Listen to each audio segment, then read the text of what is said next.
Northanger Abbey by Jane Austen. Narrated by Sister C. A note on the text. Advertisement by the authoress to Northanger Abbey. This little work was finished in the year 1803 and intended for immediate publication. It was disposed of to a bookseller, it was even advertised, and why the business proceeded no farther the author has never been able to learn. That any bookseller should think it worthwhile to purchase what he did not think it worthwhile to publish seems extraordinary.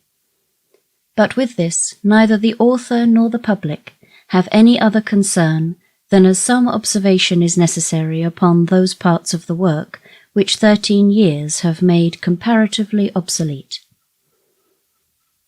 The public are entreated to bear in mind that 13 years have passed since it was finished, many more since it was begun, and that during that period, places, manners, books, and opinions have undergone considerable changes.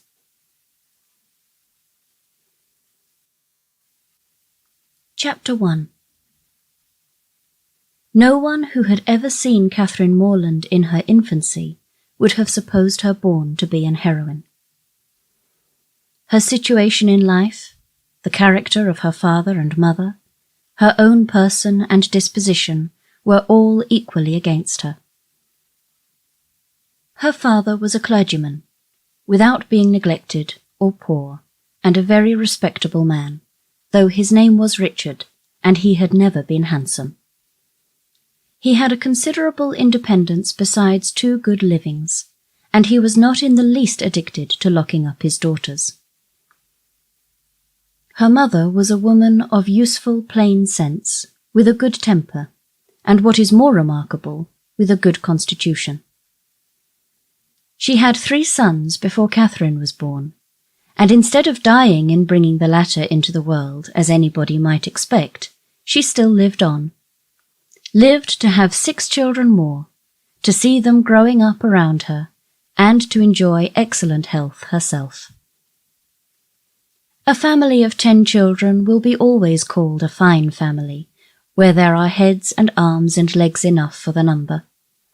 But the Morlands had little other right to the word, for they were in general very plain, and Catherine, for many years of her life, as plain as any. She had a thin, awkward figure, a sallow skin without colour, dark, lank hair, and strong features, so much for her person, and not less unpropitious for heroism seemed her mind. She was fond of all boys' plays, and greatly preferred cricket not merely to dolls, but to the more heroic enjoyments of infancy, nursing a dormouse, feeding a canary bird, or watering a rose bush. Indeed, she had no taste for a garden, and if she gathered flowers at all, it was chiefly for the pleasure of mischief. At least so it was conjectured, from her always preferring those which she was forbidden to take. Such were her propensities. Her abilities were quite as extraordinary. She never could learn or understand anything before she was taught, and sometimes not even then, for she was often inattentive and occasionally stupid. Her mother was 3 months in teaching her only to repeat the beggar's petition, and after all, her next sister, Sally, could say it better than she did. Not that Catherine was always stupid, by no means. She learnt the fable of the Hare and Many Friends as quickly as any girl in England. Her mother wished her to learn music, and Catherine was sure she should like it, for she was very fond of tinkling the keys of the old forlorn spinet. So, at 8 years old, she began. She learnt a year, and could not bear it. And Mrs. Morland, who did not insist on her daughter's being accomplished in spite of incapacity or distaste, allowed her to leave off. The day which dismissed the music master was one of the happiest of Catherine's life.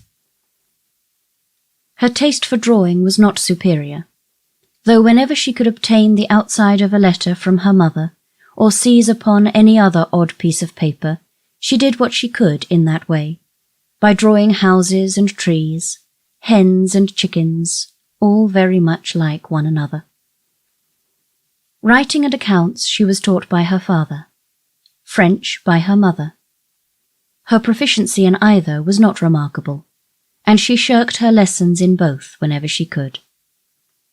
What a strange, unaccountable character, for with all these symptoms of profligacy at 10 years old, she had neither a bad heart nor a bad temper, was seldom stubborn, scarcely ever quarrelsome, and very kind to the little ones, with few interruptions of tyranny. She was, moreover, noisy and wild, hated confinement and cleanliness, and loved nothing so well in the world as rolling down the green slope at the back of the house. Such was Catherine Morland at 10.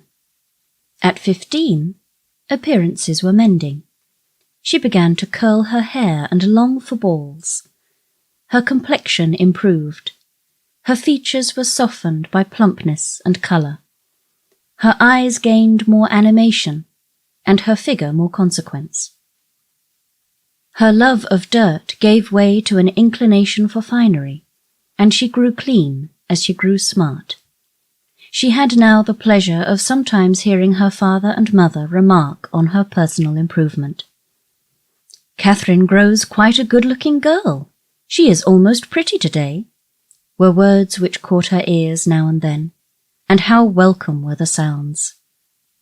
To look almost pretty is an acquisition of higher delight to a girl who has been looking plain the first 15 years of her life than a beauty from her cradle can ever receive. Mrs. Morland was a very good woman, and wished to see her children everything they ought to be. But her time was so much occupied in lying in and teaching the little ones that her elder daughters were inevitably left to shift for themselves. And it was not very wonderful that Catherine, who had by nature nothing heroic about her, should prefer cricket, baseball, riding on horseback, and running about the country at the age of 14, to books, or at least books of information, for provided that nothing like useful knowledge could be gained from them, provided they were all story and no reflection, she had never any objection to books at all. But from 15 to 17 she was in training for a heroine. She read all such works as heroines must read, to supply their memories with those quotations which are so serviceable and so soothing in the vicissitudes of their eventful lives. From Pope she learnt to censure those who bear about the mockery of woe.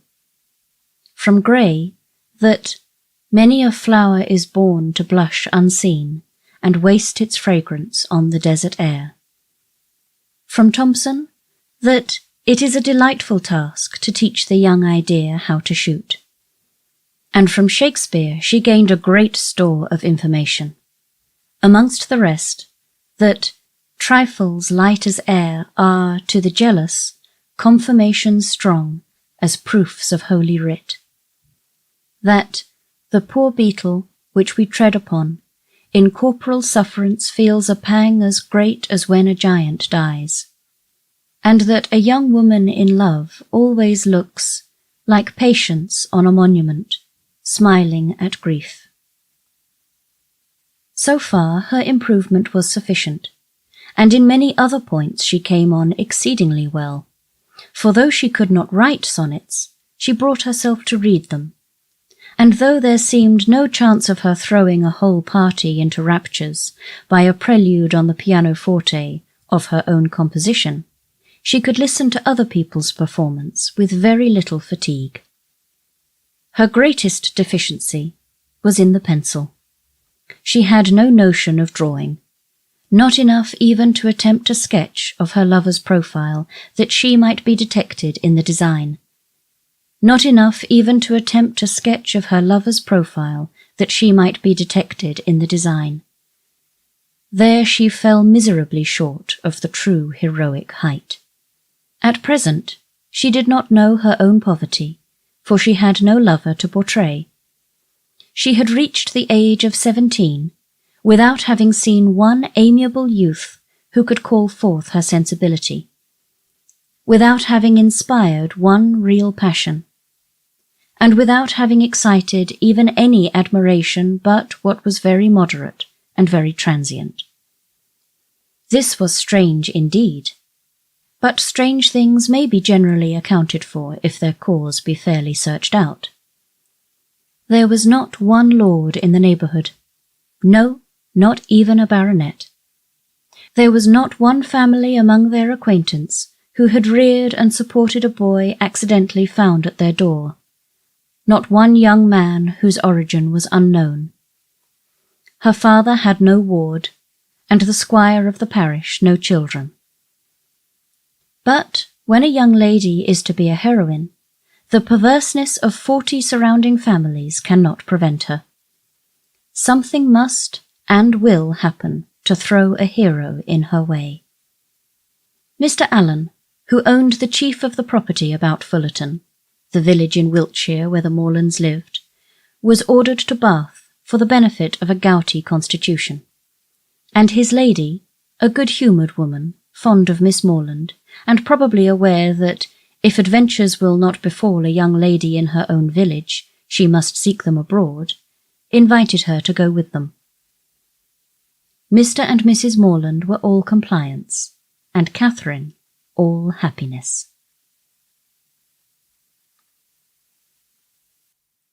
Chapter 2. In addition to what has been already said of Catherine Morland's personal and mental endowments, when about to be launched into all the difficulties and dangers of a 6 weeks' residence in Bath, it may be stated, for the reader's more certain information, lest the following pages should otherwise fail of giving any idea of what her character is meant to be, that her heart was affectionate, her disposition cheerful and open, without conceit or affectation of any kind, her manners just removed from the awkwardness and shyness of a girl, her person pleasing, and, when in good looks, pretty, and her mind about as ignorant and uninformed as the female mind at 17 usually is. When the hour of departure drew near, the maternal anxiety of Mrs. Morland will be naturally supposed to be most severe. 1,000 alarming presentiments of evil to her beloved Catherine from this terrific separation must oppress her heart with sadness, and drown her in tears for the last day or two of their being together, and advice of the most important and applicable nature must of course flow from her wise lips in their parting conference in her closet. Cautions against the violence of such noblemen and baronets as delight in forcing young ladies away to some remote farmhouse must, at such a moment, relieve the fullness of her heart. Who would not think so? But Mrs. Morland knew so little of lords and baronets that she entertained no notion of their general mischievousness, and was wholly unsuspicious of danger to her daughter from their machinations. Her cautions were confined to the following points. I beg, Catherine, you will always wrap yourself up very warm about the throat when you come from the rooms at night, and I wish you would try to keep some account of the money you spend. I will give you this little book on purpose. Sally, or rather Sarah, for what young lady of common gentility will reach the age of 16 without altering her name as far as she can, must from situation be at this time the intimate friend and confidant of her sister. It is remarkable, however, that she neither insisted on Catherine's writing by every post, nor exacted her promise of transmitting the character of every new acquaintance, nor a detail of every interesting conversation that Bath might produce. Everything, indeed, relative to this important journey was done, on the part of the Morlands, with a degree of moderation and composure, which seemed rather consistent with the common feelings of common life than with the refined susceptibilities, the tender emotions which the first separation of a heroine from her family ought always to excite. Her father, instead of giving her an unlimited order on his banker, or even putting £100 bank bill into her hands, gave her only 10 guineas, and promised her more when she wanted it. Under these unpromising auspices, the parting took place, and the journey began. It was performed with suitable quietness and uneventful safety. Neither robbers nor tempests befriended them, nor one lucky overturn to introduce them to the hero. Nothing more alarming occurred than a fear on Mrs. Allen's side of having once left her clogs behind her at an inn, and that, fortunately, proved to be groundless. They arrived at Bath. Catherine was all eager delight. Her eyes were here, there, everywhere, as they approached its fine and striking environs, and afterwards drove through those streets which conducted them to the hotel. She was come to be happy, and she felt happy already. They were soon settled in comfortable lodgings in Putney Street. It is now expedient to give some description of Mrs. Allen, that the reader may be able to judge in what manner her actions will hereafter tend to promote the general distress of the work, and how she will, probably, contribute to reduce poor Catherine to all the desperate wretchedness of which a last volume is capable, whether by her imprudence, vulgarity, or jealousy, whether by intercepting her letters, ruining her character, or turning her out of doors. Mrs. Allen was one of that numerous class of females whose society can raise no other emotion than surprise at there being any men in the world who could like them well enough to marry them. She had neither beauty, genius, accomplishment, nor manner. The air of a gentlewoman, a great deal of quiet, inactive good temper, and a trifling turn of mind were all that could account for her being the choice of a sensible, intelligent man like Mr. Allen.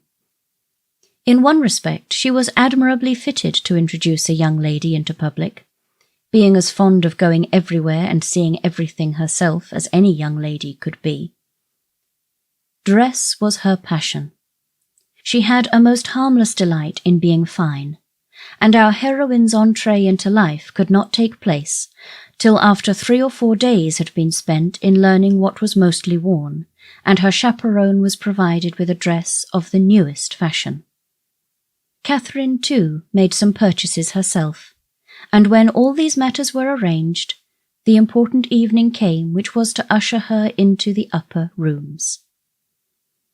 Her hair was cut and dressed by the best hand, her clothes put on with care, and both Mrs. Allen and her maid declared she looked quite as she should do.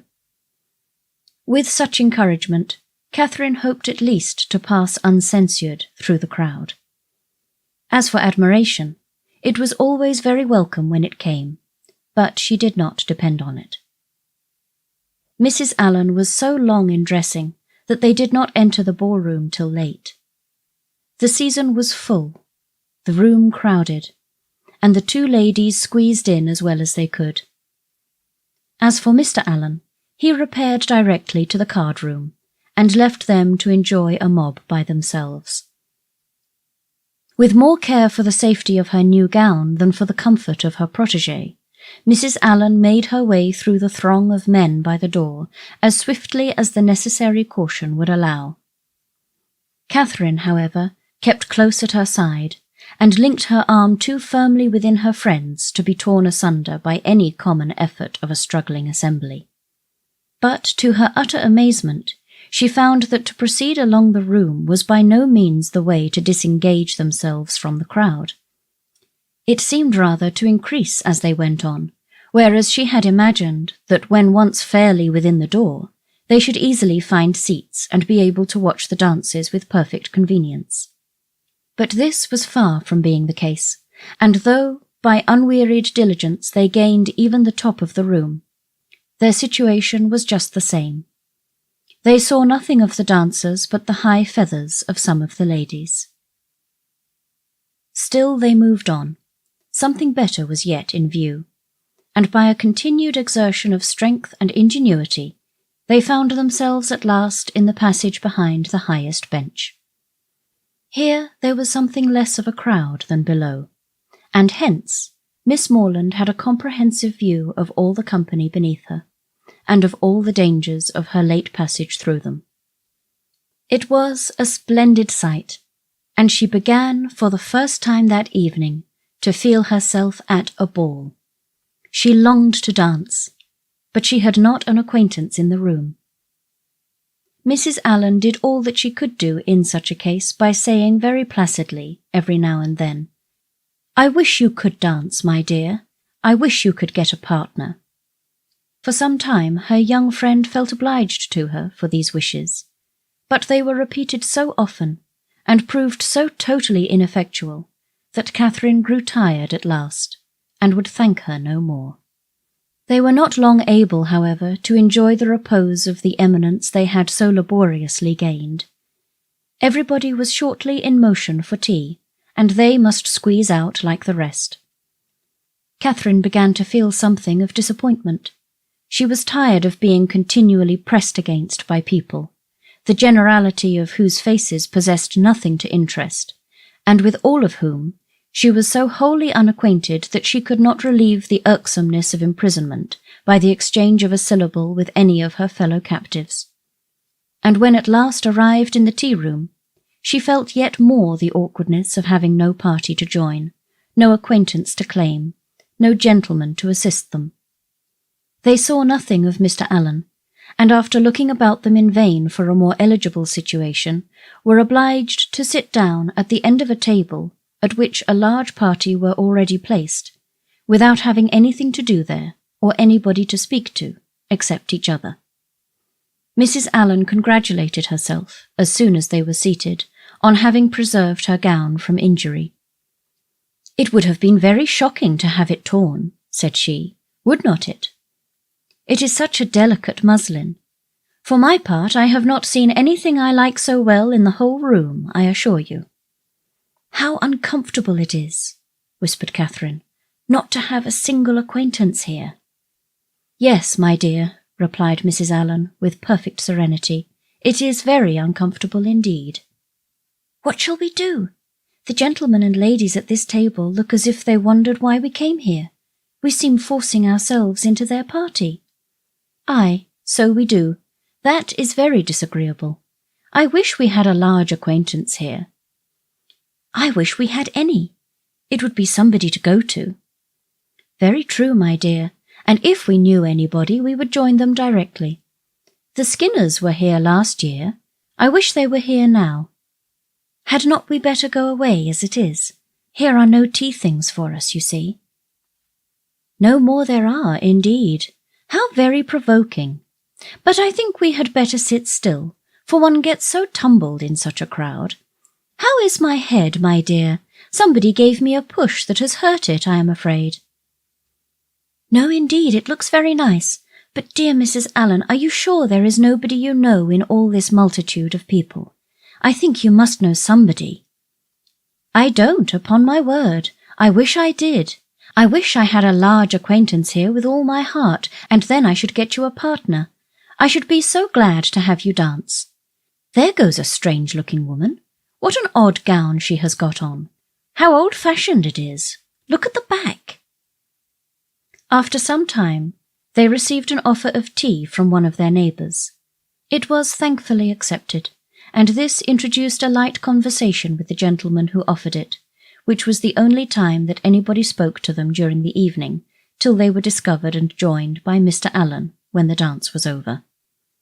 "Well, Miss Morland," said he directly, "I hope you have had an agreeable ball." "Very agreeable indeed," she replied, vainly endeavouring to hide a great yawn. "I wish she had been able to dance," said his wife. "I wish we could have got a partner for her. I have been saying how glad I should be if the Skinners were here this winter instead of last. Or if the Parrys had come, as they talked of once, she might have danced with George Parry. I am so sorry she has not had a partner." "We shall do better another evening, I hope," was Mr. Allen's consolation. The company began to disperse when the dancing was over. enough to leave space for the remainder to walk about in some comfort. And now was the time for a heroine, who had not yet played a very distinguished part in the events of the evening, to be noticed and admired. Every 5 minutes, by removing some of the crowd, gave greater openings for her charms. She was now seen by many young men who had not been near her before. Not one, however, started with rapturous wonder on beholding her. No whisper of eager inquiry ran round the room, nor was she once called a divinity by anybody. Yet Catherine was in very good looks, and had the company only seen her 3 years before, they would now have thought her exceedingly handsome.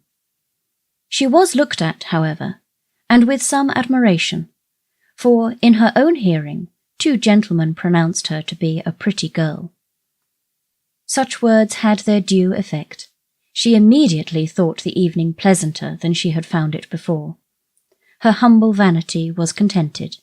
She felt more obliged to the 2 young men for this simple praise than a true quality heroine would have been for 15 sonnets in celebration of her charms, and went to her chair in good humour with everybody, and perfectly satisfied with her share of public attention.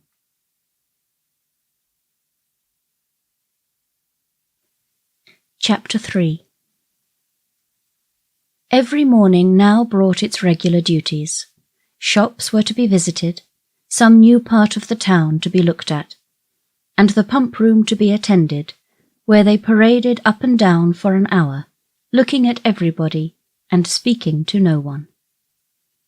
The wish of a numerous acquaintance in Bath was still uppermost with Mrs. Allen, and she repeated it after every fresh proof, which every morning brought, of her knowing nobody at all.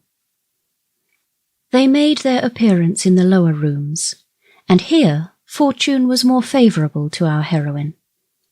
The master of ceremonies introduced to her a very gentlemanlike young man as a partner.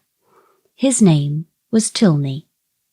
He seemed to be about 4 or 5 and 20, was rather tall, had a pleasing countenance, a very intelligent and lively eye, and, if not quite handsome, was very near it.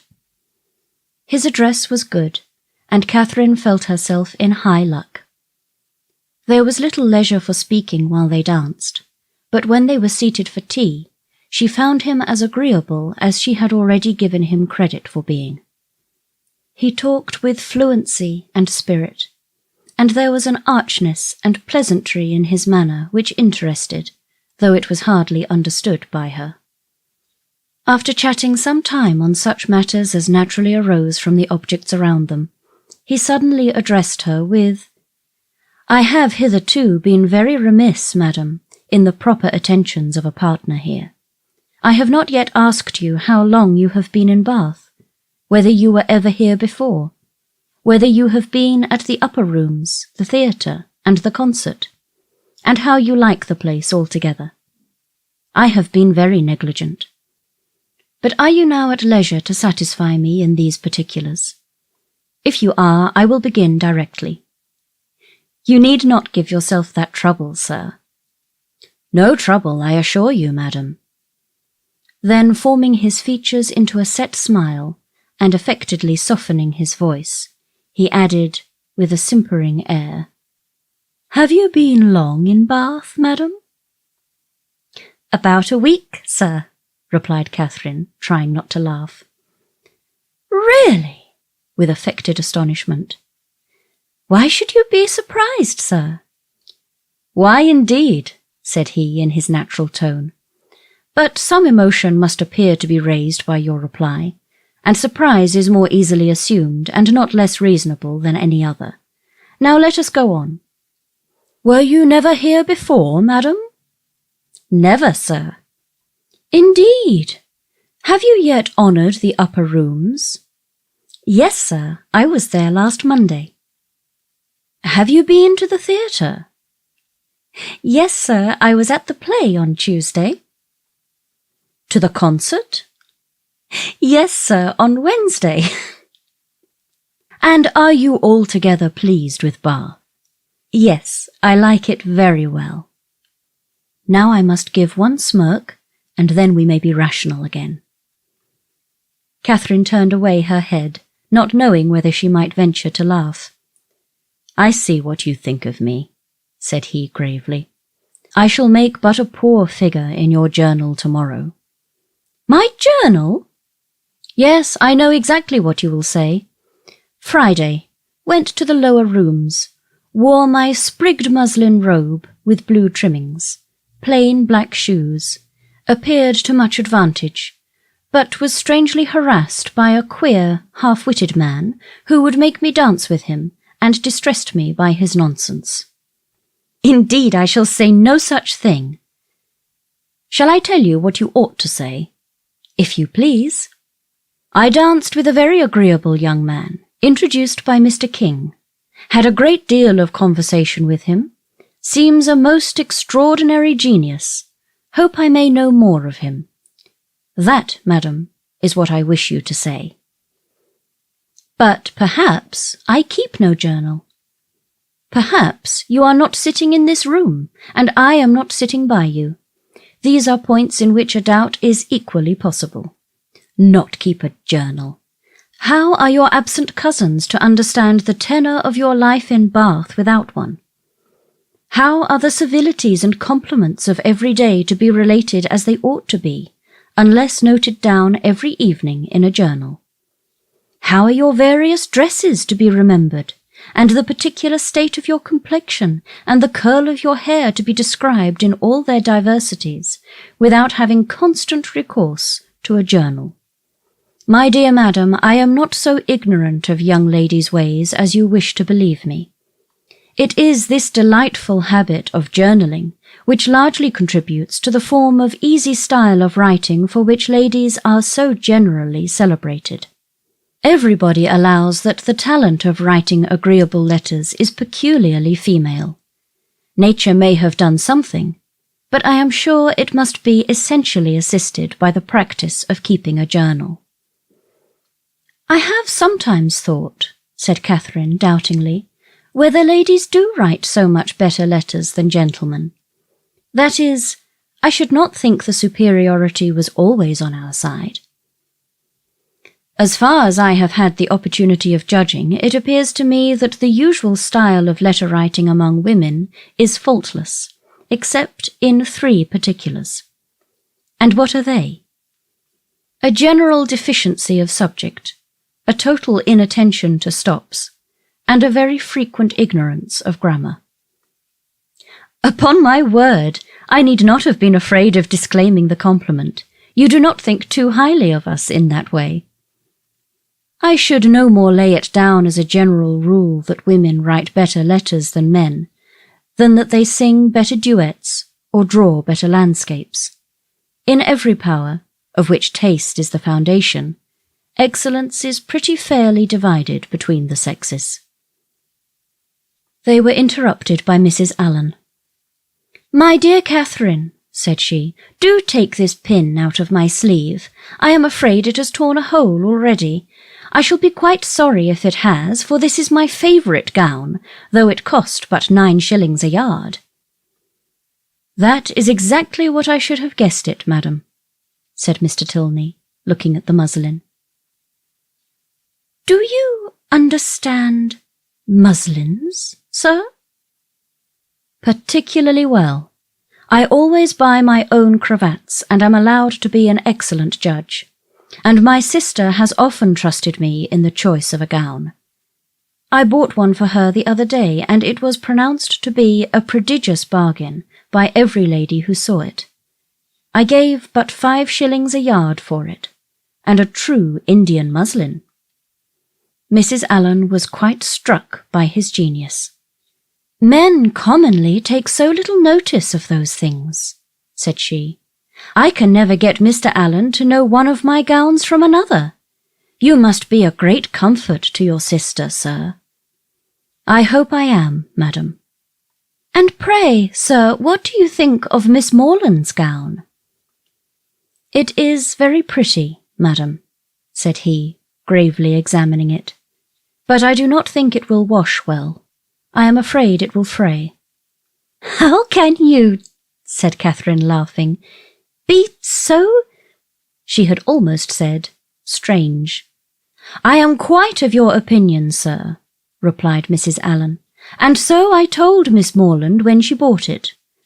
But then you know, madam, muslin always turns to some account or other. Miss Morland will get enough out of it for a handkerchief or a cap or a cloak. Muslin can never be said to be wasted.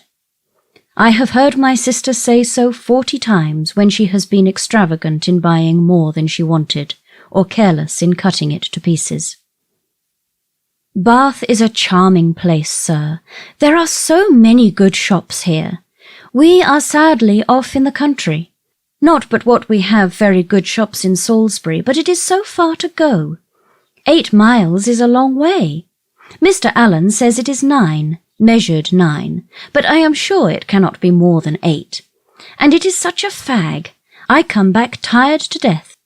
Now here one can step out of doors and get a thing in 5 minutes. Mr. Tilney was polite enough to seem interested in what she said, and she kept him on the subject of muslins till the dancing recommenced. Catherine feared, as she listened to their discourse, that he indulged himself a little too much with the foibles of others.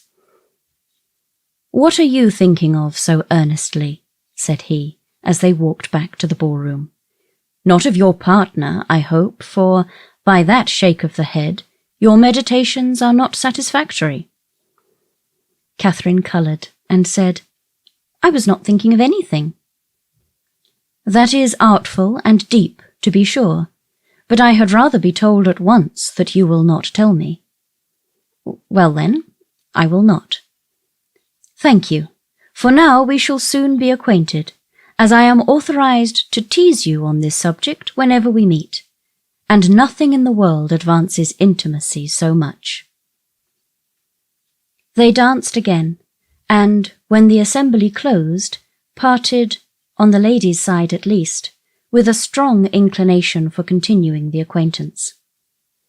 Whether she thought of him so much, while she drank her warm wine and water, and prepared herself for bed, as to dream of him when there, cannot be ascertained. But I hope it was no more than in a slight slumber, or a morning doze at most. For if it be true, as a celebrated writer has maintained, that no young lady can be justified in falling in love before the gentleman's love is declared, it must be very improper that a young lady should dream of a gentleman before the gentleman is first known to have dreamt of her. How proper Mr. Tilney might be as a dreamer or a lover had not yet perhaps entered Mr. Allen's head, but that he was not objectionable as a common acquaintance for his young charge, he was, on inquiry, satisfied. For he had early in the evening taken pains to know who her partner was, and had been assured of Mr. Tilney's being a clergyman, and of a very respectable family in Gloucestershire.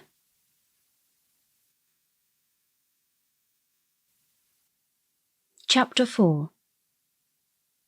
With more than usual eagerness did Catherine hasten to the pump-room the next day, secure within herself of seeing Mr. Tilney there before the morning were over, and ready to meet him with a smile. But no smile was demanded. Mr. Tilney did not appear. Every creature in Bath, except himself, was to be seen in the room at different periods of the fashionable hours. Crowds of people were every moment passing in and out, up the steps and down, people whom nobody cared about and nobody wanted to see, and he only was absent. "What a delightful place Bath is," said Mrs. Allen, as they sat down near the great clock, after parading the room till they were tired. "And how pleasant it would be if we had any acquaintance here." This sentiment had been uttered so often in vain, that Mrs. Allen had no particular reason to hope it would be followed with more advantage now. But we are told to despair of nothing we would attain, as unwearied diligence our point would gain.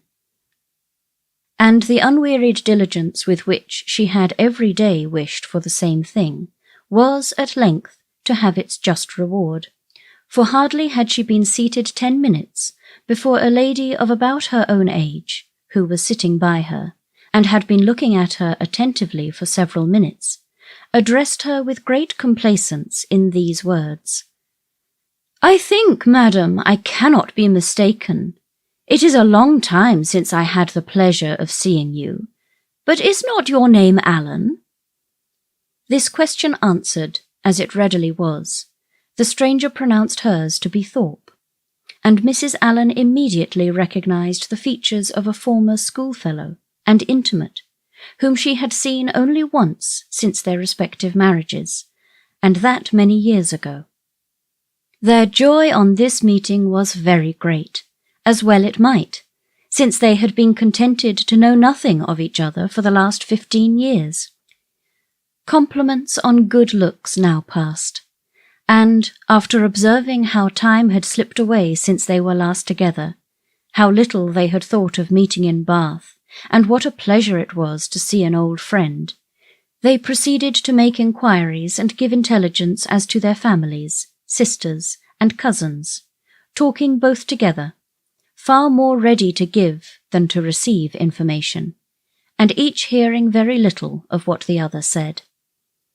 Mrs. Thorpe, however, had one great advantage as a talker over Mrs. Allen in a family of children, and when she expatiated on the talents of her sons and the beauty of her daughters, when she related their different situations and views, that John was at Oxford, Edward at Merchant Taylor's, and William at sea, and all of them more beloved and respected in their different station than any other 3 beings ever were, Mrs. Allen had no similar information to give, no similar triumphs to press on the unwilling and unbelieving ear of her friend, and was forced to sit and appear to listen to all these maternal effusions, consoling herself, however, with the discovery, which her keen eye soon made, that the lace on Mrs. Thorpe's pelisse was not half so handsome as that on her own. "Here, come, my dear girls," cried Mrs. Thorpe, pointing at 3 smart-looking females who, arm in arm, were then moving towards her. "My dear Mrs. Allen, I long to introduce them. They will be so delighted to see you. The tallest is Isabella, my eldest. Is not she a fine young woman? The others are very much admired too, but I believe Isabella is the handsomest." The Miss Thorpes were introduced, and Miss Morland, who had been for a short time forgotten, was introduced likewise. The name seemed to strike them all, and, after speaking to her with great civility, the eldest young lady observed aloud to the rest, "How excessively like her brother Miss Morland is."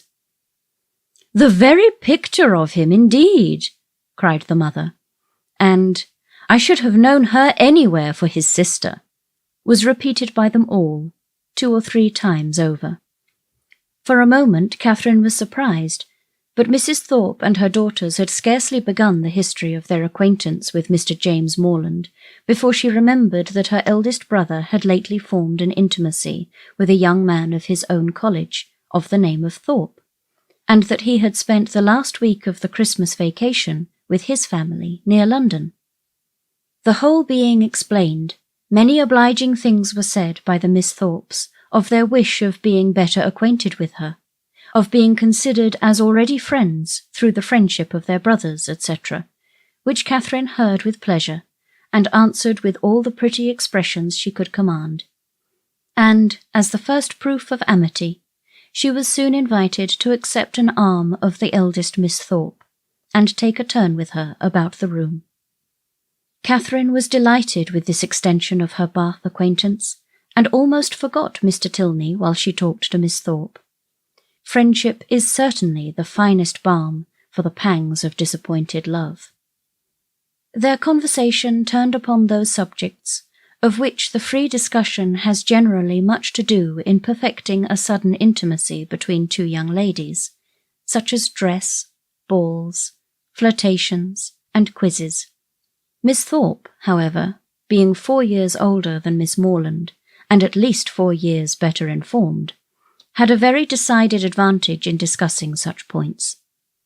She could compare the balls of Bath with those of Tunbridge, its fashions with the fashions of London, could rectify the opinions of her new friend in many articles of tasteful attire, could discover a flirtation between any gentleman and lady who only smiled on each other, and point out a quiz through the thickness of a crowd.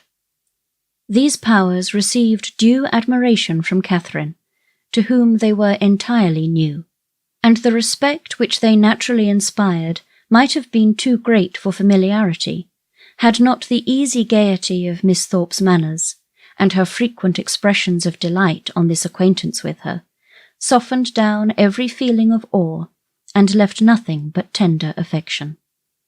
Their increasing attachment was not to be satisfied with 6 turns in the pump-room, but required, when they all quitted it together, that Miss Thorpe should accompany Miss Morland to the very door of Mr. Allen's house, and that they should there part with a most affectionate and lengthened shake of hands, after learning, to their mutual relief, that they should see each other across the theatre at night, and say their prayers in the same chapel the next morning. Catherine then ran directly upstairs and watched Miss Thorpe's progress down the street from the drawing-room window, admired the graceful spirit of her walk, the fashionable air of her figure and dress, and felt grateful, as well she might, for the chance which had procured her such a friend. Mrs. Thorpe was a widow, and not a very rich one. She was a good-humoured, well-meaning woman, and a very indulgent mother.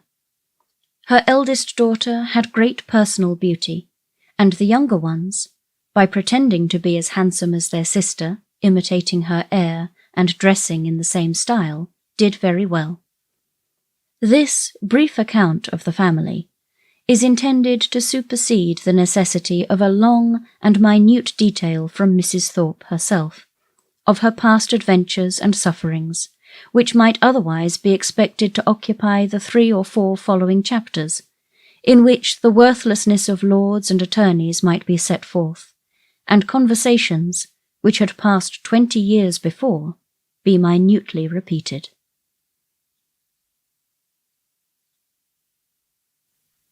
Chapter 5. Catherine was not so much engaged at the theatre that evening in returning the nods and smiles of Miss Thorpe, though they certainly claimed much of her leisure, as to forget to look with an inquiring eye for Mr. Tilney in every box which her eye could reach. But she looked in vain. Mr. Tilney was no fonder of the play than the pump-room. She hoped to be more fortunate the next day, and when her wishes for fine weather were answered by seeing a beautiful morning, she hardly felt a doubt of it, for a fine Sunday in Bath empties every house of its inhabitants, and all the world appears on such an occasion to walk about and tell their acquaintance what a charming day it is. As soon as divine service was over, the Thorpes and Allens eagerly joined each other, and after staying long enough in the pump-room to discover that the crowd was insupportable, and that there was not a genteel face to be seen, which everybody discovers every Sunday throughout the season, they hastened away to the Crescent, to breathe the fresh air of better company. Here Catherine and Isabella, arm in arm, again tasted the sweets of friendship in an unreserved conversation. They talked much, and with much enjoyment, but again was Catherine disappointed in her hope of re-seeing her partner. He was nowhere to be met with.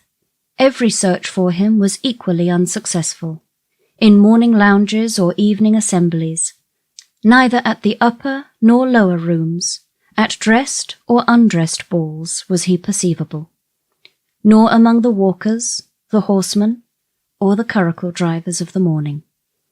His name was not in the pump-room book, and curiosity could do no more. He must be gone from Bath. Yet he had not mentioned that his stay would be so short. This sort of mysteriousness, which is always so becoming in a hero, threw a fresh grace in Catherine's imagination around his person and manners, and increased her anxiety to know more of him. From the Thorpes she could learn nothing, for they had been only 2 days in Bath before they met with Mrs. Allen. It was a subject, however, in which she often indulged with her fair friend, from whom she received every possible encouragement to continue to think of him.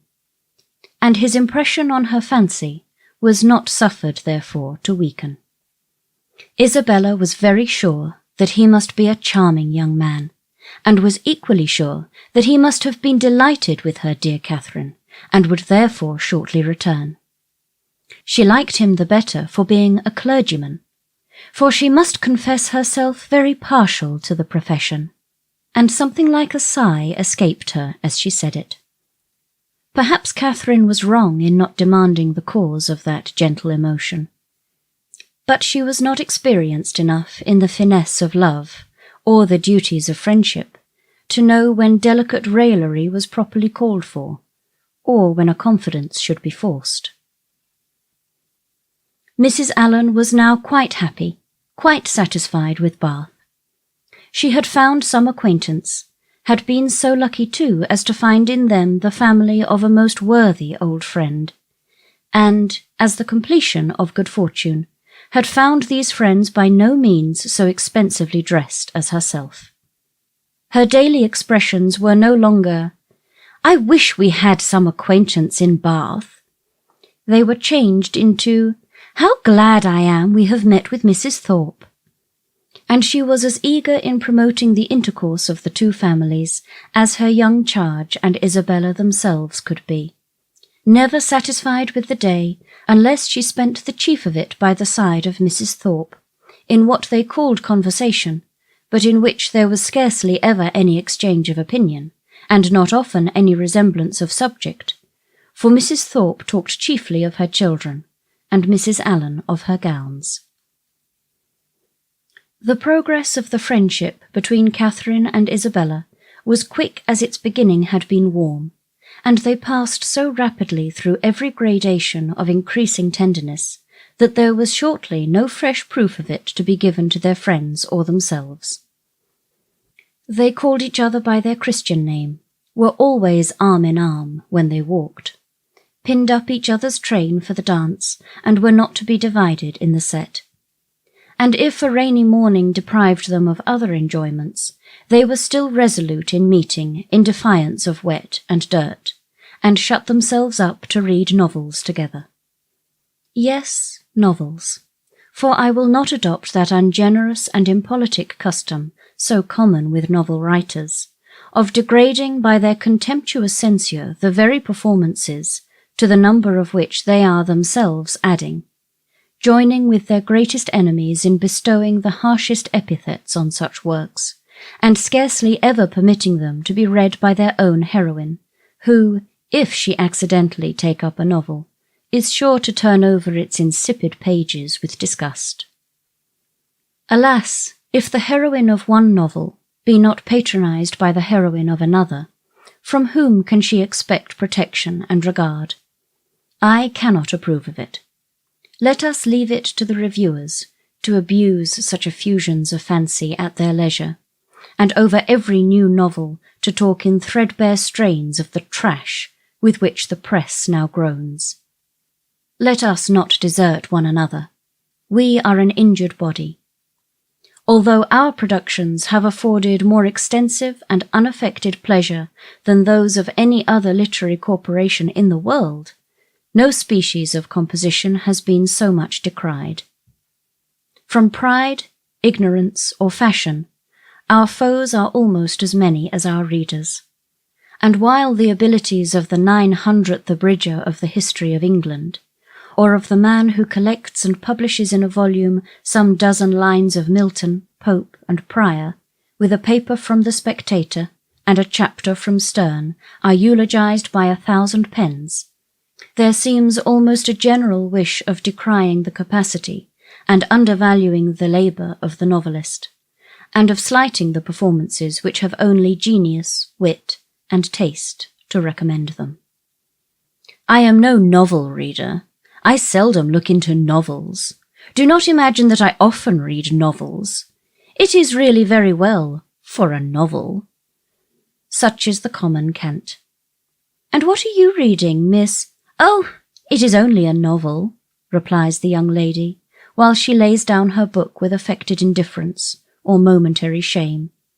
It is only Cecilia, or Camilla, or Belinda, or, in short, only some work in which the greatest powers of the mind are displayed, in which the most thorough knowledge of human nature, the happiest delineation of its varieties, the liveliest effusions of wit and humour are conveyed to the world in the best chosen language. Now, had the same young lady been engaged with a volume of The Spectator instead of such a work, how proudly would she have produced the book and told its name, though the chances must be against her being occupied by any part of that voluminous publication, of which either the matter or manner would not disgust a young person of taste. The substance of its papers so often consisting in the statement of improbable circumstances, unnatural characters, and topics of conversation which no longer concern anyone living, and their language too, frequently so coarse as to give no very favourable idea of the age that could endure it.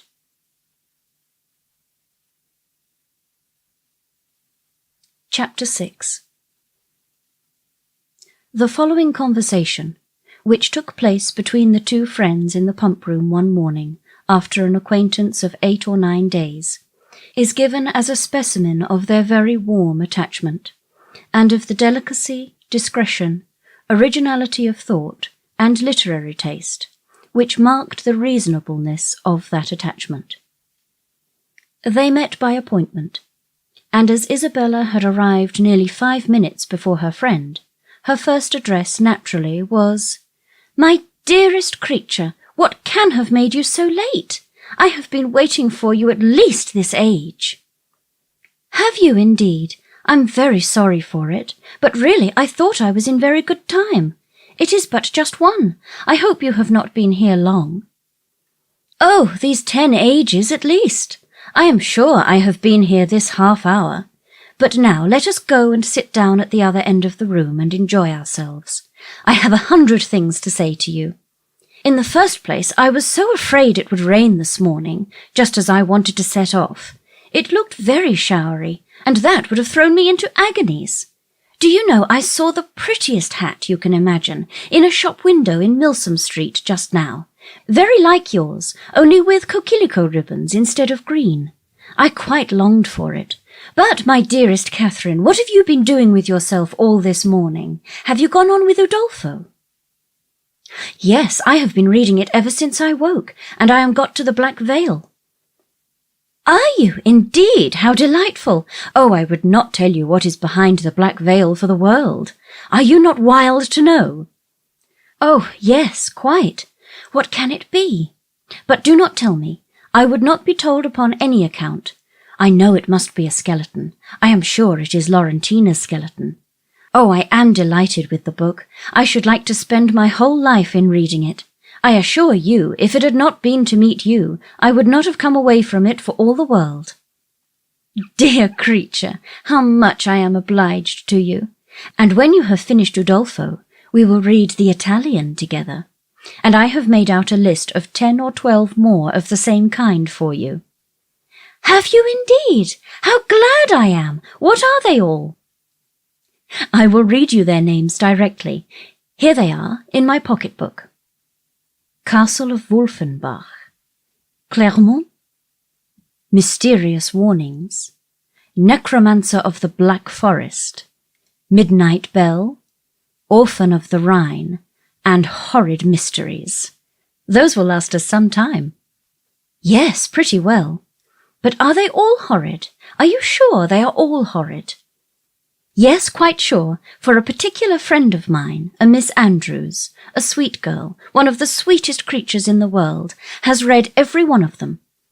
I wish you knew Miss Andrews. You would be delighted with her. She is netting herself the sweetest cloak you can conceive. I think her as beautiful as an angel, and I am so vexed with the men for not admiring her. I scold them all amazingly about it." "Scold them? Do you scold them for not admiring her?" "Yes, that I do. There is nothing I would not do for those who are really my friends. I have no notion of loving people by halves. It is not my nature. My attachments are always excessively strong. I told Captain Hunt at one of our assemblies this winter that if he was to tease me all night, I would not dance with him, unless he would allow Miss Andrews to be as beautiful as an angel. The men think us incapable of real friendship, you know, and I am determined to show them the difference. Now, if I were to hear anybody speak slightingly of you, I should fire up in a moment. But that is not at all likely, for you are just the kind of girl to be a great favourite with the men." "Oh, dear!" cried Catherine, colouring. "How can you say so?" "I know you very well. You have so much animation, which is exactly what Miss Andrews wants, for I must confess there is something amazingly insipid about her. Oh, I must tell you that just after we parted yesterday, I saw a young man looking at you so earnestly. I am sure he is in love with you." Catherine coloured and disclaimed again. Isabella laughed. "It is very true, upon my honour. But I see how it is. You are indifferent to everybody's admiration, except that of one gentleman who shall be nameless. Nay, I cannot blame you," speaking more seriously. "Your feelings are easily understood. Where the heart is really attached, I know very well how little one can be pleased with the attention of anybody else. Everything is so insipid, so uninteresting, that does not relate to the beloved object. I can perfectly comprehend your feelings. But you should not persuade me that I think so very much about Mr. Tilney, for perhaps I may never see him again." "Not see him again? My dearest creature, do not talk of it. I am sure you would be miserable if you thought so." "No, indeed I should not. I do not pretend to say that I was not very much pleased with him. But while I have Udolpho to read, I feel as if nobody could make me miserable. Oh, the dreadful black veil! My dear Isabella, I am sure there must be Laurentina's skeleton behind it." "It is so odd to me that you should never have read Udolpho before. But I suppose Mrs. Morland objects to novels." "No, she does not. She very often reads Sir Charles Grandison herself. But new books do not fall in our way." "Sir Charles Grandison? That is an amazing horrid book, is it not? I remember Miss Andrews could not get through the first volume." "It is not like Udolpho at all, but yet I think it is very entertaining." "Do you, indeed? You surprise me. I thought it had not been readable. But, my dearest Catherine, have you settled what to wear on your head tonight? I am determined at all events to be dressed exactly like you. The men take notice of that sometimes, you know." "But it does not signify if they do," said Catherine, very innocently. "Signify? Oh, heavens! I make it a rule never to mind what they say. They are very often amazingly impertinent if you do not treat them with spirit and make them keep their distance." "Are they? Well, I never observed that. They always behave very well to me." "Oh, they give themselves such airs. They are the most conceited creatures in the world, and think themselves of so much importance.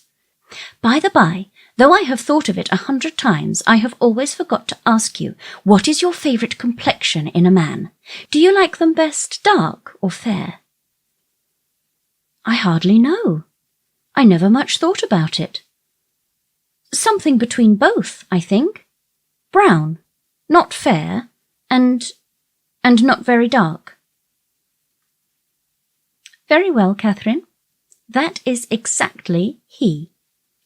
I have not forgot your description of Mr. Tilney, a brown skin with dark eyes and rather dark hair. Well, my taste is different. I prefer light eyes.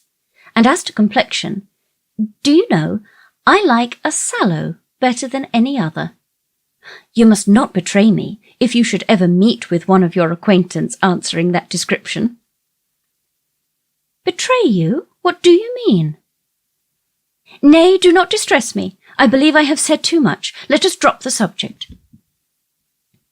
Catherine, in some amazement, complied, and after remaining a few moments silent, was on the point of reverting to what interested her at the time rather more than anything else in the world, Lauretina's skeleton, when her friend prevented her by saying, "For heaven's sake, let us move away from this end of the room.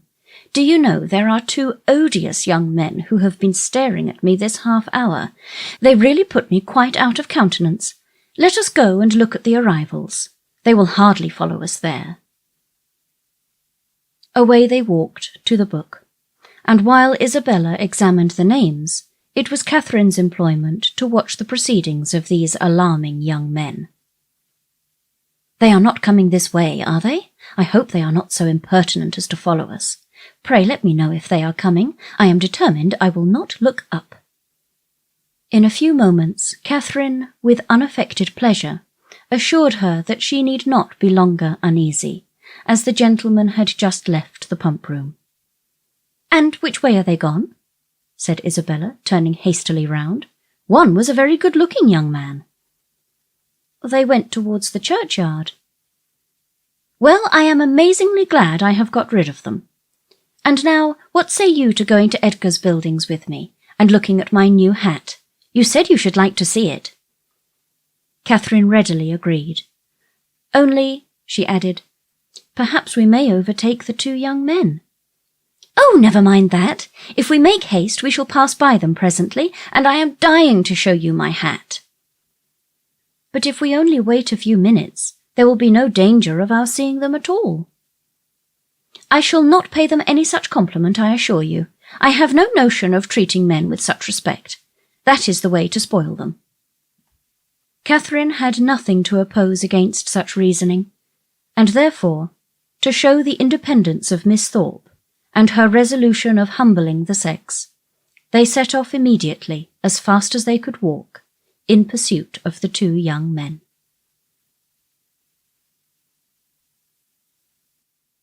Chapter 7. Half a minute conducted them through the pump-yard to the archway, opposite Union Passage, but here they were stopped. Everybody acquainted with Bath may remember the difficulties of crossing Cheap Street at this point. It is indeed a street of so impertinent a nature, so unfortunately connected with the great London and Oxford roads, and the principal inn of the city, that a day never passes in which parties of ladies, however important their business, whether in quest of pastry, millinery, or even, as in the present case, of young men, are not detained on one side or other by carriages, horsemen, or carts.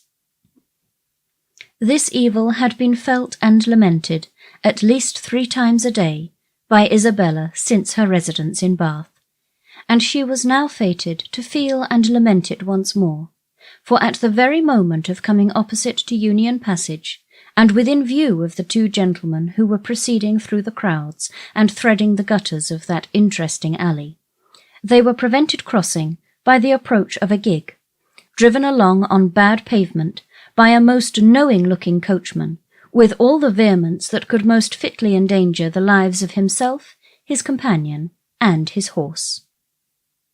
"Oh, these odious gigs!"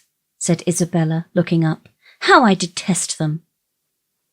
But this detestation, though just, was of short duration, for she looked again and exclaimed, "Delightful! Mr. Morland and my brother!" "Good heaven, 'tis James!" was uttered at the same moment by Catherine, and on catching the young men's eyes, the horse was immediately checked, with a violence which almost threw him on his haunches, and the servant having now scampered up, the gentleman jumped out, and the equipage was delivered to his care. Catherine, by whom this meeting was wholly unexpected, received her brother with the liveliest pleasure, and he, being of a very amiable disposition and sincerely attached to her, gave every proof on his side of equal satisfaction, which he could have leisure to do, while the bright eyes of Miss Thorpe were incessantly challenging his notice. and to her his devoirs were speedily paid, with a mixture of joy and embarrassment, which might have informed Catherine, had she been more expert in the development of other people's feelings, and less simply engrossed by her own, that her brother thought her friend quite as pretty as she could do herself. John Thorpe, who in the meantime had been giving orders about the horses, soon joined them, and from him she directly received the amends which were her due. For while he slightly and carelessly touched the hand of Isabella, on her he bestowed a whole scrape and half a short bow. He was a stout young man of middling height, who, with a plain face and ungraceful form, seemed fearful of being too handsome unless he wore the dress of a groom, and too much like a gentleman unless he were easy where he ought to be civil, and impudent where he might be allowed to be easy. He took out his watch. "How long do you think we have been running it from Tetbury, Miss Morland?" "I do not know the distance." Her brother told her that it was 23 miles. 23? cried Thorpe. 25 if it is an inch. Morland remonstrated, pleaded the authority of road books, innkeepers, and milestones. But his friend disregarded them all. He had a surer test of distance. "I know it must be 25, said he, by the time we have been doing it. It is now 1:30. We drove out of the inn-yard at Tetbury as the town clock struck 11, and I defy any man in England to make my horse go less than 10 miles an hour in harness. That makes it exactly 25. "You have lost an hour," said Morland. "It was only 10 o'clock when we came from Tetbury." 10 o'clock? It was 11, upon my soul. I counted every stroke.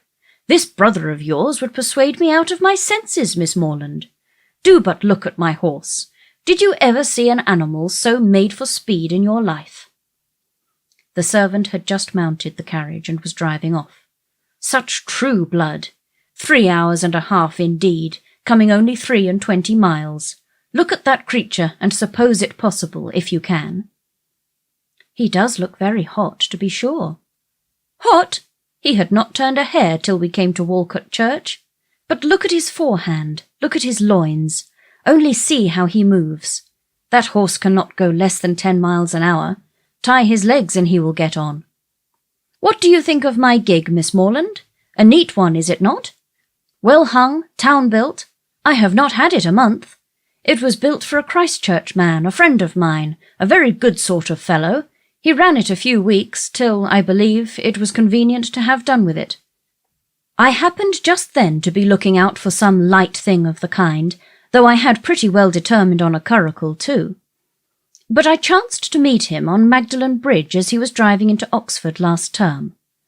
"Ah, Thorpe," said he, "do you happen to want such a little thing as this? It is a capital one of the kind, but I am cursed tired of it." "Oh, dash," said I am your man. What do you ask? And how much do you think he did, Miss Morland?" "I am sure I cannot guess at all." "Curricle hung, you see, seat, trunk, sword case, splashing board, lamps, silver moulding, all you see complete, the ironwork as good as new, or better. He asked 50 guineas. I closed with him directly, threw down the money, and the carriage was mine." "And I am sure," said Catherine, "I know so little of such things that I cannot judge whether it was cheap or dear." "Neither one nor t'other. I might have got it for less, I dare say, but I hate haggling, and poor Freeman wanted cash." "That was very good-natured of you," said Catherine, quite pleased. "Oh, dash it! When one has the means of doing a kind thing by a friend, I hate to be pitiful." An inquiry now took place into the intended movements of the young ladies, and, on finding whither they were going, it was decided that the gentlemen should accompany them to Edgar's Buildings, and pay their respects to Mrs. Thorpe. James and Isabella led the way, and so well satisfied was the latter with her lot, so contentedly was she endeavouring to ensure a pleasant walk to him who brought the double recommendation of being her brother's friend and her friend's brother, so pure and uncoquettish were her feelings that, though they overtook and passed the 2 offending young men in Milsom Street, she was so far from seeking to attract their notice that she looked back at them only 3 times. John Thorpe kept, of course, with Catherine, and, after a few minutes' silence, renewed the conversation about his gig. "You will find, however, Miss Morland, it would be reckoned a cheap thing by some people, for I might have sold it for 10 guineas more the next day. Jackson, of Oriel, bid me 60 at once. Morland was with me at the time." "Yes," said Mr. Morland, who overheard this, "but you forget that your horse was included." "My horse? Oh, dash it! I would not sell my horse for 100. Are you fond of an open carriage, Miss Morland?" "Yes, very. I have hardly ever an opportunity of being in one, but I am particularly fond of it." "I am glad of it. I will drive you out in mine every day." "Thank you," said Catherine, in some distress from a doubt of the propriety of accepting such an offer. "I will drive you up Lansdowne Hill tomorrow." "Thank you, but will not your horse want rest?" "Rest? He has only come 23 miles today. All nonsense. Nothing ruins horses so much as rest. Nothing knocks them up so soon. No, no, I shall exercise mine at the average of 4 hours every day while I am here." "Shall you indeed?" said Catherine very seriously. "That will be 40 miles a day." 40? Aye, 50, for what I care. Well, I will drive you up Lansdowne tomorrow. Mind, I am engaged." "How delightful that will be!" cried Isabella, turning round. "My dearest Catherine, I quite envy you. But I am afraid, brother, you will not have room for a third." "A third, indeed! No, no. I did not come to Bath to drive my sisters about. That would be a good joke, faith! Morland must take care of you." This brought on a dialogue of civilities between the other 2, but Catherine heard neither the particulars nor the result. Her companion's discourse now sunk from its hitherto animated pitch to nothing more than a short, decisive sentence of praise or condemnation on the face of every woman they met. And Catherine, after listening and agreeing as long as she could, with all the civility and deference of the youthful female mind, fearful of hazarding an opinion of its own in opposition to that of a self-assured man, especially where the beauty of her own sex is concerned, ventured at length to vary the subject by a question which had been long uppermost in her thoughts. It was, "Have you ever read Udolpho, Mr. Thorpe?" "Udolpho? Oh, Lord, not I. I never read novels. I have something else to do." Catherine, humbled and ashamed, was going to apologize for her question, but he prevented her by saying, "Novels are all so full of nonsense and stuff. There has not been a tolerably decent one come out since Tom Jones, except The Monk. I read that t'other day, but as for all the others, they are the stupidest things in creation." "I think you must like Udolpho, if you were to read it. It is so very interesting." "Not I, faith. No, if I read any, it shall be Mrs. Radcliffe's. Her novels are amusing enough. They are worth reading. Some fun and nature in them." "Udolpho was written by Mrs. Radcliffe," said Catherine, with some hesitation from the fear of mortifying him. "No, sure, was it? Aye, I remember, so it was. I was thinking of that other stupid book, written by that woman they make such a fuss about, she who married the French emigrant." "I suppose you mean Camilla?" "Yes, that's the book. Such unnatural stuff. An old man playing at seesaw. I took up the first volume once and looked it over, but I soon found it would not do. Indeed, I guessed what sort of stuff it must be before I saw it. As soon as I heard she had married an emigrant, I was sure I should never be able to get through it." "I have never read it." "You had no loss, I assure you. It is the horridest nonsense you can imagine. There is nothing in the world in it but an old man's playing at seesaw and learning Latin. Upon my soul, there is not." This critique, the justness of which was unfortunately lost on poor Catherine, brought them to the door of Mrs. Thorpes' lodgings, and the feelings of the discerning and unprejudiced reader of Camilla gave way to the feelings of the dutiful and affectionate son, as they met Mrs. Thorpe, who had descried them from above, in the passage. "Ah, mother, how do you do?" said he, giving her a hearty shake of the hand. "Where did you get that quiz of a hat? It makes you look like an old witch. Here is Morland and I come to stay a few days with you, so you must look out for a couple of good beds somewhere near." And this address seemed to satisfy all the fondest wishes of the mother's heart, for she received him with the most delighted and exulting affection.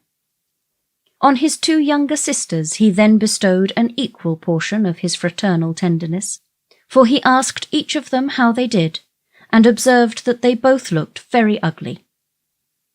These manners did not please Catherine, but he was James's friend and Isabella's brother, and her judgment was further bought off by Isabella's assuring her, when they withdrew to see the new hat, that John thought her the most charming girl in the world, and by John's engaging her before they parted to dance with him that evening.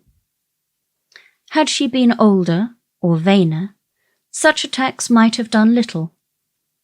But where youth and diffidence are united, it requires uncommon steadiness of reason to resist the attraction of being called the most charming girl in the world, and of being so very early engaged as a partner. And the consequence was that, when the 2 Morlands, after sitting an hour with the Thorpes, set off to walk together to Mr. Allen's, and James, as the door was closed on them, said, "Well, Catherine, how do you like my friend Thorpe?" Instead of answering, as she probably would have done had there been no friendship and no flattery in the case, "I do not like him at all," she directly replied, "I like him very much. He seems very agreeable. He is as good-natured a fellow as ever lived, a little of a rattle, but that will recommend him to your sex, I believe. And how do you like the rest of the family?" "Very, very much indeed. Isabella particularly." "I am very glad to hear you say so. She is just the kind of young woman I could wish to see you attached to. She has so much good sense, and is so thoroughly unaffected and amiable. I always wanted you to know her, and she seems very fond of you. She said the highest things in your praise that could possibly be, and the praise of such a girl as Miss Thorpe, even you, Catherine," taking her hand with affection, "may be proud of." "Indeed I am," she replied. "I love her exceedingly, and am delighted to find that you like her too. You hardly mentioned anything of her when you wrote to me after your visit there." "Because I thought I should soon see you myself. I hope you will be a great deal together while you are in Bath. She is a most amiable girl, such a superior understanding. How fond all the family are of her. She is evidently the general favourite, and how much she must be admired in such a place as this, is not she?" "Yes, very much indeed, I fancy. Mr. Allen thinks her the prettiest girl in Bath." "I dare say he does, and I do not know any man who is a better judge of beauty than Mr. Allen. I need not ask you whether you are happy here, my dear Catherine. With such a companion and friend as Isabella Thorpe, it would be impossible for you to be otherwise, and the Allens, I am sure, are very kind to you." "Yes, very kind. I never was so happy before. And now you are come, it will be more delightful than ever. How good it is of you to come so far on purpose to see me." James accepted this tribute of gratitude, and qualified his conscience for accepting it too, by saying with perfect sincerity, "Indeed, Catherine, I love you dearly." Inquiries and communications concerning brothers and sisters, the situation of some, the growth of the rest, and other family matters now passed between them, and continued, with only one small digression on James's part in praise of Miss Thorpe, till they reached Putney Street, where he was welcomed with great kindness by Mr. and Mrs. Allen, invited by the former to dine with them, and summoned by the latter to guess the price and weigh the merits of a new muff and tippet. A pre-engagement in Edgar's buildings prevented his accepting the invitation of one friend, and obliged him to hurry away as soon as he had satisfied the demands of the other. The time of the two parties uniting in the octagon room being correctly adjusted, Catherine was then left to the luxury of a raised, restless, and frightened imagination over the pages of Udolpho. Lost from all worldly concerns of dressing and dinner, incapable of soothing Mrs. Allen's fears on the delay of an expected dressmaker, and having only 1 minute in 60 to bestow even on the reflection of her own felicity in being already engaged for the evening.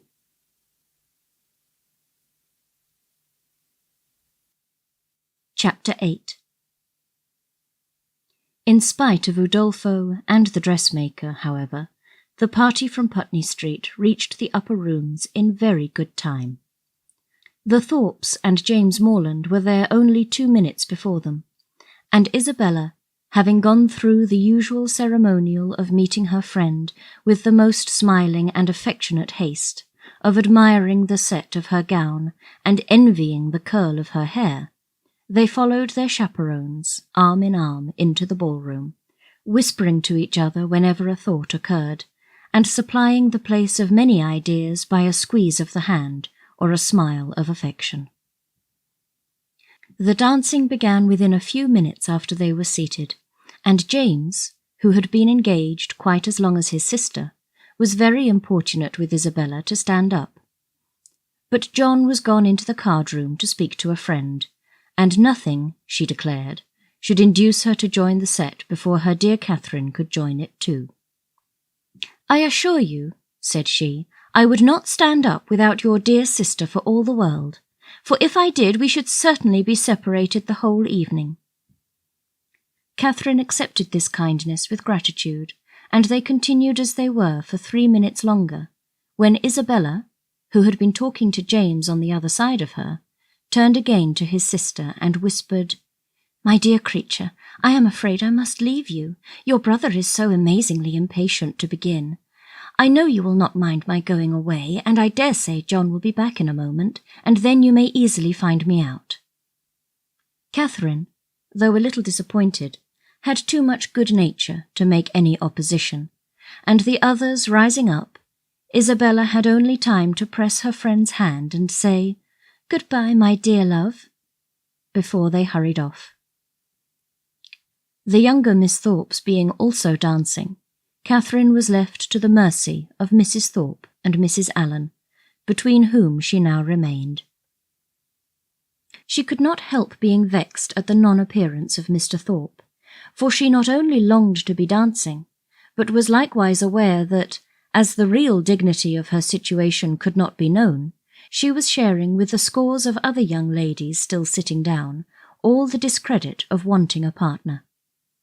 To be disgraced in the eye of the world, to wear the appearance of infamy, while her heart is all purity, her actions all innocence, and the misconduct of another the true source of her debasement, is one of those circumstances which peculiarly belong to the heroine's life, and her fortitude under it what particularly dignifies her character. Catherine had fortitude too. She suffered, but no murmur passed her lips. From this state of humiliation, she was roused at the end of 10 minutes to a pleasanter feeling by seeing, not Mr. Thorpe, but Mr. Tilney, within 3 yards of the place where they sat. He seemed to be moving that way, but he did not see her, and therefore the smile and the blush, which his sudden reappearance raised in Catherine, passed away without sullying her heroic importance. He looked as handsome and as lively as ever, and was talking with interest to a fashionable and pleasing-looking young woman, who leant on his arm, and whom Catherine immediately guessed to be his sister, thus unthinkingly throwing away a fair opportunity of considering him lost to her forever by being married already. But guided only by what was simple and probable, it had never entered her head that Mr. Tilney could be married. He had not behaved, he had not talked like the married men to whom she had been used. He had never mentioned a wife, and he had acknowledged a sister. From these circumstances sprang the instant conclusion of his sister's now being by his side, and therefore, instead of turning of a death-like paleness and falling in a fit on Mrs. Allen's bosom, Catherine sat erect, in the perfect use of her senses, and with cheeks only a little redder than usual. Mr. Tilney and his companion, who continued, though slowly, to approach, were immediately preceded by a lady, an acquaintance of Mrs. Thorpe, and this lady stopping to speak to her, they, as belonging to her, stopped likewise, and Catherine, catching Mr. Tilney's eye, instantly received from him the smiling tribute of recognition. She returned it with pleasure, and then, advancing still nearer, he spoke both to her and Mrs. Allen, by whom he was very civilly acknowledged. "I am very happy to see you again, sir, indeed. I was afraid you had left Bath." He thanked her for her fears, and said that he had quitted it for a week, on the very morning after his having had the pleasure of seeing her. "Well, sir, I dare say you are not sorry to be back again, for it is just the place for young people, and indeed for everybody else too. I tell Mr. Allen, when he talks of being sick of it, that I am sure he should not complain, for it is so very agreeable a place, and it is much better to be here than at home at this dull time of year. I tell him he is quite in luck to be sent here for his health. And I hope, madam, that Mr. Allen will be obliged to like the place, from finding it of service to him." "Thank you, sir, I have no doubt that he will. A neighbour of ours, Dr. Skinner, was here for his health last winter, and came away quite stout." "That circumstance must give great encouragement." "Yes, sir, and Dr. Skinner and his family were here 3 months, so I tell Mr. Allen he must not be in a hurry to get away." Here they were interrupted by a request from Mrs. Thorpe to Mrs. Allen that she would move a little to accommodate Mrs. Hughes and Miss Tilney with seats, as they had agreed to join their party. This was accordingly done, Mr. Tilney still continuing standing before them, and after a few minutes' consideration he asked Catherine to dance with him. This compliment, delightful as it was, produced severe mortification to the lady, and in giving her denial, she expressed her sorrow on the occasion so very much as if she really felt it, that had Thorpe, who joined her just afterwards, been half a minute earlier, he might have thought her sufferings rather too acute. The very easy manner in which he then told her that he had kept her waiting did not by any means reconcile her more to her lot, nor did the particulars which he entered into while they were standing up, of the horses and dogs of the friend whom he had just left, and of a proposed exchange of terriers between them, interest her so much as to prevent her looking very often towards that part of the room where she had left Mr. Tilney. Of her dear Isabella, to whom she particularly longed to point out that gentleman, she could see nothing. They were in different sets. She was separated from all her party, and away from all her acquaintance. One mortification succeeded another, and from the whole she deduced this useful lesson, that to go previously engaged to a ball does not necessarily increase either the dignity or enjoyment of a young lady. From such a moralizing strain as this, she was suddenly roused by a touch on the shoulder, and turning round, perceived Mrs. Hughes directly behind her, attended by Miss Tilney and a gentleman. "I beg your pardon, Miss Morland," said she, "for this liberty, but I cannot anyhow get to Miss Thorpe, and Mrs. Thorpe said she was sure you would not have the least objection to letting in this young lady by you." Mrs. Hughes could not have applied to any creature in the room more happy to oblige her than Catherine. The young ladies were introduced to each other, Miss Tilney expressing a proper sense of such goodness, Miss Morland with the real delicacy of a generous mind making light of the obligation, and Mrs. Hughes, satisfied with having so respectably settled her young charge, returned to her party. Miss Tilney had a good figure, a pretty face, and a very agreeable countenance, and her air, though it had not all the decided pretension, the resolute stylishness of Miss Thorpes, had more real elegance.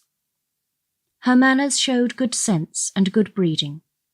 They were neither shy nor affectedly open, and she seemed capable of being young, attractive, and at a ball, without wanting to fix the attention of every man near her, and without exaggerated feelings of ecstatic delight or inconceivable vexation on every little trifling occurrence.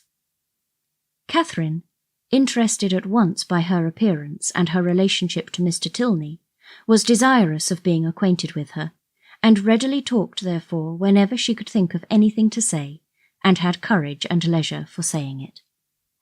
But the hindrance, thrown in the way of a very speedy intimacy, by the frequent want of one or more of these requisites, prevented their doing more than going through the first rudiments of an acquaintance, by informing themselves how well the other liked Bath, how much she admired its buildings and surrounding country, whether she drew or played or sang, and whether she was fond of riding on horseback.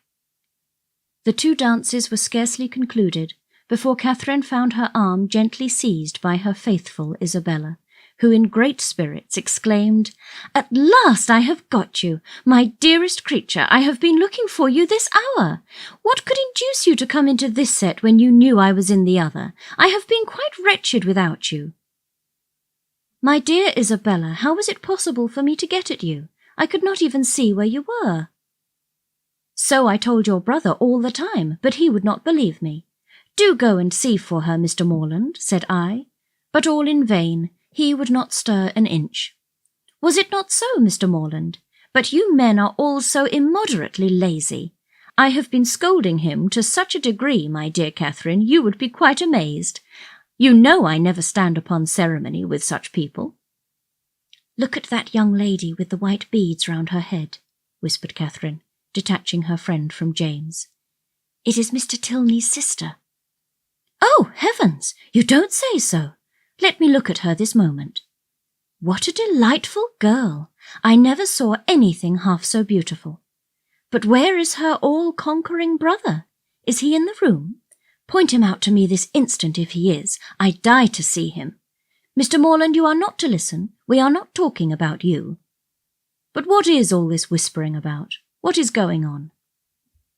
"There now, I knew how it would be. You men have such restless curiosity. Talk of the curiosity of women, indeed. 'Tis nothing, but be satisfied, for you are not to know anything at all of the matter."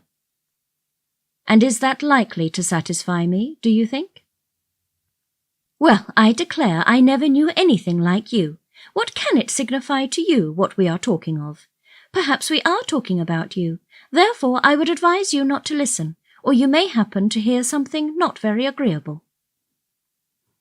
In this commonplace chatter, which lasted some time, the original subject seemed entirely forgotten, and though Catherine was very well pleased to have it dropped for a while, she could not avoid a little suspicion at the total suspension of all Isabella's impatient desire to see Mr. Tilney.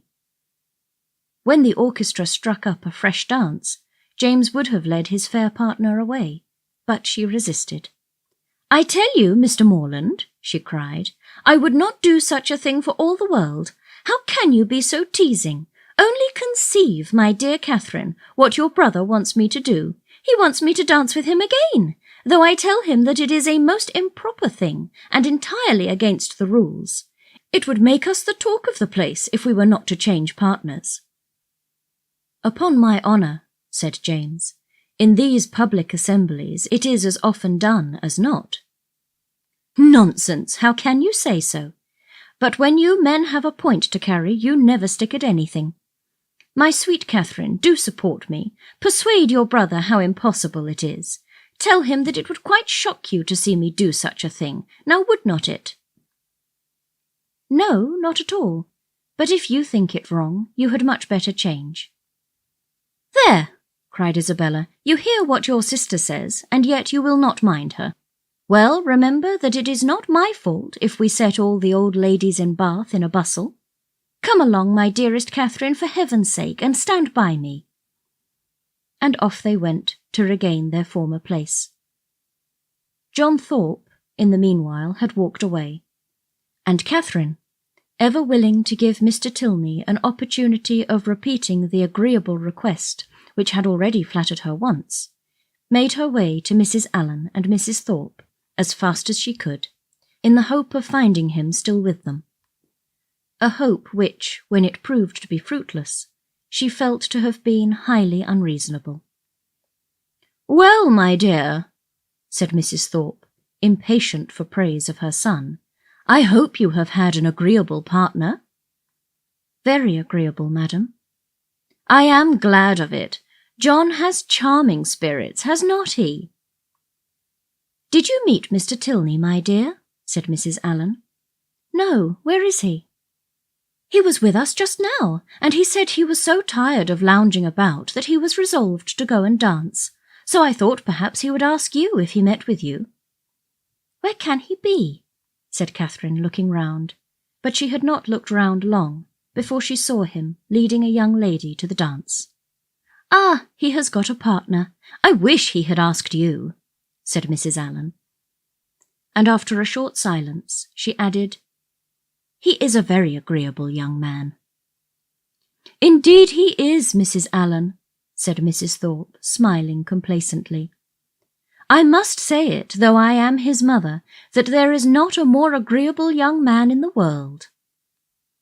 This inapplicable answer might have been too much for the comprehension of many, but it did not puzzle Mrs. Allen, for after only a moment's consideration she said, in a whisper to Catherine, "I dare say she thought I was speaking of her son." Catherine was disappointed and vexed. She seemed to have missed by so little the very object she had had in view, and this persuasion did not incline her to a very gracious reply when John Thorpe came up to her soon afterwards and said, "Well, Miss Morland, I suppose you and I are to stand up and jig it together again." "Oh, no, I am much obliged to you. Our 2 dances are over, and besides, I am tired, and do not mean to dance any more." "Do not you? Then let us walk about and quiz people. Come along with me, and I will show you the 4 greatest quizzers in the room, my 2 younger sisters and their partners. I have been laughing at them this half-hour." Again Catherine excused herself, and at last he walked off to quiz his sisters by himself. The rest of the evening she found very dull. Mr. Tilney was drawn away from their party at tea to attend that of his partner. Miss Tilney, though belonging to it, did not sit near her, and James and Isabella were so much engaged in conversing together that the latter had no leisure to bestow more on her friend than one smile, one squeeze, and one "Dearest Catherine."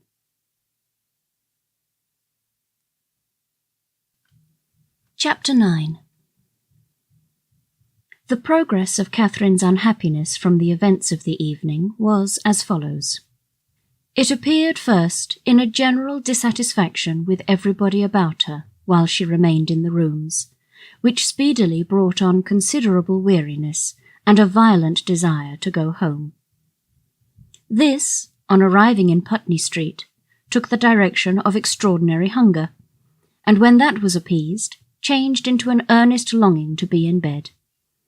Such was the extreme point of her distress, for when there she immediately fell into a sound sleep, which lasted 9 hours, and from which she awoke perfectly revived, in excellent spirits, with fresh hopes and fresh schemes. The first wish of her heart was to improve her acquaintance with Miss Tilney, and almost her first resolution to seek her for that purpose in the pump-room at noon. In the pump-room, one so newly arrived in Bath must be met with, and that building she had already found so favourable for the discovery of female excellence, and the completion of female intimacy, so admirably adapted for secret discourses and unlimited confidence, that she was most reasonably encouraged to expect another friend from within its walls. Her plan for the morning thus settled, she sat quietly down to her book after breakfast, resolving to remain in the same place and the same employment till the clock struck 1. And from habitude very little incommoded by the remarks and ejaculations of Mrs. Allen, whose vacancy of mind and incapacity for thinking was such that as she never talked a great deal, so she could never be entirely silent.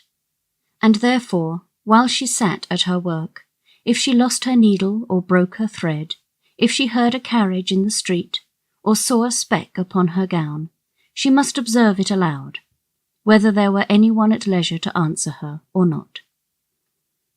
At about 12:30, a remarkably loud rap drew her in haste to the window, and scarcely had she time to inform Catherine of there being 2 open carriages at the door, in the first only a servant, her brother driving Miss Thorpe in the second, before John Thorpe came running upstairs, calling out, "Well, Miss Morland, here I am. Have you been waiting long? We could not come before. The old devil of a coachmaker was such an eternity finding out a thing fit to be got into, and now it is 10,000 to 1 but they break down before we are out of the street. How do you do, Mrs. Allen? A famous ball last night, was not it? Come, Miss Morland, be quick, for the others are in a confounded hurry to be off. They want to get their tumble over." "What do you mean?" said Catherine. "Where are you all going to?" "Going to? Why, you have not forgot our engagement. Did not we agree together to take a drive this morning? What a head you have! We are going up Claverton Down." "Something was said about it, I remember," said Catherine, looking at Mrs. Allen for her opinion. "But really I did not expect you." "Not expect me? That's a good one. And what a dust you would have made if I had not come." Catherine's silent appeal to her friend, meanwhile, was entirely thrown away, for Mrs. Allen, not being at all in the habit of conveying any expression herself by a look, was not aware of its being ever intended by anybody else.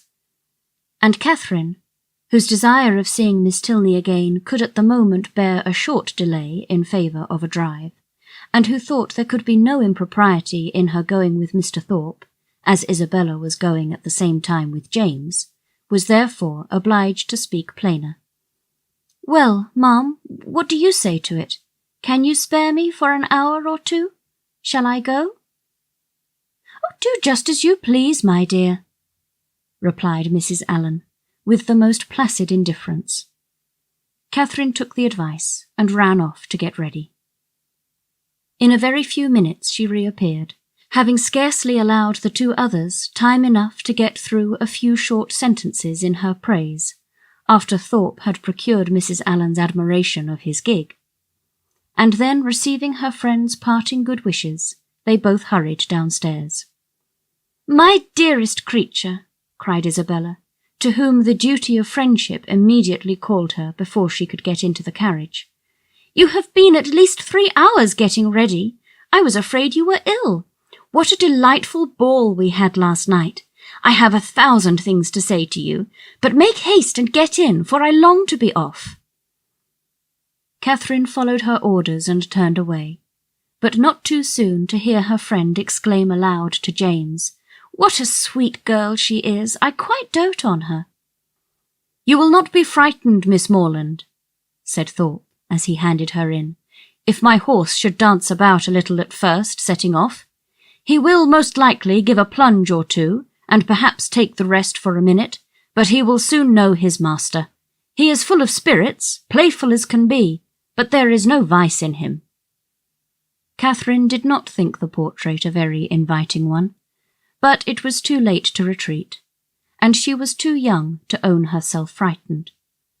So, resigning herself to her fate, and trusting to the animal's boasted knowledge of its owner, she sat peaceably down, and saw Thorpe sit down by her. Everything being then arranged, the servant who stood at the horse's head was bid in an important voice to "Let him go," and off they went, in the quietest manner imaginable, without a plunge or a caper, or anything like one.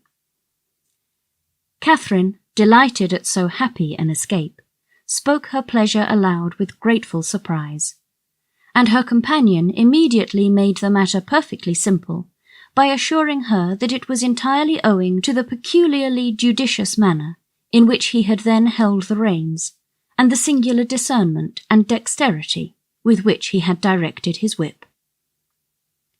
Catherine, though she could not help wondering that with such perfect command of his horse he should think it necessary to alarm her with a relation of its tricks, congratulated herself sincerely on being under the care of so excellent a coachman, and perceiving that the animal continued to go on in the same quiet manner, without showing the smallest propensity towards any unpleasant vivacity, and, considering its inevitable pace was 10 miles an hour, by no means alarmingly fast, gave herself up to all the enjoyment of air and exercise of the most invigorating kind, in a fine mild day of February, with the consciousness of safety. A silence of several minutes succeeded their first short dialogue.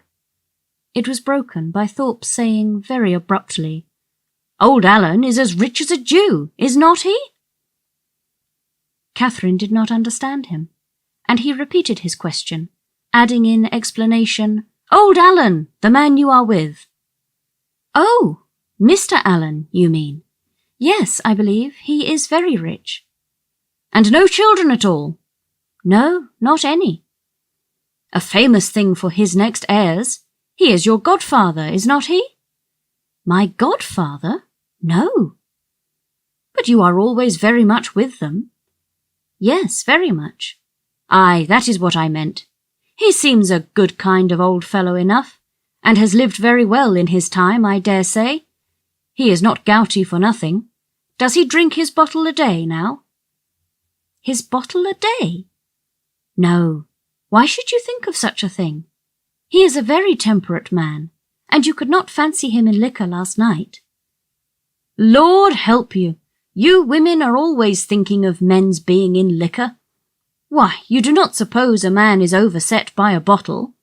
I am sure of this, that if everybody was to drink their bottle a day, there would not be half the disorders in the world there are now.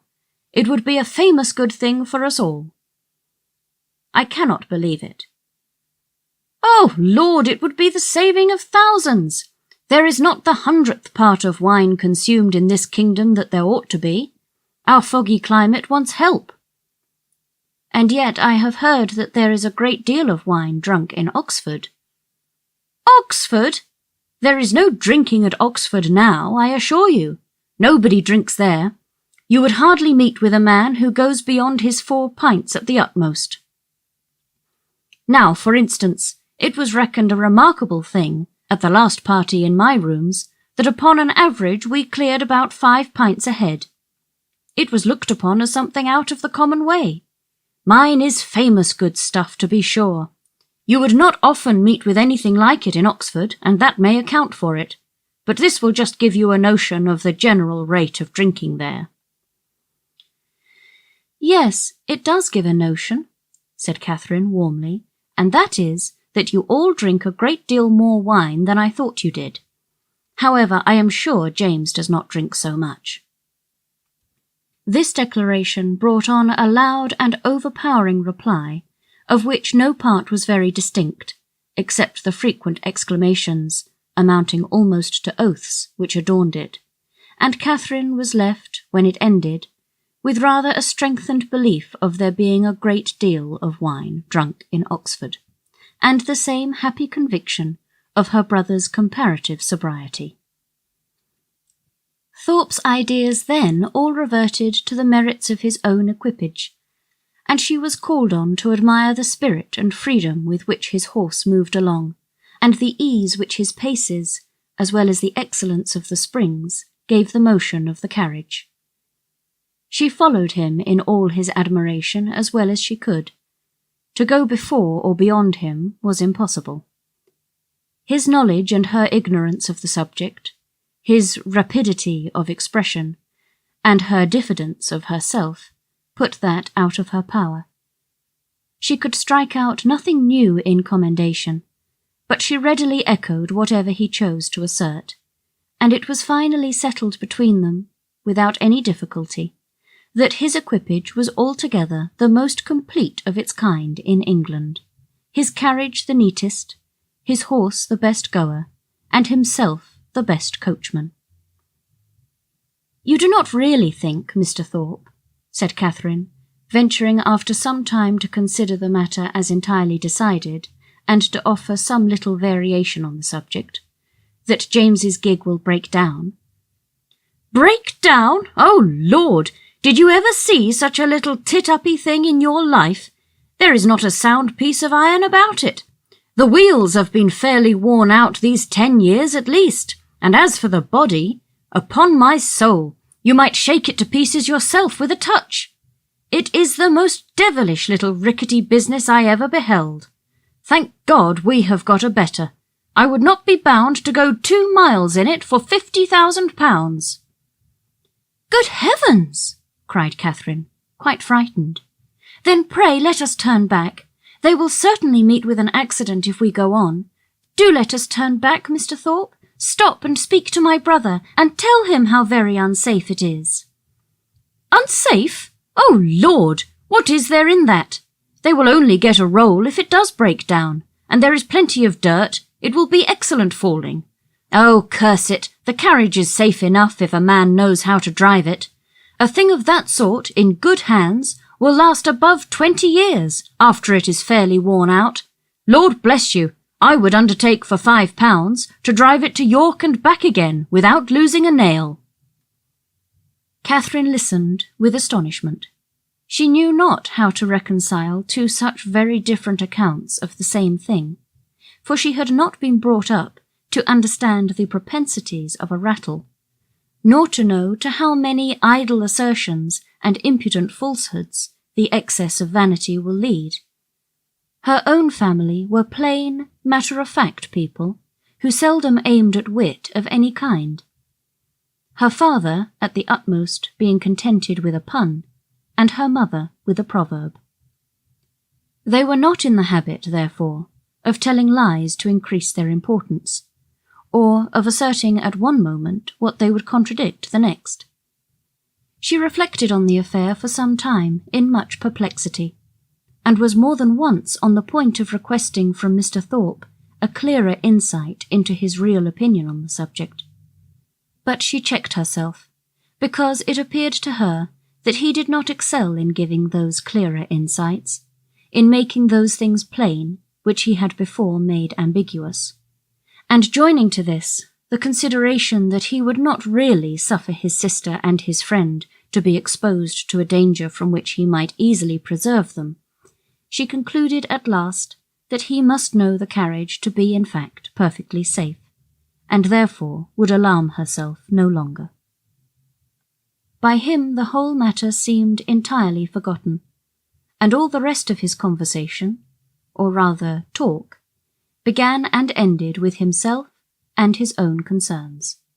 He told her of horses, which he had bought for a trifle and sold for incredible sums, of racing matches, in which his judgment had infallibly foretold the winner, of shooting parties, in which he had killed more birds, though without having one good shot, than all his companions together, and described to her some famous day's sport with the foxhounds, in which his foresight and skill in directing the dogs had repaired the mistakes of the most experienced huntsman, and in which the boldness of his riding, though it had never endangered his own life for a moment, had been constantly leading others into difficulties, which he calmly concluded had broken the necks of many. Little as Catherine was in the habit of judging for herself, and unfixed as were her general notions of what men ought to be, she could not entirely repress a doubt, while she bore with the effusions of his endless conceit, of his being altogether completely agreeable. It was a bold surmise, for he was Isabella's brother, and she had been assured by James that his manners would recommend him to all her sex. But in spite of this, the extreme weariness of his company, which crept over her before they had been out an hour, and which continued unceasingly to increase till they stopped in Putney Street again, induced her, in some small degree, to resist such high authority and to distrust his powers of giving universal pleasure. When they arrived at Mrs. Allen's door, the astonishment of Isabella was hardly to be expressed on finding that it was too late in the day for them to attend her friend into the house. Past 3 o'clock! It was inconceivable, incredible, impossible, and she would neither believe her own watch, nor her brother's, nor the servants'. She would believe no assurance of it founded on reason or reality, till Morland produced his watch and ascertained the fact. To have doubted a moment longer then would have been equally inconceivable, incredible, and impossible, and she could only protest, over and over again, that no 2 hours and a half had ever gone off so swiftly before, as Catherine was called on to confirm. Catherine could not tell a falsehood even to please Isabella, but the latter was spared the misery of her friend's dissenting voice by not waiting for her answer. Her own feelings entirely engrossed her. Her wretchedness was most acute on finding herself obliged to go directly home. It was ages since she had had a moment's conversation with her dearest Catherine, and though she had such thousands of things to say to her, it appeared as if they were never to be together again. So, with smiles of most exquisite misery, and the laughing eye of utter despondency, she bade her friend adieu, and went on. Catherine found Mrs. Allen just returned from all the busy idleness of the morning, and was immediately greeted with, "Well, my dear, here you are," a truth which she had no greater inclination than power to dispute. "And I hope you have had a pleasant airing." "Yes, ma'am, I thank you. We could not have had a nicer day." "So Mrs. Thorpe said. She was vastly pleased at your all going." "You have seen Mrs. Thorpe, then?" "Yes, I went to the pump room as soon as you were gone, and there I met her, and we had a great deal of talk together. She says there was hardly any veal to be got at market this morning. It is so uncommonly scarce." "Did you see anybody else of our acquaintance?" "Yes, we agreed to take a turn in the Crescent, and there we met Mrs. Hughes and Mr. and Miss Tilney walking with her." "Did you indeed? And did they speak to you?" "Yes, we walked along the Crescent together for half an hour. They seem very agreeable people. Miss Tilney was in a very pretty spotted muslin, and I fancy, by what I can learn, that she always dresses very handsomely. Mrs. Hughes talked to me a great deal about the family." "And what did she tell you of them?" "Oh, a vast deal indeed. She hardly talked of anything else." "Did she tell you what part of Gloucestershire they come from?" "Yes, she did, but I cannot recollect now. But they are very good kind of people, and very rich. Mrs. Tilney was a Miss Drummond, and she and Mrs. Hughes were schoolfellows, and Miss Drummond had a very large fortune, and when she married, her father gave her £20,000 and 500 to buy wedding clothes. Mrs. Hughes saw all the clothes after they came from the warehouse." "And are Mr. and Mrs. Tilney in Bath?" "Yes, I fancy they are, but I am not quite certain. Upon recollection, however, I have a notion they are both dead. At least the mother is. Yes, I am sure Mrs. Tilney is dead, because Mrs. Hughes told me there was a very beautiful set of pearls that Mr. Drummond gave his daughter on her wedding day, and that Miss Tilney has got now, for they were put by for her when her mother died." "And is Mr. Tilney, my partner, the only son?" "I cannot be quite positive about that, my dear. I have some idea he is. But, however, he is a very fine young man, Mrs. Hughes says, and likely to do very well." Catherine inquired no further. She had heard enough to feel that Mrs. Allen had no real intelligence to give, and that she was most particularly unfortunate herself in having missed such a meeting with both brother and sister. Could she have foreseen such a circumstance, nothing should have persuaded her to go out with the others, and as it was, she could only lament her ill luck, and think over what she had lost, till it was clear to her that the drive had by no means been very pleasant, and that John Thorpe himself was quite disagreeable.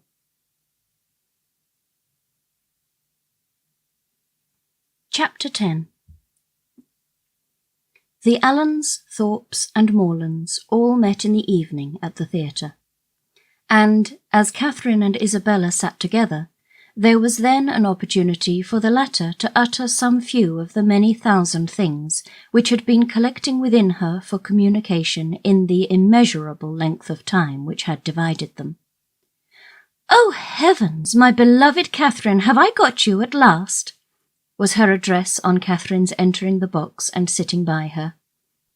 "Now, Mr. Morland," for he was close to her on the other side, "I shall not speak another word to you all the rest of the evening, so I charge you not to expect it. My sweetest Catherine, how have you been this long age? But I need not ask you, for you look delightfully. You really have done your hair in a more heavenly style than ever. You mischievous creature, do you want to attract everybody? I assure you my brother is quite in love with you already, and as for Mr. Tilney, but that is a settled thing. Even your modesty cannot doubt his attachment now. His coming back to Bath makes it too plain. Oh, what would not I give to see him! I really am quite wild with impatience. My mother says he is the most delightful young man in the world. She saw him this morning, you know. You must introduce him to me. Is he in the house now? Look about, for heaven's sake. I assure you I can hardly exist till I see him." "No," said Catherine. "He is not here. I cannot see him anywhere." "Oh, horrid! Am I never to be acquainted with him? How do you like my gown? I think it does not look amiss. The sleeves were entirely my own thought. Do you know, I get so immoderately sick of Bath. Your brother and I were agreeing this morning that, though it is vastly well to be here for a few weeks, we would not live here for millions. We soon found out that our tastes were exactly alike in preferring the country to every other place. Really, our opinions were so exactly the same it was quite ridiculous. There was not a single point in which we differed. I would not have had you by for the world. You are such a sly thing. I am sure you would have made some droll remark or other about it." "No, indeed I should not." "Oh, yes, you would indeed. I know you better than you know yourself. You would have told us that we seemed born for each other, or some nonsense of that kind, which would have distressed me beyond conception. My cheeks would have been as red as your roses. I would not have had you by for the world." "Indeed, you do me injustice.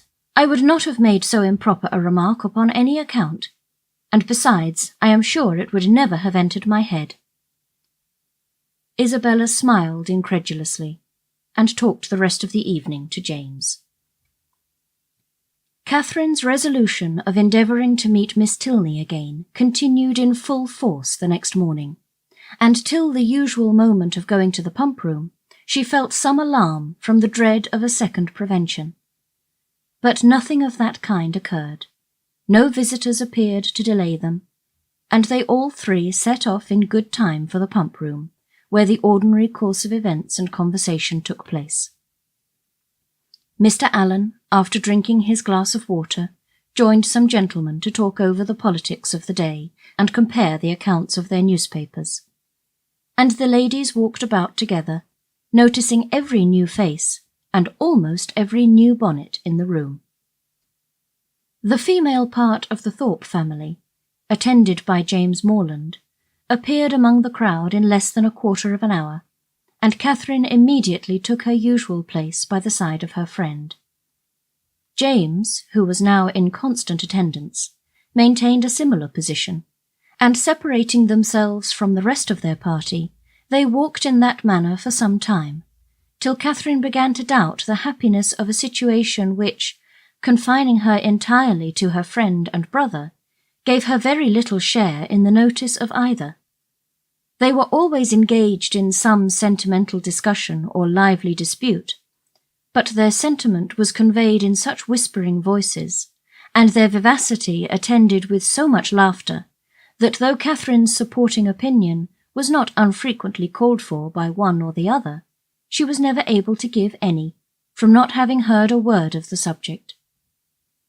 At length, however, she was empowered to disengage herself from her friend by the avowed necessity of speaking to Miss Tilney, whom she most joyfully saw just entering the room with Mrs. Hughes, and whom she instantly joined with a firmer determination to be acquainted than she might have had courage to command, had she not been urged by the disappointment of the day before. Miss Tilney met her with great civility, returned her advances with equal goodwill, and they continued talking together as long as both parties remained in the room. And though in all probability not an observation was made, nor an expression used by either, which had not been made and used some thousands of times before, under that roof, in every Bath season, yet the merit of their being spoken with simplicity and truth, and without personal conceit, might be something uncommon. "How well your brother dances!" was an artless exclamation of Catherine's towards the close of their conversation, which at once surprised and amused her companion. "Henry?" she replied with a smile. "Yes, he does dance very well." "He must have thought it very odd to hear me say I was engaged the other evening when he saw me sitting down, but I really had been engaged the whole day to Mr. Thorpe." Miss Tilney could only bow. "You cannot think," added Catherine after a moment's silence, "how surprised I was to see him again. I felt so sure of his being quite gone away." "When Henry had the pleasure of seeing you before, he was in Bath but for a couple of days. He came only to engage lodgings for us." "That never occurred to me, and of course, not seeing him anywhere, I thought he must be gone.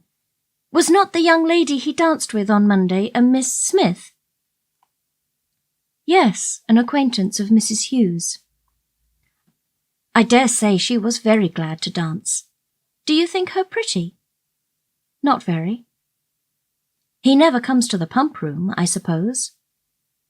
"Yes, sometimes, but he has rid out this morning with my father." Mrs. Hughes now joined them, and asked Miss Tilney if she was ready to go. "I hope I shall have the pleasure of seeing you again soon," said Catherine. "Shall you be at the cotillion ball tomorrow?" Yes, I think we certainly shall." "I am glad of it, for we shall all be there." This civility was duly returned, and they parted, on Miss Tilney's side with some knowledge of her new acquaintance's feelings, and on Catherine's without the smallest consciousness of having explained them. She went home very happy. The morning had answered all her hopes, and the evening of the following day was now the object of expectation, the future good. What gown and what headdress she should wear on the occasion became her chief concern. She cannot be justified in it. Dress is at all times a frivolous distinction, and excessive solicitude about it often destroys its own aim. Catherine knew all this very well. Her great-aunt had read her a lecture on the subject only the Christmas before, and yet she lay awake 10 minutes on Wednesday night, debating between her spotted and her tamboured muslin, and nothing but the shortness of the time prevented her buying a new one for the evening. This would have been an error in judgment, great though not uncommon, from which one of the other sex rather than her own, a brother rather than a great-aunt, might have warned her, for man only can be aware of the insensibility of man towards a new gown. It would be mortifying to the feelings of many ladies, could they be made to understand how little the heart of a man is affected by what is costly or new in their attire, how little it is biased by the texture of their muslin, and how unsusceptible of peculiar tenderness towards the spotted, the sprigged, the mull, or the jaconet. Woman is fine for her own satisfaction alone. No man will admire her the more, no woman will like her the better for it. Neatness and fashion are enough for the former, and a something of shabbiness or impropriety will be most endearing to the latter. But not one of these grave reflections troubled the tranquillity of Catherine. She entered the rooms on Thursday evening with feelings very different from what had attended her thither the Monday before. She had then been exulting in her engagement to Thorpe, and was now chiefly anxious to avoid his sight, lest he should engage her again, for though she could not, dared not expect that Mr. Tilney should ask her a third time to dance, her wishes, hopes, and plans all centred in nothing less. Every young lady may feel for my heroine in this critical moment, for every young lady has at some time or other known the same agitation. All have been, or at least all have believed themselves to be, in danger from the pursuit of someone whom they wished to avoid, and all have been anxious for the attentions of someone whom they wished to please. As soon as they were joined by the Thorpes, Catherine's agony began. She fidgeted about if John Thorpe came towards her, hid herself as much as possible from his view, and when he spoke to her, pretended not to hear him. The cotillions were over, the country dancing beginning, and she saw nothing of the Tilneys. "Do not be frightened, my dear Catherine," whispered Isabella, "but I am really going to dance with your brother again. I declare positively it is quite shocking. I tell him he ought to be ashamed of himself, but you and John must keep us in countenance. Make haste, my dear creature, and come to us. John is just walked off, but he will be back in a moment." Catherine had neither the time nor inclination to answer. The others walked away. John Thorpe was still in view, and she gave herself up for lost. That she might not appear, however, to observe or expect him, she kept her eyes intently fixed on her fan, and a self-condemnation for her folly in supposing that among such a crowd they should even meet with the Tilneys in any reasonable time had just passed through her mind, when she suddenly found herself addressed, and again solicited to dance, by Mr. Tilney himself. With what sparkling eyes and ready motion she granted his request, and with how pleasing a flutter of heart she went with him to the set, may be easily imagined. To escape, and, as she believed, so narrowly escape John Thorpe, and to be asked, so immediately on his joining her, asked by Mr. Tilney, as if he had sought her on purpose, it did not appear to her that life could supply any greater felicity. Scarcely had they worked themselves into the quiet possession of a place, however, when her attention was claimed by John Thorpe, who stood behind her. "Heyday, Miss Morland," said he. "What is the meaning of this?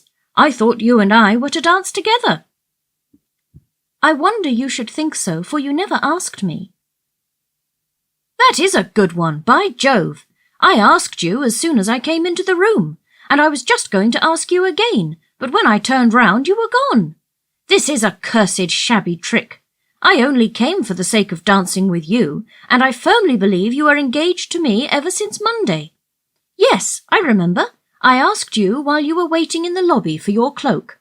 And here have I been telling all my acquaintance that I was going to dance with the prettiest girl in the room, and when they see you standing up with somebody else, they will quiz me famously." "Oh, no, they will never think of me after such a description as that."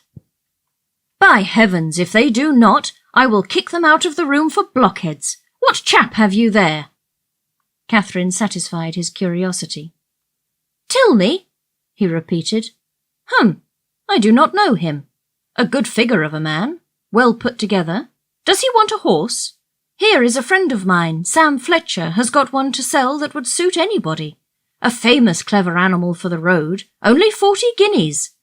I had 50 minds to buy it myself, for it is one of my maxims always to buy a good horse when I meet with one. But it would not answer my purpose. It would not do for the field. I would give any money for a real good hunter. I have 3 now, the best that ever were backed. I would not take 800 guineas for them. Fletcher and I mean to get a house in Leicestershire against the next season. It is so dashed uncomfortable living at an inn." This was the last sentence by which he could weary Catherine's attention, for he was just then borne off by the resistless pressure of a long string of passing ladies. Her partner now drew near and said, "That gentleman would have put me out of patience had he stayed with you half a minute longer. He has no business to withdraw the attention of my partner from me. We have entered into a contract of mutual agreeableness for the space of an evening, and all our agreeableness belongs solely to each other for that time. Nobody can fasten themselves on the notice of one without injuring the rights of the other. I consider a country dance as an emblem of marriage. Fidelity and complaisance are the principal duties of both, and those men who do not choose to dance or marry themselves have no business with the partners or wives of their neighbours." "But they are such very different things." "That you think they cannot be compared together?" "To be sure not. People that marry can never part, but must go and keep house together. People that dance only stand opposite each other in a long room for half an hour." "And such is your definition of matrimony and dancing. Taken in that light, certainly, their resemblance is not striking. But I think I could place them in such a view. You will allow that in both, man has the advantage of choice, woman only the power of refusal, that in both it is an engagement between man and woman, formed for the advantage of each, and that when once entered into, they belong exclusively to each other till the moment of its dissolution, that it is their duty each to endeavour to give the other no cause for wishing that he or she had bestowed themselves elsewhere, and their best interest to keep their own imaginations from wandering towards the perfections of their neighbours, or fancying that they should have been better off with anyone else. Will you allow all this?" "Yes, to be sure. As you state it, all this sounds very well, but still they are so very different. I cannot look upon them at all in the same light, nor think the same duties belong to them." "In one respect there certainly is a difference. In marriage the man is supposed to provide for the support of the woman to make the home agreeable to the man. He is to purvey, and she is to smile. But in dancing, their duties are exactly changed. The agreeableness, the compliance are expected from him, while she furnishes the fan and the lavender water. That, I suppose, was the difference of duties which struck you as rendering the conditions incapable of comparison." "No, indeed, I never thought of that." "Then I am quite at a loss. One thing, however, I must observe. This disposition on your side is rather alarming. You totally disallow any similarity in the obligations, and may I not thence infer that your notions of the duties of the dancing state are not so strict as your partner might wish? Have I not reason to fear that, if the gentleman who spoke to you just now were to return, or if any other gentleman were to address you, there would be nothing to restrain you from conversing with him as long as you chose?" "Mr. Thorpe is such a very particular friend of my brother's, that if he talks to me I must talk to him again. But there are hardly 3 young men in the room besides him that I have any acquaintance with." "And is that to be my only security? Alas, alas!" "Nay, I am sure you cannot have a better, for if I do not know anybody, it is impossible for me to talk to them, and besides, I do not want to talk to anybody." "Now you have given me a security worth having, and I shall proceed with courage. Do you find Bath as agreeable as when I had the honour of making the inquiry before?" "Yes, quite. More so, indeed." "More so? Take care, or you will forget to be tired of it at the proper time. You ought to be tired at the end of 6 weeks." "I do not think I should be tired if I were to stay here 6 months. Bath, compared with London, has little variety, and so everybody finds out every year.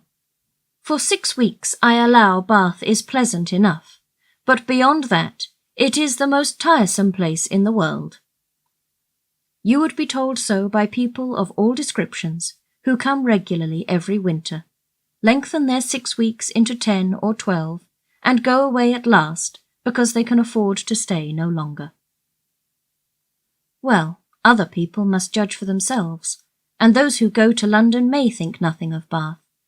But I, who live in a small retired village in the country, can never find greater sameness in such a place as this than in my own home.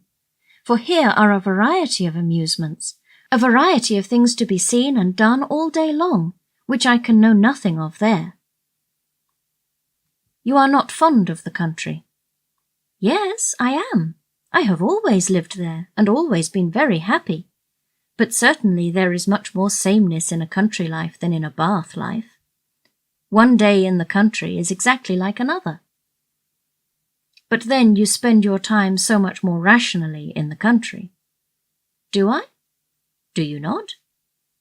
I do not believe there is much difference. Here you are in pursuit only of amusement all day long. And so I am at home, only I do not find so much of it. I walk about here, and so I do there, but here I see a variety of people in every street, and there I can only go and call on Mrs. Allen. Mr. Tilney was very much amused. Only go and call on Mrs. Allen, he repeated. What a picture of intellectual poverty! However, when you sink into this abyss again, you will have more to say. You will be able to talk of Bath and of all that you did here. Oh, yes, I shall never be in want of something to talk of again to Mrs. Allen or anybody else. I really believe I shall always be talking of Bath when I am at home again. I do like it so very much. If I could but have Papa and Mamma and the rest of them here, I suppose I should be too happy. James is coming, my eldest brother, is quite delightful, and especially as it turns out that the very family we are just got so intimate with are his intimate friends already. Oh, who can ever be tired of Bath? Not those who bring such fresh feelings of every sort to it as you do. But papas and mammas and brothers and intimate friends are a good deal gone by to most of the frequenters of Bath, and the honest relish of balls and plays and everyday sights is past with them. Here their conversation closed, the demands of the dance becoming now too importunate for a divided attention. Soon after their reaching the bottom of the set, Catherine perceived herself to be earnestly regarded by a gentleman who stood among the lookers-on, immediately behind her partner.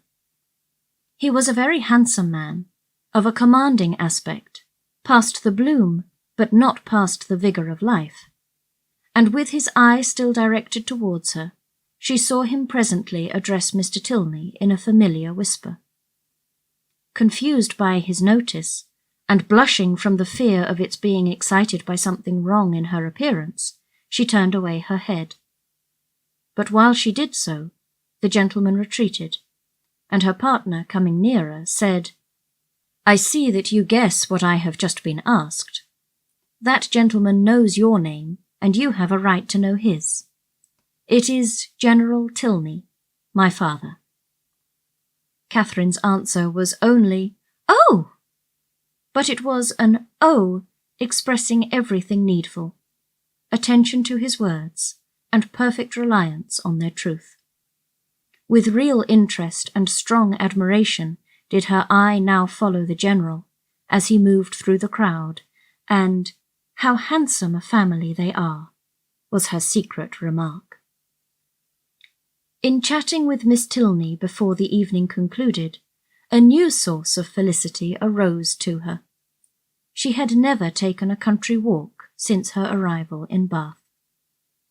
Miss Tilney, to whom all the commonly frequented environs were familiar, spoke of them in terms which made her all eagerness to know them too, and on her openly fearing that she might find nobody to go with her, it was proposed by the brother and sister that they should join in a walk some morning or other. "I shall like it," she cried, "beyond anything in the world, and do not let us put it off. Let us go tomorrow."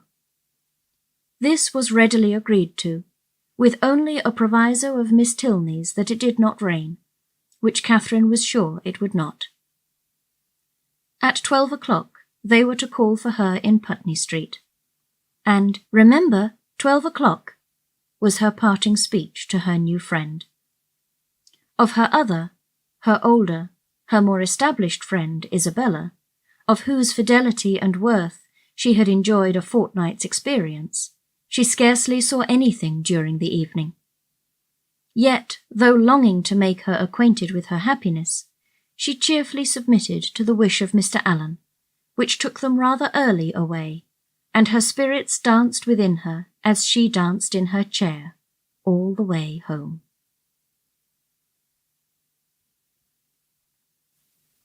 Chapter 11. The morrow brought a very sober-looking morning, the sun making only a few efforts to appear, and Catherine augured from it everything most favourable to her wishes. A bright morning, so early in the year, she allowed, would generally turn to rain, but a cloudy one foretold improvement as the day advanced. She applied to Mr. Allen for confirmation of her hopes, but Mr. Allen, not having his own skies and barometer about him, declined giving any absolute promise of sunshine. She applied to Mrs. Allen, and Mrs. Allen's opinion was more positive. She had no doubt in the world of its being a very fine day, if the clouds would only go off and the sun keep out.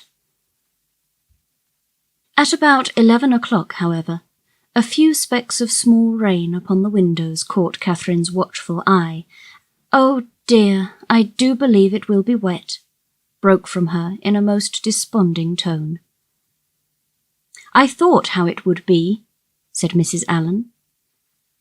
"No walk for me today," sighed Catherine, "but perhaps it may come to nothing, or it may hold up before 12. "Perhaps it may, but then, my dear, it will be so dirty." "Oh, that will not signify. I never mind dirt." "No," replied her friend very placidly, "I know you never mind dirt." After a short pause, "It comes on faster and faster," said Catherine, as she stood watching at a window. "So it does, indeed. If it keeps raining, the streets will be very wet. There are 4 umbrellas up already. How I hate the sight of an umbrella. They are disagreeable things to carry. I would much rather take a chair at any time. It was such a nice-looking morning. I felt so convinced it would be dry." "Anybody would have thought so, indeed. There will be very few people in the pump-room if it rains all the morning. I hope Mr. Allen will put on his greatcoat when he goes, but I dare say he will not, for he had rather do anything in the world than walk out in a greatcoat. I wonder he should dislike it. It must be so comfortable." The rain continued, fast though not heavy. Catherine went every 5 minutes to the clock, threatening on each return that, if it still kept on raining another 5 minutes, she would give up the matter as hopeless. The clock struck 12, and it still rained. "You will not be able to go, my dear." "I do not quite despair yet. I shall not give it up till 12:15. This is just the time of day for it to clear up, and I do think it looks a little lighter. There, it is 20 minutes after 12, and now I shall give it up entirely. Oh, that we had such weather here as they had at Udolpho, or at least in Tuscany and the south of France. The night that poor St. Aubin died, such beautiful weather." At 12:30, when Catherine's anxious attention to the weather was over, and she could no longer claim any merit from its amendment, the sky began voluntarily to clear. A gleam of sunshine took her quite by surprise. She looked round. The clouds were parting, and she instantly returned to the window to watch over and encourage the happy appearance. 10 minutes more made it certain that a bright afternoon would succeed, and justified the opinion of Mrs. Allen, who had always thought it would clear up. But whether Catherine might still expect her friends, whether there had not been too much rain for Miss Tilney to venture, must yet be a question. It was too dirty for Mrs. Allen to accompany her husband to the pump-room. He accordingly set off by himself, and Catherine had barely watched him down the street when her notice was claimed by the approach of the same 2 open carriages, containing the same 3 people that had surprised her so much a few mornings back. Isabella, my brother, and Mr. Thorpe, I declare. They are coming for me, perhaps, but I shall not go. I cannot go, indeed, for you know Miss Tilney may still call. Mrs. Allen agreed to it. John Thorpe was soon with them, and his voice was with them yet sooner, for on the stairs he was calling out to Miss Morland to be quick. Make haste, as he threw open the door. Put on your hat this moment. There is no time to be lost. We are going to Bristol. How do you do, Mrs. Allen? To Bristol? Is not that a great way off? But, however, I cannot go with you today, because I am engaged. I expect some friends every moment. This was, of course, vehemently talked down as no reason at all. Mrs. Allen was called on to second him, and the 2 others walked in to give their assistance. My sweetest Catherine, is not this delightful? We shall have the most heavenly drive. You are to thank your brother and me for the scheme. It darted into our heads at breakfast time, I verily believe at the same instant, and we should have been off 2 hours ago, if it had not been for this detestable rain. But it does not signify. The nights are moonlight, and we shall do delightfully. Oh, I am in such ecstasies at the thought of a little country air and quiet. So much better than going to the lower rooms. We shall drive directly to Clifton and dine there, and, as soon as dinner is over, if there is time for it, go on to King's Weston. I doubt our being able to do so much, said Morland. You croaking fellow, cried Thorpe. We shall be able to do 10 times more. King's Weston, aye, and Blaise Castle too, and anything else we can hear of. But here is your sister says she will not go. Blaise Castle, cried Catherine. What is that? The finest place in England, worth going 50 miles at any time to see. What, is it really a castle, an old castle? The oldest in the kingdom. But is it like what one reads of? Exactly, the very same. But now really, are there towers and long galleries? By dozens. Then I should like to see it. But I cannot go. Not go? My beloved creature, what do you mean?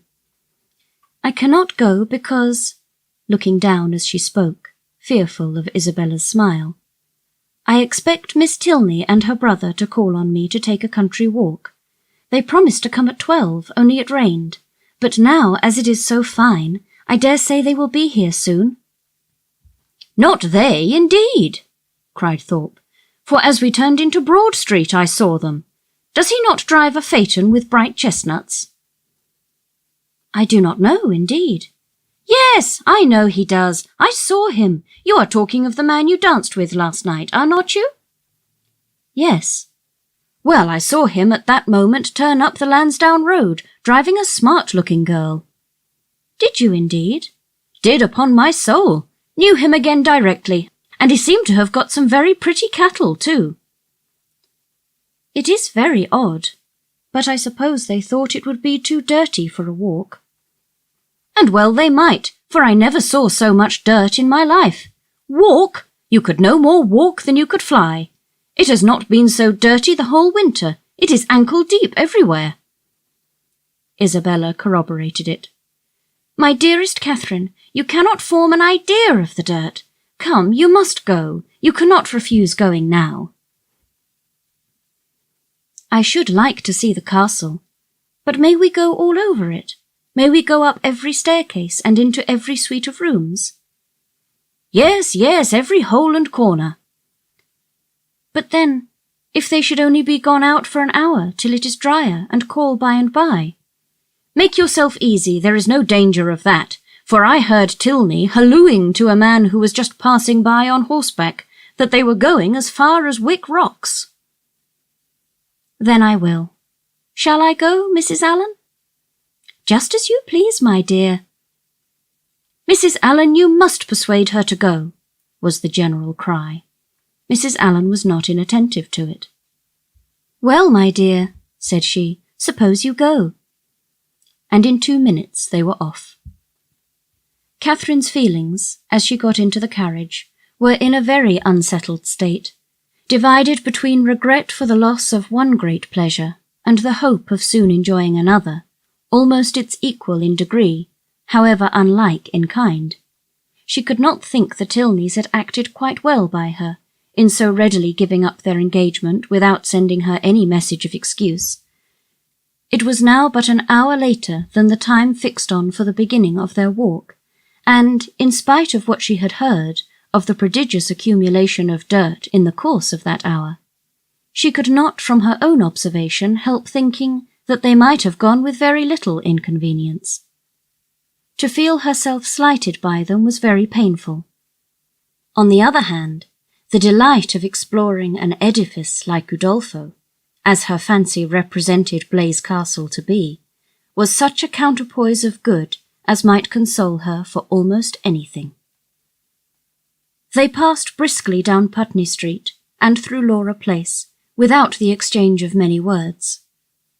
Thorpe talked to his horse, and she meditated, by turns, on broken promises and broken arches, phaetons and false hangings, Tilneys and trapdoors. As they entered Argyle Buildings, however, she was roused by this address from her companion. "Who is that girl who looked at you so hard as she went by?" "Who? Where?" "On the right-hand pavement. She must be almost out of sight now." Catherine looked round and saw Miss Tilney leaning on her brother's arm, walking slowly down the street. She saw them both looking back at her. "Stop! Stop, Mr. Thorpe!" she impatiently cried. "It is Miss Tilney! It is indeed! How could you tell me they were gone? Stop! Stop! I will get out this moment and go to them." But to what purpose did she speak? Thorpe only lashed his horse into a brisker trot. The Tilneys, who had soon ceased to look after her, were in a moment out of sight, round the corner of Laura Place, and in another moment she was herself whisked into the market-place. Still, however, and during the length of another street, she entreated him to stop. "Pray, pray stop, Mr. Thorpe! I cannot go on, I will not go on! I must go back to Miss Tilney." But Mr. Thorpe only laughed, smacked his whip, encouraged his horse, made odd noises, and drove on. And Catherine, angry and vexed as she was, having no power of getting away, was obliged to give up the point and submit. Her reproaches, however, were not spared. "How could you deceive me so, Mr. Thorpe? How could you say that you saw them driving up the Lansdowne Road? I would not have had it happen so for the world. They must think it so strange, so rude of me. To go by them, too, without saying a word. You do not know how vexed I am. I shall have no pleasure at Clifton, nor in anything else. I had rather, 10,000 times rather, get out now and walk back to them. How could you say you saw them driving out in a phaeton?" Thorpe defended himself very stoutly, declared he had never seen two men so much alike in his life, and would hardly give up the point of its having been Tilney himself. Their drive, even when this subject was over, was not likely to be very agreeable. Catherine's complaisance was no longer what it had been in their former airing. She listened reluctantly, and her replies were short. Blaise Castle remained her only comfort. Towards that she still looked at intervals with pleasure, though rather than be disappointed of the promised walk, and especially rather than be thought ill of by the Tilneys, she would willingly have given up all the happiness which its walls could supply. The happiness of a progress through a long suite of lofty rooms, exhibiting the remains of magnificent furniture, though now for many years deserted. The happiness of being stopped in their way along narrow winding vaults by a low grated door, or even of having their lamp, their only lamp, extinguished by a sudden gust of wind, and of being left in total darkness. In the meanwhile, they proceeded on their journey without any mischance, and were within view of the town of Keynsham, when a halloo from Morland, who was behind them, made his friend pull up to know what was the matter. The others then came close enough for conversation, and Morland said, "We had better go back, Thorpe. It is too late to go on today. Your sister thinks so as well as I. We have been exactly an hour coming from Putney Street, very little more than 7 miles. And I suppose we have at least 8 more to go. It will never do. We set out a great deal too late. We had much better put it off till another day and turn round." "It is all one to me," replied Thorpe rather angrily, and instantly turning his horse, they were on their way back to Bath. "If your brother had not got such a dashed beast to drive," he said soon afterwards, "we might have done it very well. My horse would have trotted to Clifton within the hour, if left to himself, and I have almost broke my arm with pulling him into that cursed broken-winged jade's pace. Morland is a fool for not keeping a horse and gig of his own." "No, he is not," said Catherine warmly, "for I am sure he could not afford it." "And why cannot he afford it?" "Because he has not money enough." "And whose fault is that?" "Nobody's that I know of." Thorpe then said something in the loud, incoherent way to which he had often recourse, about its being a dashed thing to be miserly, and that if people who rolled in money could not afford things, he did not know who could, which Catherine did not even endeavour to understand. Disappointed of what was to have been the consolation for her first disappointment, she was less and less disposed either to be agreeable herself or to find her companion so, and they returned to Putney Street without her speaking 20 words. As she entered the house, the footman told her that a gentleman and lady had called and inquired for her a few minutes after her setting off. That, when he told them she was gone out with Mr. Thorpe, the lady had asked whether any message had been left for her, and on his saying no, had felt for a card, but said she had none about her, and went away. Pondering over these heart-rending tidings, Catherine walked slowly upstairs. At the head of them she was met by Mr. Allen, who, on hearing the reason of their speedy return, said, "I am glad your brother had so much sense. I am glad you are come back. It was a strange, wild scheme." They all spent the evening together at Thorpes. Catherine was disturbed and out of spirits, but Isabella seemed to find a pool of commerce in the fate of which she shared, by private partnership with Morland, a very good equivalent for the quiet and country air of an inn at Clifton. Her satisfaction, too, in not being at the lower rooms was spoken more than once. "How I pity the poor creatures that are going there! How glad I am that I am not amongst them! I wonder whether it will be a full ball or not. They have not begun dancing yet. I would not be there for all the world. It is so delightful to have an evening now and then to oneself. I dare say it will not be a very good ball. I know the Mitchells will not be there. I am sure I pity everybody that is. But I dare say, Mr. Morland, you long to be at it, do not you? I am sure you do. Well, pray do not let anybody here be a restraint on you. I dare say we could do very well without you, but you men think yourselves of such consequence." Catherine could almost have accused Isabella of being wanting in tenderness towards herself and her sorrows, so very little did they appear to dwell on her mind, and so very inadequate was the comfort she offered. "Do not be so dull, my dearest creature," she whispered. "You will quite break my heart.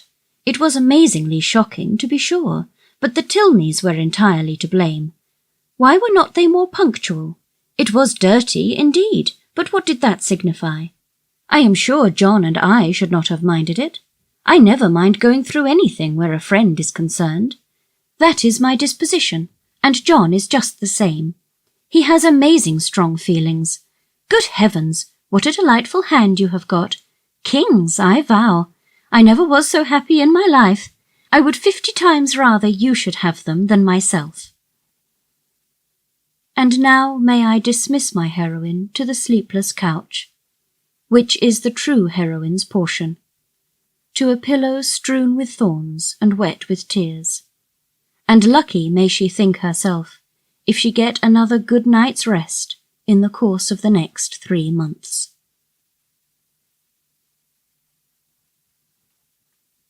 Chapter 12. Mrs. Allen, said Miss Catherine the next morning, will there be any harm in my calling on Miss Tilney to-day? I shall not be easy till I have explained everything. Go, by all means, my dear, only put on a white gown. Miss Tilney always wears white. Catherine cheerfully complied, and being properly equipped, was more impatient than ever to be at the pump-room, that she might inform herself of General Tilney's lodgings, for though she believed they were in Milsom Street, she was not certain of the house, and Mrs. Allen's wavering convictions only made it more doubtful. To Milsom Street she was directed, and having made herself perfect in the number, hastened away with eager steps and a beating heart to pay her visit, explain her conduct, and be forgiven. Tripping lightly through the churchyard, and resolutely turning away her eyes, that she might not be obliged to see her beloved Isabella and her dear family, who, she had reason to believe, were in a shop hard by. She reached the house without any impediment, looked at the number, knocked at the door, and inquired for Miss Tilney. The man believed Miss Tilney to be at home, but was not quite certain. Would she be pleased to send up her name? She gave her card. In a few minutes the servant returned, and with a look which did not quite confirm his words, said he had been mistaken, for that Miss Tilney was walked out. Catherine, with a blush of mortification, left the house.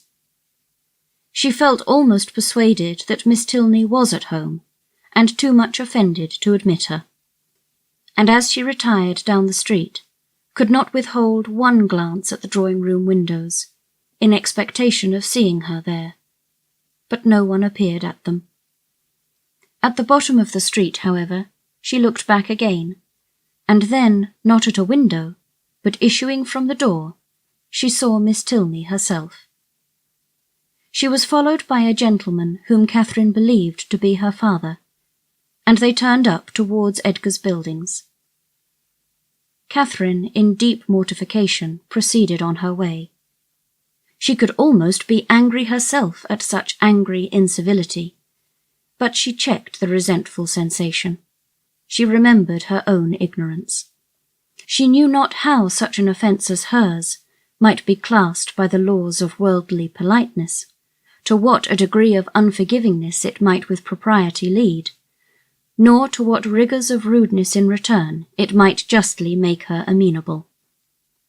Dejected and humbled, she had even some thoughts of not going with the others to the theatre that night, but it must be confessed that they were not of long continuance, for she soon recollected, in the first place, that she was without any excuse for staying at home, and, in the second, that it was a play she wanted very much to see. To the theatre, accordingly, they all went. No Tilneys appeared to plague or please her.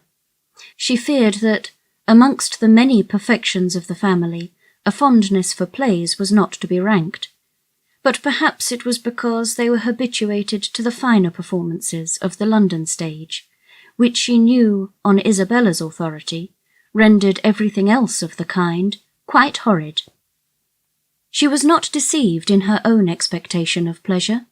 The comedy so well suspended her care that no one, observing her during the first 4 acts, would have supposed she had any wretchedness about her.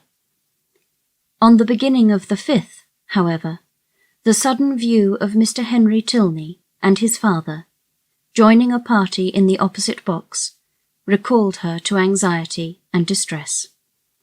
The stage could no longer excite genuine merriment, no longer keep her whole attention. Every other look upon an average was directed towards the opposite box, and for the space of 2 entire scenes did she thus watch Henry Tilney, without being once able to catch his eye. No longer could he be suspected of indifference for a play. His notice was never withdrawn from the stage during 2 whole scenes. At length, however, he did look towards her, and he bowed. But such a bow! No smile, no continued observance attended it. His eyes were immediately returned to their former direction. Catherine was restlessly miserable. She could almost have run round to the box in which he sat and forced him to hear her explanation. Feelings rather natural than heroic possessed her. Instead of considering her own dignity injured by this ready condemnation, instead of proudly resolving, in conscious innocence, to show her resentment towards him who could harbour a doubt of it, to leave to him all the trouble of seeking an explanation, and to enlighten him on the past only by avoiding his sight or flirting with somebody else, she took to herself all the shame of misconduct, or at least of its appearance, and was only eager for an opportunity of explaining its cause. The play concluded. The curtain fell. Henry Tilney was no longer to be seen where he had hitherto sat, but his father remained, and perhaps he might be now coming round to their box. She was right. In a few minutes he appeared, and making his way through the then thinning rows, spoke with like calm politeness to Mrs. Allen and her friend. Not with such calmness was he answered by the latter. "Oh, Mr. Tilney, I have been quite wild to speak to you and make my apologies. You must have thought me so rude, but indeed it was not my own fault, was it, Mrs. Allen? Did not they tell me that Mr. Tilney and his sister were gone out in a phaeton together? And then what could I do? But I had 10,000 times rather have been with you. Now had I not, Mrs. Allen?" "Oh, my dear, you tumble my gown," was Mrs. Allen's reply. Her assurance, however, standing sole as it did, was not thrown away. It brought a more cordial, more natural smile into his countenance, and he replied in a tone which retained only a little affected reserve. "We were much obliged to you, at any rate, for wishing us a pleasant walk after our passing you in Argyle Street. You were so kind as to look back on purpose." "But indeed I did not wish you a pleasant walk. I never thought of such a thing, but I begged Mr. Thorpe so earnestly to stop. I called out to him as soon as ever I saw you. Now, Mrs. Allen, did not— Oh, you were not there, but indeed I did, and if Mr. Thorpe would only have stopped, I would have jumped out and run after you." Is there a Henry in the world who could be insensible to such a declaration? Henry Tilney, at least, was not. With a yet sweeter smile, he said everything that need be said of his sister's concern, regret, and dependence on Catherine's honour. "Oh, do not say Miss Tilney was not angry," cried Catherine, "because I know she was, for she would not see me this morning when I called. I saw her walk out of the house the next minute after my leaving it. I was hurt, but I was not affronted. Perhaps you did not know I had been there." "I was not within at the time, but I heard of it from Eleanor, and she has been wishing ever since to see you, to explain the reason of such incivility. But perhaps I can do it as well. It was nothing more than that my father— they were just preparing to walk out, and he being hurried for time, and not caring to have it put off, made a point of her being denied. That was all, I do assure you. She was very much vexed, and meant to make her apology as soon as possible." Catherine's mind was greatly eased by this information. Yet a something of solicitude remained, from which sprang the following question, thoroughly artless in itself, though rather distressing to the gentleman. But, Mr. Tilney, why were you less generous than your sister? If she felt such confidence in my good intentions, and could suppose it to be only a mistake, why should you be so ready to take offence? Me? I take offence? Nay, I am sure by your look, when you came into the box, you were angry. I angry? I could have no right. Well, nobody would have thought you had no right who saw your face. He replied by asking her to make room for him, and talking of the play. He remained with them some time, and was only too agreeable for Catherine to be contented when he went away. Before they parted, however, it was agreed that the projected walk should be taken as soon as possible, and, setting aside the misery of his quitting their box, she was, upon the whole, left one of the happiest creatures in the world. While talking to each other, she had observed with some surprise that John Thorpe, who was never in the same part of the house for 10 minutes together, was engaged in conversation with General Tilney, and she felt something more than surprise when she thought she could perceive herself the object of their attention and discourse. What could they have to say of her? She feared General Tilney did not like her appearance. She found it was implied in his preventing her admittance to his daughter, rather than postpone his own walk a few minutes. How came Mr. Thorpe to know your father? Was her anxious inquiry, as she pointed them out to her companion. He knew nothing about it, but his father, like every military man, had a very large acquaintance. When the entertainment was over, Thorpe came to assist them in getting out. Catherine was the immediate object of his gallantry, and, while they waited in the lobby for a chair, he prevented the inquiry, which had travelled from her heart almost to the tip of her tongue, by asking in a consequential manner whether she had seen him talking with General Tilney. He is a fine old fellow, upon my soul, stout, active, looks as young as his son. I have a great regard for him, I assure you. A gentleman-like, good sort of fellow as ever lived. But how came you to know him? Know him? There are few people much about town that I do not know. I have met him forever at the Bedford, and I knew his face again today the moment he came into the billiard-room. One of the best players we have, by the by, and we had a little touch together, though I was almost afraid of him at first. The odds were 5-4 against me, and if I had not made one of the cleanest strokes that perhaps ever was made in this world, I took his ball exactly, but I could not make you understand it without a table. However, I did beat him. A very fine fellow, as rich as a Jew. I should like to dine with him. I dare say he gives famous dinners. But what do you think we have been talking of? You. Yes, by heavens, and the General thinks you the finest girl in Bath. Oh, nonsense, how can you say so? And what do you think I said? Lowering his voice. Well done, General, said I am quite of your mind. Here Catherine, who was much less gratified by his admiration than by General Tilney's, was not sorry to be called away by Mr. Allen. Thorpe, however, would see her to her chair, and, till she entered it, continued the same kind of delicate flattery, in spite of her entreating him to have done.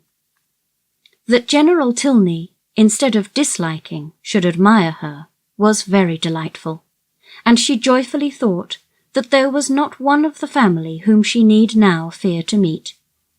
The evening had done more, much more, for her than could have been expected.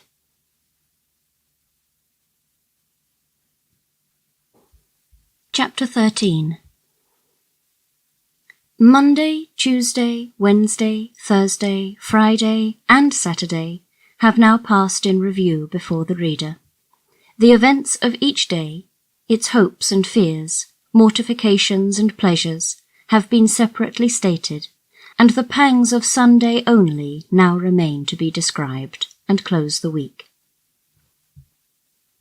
The Clifton scheme had been deferred, not relinquished, and on the afternoon's crescent of this day it was brought forward again.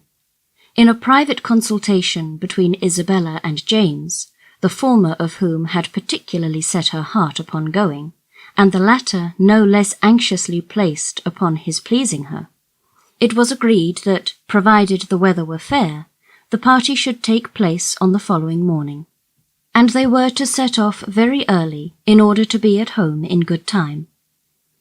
The affair thus determined, and Thorpes' approbation secured, Catherine only remained to be apprised of it. She had left them for a few minutes to speak to Miss Tilney. In that interval the plan was completed, and as soon as she came again, her agreement was demanded. But instead of the gay acquiescence expected by Isabella, Catherine looked grave, was very sorry, but could not go. The engagement which ought to have kept her from joining in the former attempt would make it impossible for her to accompany them now. She had that moment settled with Miss Tilney to take their proposed walk tomorrow. It was quite determined, and she would not, upon any account, retract. But that she must and should retract was instantly the eager cry of both the Thorpes. They must go to Clifton tomorrow. They would not go without her. It would be nothing to put off a mere walk for one day longer, and they would not hear of a refusal. Catherine was distressed, but not subdued. "Do not urge me, Isabella. I am engaged to Miss Tilney. I cannot go." This availed nothing. The same arguments assailed her again. She must go, she should go, and they would not hear of a refusal. "It would be so easy to tell Miss Tilney that you had just been reminded of a prior engagement, and must only beg to put off the walk till Tuesday." "No, it would not be easy. I could not do it. There has been no prior engagement." But Isabella became only more and more urgent, calling on her in the most affectionate manner, addressing her by the most endearing names. She was sure her dearest, sweetest Catherine would not seriously refuse such a trifling request to a friend who loved her so dearly. She knew her beloved Catherine to have so feeling a heart, so sweet a temper, to be so easily persuaded by those she loved. But all in vain. Catherine felt herself to be in the right, and though pained by such tender, such flattering supplication, could not allow it to influence her. Isabella then tried another method. She reproached her with having more affection for Miss Tilney, though she had known her so little a while, than for her best and oldest friends, with being grown cold and indifferent, in short, towards herself. "I cannot help being jealous, Catherine, when I see myself slighted for strangers, I who love you so excessively. When once my affections are placed, it is not in the power of anything to change them. But I believe my feelings are stronger than anybody's. I am sure they are too strong for my own peace, and to see myself supplanted in your friendship by strangers does cut me to the quick, I own. These Tilneys seem to swallow up everything else." Catherine thought this reproach equally strange and unkind. Was it the part of a friend thus to expose her feelings to the notice of others? Isabella appeared to her ungenerous and selfish, regardless of everything but her own gratification. These painful ideas crossed her mind, though she said nothing. Isabella, in the meanwhile, had applied her handkerchief to her eyes, and Morland, miserable at such a sight, could not help saying, "Nay, Catherine, I think you cannot stand out any longer now. The sacrifice is not much, and to oblige such a friend, I shall think you quite unkind if you still refuse." This was the first time of her brother's openly siding against her, and anxious to avoid his displeasure, she proposed a compromise. If they would only put off their scheme till Tuesday, which they might easily do, as it depended only on themselves, she could go with them, and everybody might then be satisfied. But no, no, no, was the immediate answer. That could not be, for Thorpe did not know that he might not go to town on Tuesday. Catherine was sorry, but could do no more, and a short silence ensued, which was broken by Isabella, who, in a voice of cold resentment, said, "Very well, then there is an end of the party. If Catherine does not go, I cannot. I cannot be the only woman. I would not, upon any account in the world, do so improper a thing." "Catherine, you must go," said James. "But why cannot Mr. Thorpe drive one of his other sisters? I dare say either of them would like to go." "Thank ye," cried Thorpe, "but I did not come to Bath to drive my sisters about and look like a fool. No, if you do not go, dash me if I do. I only go for the sake of driving you." "That is a compliment which gives me no pleasure." But her words were lost on Thorpe, who had turned abruptly away. The three others still continued together, walking in a most uncomfortable manner to poor Catherine. Sometimes not a word was said.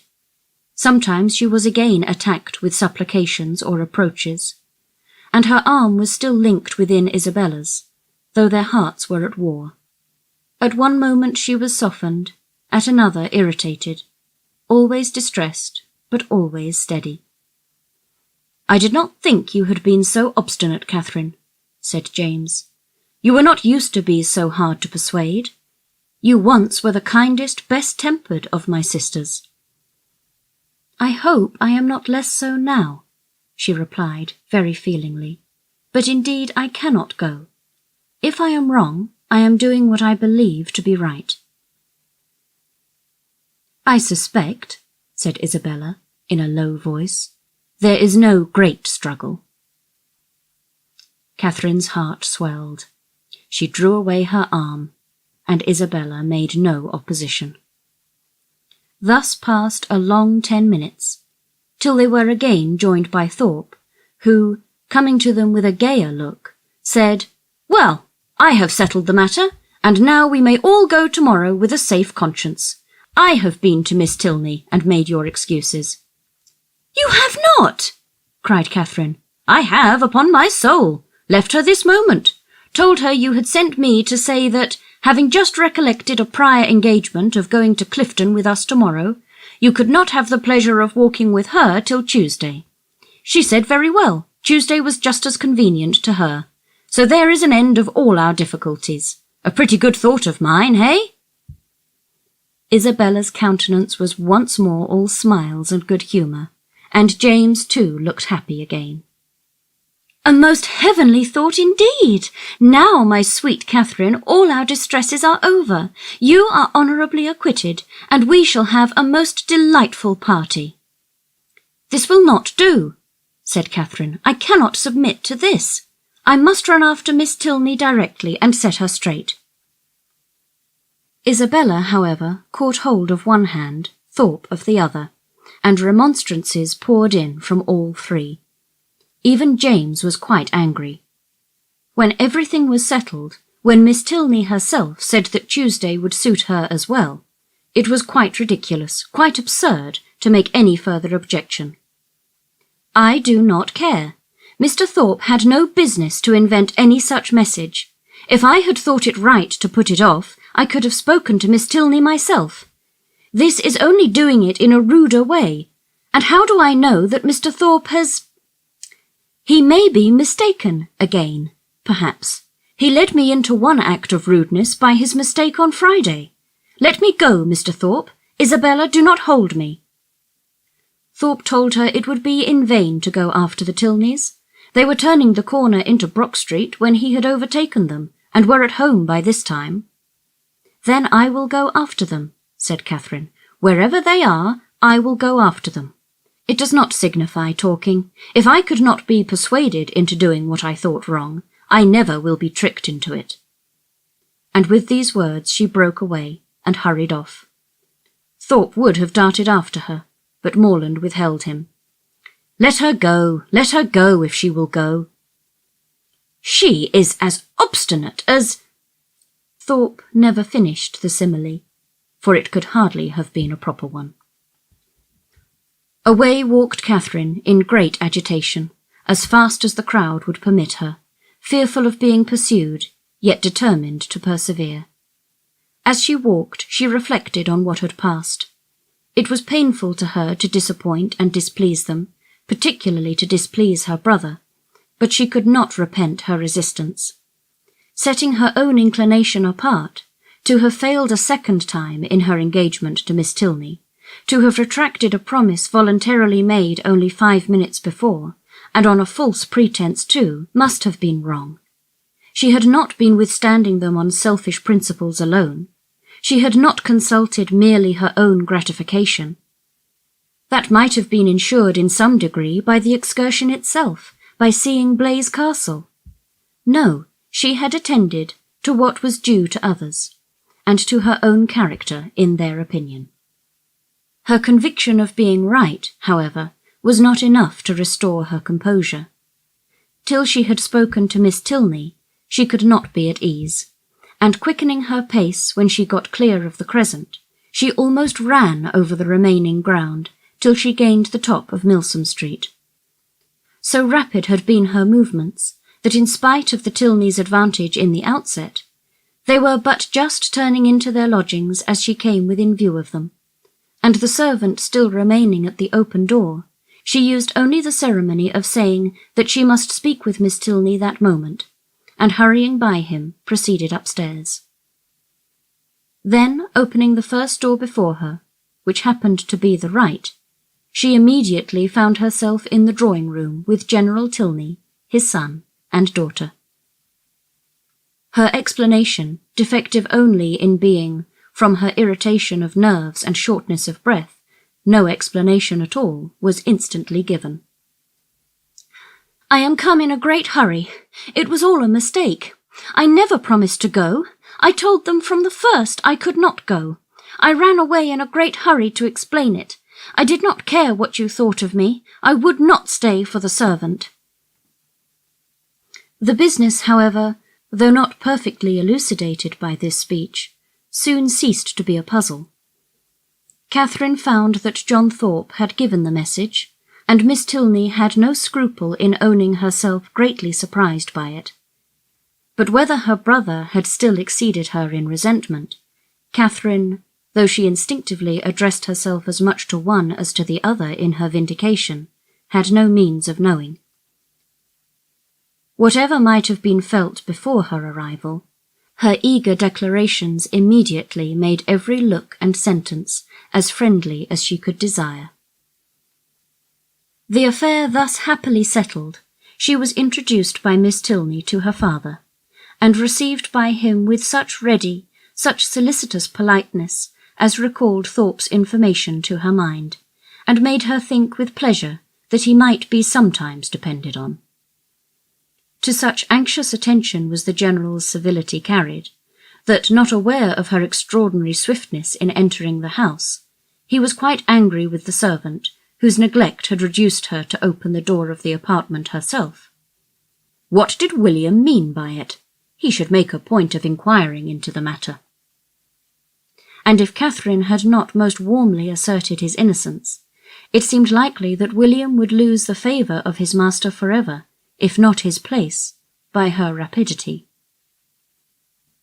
After sitting with them a quarter of an hour, she rose to take leave, and was then most agreeably surprised by General Tilney's asking her if she would do his daughter the honour of dining and spending the rest of the day with her. Miss Tilney added her own wishes. Catherine was greatly obliged, but it was quite out of her power.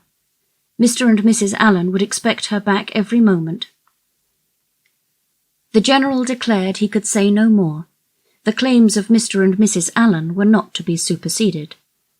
But on some other day, he trusted, when longer notice could be given, they would not refuse to spare her to her friend. Oh no, Catherine was sure they would not have the least objection, and she should have great pleasure in coming. The General attended her himself to the street door, saying everything gallant as they went downstairs, admiring the elasticity of her walk, which corresponded exactly with the spirit of her dancing, and making her one of the most graceful bows she had ever beheld when they parted. Catherine, delighted by all that had passed, proceeded gaily to Putney Street, walking, as she concluded, with great elasticity, though she had never thought of it before. She reached home without seeing anything more of the offended party, and now that she had been triumphant throughout, had carried her point, and was secure of her walk, she began, as the flutter of her spirit subsided, to doubt whether she had been perfectly right. A sacrifice was always noble, and if she had given way to their entreaties, she should have been spared the distressing idea of a friend displeased, a brother angry, and a scheme of great happiness to both destroyed, perhaps through her means. To ease her mind, and ascertain by the opinion of an unprejudiced person what her own conduct had really been, she took occasion to mention before Mr. Allen the half-settled scheme of her brother and the Thorpes for the following day. Mr. Allen caught at it directly. "Well," said he, "and do you think of going too?" "No, I had just engaged myself to walk with Miss Tilney before they told me of it, and therefore, you know, I could not go with them, could I?" "No, certainly not, and I am glad you do not think of it. These schemes are not at all the thing. Young men and women driving about the country in open carriages. Now and then it is very well, but going to inns and public places together, it is not right, and I wonder Mrs. Thorpe should allow it. I am glad you do not think of going. I am sure Mrs. Morland would not be pleased. Mrs. Allen, are not you of my way of thinking? Do not you think these kind of projects objectionable?" "Yes, very much so, indeed. Open carriages are nasty things. A clean gown is not 5 minutes' wear in them. You are splashed getting in and getting out, and the wind takes your hair and your bonnet in every direction. I hate an open carriage myself." "I know you do, but that is not the question. Do not you think it has an odd appearance, if young ladies are frequently driven about in them by young men to whom they are not even related?" "Yes, my dear, a very odd appearance indeed. I cannot bear to see it." "Dear madam," cried Catherine, "then why did not you tell me so before? I am sure if I had known it to be improper, I would not have gone with Mr. Thorpe at all. But I always hoped you would tell me if you thought I was doing wrong." "And so I should, my dear, you may depend on it, for as I told Mrs. Morland at parting, I would always do the best for you in my power. But one must not be over-particular. Young people will be young people, as your good mother says herself. You know I wanted you, when we first came, not to buy that sprigged muslin, but you would. Young people do not like to be always thwarted." "But this was something of real consequence, and I do not think you would have found me hard to persuade." "As far as it has gone hitherto, there is no harm done," said Mr. Allen, "and I would only advise you, my dear, not to go out with Mr. Thorpe any more." "That is just what I was going to say," added his wife. Catherine, relieved for herself, felt uneasy for Isabella, and after a moment's thought, asked Mr. Allen whether it would not be both proper and kind in her to write to Miss Thorpe, and explain the indecorum of which she must be as insensible as herself, for she considered that Isabella might otherwise perhaps be going to Clifton the next day, in spite of what had passed. Mr. Allen, however, discouraged her from doing any such thing. "You had better leave her alone, my dear. She is old enough to know what she is about, and if not, has a mother to advise her. Mrs. Thorpe is too indulgent, beyond a doubt, but, however, you had better not interfere. She and your brother choose to go, and you will be only getting ill will." Catherine submitted, and though sorry to think that Isabella should be doing wrong, felt greatly relieved by Mr. Allen's approbation of her own conduct, and truly rejoiced to be preserved by his advice from the danger of falling into such an error herself. Her escape from being one of the party to Clifton was now an escape indeed. For what would the Tilneys have thought of her, if she had broken her promise to them in order to do what was wrong in itself, if she had been guilty of one breach of propriety, only to enable her to be guilty of another?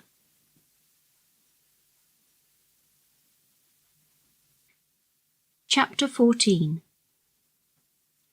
The next morning was fair, and Catherine almost expected another attack from the assembled party.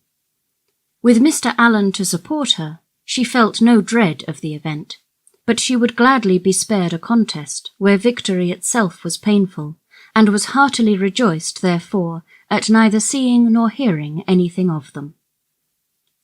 The Tilneys called for her at the appointed time, and no new difficulty arising, no sudden recollection, no unexpected summons, no impertinent intrusion to disconcert their measures, my heroine was most unnaturally able to fulfil her engagement, though it was made with the hero himself. They determined on walking round Beechen Cliff, that noble hill whose beautiful verdure and hanging coppice render it so striking an object from almost every opening in Bath. "I never look at it," said Catherine, as they walked along the side of the river, "without thinking of the south of France." "You have been abroad, then?" said Henry, a little surprised. "Oh, no, I only mean what I have read about. It always puts me in mind of the country that Emily and her father travelled through, in the Mysteries of Udolpho. But you never read novels, I dare say." "Why not?" "Because they are not clever enough for you. Gentlemen read better books. The person, be it gentleman or lady, who has not pleasure in a good novel, must be intolerably stupid. I have read all Mrs. Radcliffe's works, and most of them with great pleasure. The Mysteries of Udolpho, when I had once begun it, I could not lay down again. I remember finishing it in 2 days, my hair standing on end the whole time." "Yes," added Miss Tilney, "and I remember that you undertook to read it aloud to me, and that when I was called away for only 5 minutes to answer a note, instead of waiting for me, you took the volume into Hermitage Walk, and I was obliged to stay till you had finished it." "Thank you, Eleanor, a most honourable testimony. You see, Miss Morland, the injustice of your suspicions. Here was I, in my eagerness to get on, refusing to wait only 5 minutes for my sister, breaking the promise I had made of reading it aloud, and keeping her in suspense at a most interesting part, by running away with the volume, which, you are to observe, was her own, particularly her own. I am proud when I reflect on it, and I think it must establish me in your good opinion." "I am very glad to hear it, indeed, and now I shall never be ashamed of liking Udolpho myself. But I really thought before young men despised novels amazingly." "It is amazingly. It may well suggest amazement if they do, for they read nearly as many as women. I myself have read hundreds and hundreds. Do not imagine that you can cope with me in a knowledge of Julia's and Louisa's. If we proceed to particulars, and engage in the never-ceasing inquiry of, have you read this, and have you read that, I shall soon leave you as far behind me as, what shall I say? I want an appropriate simile. As far as your friend Emily herself left poor Valancourt when she went with her aunt into Italy. Consider how many years I have had the start of you. I had entered on my studies at Oxford, while you were a good little girl working your sampler at home. Not very good, I am afraid. But now really, do not you think Udolpho the nicest book in the world?" "The nicest, by which I suppose you mean the neatest. That must depend on the binding." "Henry," said Miss Tilney, "you are very impertinent. Miss Morland, he is treating you exactly as he does his sister. He is forever finding fault with me for some incorrectness of language, and now he is taking the same liberty with you. The word nicest, as you used it, did not suit him, and you had better change it as soon as you can, or we shall be overpowered with Johnson and Blair all the rest of the way." "I am sure," cried Catherine, "I did not mean to say anything wrong. But it is a nice book, and why should I not call it so?" "Very true." "Very true," said Henry, "and this is a very nice day, and we are taking a very nice walk, and you are two very nice young ladies. Oh, it is a very nice word indeed. It does for everything. Originally, perhaps, it was applied only to express neatness, propriety, delicacy, or refinement. People were nice in their dress, in their sentiments, or their choice. But now every commendation on every subject is comprised in that one word." "While, in fact," cried his sister, "it ought only to be applied to you, without any commendation at all. You are more nice than wise. Come, Miss Morland, let us leave him to meditate over our faults in the utmost propriety of diction, while we praise Udolpho in whatever terms we like best. It is a most interesting work. You are fond of that kind of reading?" "To say the truth, I do not much like any other." "Indeed!"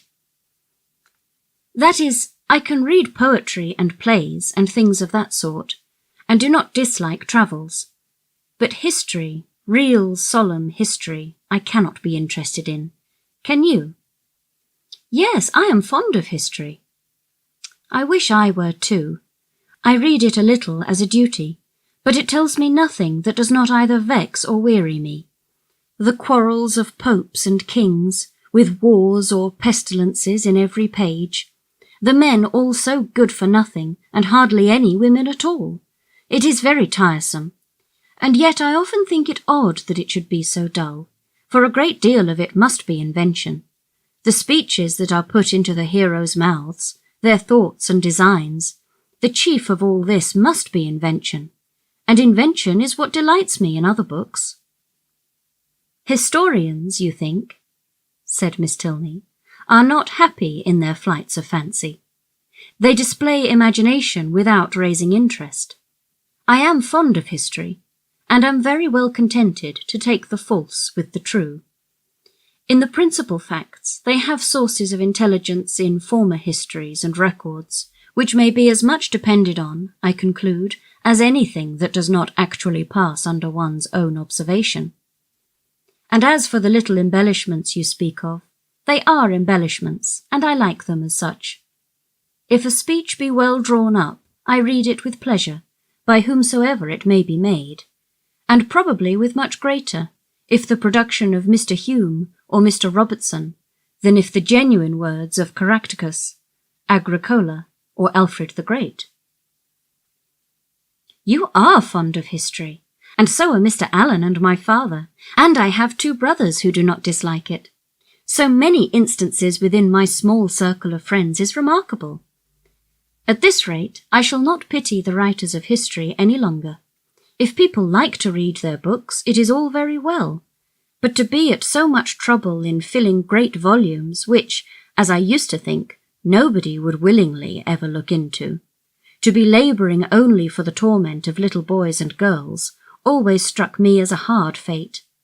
And though I know it is all very right and necessary, I have often wondered at the person's courage that could sit down on purpose to do it." "That little boys and girls should be tormented," said Henry, "is what no one at all acquainted with human nature in a civilized state can deny. But in behalf of our most distinguished historians, I must observe that they might well be offended at being supposed to have no higher aim, and that by their method and style they are perfectly well qualified to torment readers of the most advanced reason and mature time of life. I use the verb to torment as I observed to be your own method, instead of to instruct, supposing them to be now admitted as synonymous." "You think me foolish to call instruction a torment? But if you had been as much used as myself to hear poor little children first learning their letters and then learning to spell, if you had ever seen how stupid they can be for a whole morning together, and how tired my poor mother is at the end of it, as I am in the habit of seeing almost every day of my life at home, you would allow that to torment and to instruct might sometimes be used as synonymous words. Very probably, but historians are not accountable for the difficulty of learning to read, and even you yourself, who do not altogether seem particularly friendly to very severe, very intense application, may perhaps be brought to acknowledge that it is very well worth while to be tormented for 2 or 3 years of one's life for the sake of being able to read all the rest of it. Consider, if reading had not been taught, Mrs. Radcliffe would have written in vain, or perhaps might not have written at all. Catherine assented, and a very warm panegyric from her on that lady's merits closed the subject. The Tilneys were soon engaged in another, on which she had nothing to say.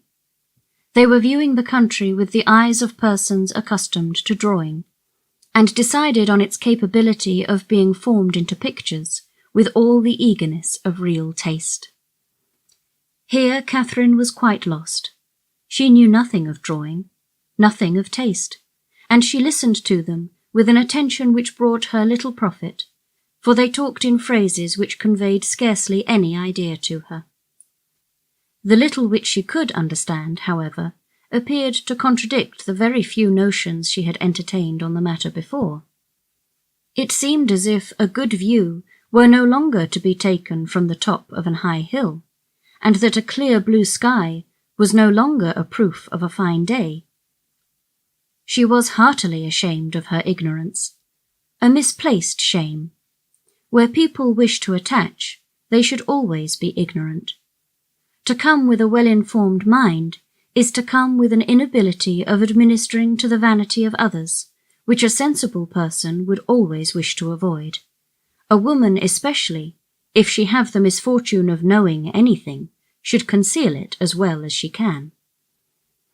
The advantages of natural folly in a beautiful girl have been already set forth by the capital pen of a sister author, and to her treatment of the subject I will only add, in justice to men, that though to the larger and more trifling part of the sex, imbecility in females is a great enhancement of their personal charms, there is a portion of them too reasonable and too well informed themselves to desire anything more in a woman than ignorance.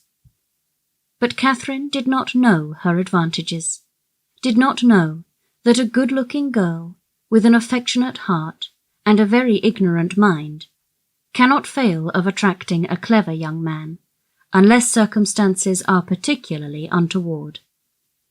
In the present instance, she confessed and lamented her want of knowledge, declared that she would give anything in the world to be able to draw, and a lecture on the picturesque immediately followed, in which his instructions were so clear that she soon began to see beauty in everything admired by him, and her attention was so earnest that he became perfectly satisfied of her having a great deal of natural taste.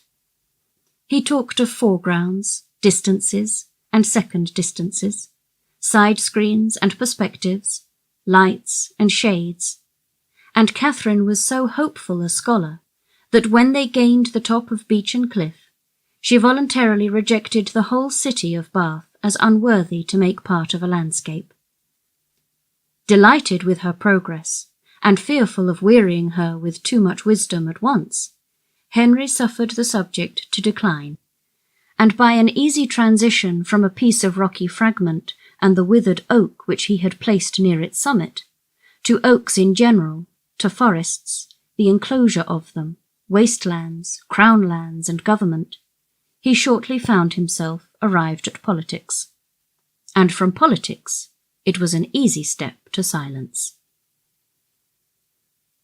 The general pause which succeeded his short disquisition on the state of the nation was put an end to by Catherine, who, in rather a solemn tone of voice, uttered these words: "I have heard that something very shocking indeed will soon come out in London." Miss Tilney, to whom this was chiefly addressed, was startled, and hastily replied, "Indeed? And of what nature?" "That I do not know, nor who is the author. I have only heard that it is to be more horrible than anything we have met with yet." "Good heaven! Where could you hear of such a thing?" "A particular friend of mine had an account of it in a letter from London yesterday. It is to be uncommonly dreadful. I shall expect murder and everything of the kind." "You speak with such astonishing composure. But I hope your friend's accounts have been exaggerated, and if such a design is known beforehand, proper measures will undoubtedly be taken by government to prevent its coming to effect." "Government," said Henry, endeavouring not to smile, "neither desires nor dares to interfere in such matters. There must be murder, and government cares not how much." The ladies stared. He laughed and added, "Come, shall I make you understand each other, or leave you to puzzle out an explanation as you can? No, I will be noble. I will prove myself a man, no less by the generosity of my soul than the clearness of my head. I have no patience with such of my sex as disdain to let themselves sometimes down to the comprehension of yours. Perhaps the abilities of women are neither sound nor acute, neither vigorous nor keen. Perhaps they may want observation, discernment, judgment, fire, genius, and wit. Miss Morland, do not mind what he says, but have the goodness to satisfy me as to this dreadful riot." "Riot? What riot?" "My dear Eleanor, the riot is only in your own brain. The confusion there is scandalous. Miss Morland has been talking of nothing more dreadful than a new publication which is shortly to come out, in 3 duodecimo volumes, 276 pages in each, with a frontispiece to the first of 2 tombstones and a lantern. Do you understand?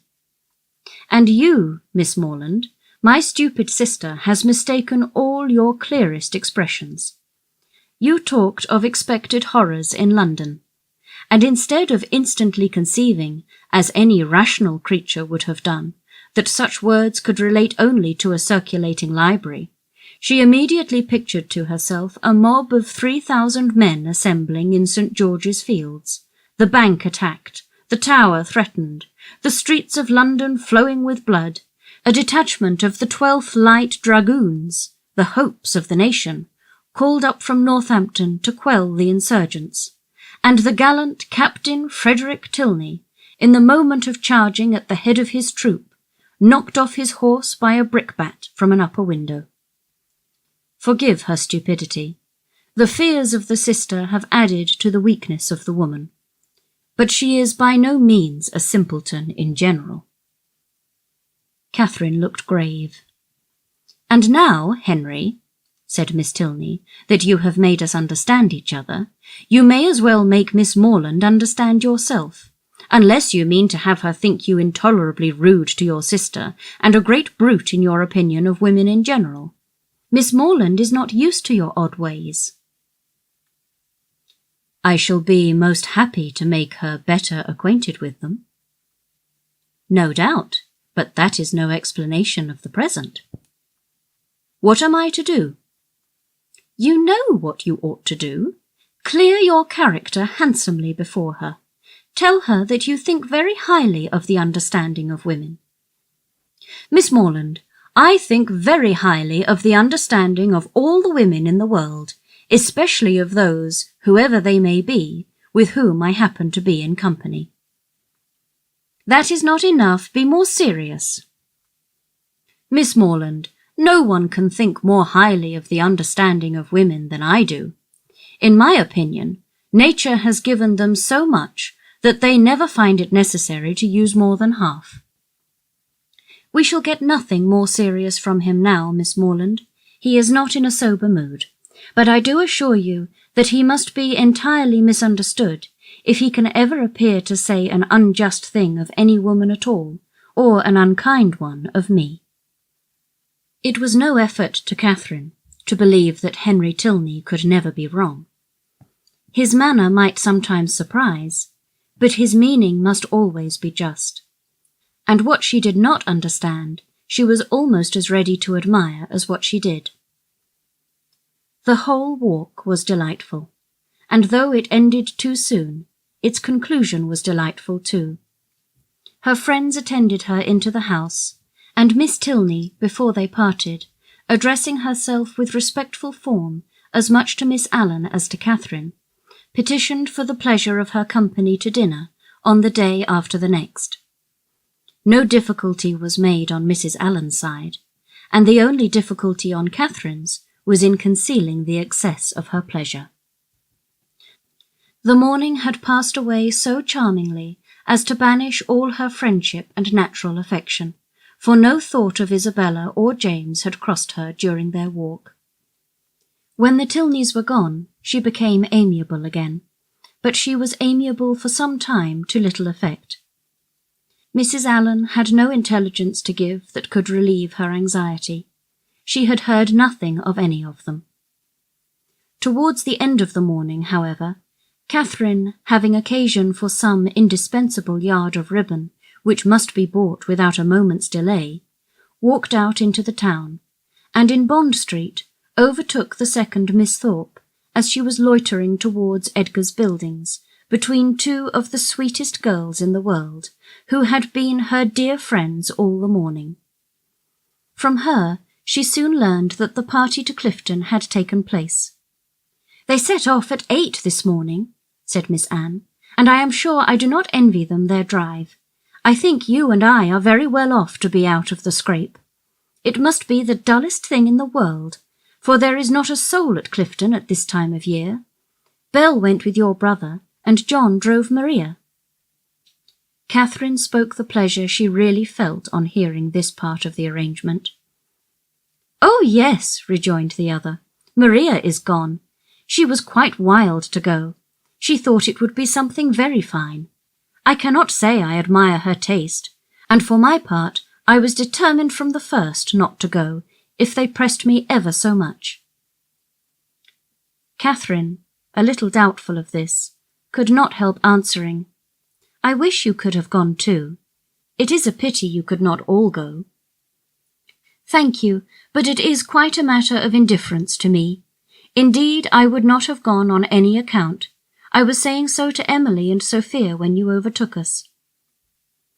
Catherine was still unconvinced, but glad that Anne should have the friendship of an Emily and a Sophia to console her.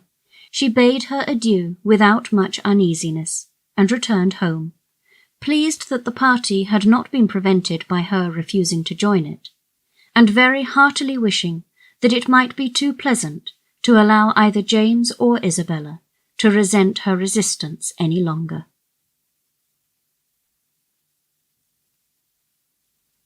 Chapter 15.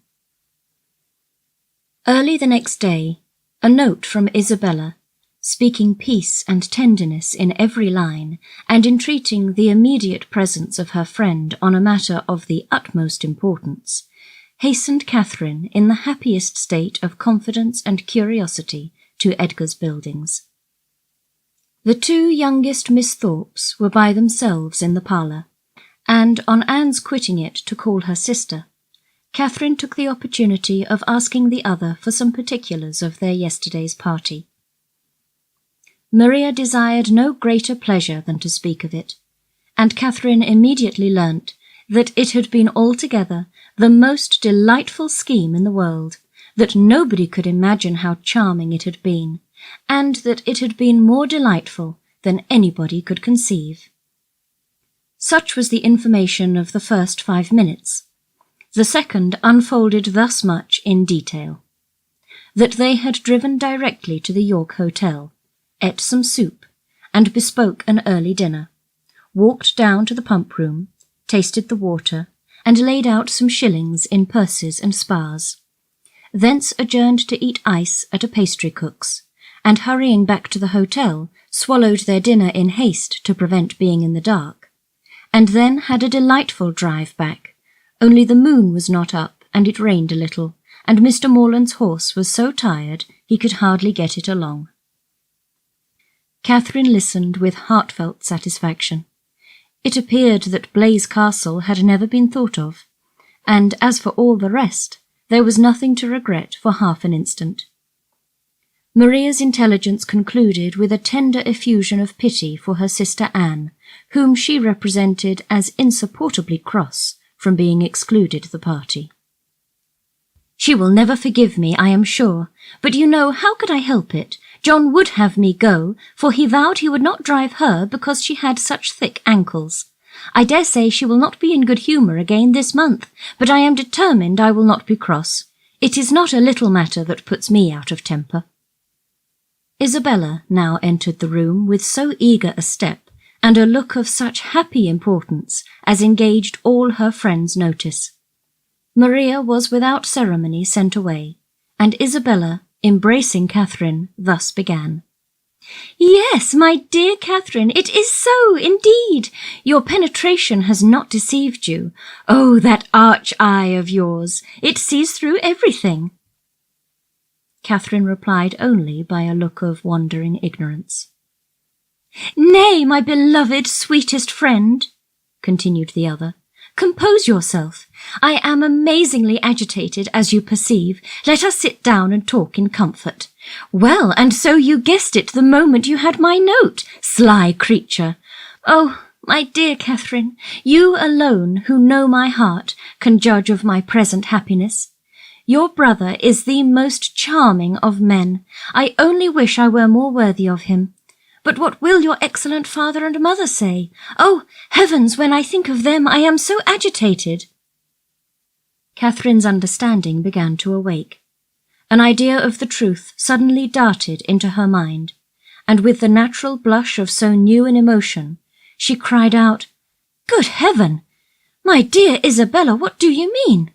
Can you really be in love with James?" This bold surmise, however, she soon learnt comprehended but half the fact. The anxious affection, which she was accused of having continually watched in Isabella's every look and action, had, in the course of their yesterday's party, received the delightful confession of an equal love. Her heart and faith were alike engaged to James. Never had Catherine listened to anything so full of interest, wonder, and joy. Her brother and her friend engaged. New to such circumstances, the importance of it appeared unspeakably great, and she contemplated it as one of those grand events of which the ordinary course of life can hardly afford a return. The strength of her feelings she could not express. The nature of them, however, contented her friend. The happiness of having such a sister was their first effusion, and the fair ladies mingled in embraces and tears of joy.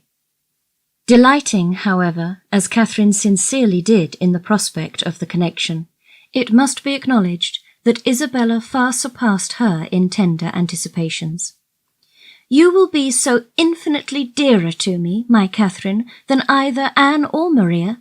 I feel that I shall be so much more attached to my dear Morlands family than to my own." This was a pitch of friendship beyond Catherine. "You are so like your dear brother," continued Isabella, "that I quite doted on you the first moment I saw you. But so it always is with me. The first moment settles everything.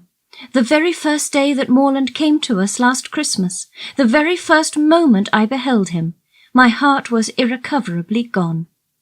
I remember I wore my yellow gown, with my hair done up in braids, and when I came into the drawing-room, and John introduced him, I thought I never saw anybody so handsome before."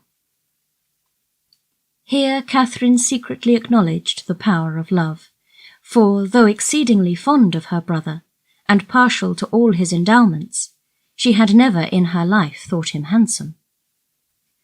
"I remember, too, Miss Andrews drank tea with us that evening, and wore her puce-coloured sarcenet, and she looked so heavenly that I thought your brother must certainly fall in love with her. I could not sleep a wink all night for thinking of it. Oh, Catherine, the many sleepless nights I have had on your brother's account. I would not have you suffer half what I have done. I am grown wretchedly thin, I know, but I will not pain you by describing my anxiety. You have seen enough of it. I feel that I have betrayed myself perpetually, so unguarded in speaking of my partiality for the church, but my secret I was always sure would be safe with you. Catherine felt that nothing could have been safer, but ashamed of an ignorance little expected, she dared no longer contest the point, nor refuse to have been as full of arch penetration and affectionate sympathy as Isabella chose to consider her. Her brother, she found, was preparing to set off, with all speed, to Fullerton, to make known his situation and ask consent. And here was a source of some real agitation to the mind of Isabella. Catherine endeavoured to persuade her, as she was herself persuaded, that her father and mother would never oppose their son's wishes. It is impossible, said she, for parents to be more kind or more desirous of their children's happiness. I have no doubt of their consenting immediately. Morland says exactly the same, replied Isabella, and yet I dare not expect it. My fortune will be so small. They never can consent to it. Your brother, who might marry anybody. Here Catherine again discerned the force of love. Indeed, Isabella, you are too humble. The difference of fortune can be nothing to signify. Oh, my sweet Catherine, in your generous heart I know it would signify nothing, but we must not expect such disinterestedness in many. As for myself, I am sure I only wish our situations were reversed. Had I the command of millions, were I mistress of the whole world, your brother would be my only choice. This charming sentiment, recommended as much by sense as novelty, gave Catherine a most pleasing remembrance of all the heroines of her acquaintance, and she thought her friend never looked more lovely than in uttering the grand idea. I am sure they will consent, was her frequent declaration. I am sure they will be delighted with you. For my own part, said Isabella, my wishes are so moderate that the smallest income in nature would be enough for me. Where people are really attached, poverty itself is wealth. Grandeur I detest. I would not settle in London for the universe. A cottage in some retired village would be ecstasy. There are some charming little villas about Richmond. Richmond? Cried Catherine. You must settle near Fullerton. You must be near us. I am sure I shall be miserable if we do not. If I can but be near you, I shall be satisfied. But this is idle talking. I will not allow myself to think of such things till we have your father's answer. Morland says that by sending it tonight to Salisbury, we may have it tomorrow. Tomorrow? I know I shall never have the courage to open the letter. I know it will be the death of me.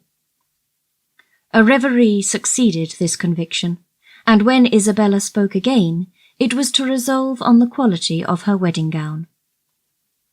Their conference was put an end to by the anxious young lover himself, who came to breathe his parting sigh before he set off for Wiltshire. Catherine wished to congratulate him, but knew not what to say, and her eloquence was only in her eyes. From them, however, the 8 parts of speech shone out most expressively, and James could combine them with ease. Impatient for the realization of all that he hoped at home, his adieus were not long, and they would have been yet shorter, had he not been frequently detained by the urgent entreaties of his fair one that he would go. Twice was he called almost from the door by her eagerness to have him gone. Indeed, Morland, I must drive you away. Consider how far you have to ride. I cannot bear to see you linger so. For heaven's sake, waste no more time. There, go, go, I insist on it. The two friends, with hearts now more united than ever, were inseparable for the day, and in schemes of sisterly happiness the hours flew along. Mrs. Thorpe and her son, who were acquainted with everything, and who seemed only to want Mr. Morland's consent to consider Isabella's engagement as the most fortunate circumstance imaginable for their family, were allowed to join their counsels, and add their quota of significant looks and mysterious expressions to fill up the measure of curiosity to be raised in the unprivileged younger sisters.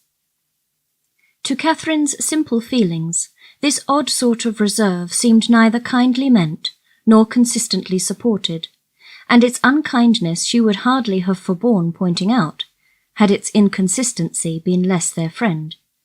But Anne and Maria soon set her heart at ease by the sagacity of their I know what, and the evening was spent in a sort of war of wit, a display of family ingenuity, on one side in the mystery of an affected secret, on the other of undefined discovery, all equally acute.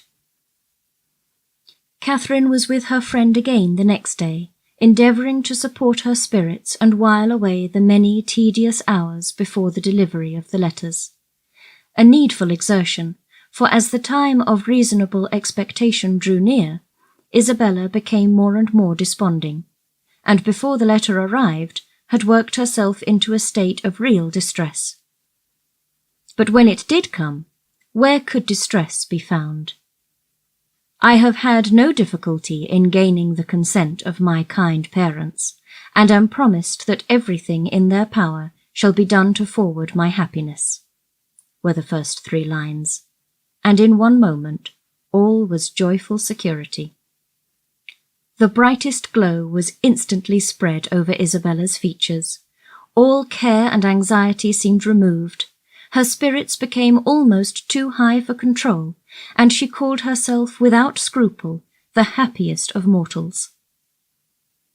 Mrs. Thorpe, with tears of joy, embraced her daughter, her son, her visitor, and could have embraced half the inhabitants of Bath with satisfaction. Her heart was overflowing with tenderness. It was dear John and dear Catherine at every word. Dear Anne and dear Maria must immediately be made sharers in their felicity. And 2 dears at once before the name of Isabella were not more than that beloved child had now well earned. John himself was no skulker in joy. He not only bestowed on Mr. Morland the high commendation of being one of the finest fellows in the world, but swore off many sentences in his praise. The letter, whence sprang all this felicity, was short, containing little more than his assurance of success, and every particular was deferred till James could write again. But for particulars, Isabella could well afford to wait. The needful was comprised in Mr. Morland's promise. His honour was pledged to make everything easy, and by what means their income was to be formed, whether landed property were to be resigned, or funded money made over, was a matter in which her disinterested spirit took no concern. She knew enough to feel secure of an honourable and speedy establishment, and her imagination took a rapid flight over its attendant felicities. She saw herself, at the end of a few weeks, the gaze and admiration of every new acquaintance at Fullerton, the envy of every valued old friend in Putney, with a carriage at her command, a new name on her tickets, and a brilliant exhibition of hoop rings on her finger. When the contents of the letter were ascertained, John Thorpe, who had only waited its arrival to begin his journey to London, prepared to set off. "Well, Miss Morland," said he, on finding her alone in the parlour, "I am come to bid you good-bye." Catherine wished him a good journey.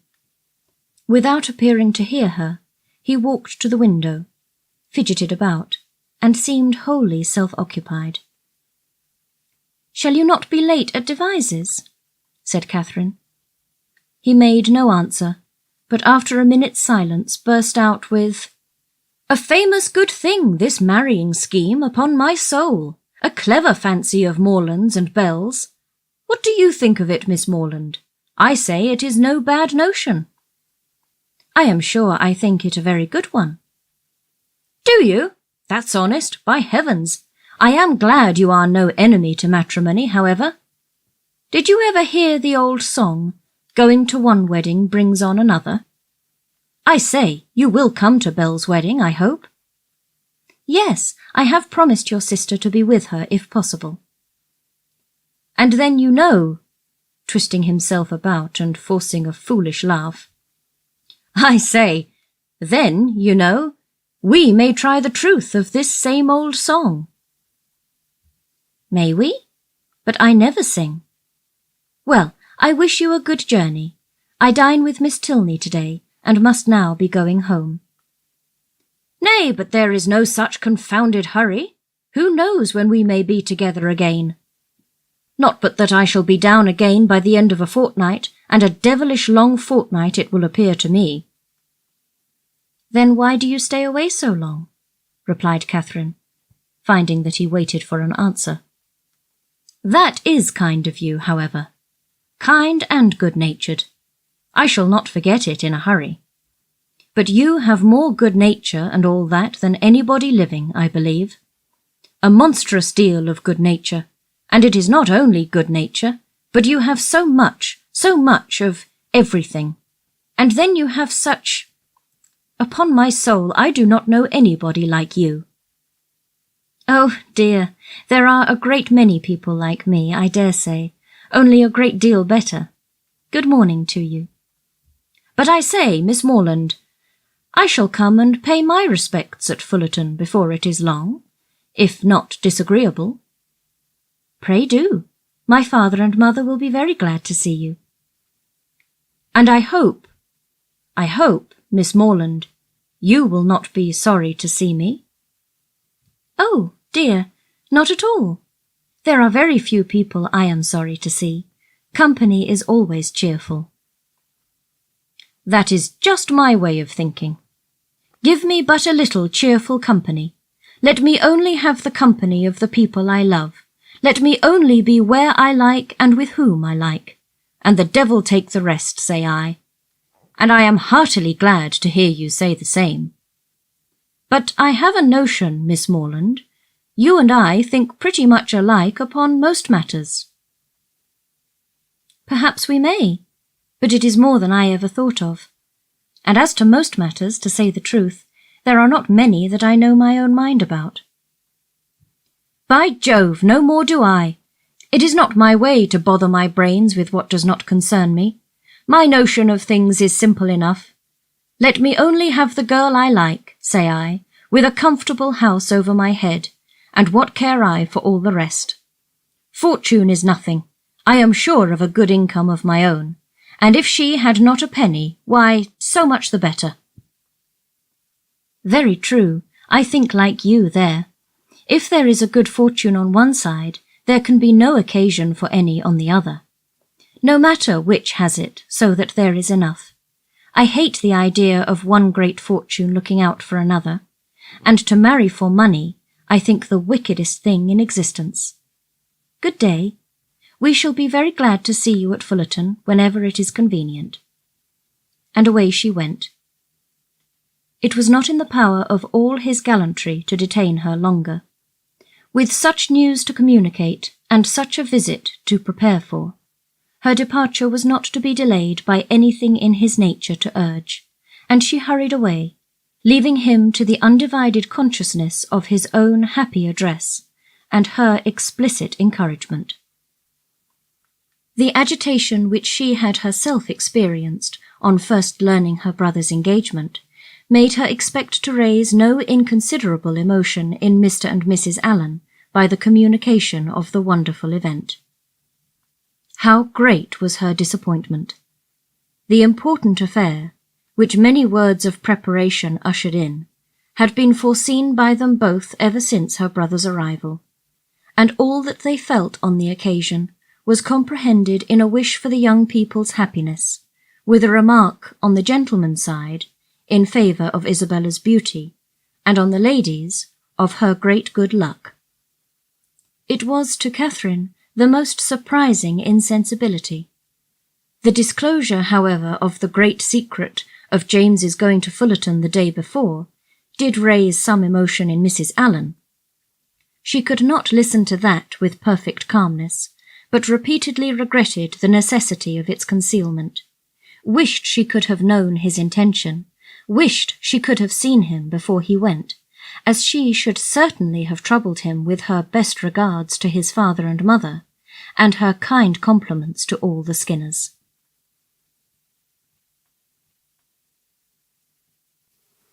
Chapter 16. Catherine's expectations of pleasure from her visit in Milsom Street were so very high that disappointment was inevitable, and accordingly, though she was most politely received by General Tilney, and kindly welcomed by his daughter, though Henry was at home and no one else of the party, she found, on her return, without spending many hours in the examination of her feelings, that she had gone to her appointment preparing for happiness, which it had not afforded. Instead of finding herself improved in acquaintance with Miss Tilney from the intercourse of the day, she seemed hardly so intimate with her as before. Instead of seeing Henry Tilney to greater advantage than ever, in the ease of a family party, he had never said so little, nor been so little agreeable. And in spite of their father's great civilities to her, in spite of his thanks, invitations, and compliments, it had been a release to get away from him. It puzzled her to account for all this. It could not be General Tilney's fault. That he was perfectly agreeable and good-natured, and altogether a very charming man, did not admit of a doubt, for he was tall and handsome, and Henry's father. He could not be accountable for his children's want of spirits, or for her want of enjoyment in his company. The former she hoped at last might have been accidental, and the latter she could only attribute to her own stupidity. Isabella, on hearing the particulars of the visit, gave a different explanation. It was all pride, insufferable haughtiness and pride. She had long suspected the family to be very high, and this made it certain. Such insolence of behaviour as Miss Tilney's she had never heard of in her life, not to do the honours of her house with common good breeding, to behave to her guest with such superciliousness, hardly even to speak to her. But it was not so bad as that, Isabella. There was no superciliousness. She was very civil. Oh, don't defend her. And then the brother, he who had appeared so attached to you. Good heavens! Well, some people's feelings are incomprehensible, and so he hardly looked once at you the whole day. I do not say so, but he did not seem in good spirits. How contemptible! Of all things in the world, inconstancy is my aversion. Let me entreat you never to think of him again, my dear Catherine. Indeed, he is unworthy of you. Unworthy? I do not suppose he ever thinks of me. That is exactly what I say. He never thinks of you. Such fickleness! Oh, how different to your brother and to mine. I really believe John has the most constant heart. But as for General Tilney, I assure you it would be impossible for anybody to behave to me with greater civility and attention. It seemed to be his only care to entertain and make me happy. Oh, I know no harm of him. I do not suspect him of pride. I believe he is a very gentlemanlike man. John thinks very well of him, and John's judgment— Well, I shall see how they behave to me this evening. We shall meet them at the rooms. And must I go? Do not you intend it? I thought it was all settled. Nay, since you make such a point of it, I can refuse you nothing. But do not insist upon my being very agreeable, for my heart, you know, will be some 40 miles off. And as for dancing, do not mention it, I beg. That is quite out of the question. Charles Hodges will plague me to death, I dare say, but I shall cut him very short. 10 to 1, but he guesses the reason, and that is exactly what I want to avoid, so I shall insist on his keeping his conjecture to himself. Isabella's opinion of the Tilneys did not influence her friend. She was sure There had been no insolence in the manners either of brother or sister, and she did not credit there being any pride in their hearts. The evening rewarded her confidence. She was met by one with the same kindness, and by the other with the same attention as heretofore. Miss Tilney took pains to be near her, and Henry asked her to dance. Having heard the day before in Milsom Street that their elder brother, Captain Tilney, was expected almost every hour, she was at no loss for the name of a very fashionable-looking, handsome young man, whom she had never seen before, and who now evidently belonged to their party. She looked at him with great admiration, and even supposed it possible that some people might think him handsomer than his brother, though, in her eyes, his air was more assuming, and his countenance less prepossessing. His taste and manners were beyond a doubt decidedly inferior, for, within her hearing, he not only protested against every thought of dancing himself, but even laughed openly at Henry for finding it possible. From the latter circumstance, it may be presumed that, whatever might be our heroine's opinion of him, his admiration of her was not of a very dangerous kind, not likely to produce animosities between the brothers, nor persecutions to the lady. He cannot be the instigator of the 3 villains in horsemen's greatcoats, by whom she will hereafter be forced into a travelling chaise and 4, which will drive off with incredible speed. Catherine, meanwhile, undisturbed by presentiments of such an evil, or of any evil at all, except that of having but a short set to dance down, enjoyed her usual happiness with Henry Tilney, listening with sparkling eyes to everything he said, and, in finding him irresistible, becoming so herself.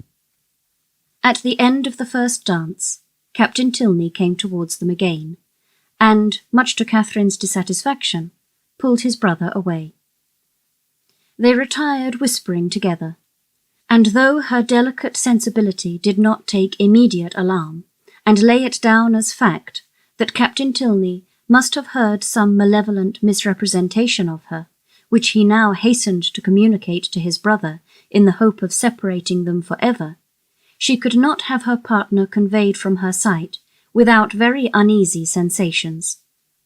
Her suspense was of full 5 minutes' duration, and she was beginning to think it a very long quarter of an hour, when they both returned, and an explanation was given by Henry's requesting to know if she thought her friend, Miss Thorpe, would have any objection to dancing, as his brother would be most happy to be introduced to her. Catherine, without hesitation, replied that she was very sure Miss Thorpe did not mean to dance at all. The cruel reply was passed on to the other, and he immediately walked away. "Your brother will not mind it, I know," said she, "because I heard him say before that he hated dancing, but it was very good-natured in him to think of it. I suppose he saw Isabella sitting down and fancied she might wish for a partner, but he is quite mistaken, for she would not dance upon any account in the world." Henry smiled and said, "How very little trouble it can give you to understand the motive of other people's actions."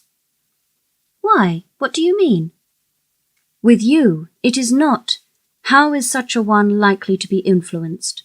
What is the inducement most likely to act upon such a person's feelings, age, situation, and probable habits of life considered? But how should I be influenced? What would be my inducement in acting so and so?" "I do not understand you."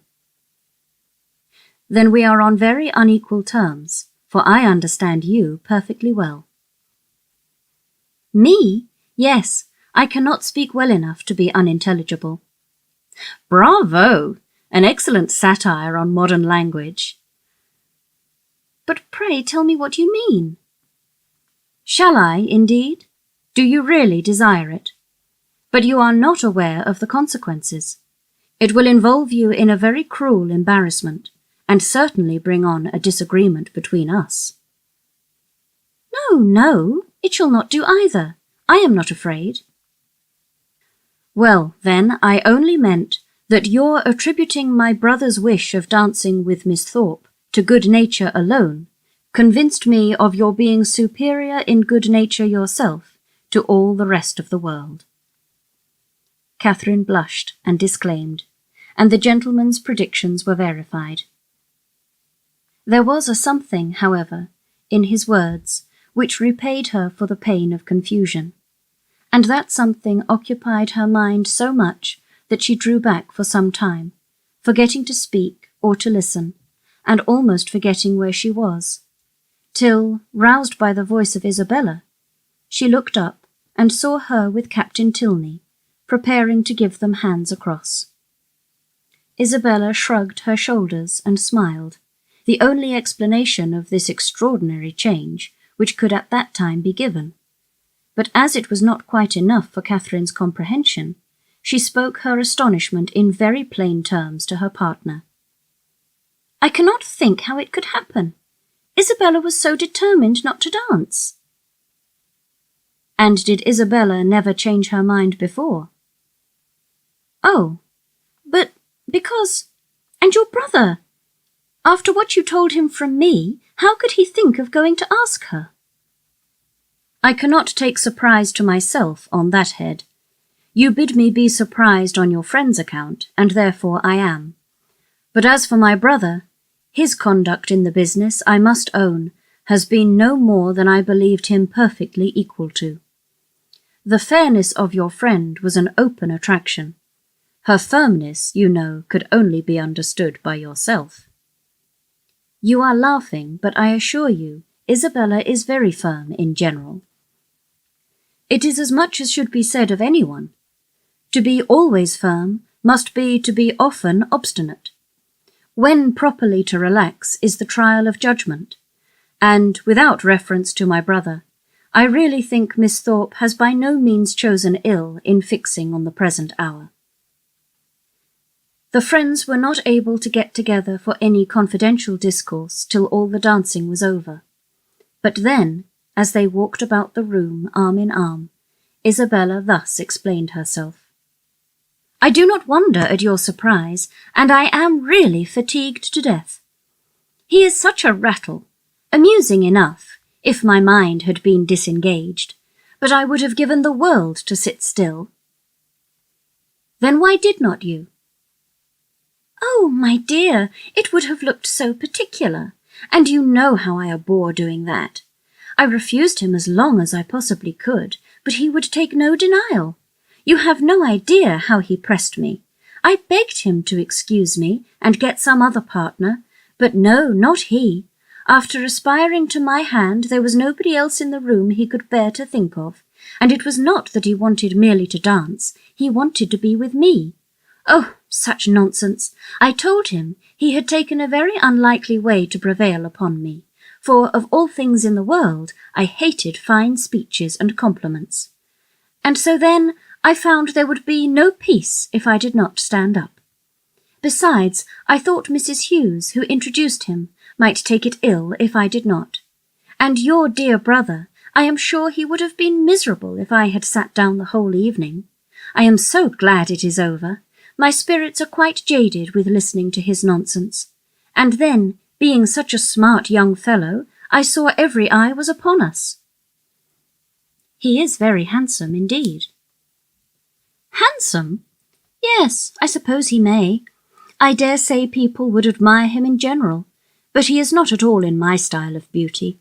I hate a florid complexion and dark eyes in a man. However, he is very well. Amazingly conceited, I am sure. I took him down several times, you know, in my way." When the young ladies next met, they had a far more interesting subject to discuss. James Morland's second letter was then received, and the kind intentions of his father fully explained. A living, of which Mr. Morland was himself patron and incumbent, of about £400 yearly value, was to be resigned to his son as soon as he should be old enough to take it. No trifling deduction from the family income, no niggardly assignment to one of 10 children. An estate of at least equal value, moreover, was assured as his future inheritance. James expressed himself on the occasion with becoming gratitude, and the necessity of waiting between 2 and 3 years before they could marry, being, however unwelcome, no more than he had expected, was borne by him without discontent. Catherine, whose expectations had been as unfixed as her ideas of her father's income, and whose judgment was now entirely led by her brother, felt equally well satisfied, and heartily congratulated Isabella on having everything so pleasantly settled. "It is very charming, indeed," said Isabella, with a grave face. "Mr. Morland has behaved vastly handsome, indeed," said the gentle Mrs. Thorpe, looking anxiously at her daughter. "I only wish I could do as much. One could not expect more from him, you know.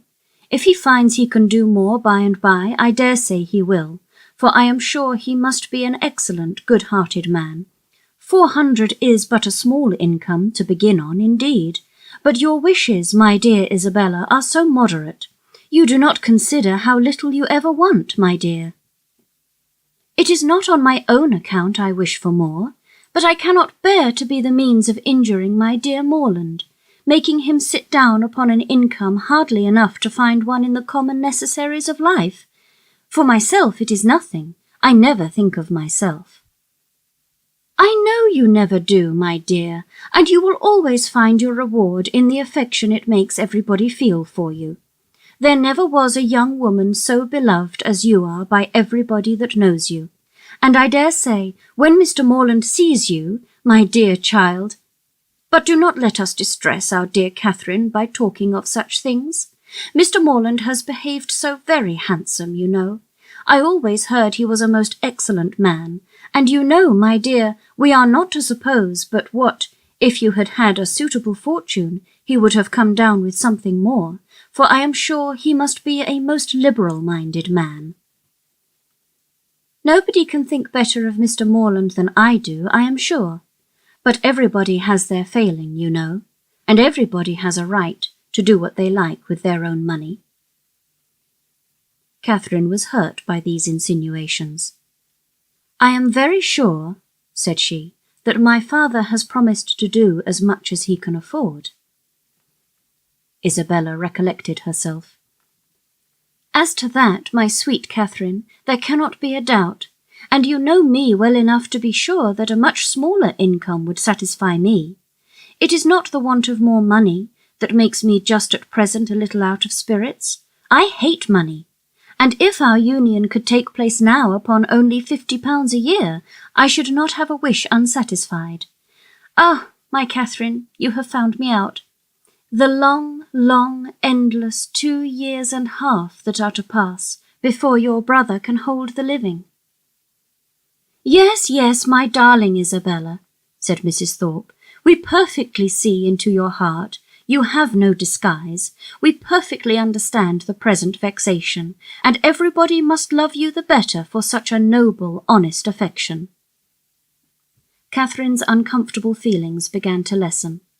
She endeavoured to believe that the delay of the marriage was the only source of Isabella's regret, and when she saw her at their next interview as cheerful and amiable as ever, endeavoured to forget that she had for a minute thought otherwise. James soon followed his letter, and was received with the most gratifying kindness.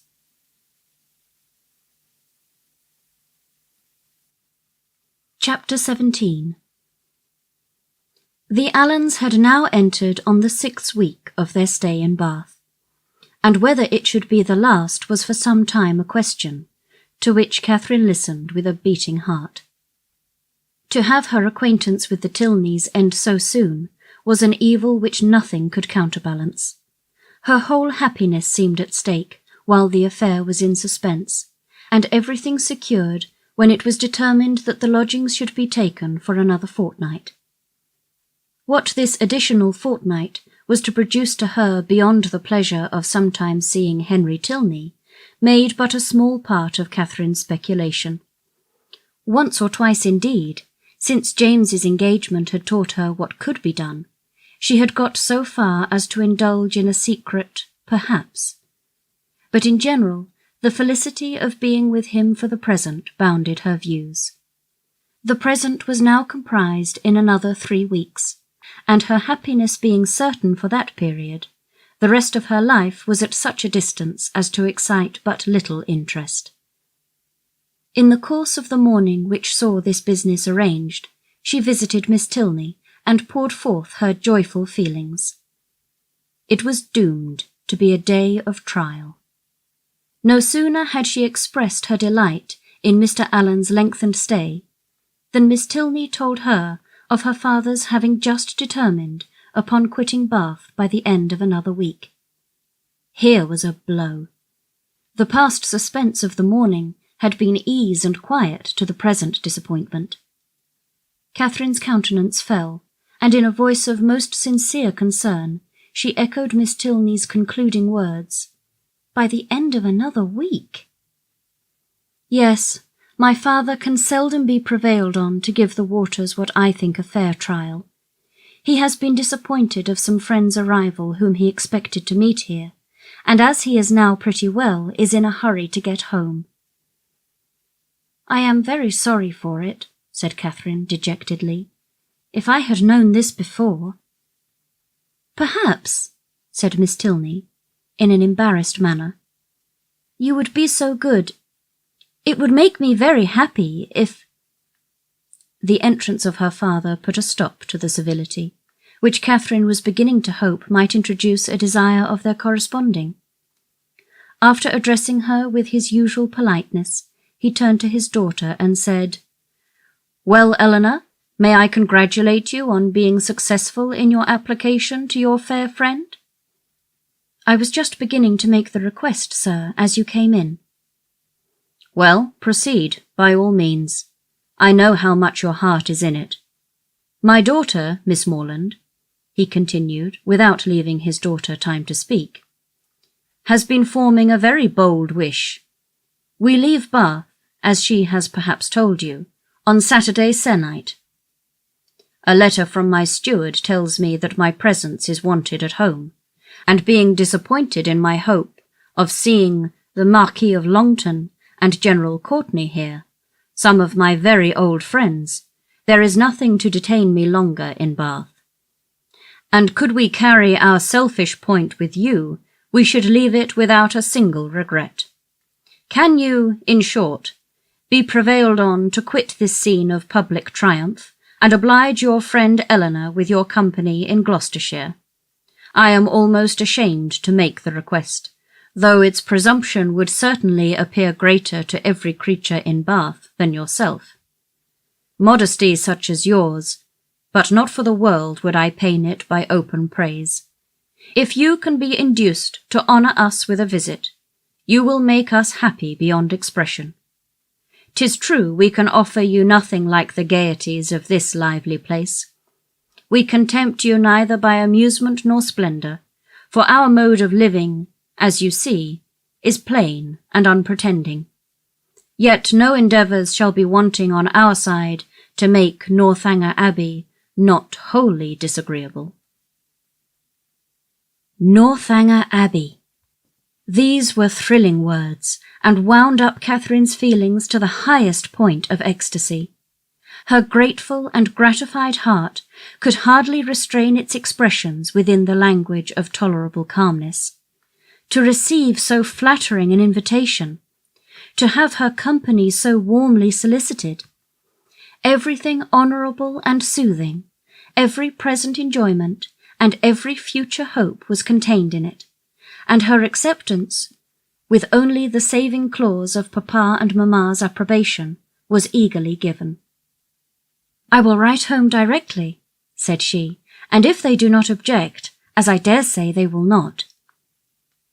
General Tilney was not less sanguine, having already waited on her excellent friends in Putney Street, and obtained their sanction of his wishes. "Since they can consent to part with you," said he, "we may expect philosophy from all the world." Miss Tilney was earnest, though gentle, in her secondary civilities, and the affair became in a few minutes as nearly settled as this necessary reference to Fullerton would allow. The circumstances of the morning had led Catherine's feelings through the varieties of suspense, security, and disappointment, but they were now safely lodged in perfect bliss, and with spirits elated to rapture, with Henry at her heart, and Northanger Abbey on her lips, she hurried home to write her letter. Mr. and Mrs. Morland, relying on the discretion of the friends to whom they had already entrusted their daughter, felt no doubt of the propriety of an acquaintance which had formed under their eye, and sent therefore by return of post their ready consent to her visit in Gloucestershire. This indulgence, though not more than Catherine had hoped for, completed her conviction of being favoured beyond every other human creature, in friends and fortune, circumstance and chance. Everything seemed to cooperate for her advantage. By the kindness of her first friends, the Allens, she had been introduced into scenes where pleasures of every kind had met her. Her feelings, her preferences, had each known the happiness of a return. Wherever she felt attachment, she had been able to create it. The affection of Isabella was to be secured to her in a sister. The Tilneys, they by whom, above all, she desired to be favourably thought of, outstripped even her wishes in the flattering measures by which their intimacy was to be continued. She was to be their chosen visitor. She was to be for weeks under the same roof with the person whose society she mostly prized, and, in addition to all the rest, this roof was to be the roof of an abbey. Her passion for ancient edifices was next in degree to her passion for Henry Tilney, and castles and abbeys made usually the charm of those reveries which his image did not fill. To see and explore either the ramparts and keep of the one, or the cloisters of the other, had been for many weeks a darling wish, though to be more than the visitor of an hour had seemed too nearly impossible for desire. And yet this was to happen, with all the chances against her of house, hall, place, park, court, and cottage. Northanger turned up an abbey, and she was to be its inhabitant. Its long, damp passages, its narrow cells, and ruined chapel were to be within her daily reach, and she could not entirely subdue the hope of some traditional legends, some awful memorials of an injured and ill-fated nun. It was wonderful that her friends should seem so little elated by the possession of such a home, that the consciousness of it should be so meekly borne. The power of early habit only could account for it. A distinction to which they had been born gave no pride. Their superiority of abode was no more to them than their superiority of person.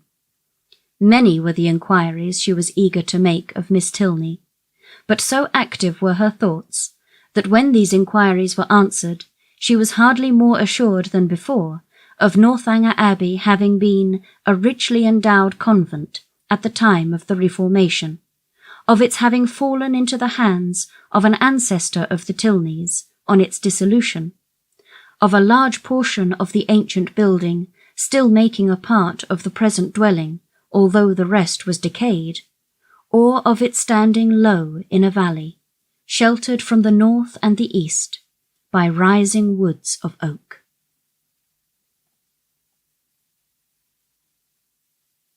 Chapter 18. With a mind thus full of happiness, Catherine was hardly aware that 2 or 3 days had passed away without her seeing Isabella for more than a few minutes together. She began first to be sensible of this, and to sigh for her conversation, as she walked along the pump-room one morning by Mrs. Allen's side, without anything to say or to hear, and scarcely had she felt a 5 minutes' longing of friendship before the object of it appeared, and inviting her to a secret conference, led the way to a seat. "This is my favourite place," said she, as they sat down on a bench between the doors, which commanded a tolerable view of everybody entering at either. It is so out of the way." Catherine, observing that Isabella's eyes were continually bent towards one door or the other, as in eager expectation, and remembering how often she had been falsely accused of being arch, thought the present a fine opportunity for being really so, and therefore gaily said, "Do not be uneasy, Isabella. James will soon be here." "Pshaw, my dear creature," she replied, "do not think me such a simpleton as to be always wanting to confine him to my elbow. It would be hideous to be always together. We should be the jest of the place. And so you are going to Northanger. I am amazingly glad of it. It is one of the finest old places in England, I understand. I shall depend upon a most particular description of it." "You shall certainly have the best in my power to give. But who are you looking for? Are your sisters coming?" "I am not looking for anybody. One's eyes must be somewhere, and you know what a foolish trick I have of fixing mine, when my thoughts are 100 miles off. I am amazingly absent. I believe I am the most absent creature in the world. Tilney says it is always the case with minds of a certain stamp." "But I thought, Isabella, you had something in particular to tell me." "Oh, yes, and so I have. But here is a proof of what I was saying. My poor head, I had quite forgot it. Well, the thing is this. I have just had a letter from John. You can guess the contents." "No, indeed I cannot." "My sweet love, do not be so abominably affected. What can he write about but yourself? You know he is over head and ears in love with you." "With me? Dear Isabella." "Nay, my sweetest Catherine, this is being quite absurd. Modesty and all that is very well in its way, but really a little common honesty is sometimes quite as becoming. I have no idea of being so overstrained. It is fishing for compliments. His attentions were such as a child must have noticed. And it was but half an hour before he left Bath that you gave him the most positive encouragement. He says so in this letter. Says that he as good as made you an offer, and that you received his advances in the kindest way. And now he wants me to urge his suit, and say all manner of pretty things to you. So it is in vain to affect ignorance." Catherine, with all the earnestness of truth, expressed her astonishment at such a charge, protesting her innocence of every thought of Mr. Thorpes being in love with her, and the consequent impossibility of her having ever intended to encourage him.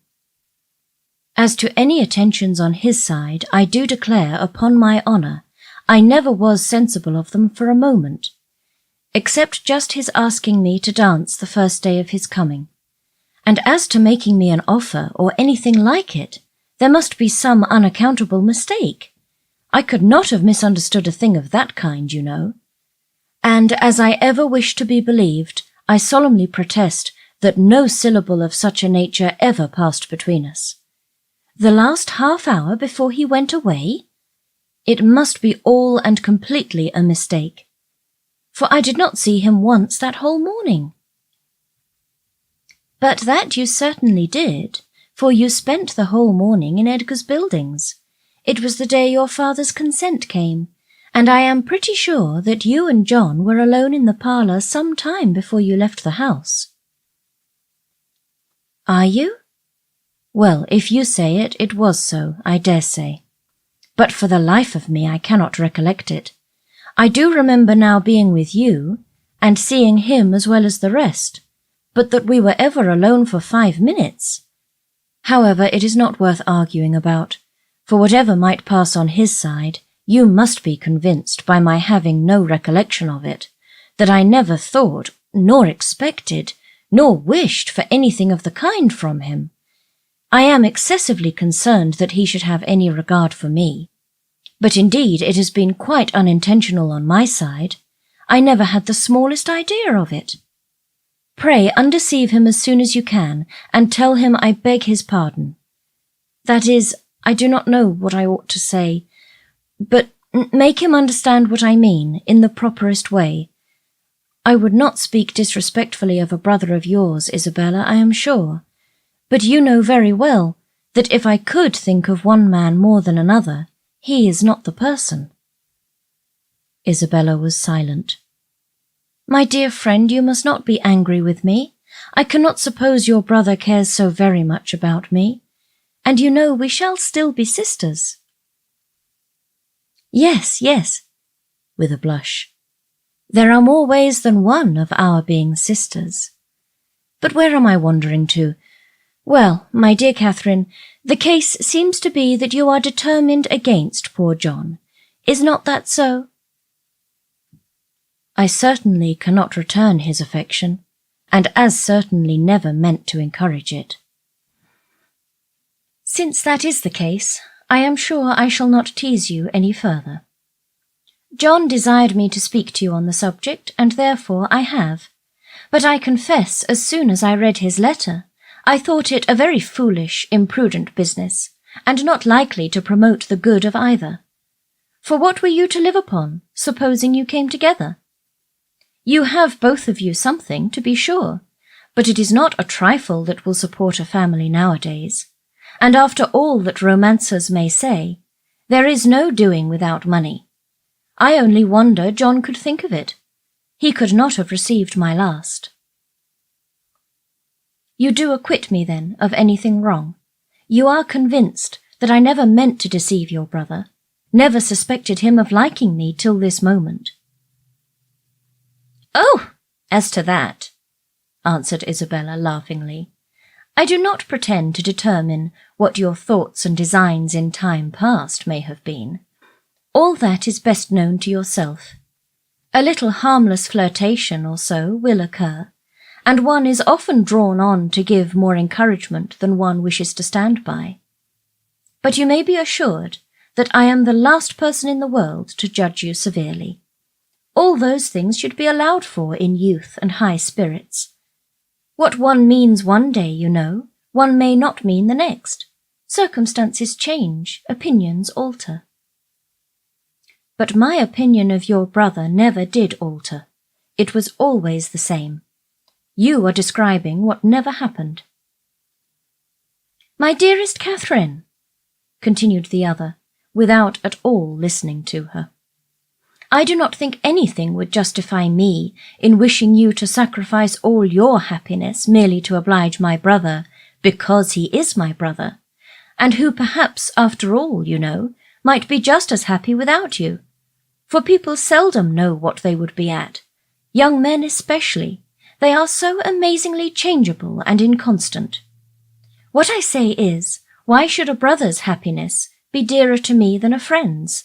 You know I carry my notions of friendship pretty high. But above all things, my dear Catherine, do not be in a hurry. Take my word for it, that if you are in too great a hurry, you will certainly live to repent it. Tilney says there is nothing people are so often deceived in as the state of their own affections, and I believe he is very right. Ah, here he comes. Never mind, he will not see us, I am sure." Catherine, looking up, perceived Captain Tilney, and Isabella, earnestly fixing her eye on him as she spoke, soon caught his notice. He approached immediately, and took the seat to which her movements invited him. His first address made Catherine start. Though spoken low, she could distinguish, "What? Always to be watched, in person or by proxy?" "Pshaw! Nonsense," was Isabella's answer in the same half-whisper. "Why do you put such things into my head? If I could believe it, my spirit, you know, is pretty independent." "I wish your heart were independent. That would be enough for me." "My heart, indeed. What can you have to do with hearts? You men have none of you any hearts." "If we have not hearts, we have eyes, and they give us torment enough." "Do they? I am sorry for it. I am sorry they find anything so disagreeable in me. I will look another way. I hope this pleases you. Turning her back on him. I hope your eyes are not tormented now. Never more so, for the edge of a blooming cheek is still in view, at once too much and too little. Catherine heard all this, and quite out of countenance could listen no longer. Amazed that Isabella could endure it, and jealous for her brother, she rose up, and saying she should join Mrs. Allen, proposed their walking. But for this Isabella showed no inclination. She was so amazingly tired, and it was so odious to parade about the pump-room, and if she moved from her seat, she should miss her sisters. She was expecting her sisters every moment, so that her dearest Catherine must excuse her, and must sit quietly down again. But Catherine could be stubborn too, and Mrs. Allen just then coming up to propose their returning home, she joined her and walked out of the pump-room, leaving Isabella still sitting with Captain Tilney. With much uneasiness did she thus leave them. It seemed to her that Captain Tilney was falling in love with Isabella, and Isabella unconsciously encouraging him. Unconsciously it must be, for Isabella's attachment to James was as certain and well acknowledged as her engagement. To doubt her truth or good intentions was impossible, and yet, during the whole of their conversation, her manner had been odd. She wished Isabella had talked more like her usual self, and not so much about money, and had not looked so well pleased at the sight of Captain Tilney. How strange that she should not perceive his admiration. Catherine longed to give her a hint of it, to put her on her guard, and prevent all the pain which her too lively behaviour might otherwise create for both him and her brother. The compliment of John Thorpes' affection did not make amends for this thoughtlessness in his sister. She was almost as far from believing as from wishing it to be sincere, for she had not forgotten that he could mistake, and his assertion of the offer and of her encouragement convinced her that his mistakes could sometimes be very egregious. In vanity, therefore, she gained but little. Her chief profit was in wonder. That he should think it worth his while to fancy himself in love with her was a matter of lively astonishment. Isabella talked of his attentions. She had never been sensible of any. But Isabella had said many things which she hoped had been spoken in haste, and would never be said again. And upon this she was glad to rest altogether for present ease and comfort.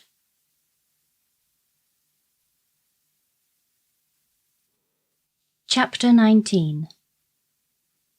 A few days passed away, and Catherine, though not allowing herself to suspect her friend, could not help watching her closely. The result of her observations was not agreeable. Isabella seemed an altered creature. When she saw her, indeed, surrounded only by their immediate friends in Edgar's Buildings or Putney Street, her change of manners was so trifling that, had it gone no farther, it might have passed unnoticed. A something of languid indifference, or of that boasted absence of mind which Catherine had never heard of before, would occasionally come across her. But had nothing worse appeared, that might only have spread a new grace and inspired a warmer interest. But when Catherine saw her in public, admitting Captain Tilney's attentions as readily as they were offered, and allowing him almost an equal share with James in her notice and smiles, the alteration became too positive to be passed over. What could be meant by such unsteady conduct, what her friend could be at, was beyond her comprehension. Isabella could not be aware of the pain she was inflicting, but it was a degree of wilful thoughtlessness which Catherine could not but resent. James was the sufferer. She saw him grave and uneasy, and however careless of his present comfort the woman might be who had given him her heart, to her it was always an object. For poor Captain Tilney, too, she was greatly concerned. Though his looks did not please her, his name was a passport to her goodwill, and she thought with sincere compassion of his approaching disappointment. For in spite of what she had believed herself to overhear in the pump-room, his behaviour was so incompatible with a knowledge of Isabella's engagement that she could not, upon reflection, imagine him aware of it. He might be jealous of her brother as a rival, but if more had seemed implied, the fault must have been in her misapprehension. She wished, by a gentle remonstrance, to remind Isabella of her situation, and make her aware of this double unkindness. But for remonstrance, either opportunity or comprehension was always against her. If able to suggest a hint, Isabella could never understand it. In this distress, the intended departure of the Tilney family became her chief consolation. Their journey into Gloucestershire was to take place within a few days, and Captain Tilney's removal would at least restore peace to every heart but his own. But Captain Tilney had at present no intention of removing. He was not to be of the party to Northanger. He was to continue at Bath. When Catherine knew this, her resolution was directly made. She spoke to Henry Tilney on the subject, regretting his brother's evident partiality for Miss Thorpe, and entreating him to make known her prior engagement. "My brother does know it," was Henry's answer. "Does he? Then why does he stay here?" He made no reply, and was beginning to talk of something else, but she eagerly continued. "Why do not you persuade him to go away? The longer he stays, the worse it will be for him at last. Pray advise him for his own sake, and for everybody's sake, to leave Bath directly. Absence will in time make him comfortable again, but he can have no hope here, and it is only staying to be miserable." Henry smiled and said, "I am sure my brother would not wish to do that." "Then you will persuade him to go away?" "Persuasion is not at command. But pardon me if I cannot even endeavour to persuade him. I have myself told him that Miss Thorpe is engaged. He knows what he is about, and must be his own master." "No, he does not know what he is about," cried Catherine. "He does not know the pain he is giving my brother. Not that James has ever told me so, but I am sure he is very uncomfortable." "And are you sure it is my brother's doing?" "Yes, very sure." "Is it my brother's attentions to Miss Thorpe, or Miss Thorpe's admission of them, that gives the pain?" "Is not it the same thing?" "I think Mr. Morland would acknowledge a difference. No man is offended by another man's admiration of the woman he loves. It is the woman only who can make it a torment." Catherine blushed for her friend, and said, "Isabella is wrong. But I am sure she cannot mean to torment, for she is very much attached to my brother. She has been in love with him ever since they first met, and while my father's consent was uncertain, she fretted herself almost into a fever. You know she must be attached to him." "I understand. She is in love with James, and flirts with Frederick." "Oh, no, not flirts. A woman in love with one man cannot flirt with another." "It is probable that she will neither love so well nor flirt so well as she might do either singly. The gentlemen must each give up a little." After a short pause, Catherine resumed with, "Then you do not believe Isabella so very much attached to my brother?" "I can have no opinion on that subject." "But what can your brother mean? If he knows her engagement, what can he mean by his behaviour?" You are a very close questioner. Am I? I only ask what I want to be told. But do you only ask what I can be expected to tell? Yes, I think so, for you must know your brother's heart. My brother's heart, as you term it, on the present occasion, I assure you I can only guess at. Well? Well. Nay, if it is to be guesswork, let us all guess for ourselves. To be guided by second-hand conjecture is pitiful. The premises are before you. My brother is a lively and perhaps sometimes a thoughtless young man. He has had about a week's acquaintance with your friend, and he has known her engagement almost as long as he has known her. Well, said Catherine, after some moments' consideration, you may be able to guess at your brother's intentions from all this, but I am sure I cannot. But is not your father uncomfortable about it? Does not he want Captain Tilney to go away? Sure, if your father were to speak to him, he would go.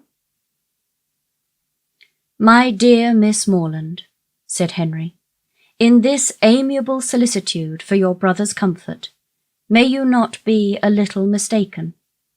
Are you not carried a little too far? Would he thank you, either on his own account or Miss Thorpes, for supposing that her affection, or at least her good behaviour, is only to be secured by her seeing nothing of Captain Tilney? Is he safe only in solitude? Or is her heart constant to him only, when unsolicited by any one else?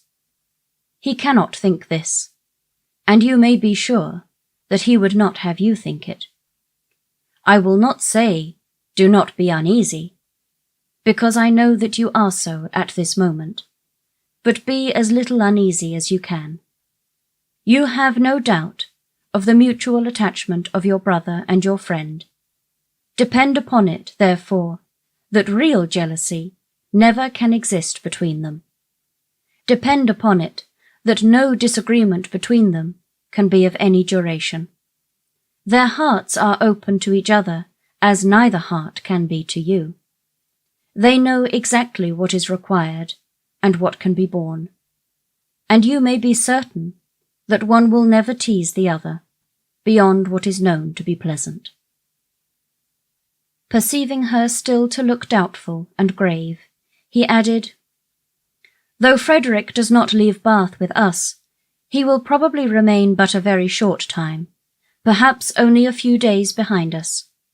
His leave of absence will soon expire, and he must return to his regiment. And what will then be their acquaintance? The mess-room will drink Isabella Thorpe for a fortnight, and she will laugh with your brother over poor Tilney's passion for a month. Catherine would contend no longer against comfort. She had resisted its approaches during the whole length of a speech, but it now carried her captive. Henry Tilney must know best. She blamed herself for the extent of her fears, and resolved never to think so seriously on the subject again. Her resolution was supported by Isabella's behaviour in their parting interview. The Thorpes spent the last evening of Catherine's stay in Putney Street, and nothing passed between the lovers to excite her uneasiness, or make her quit them in apprehension.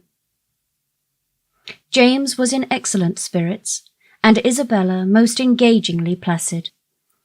Her tenderness for her friend seemed rather the first feeling of her heart, but that at such a moment was allowable, and once she gave her lover a flat contradiction, and once she drew back her hand. But Catherine remembered Henry's instructions, and placed it all to judicious affection. The embraces, tears, and promises of the parting fair ones may be fancied.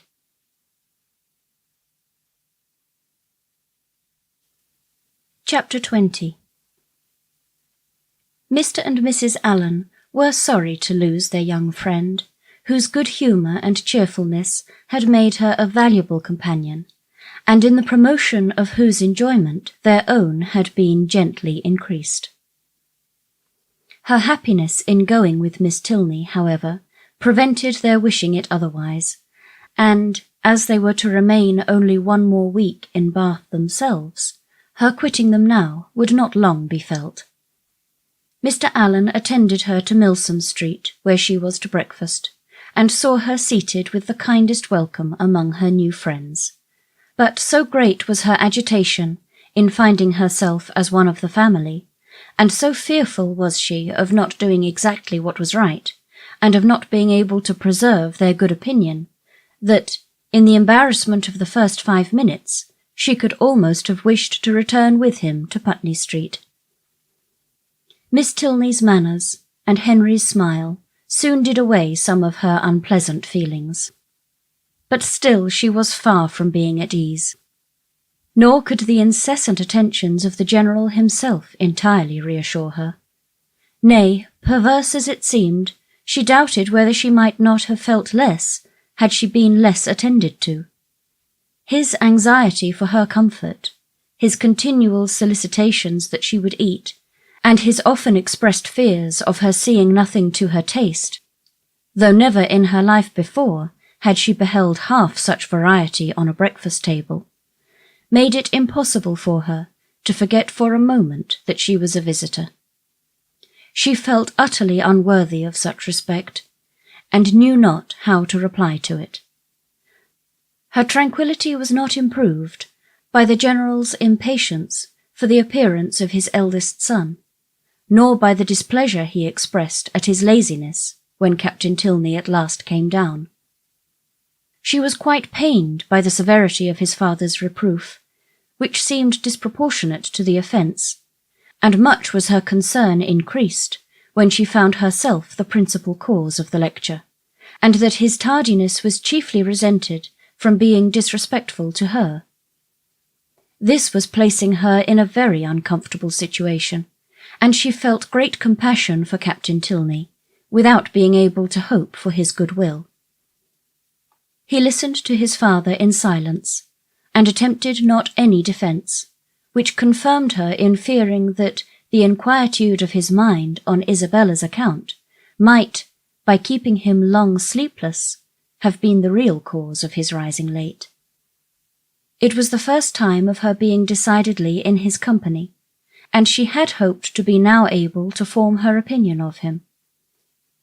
But she scarcely heard his voice while his father remained in the room, and even afterwards, so much were his spirits affected, she could distinguish nothing but these words in a whisper to Eleanor: "How glad I shall be when you are all off."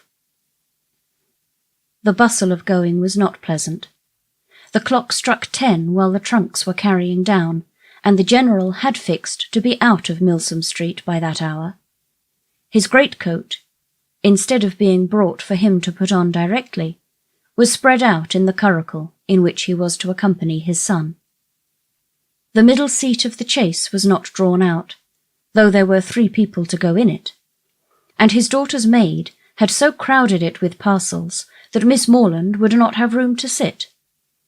And so much was he influenced by this apprehension when he handed her in, that she had some difficulty in saving her own new writing desk from being thrown out into the street.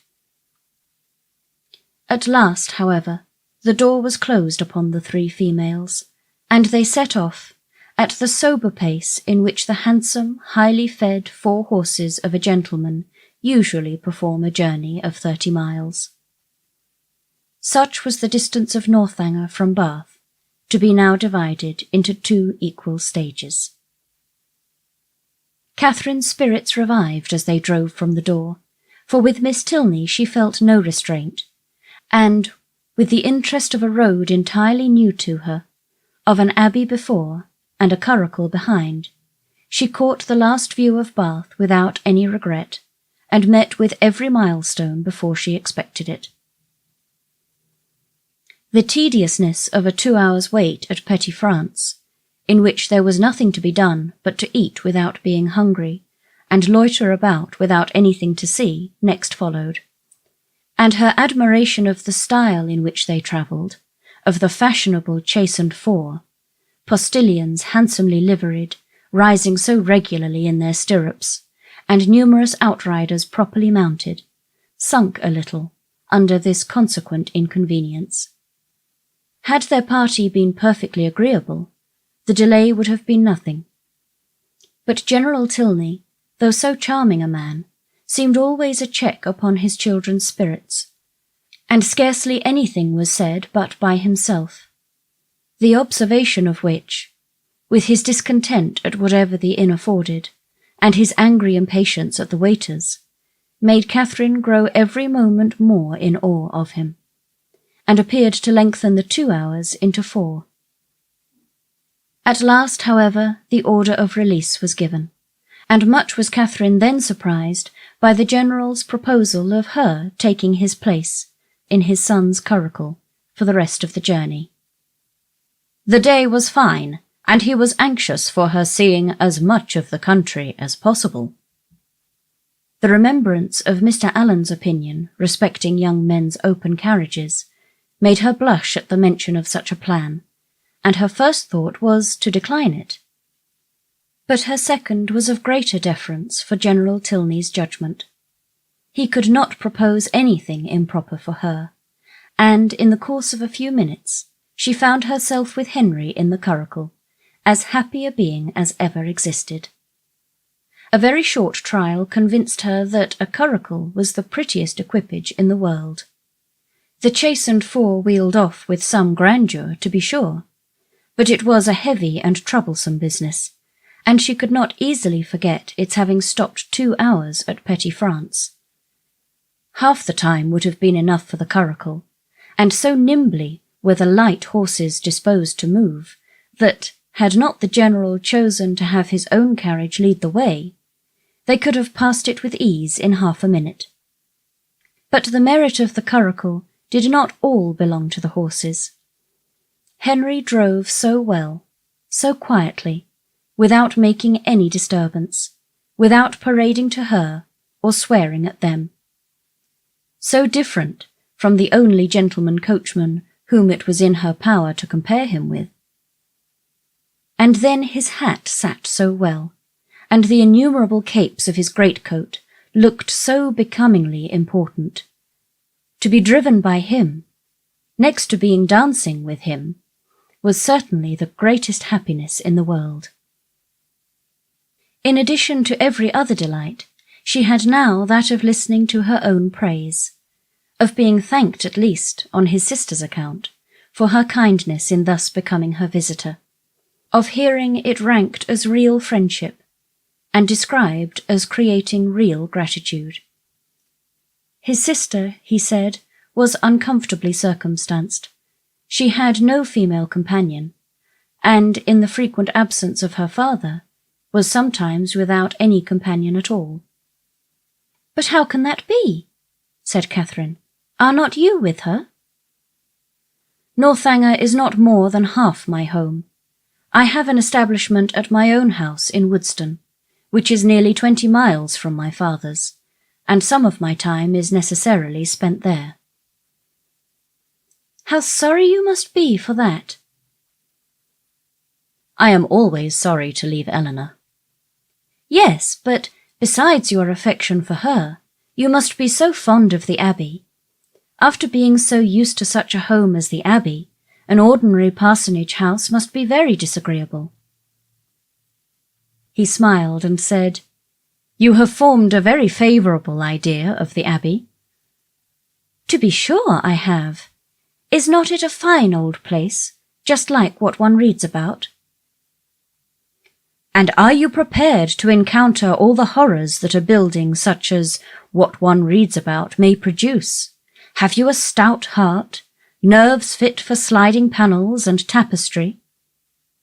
"Oh, yes. I do not think I shall be easily frightened, because there would be so many people in the house, and besides, it has never been uninhabited and left deserted for years, and then the family come back to it unawares without giving any notice, as generally happens." "No, certainly. We shall not have to explore our way into a hall dimly lighted by the expiring embers of a wood fire, nor be obliged to spread our beds on the floor of a room without windows, doors, or furniture." But you must be aware that when a young lady is, by whatever means, introduced into a dwelling of this kind, she is always lodged apart from the rest of the family. While they snugly repair to their own end of the house, she is formally conducted by Dorothy, the ancient housekeeper, up a different staircase, and along many gloomy passages into an apartment never used since some cousin or kin died in it about 20 years before. Can you stand such a ceremony as this? Will not your mind misgive you when you find yourself in this gloomy chamber, too lofty and extensive for you, with only the feeble rays of a single lamp, to take in its size? Its walls hung with tapestry, exhibiting figures as large as life, and the bed, of dark green stuff or purple velvet, presenting even a funeral appearance. Will not your heart sink within you? Oh, but this will not happen to me, I am sure. How fearfully will you examine the furniture of your apartment, and what will you discern? Not tables, toilettes, wardrobes, or drawers, but on one side, perhaps the remains of a broken lute, on the other a ponderous chest which no efforts can open, and over the fireplace the portrait of some handsome warrior, whose features will so incomprehensibly strike you that you will not be able to withdraw your eyes from it. Dorothy, meanwhile, no less struck by your appearance, gazes on you in great agitation, and drops a few unintelligible hints. To raise your spirits, moreover, she gives you reason to suppose that the part of the Abbey you inhabit is undoubtedly haunted, and informs you that you will not have a single domestic within call. With this parting cordial she curtsies off. You listen to the sound of her receding footsteps as long as the last echo can reach you, and when, with fainting spirits, you attempt to fasten your door, you discover, with increased alarm, that it has no lock. "Oh, Mr. Tilney, how frightful! This is just like a book. But it cannot really happen to me. I am sure your housekeeper is not really Dorothy. Well, what then?" Nothing further to alarm perhaps may occur the first night. After surmounting your unconquerable horror of the bed, you will retire to rest, and get a few hours' unquiet slumber. But on the second, or at farthest the third night after your arrival, you will probably have a violent storm. Peals of thunder, so loud as to seem to shake the edifice to its foundation, will roll round the neighbouring mountains, and during the frightful gusts of wind which accompany it, you will probably think you discern, for your lamp is not extinguished, one part of the hanging more violently agitated than the rest.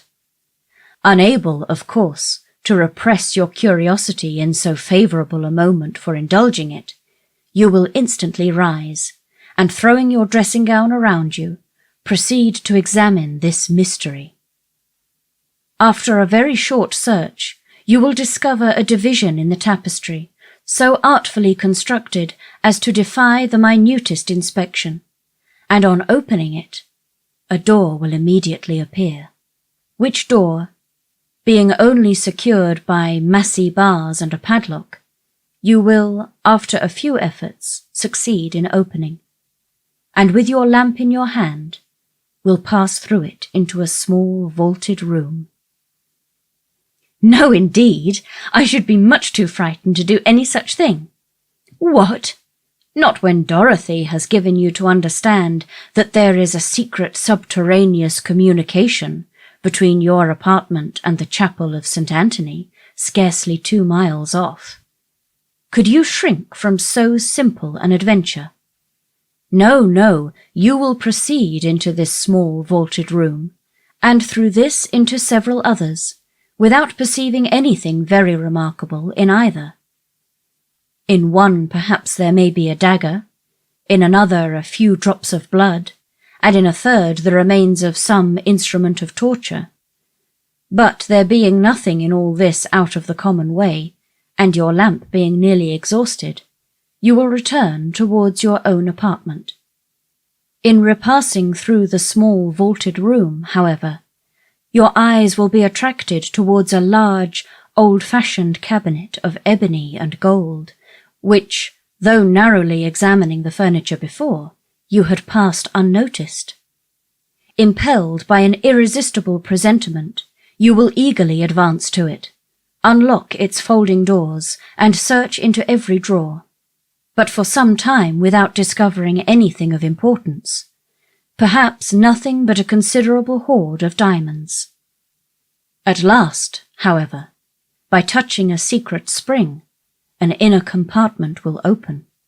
A roll of paper appears. You seize it. It contains many sheets of manuscript. You hasten with the precious treasure into your own chamber. But scarcely have you been able to decipher, "O thou, whomsoever thou mayest be, into whose hands these memoirs of the wretched Matilda may fall," when your lamp suddenly expires in the socket, and leaves you in total darkness. "Oh, no, no, do not say so. Well, go on." But Henry was too much amused by the interest he had raised to be able to carry it farther. He could no longer command solemnity either of subject or voice, and was obliged to entreat her to use her own fancy in the perusal of Matilda's woes. Catherine, recollecting herself, grew ashamed of her eagerness, and began earnestly to assure him that her attention had been fixed without the smallest apprehension of really meeting with what he related. Miss Tilney, she was sure, would never put her into such a chamber as he had described. She was not at all afraid. As they drew near the end of their journey, her impatience for a sight of the Abbey, for some time suspended by his conversation on subjects very different, returned in full force, and every bend in the road was expected with solemn awe to afford a glimpse of its massy walls of grey stone, rising amidst a grove of ancient oaks, with the last beams of the sun playing in beautiful splendour on its high Gothic windows. But so low did the building stand, that she found herself passing through the great gates of the lodge into the very grounds of Northanger, without having discerned even an antique chimney. She knew not that she had any right to be surprised, but there was something in this mode of approach which she certainly had not expected. To pass between lodges of a modern appearance, to find herself with such ease in the very precincts of the Abbey, and driven so rapidly along a smooth, level road of fine gravel, without obstacle, alarm, or solemnity of any kind, struck her as odd and inconsistent. She was not long at leisure, however, for such considerations.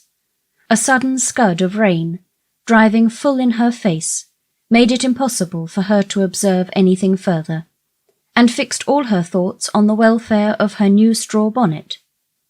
And she was actually under the Abbey walls, was springing, with Henry's assistance, from the carriage, was beneath the shelter of the old porch, and had even passed on to the hall, where her friend and the General were waiting to welcome her, without feeling one awful foreboding of future misery to herself, or one moment's suspicion of any past scenes of horror being acted within the solemn edifice.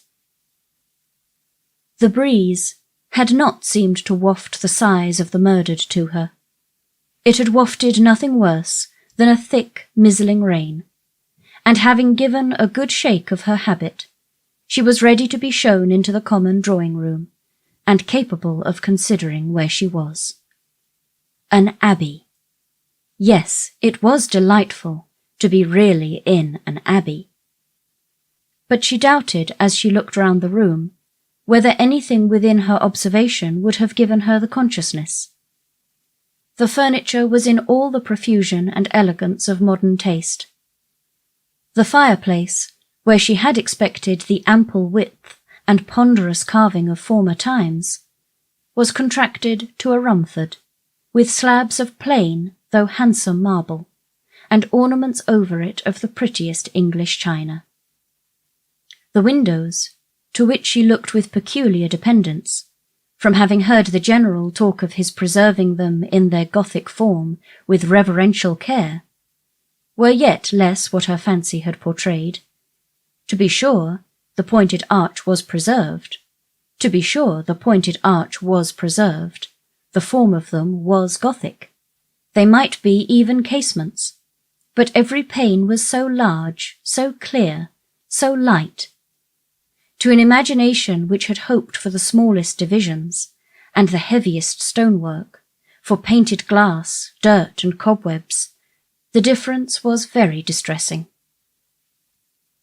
The General, perceiving how her eye was employed, began to talk of the smallness of the room and simplicity of the furniture, where everything, being for daily use, pretended only to comfort, etc., flattering himself, however, that there were some apartments in the Abbey not unworthy of her notice, and was proceeding to mention the costly gilding of one in particular, when, taking out his watch, he stopped short, to pronounce it with surprise within 20 minutes of 5.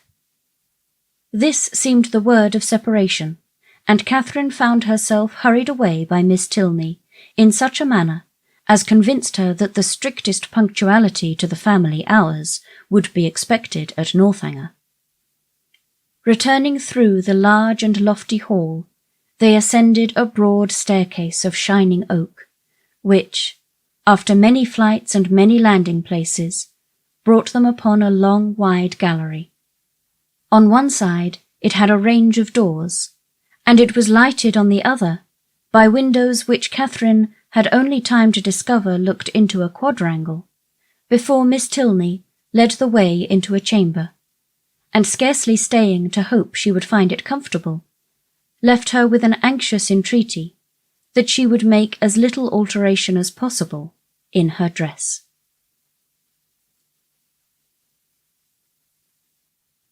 Chapter 21. A moment's glance was enough to satisfy Catherine that her apartment was very unlike the one which Henry had endeavoured to alarm her by the description of. It was by no means unreasonably large, and contained neither tapestry nor velvet. The walls were papered, the floor was carpeted.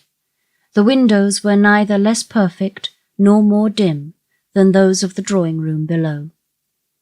The furniture, though not of the latest fashion, was handsome and comfortable, and the air of the room altogether far from uncheerful. Her heart instantaneously at ease on this point, she resolved to lose no time in particular examination of anything, as she greatly dreaded disobliging the General by any delay.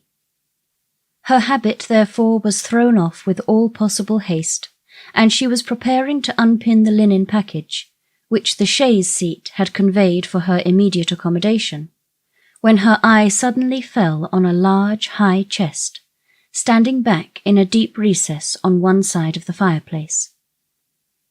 The sight of it made her start, and, forgetting everything else, she stood gazing on it in motionless wonder, while these thoughts crossed her. This is strange indeed. I did not expect such a sight as this. An immense heavy chest. What can it hold? Why should it be placed here? Pushed back, too, as if meant to be out of sight.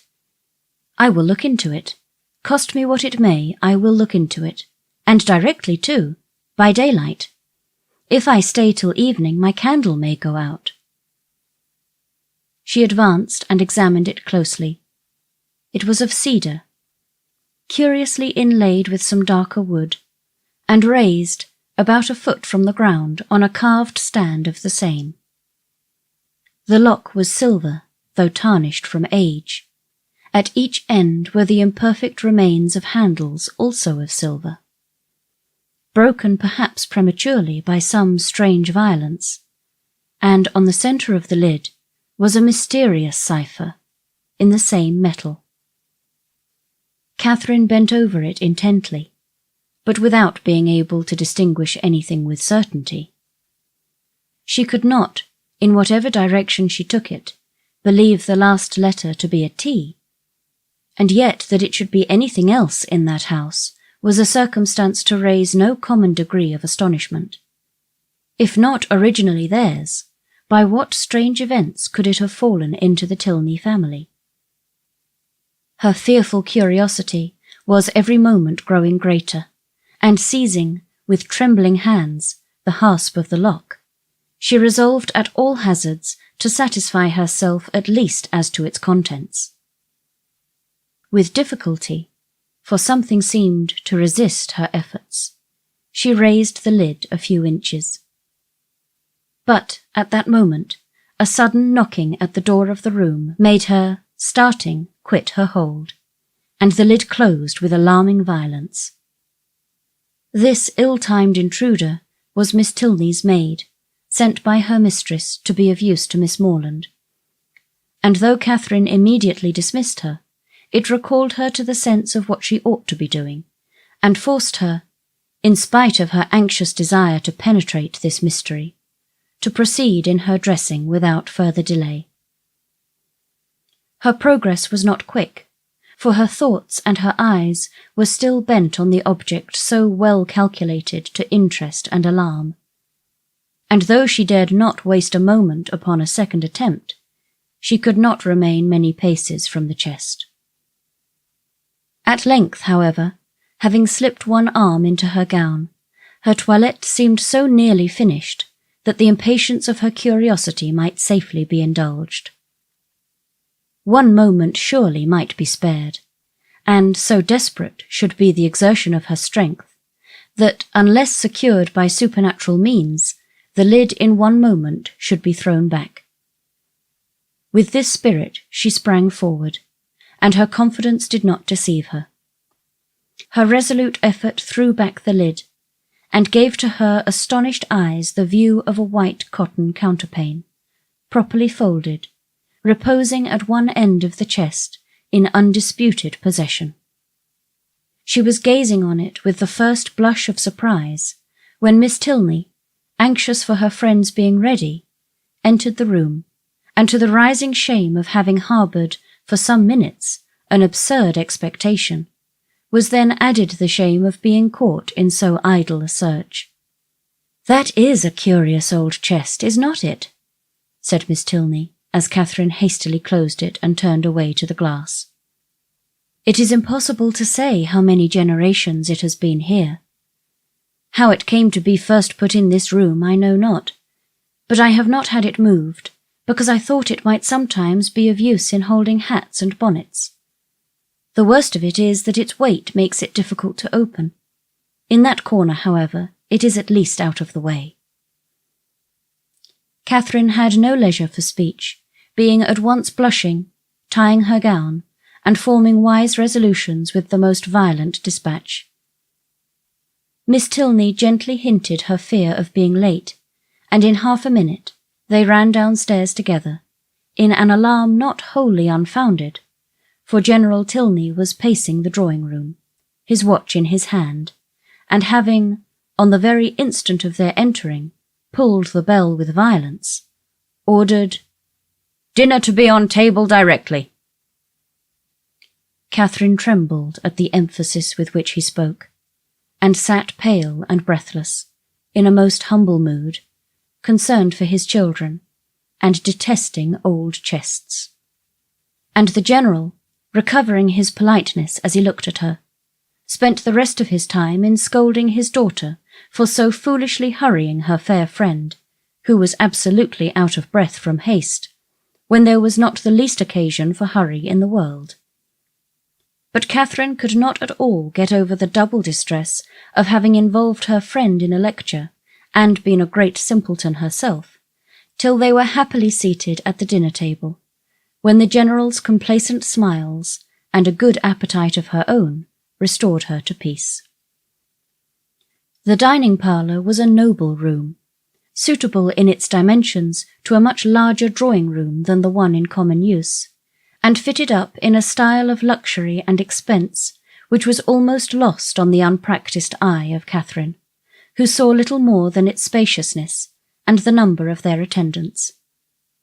Of the former, she spoke aloud her admiration, and the general, with a very gracious countenance, acknowledged that it was by no means an ill-sized room, and further confessed that, though as careless on such subjects as most people, he did look upon a tolerably large eating-room as one of the necessaries of life.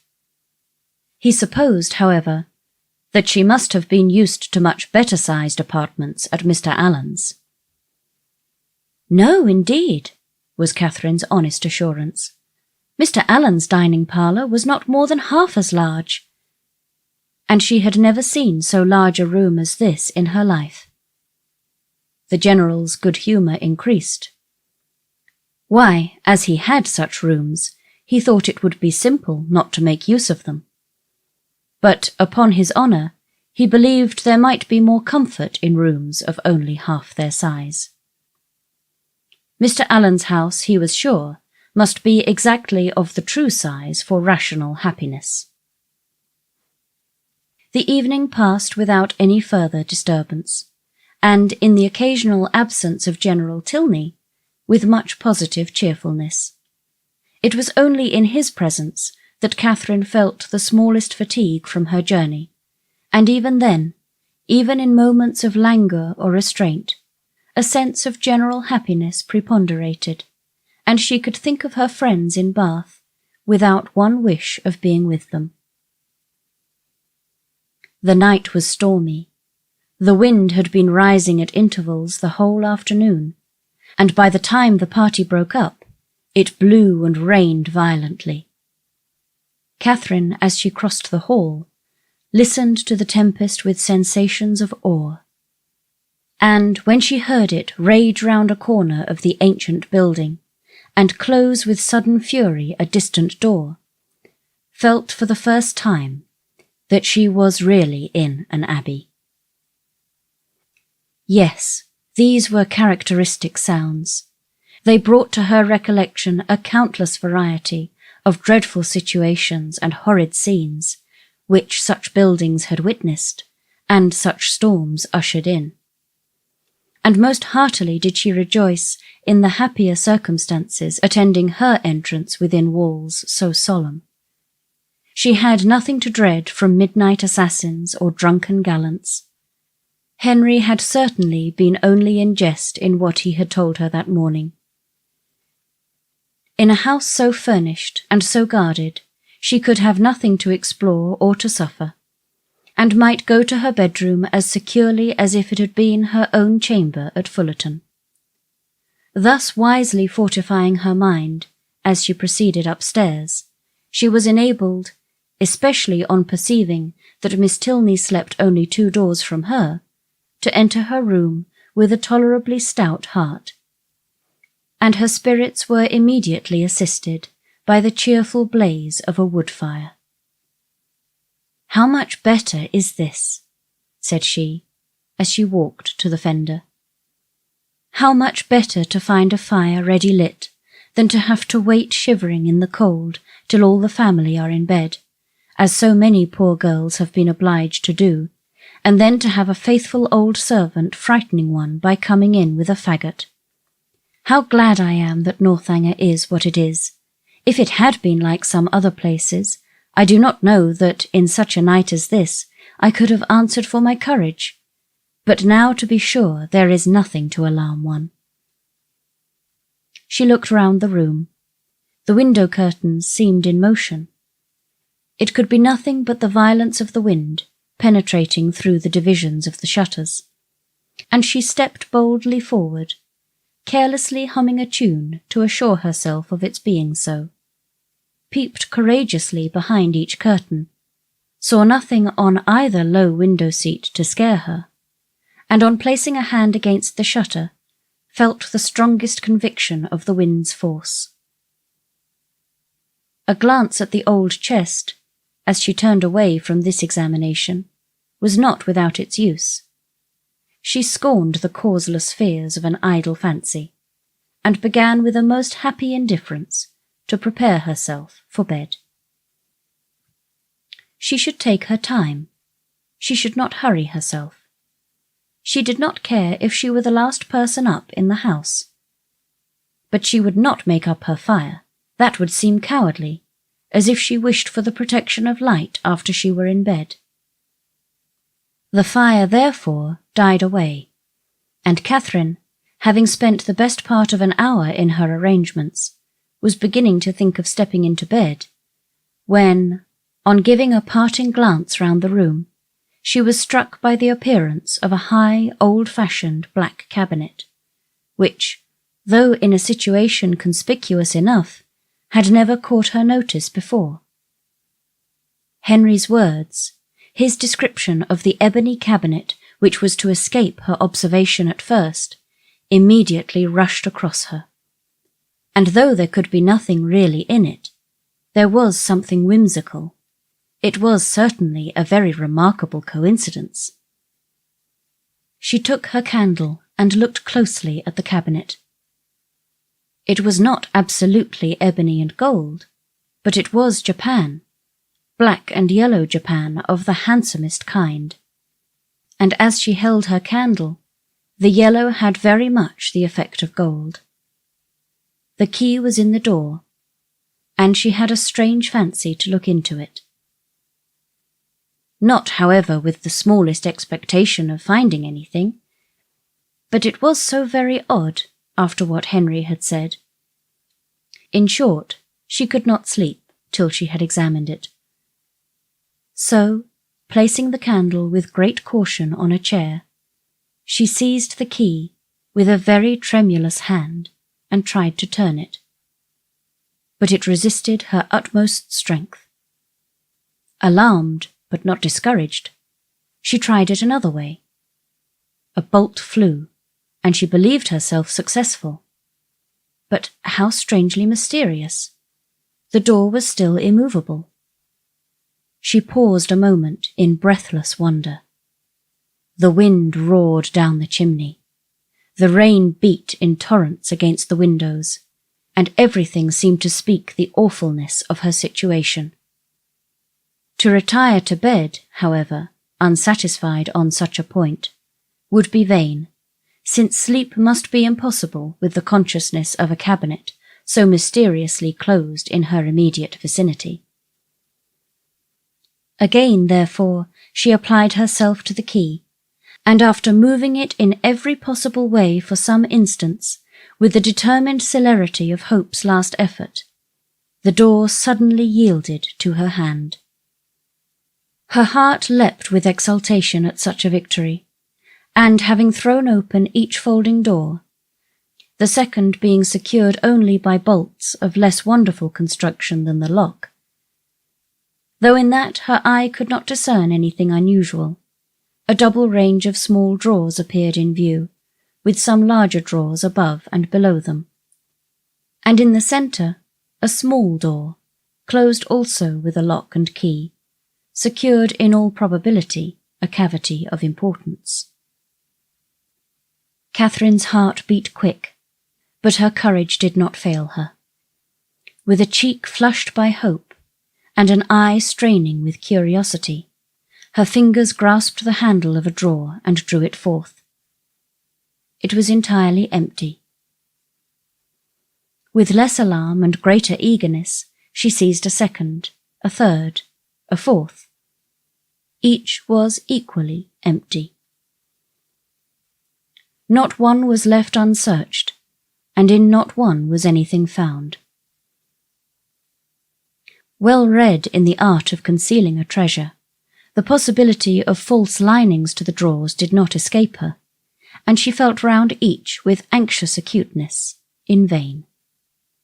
The place in the middle alone remained now unexplored, and though she had never from the first had the smallest idea of finding anything in any part of the cabinet, and was not in the least disappointed at her ill success thus far, it would be foolish not to examine it thoroughly while she was about it. It was some time, however, before she could unfasten the door, the same difficulty occurring in the management of this inner lock as of the outer. But at length it did open, and not vain, as hitherto was her search. Her quick eyes directly fell on a roll of paper pushed back into the further part of the cavity, apparently for concealment, and her feelings at that moment were indescribable. Her heart fluttered, her knees trembled, and her cheeks grew pale. She seized, with an unsteady hand, the precious manuscript, for half a glance sufficed to ascertain written characters. And while she acknowledged with awful sensations this striking exemplification of what Henry had foretold, resolved instantly to peruse every line before she attempted to rest. The dimness of the light her candle emitted made her turn to it with alarm. But there was no danger of its sudden extinction. It had yet some hours to burn, and that she might not have any greater difficulty in distinguishing the writing than what its ancient date might occasion, she hastily snuffed it. Alas, it was snuffed and extinguished in one. A lamp could not have expired with more awful effect. Catherine for a few moments was motionless with horror. It was done completely. Not a remnant of light in the wick could give hope to the rekindling breath. Darkness, impenetrable and immovable, filled the room. A violent gust of wind, rising with sudden fury, added fresh horror to the moment. Catherine trembled from head to foot. In the pause which succeeded, a sound like receding footsteps and the closing of a distant door struck on her affrighted ear. Human nature could support no more. A cold sweat stood on her forehead. The manuscript fell from her hand, and groping her way to the bed, she jumped hastily in, and sought some suspension of agony by creeping far underneath the clothes. To close her eyes in sleep that night, she felt must be entirely out of the question. With a curiosity so justly awakened, and feelings in every way so agitated, repose must be absolutely impossible. The storm, too, abroad so dreadful. She had not been used to feel alarm from wind, but now every blast seemed fraught with awful intelligence. The manuscript, so wonderfully found, so wonderfully accomplishing the morning's prediction, how was it to be accounted for? What could it contain? To whom could it relate? By what means could it have been so long concealed? And how singularly strange that it should fall to her lot to discover it. Till she had made herself mistress of its contents, however, she could have neither repose nor comfort, and with the sun's first rays, she was determined to peruse it. But many were the tedious hours which must yet intervene. She shuddered, tossed about in her bed, and envied every quiet sleeper. The storm still raged, and various were the noises, more terrific even than the wind, which struck at intervals on her startled ear. The very curtains of her bed seemed at one moment in motion, and at another the lock of her door was agitated, as if by the attempt of somebody to enter. Hollow murmurs seemed to creep along the gallery, and more than once her blood was chilled by the sound of distant moans. And the wearied Catherine had heard 3 proclaimed by all the clocks in the house before the tempest subsided, or she unknowingly fell fast asleep.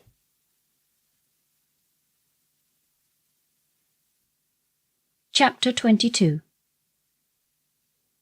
The housemaid's folding back her window shutters at 8 o'clock the next day was the sound which first roused Catherine, and she opened her eyes, wondering that they could ever have been closed on objects of cheerfulness. Her fire was already burning, and a bright morning had succeeded the tempest of the night. Instantaneously, with the consciousness of existence, returned her recollection of the manuscript, and springing from the bed in the very moment of the maid's going away, she eagerly collected every scattered sheet which had burst from the roll on its falling to the ground, and flew back to enjoy the luxury of their perusal on her pillow. She now plainly saw that she must not expect a manuscript of equal length with the generality of what she had shuddered over in books, for the roll, seeming to consist entirely of small disjointed sheets, was altogether but of trifling size, and much less than she had supposed it to be at first. Her greedy eye glanced rapidly over a page. She started at its import. Could it be possible? Or did not her senses play her false? An inventory of linen, in coarse and modern characters, seemed all that was before her. If the evidence of sight might be trusted, she held a washing bill in her hand. She seized another sheet, and saw the same articles with little variation. A third, a fourth, and a fifth presented nothing new. Shirts, stockings, cravats, and waistcoats faced her in each. 2 others, penned by the same hand, marked an expenditure scarcely more interesting, in letters, hair powder, shoestring, and breeches ball. And the larger sheet, which had enclosed the rest, seemed by its first cramp line, "To poultice chestnut mare," a farrier's bill. Such was the collection of papers, left perhaps, as she could then suppose, by the negligence of a servant in the place whence she had taken them, which had filled her with expectation and alarm, and robbed her of half her night's rest. She felt humbled to the dust. Could not the adventure of the chest have taught her wisdom? A corner of it, catching her eye as she lay, seemed to rise up in judgment against her. Nothing could now be clearer than the absurdity of her recent fancies. To suppose that a manuscript of many generations back could have remained undiscovered in a room such as that, so modern, so habitable, or that she should be the first to possess the skill of unlocking a cabinet, the key of which was open to all. How could she have so imposed on herself? Heaven forbid that Henry Tilney should ever know her folly. And it was in a great measure his own doing, for had not the cabinet appeared so exactly to agree with his description of her adventures, she should never have felt the smallest curiosity about it. This was the only comfort that occurred. Impatient to get rid of those hateful evidences of her folly, those detestable papers then scattered over the bed, she rose directly, and folding them up as nearly as possible in the same shape as before, returned them to the same spot within the cabinet, with a very hearty wish that no untoward accident might ever bring them forward again, to disgrace her even with herself. Why the locks should have been so difficult to open, however, was still something remarkable, for she could now manage them with perfect ease. In this there was surely something mysterious, and she indulged in the flattering suggestion for half a minute, till the possibility of the door's having been at first unlocked, and of being herself its fastener, darted into her head, and cost her another blush. She got away as soon as she could, from a room in which her conduct produced such unpleasant reflections, and found her way with all speed to the breakfast parlour, as it had been pointed out to her by Miss Tilney the evening before. Henry was alone in it, and his immediate hope of her having been undisturbed by the tempest, with an arch reference to the character of the building they inhabited, was rather distressing. For the world would she not have her weakness suspected, and yet, unequal to an absolute falsehood, was constrained to acknowledge that the wind had kept her awake a little. "But we have a charming morning after it," she added, desiring to get rid of the subject. "And storms and sleeplessness are nothing when they are over. What beautiful hyacinths! I have just learnt to love a hyacinth." "And how might you learn? By accident or argument?" "Your sister taught me. I cannot tell how. Mrs. Allen used to take pains year after year to make me like them, but I never could till I saw them the other day in Milsom Street. I am naturally indifferent about flowers. But now you love a hyacinth. So much the better. You have gained a new source of enjoyment, and it is well to have as many holds upon happiness as possible. Besides, a taste for flowers is always desirable in your sex, as a means of getting you out of doors, and tempting you to more frequent exercise than you would otherwise take. And though the love of a hyacinth may be rather domestic, who can tell, the sentiment once raised, but you may, in time, come to love a rose. But I do not want any such pursuit to get me out of doors. The pleasure of walking and breathing fresh air is enough for me, and in fine weather I am out more than half my time. Mamma says I am never within. At any rate, however, I am pleased that you have learnt to love a hyacinth. The mere habit of learning to love is the thing, and a teachableness of disposition in a young lady is a great blessing. Has my sister a pleasant mode of instruction? Catherine was saved the embarrassment of attempting an answer by the entrance of the General, whose smiling compliments announced a happy state of mind, but whose gentle hint of sympathetic early rising did not advance her composure. The elegance of the breakfast set forced itself on Catherine's notice when they were seated at table, and luckily it had been the General's choice.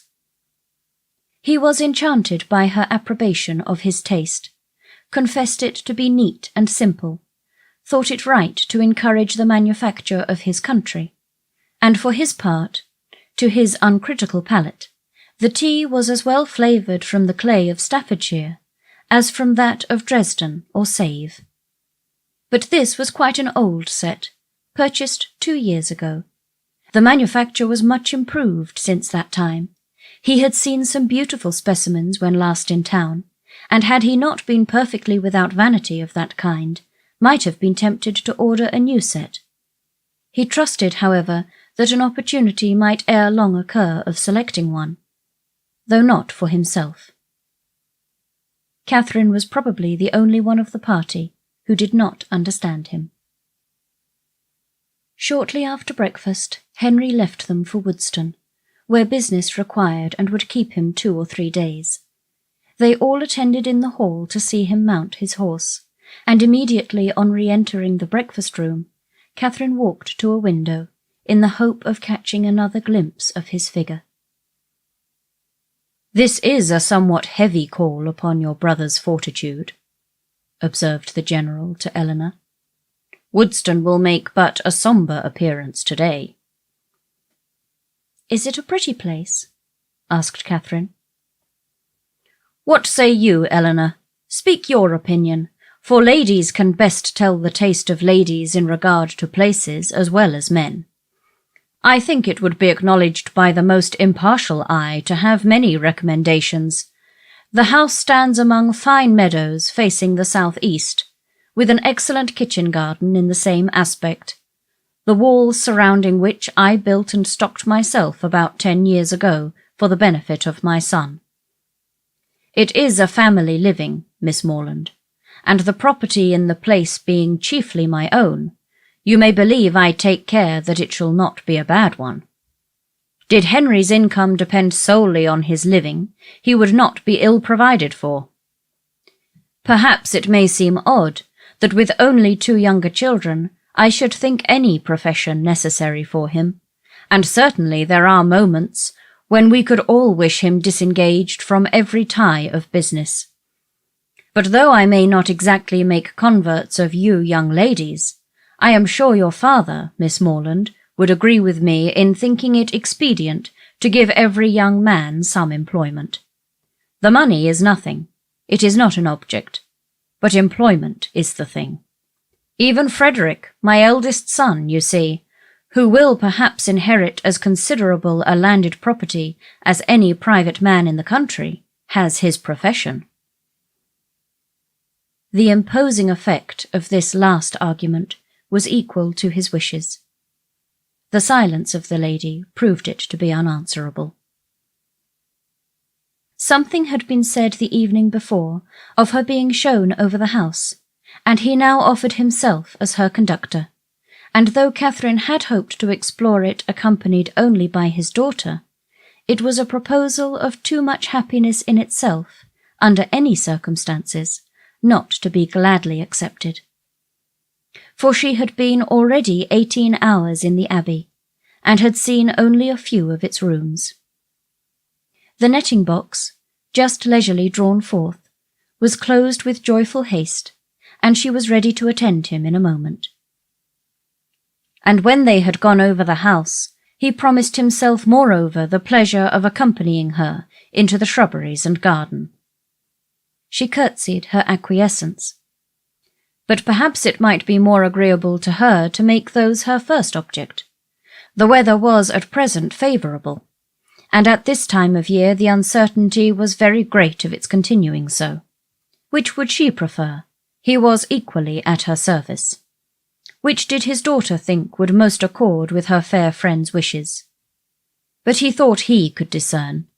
Yes, he certainly read in Miss Morland's eyes a judicious desire of making use of the present smiling weather. But when did she judge amiss? The Abbey would be always safe and dry. He yielded implicitly, and would fetch his hat and attend them in a moment. He left the room, and Catherine, with a disappointed, anxious face, began to speak of her unwillingness that he should be taking them out of doors against his own inclination, under a mistaken idea of pleasing her. But she was stopped by Miss Tilney's saying, with a little confusion, "I believe it will be wisest to take the morning while it is so fine. And do not be uneasy on my father's account. He always walks out at this time of day." Catherine did not exactly know how this was to be understood. Why was Miss Tilney embarrassed? Could there be any unwillingness on the General's side to show her over the Abbey? The proposal was his own, and was not it odd that he should always take his walk so early? Neither her father nor Mr. Allen did so. It was certainly very provoking. She was all impatience to see the house, and had scarcely any curiosity about the grounds. If Henry had been with them, indeed, but now she should not know what was picturesque when she saw it. Such were her thoughts, but she kept them to herself, and put on her bonnet in patient discontent.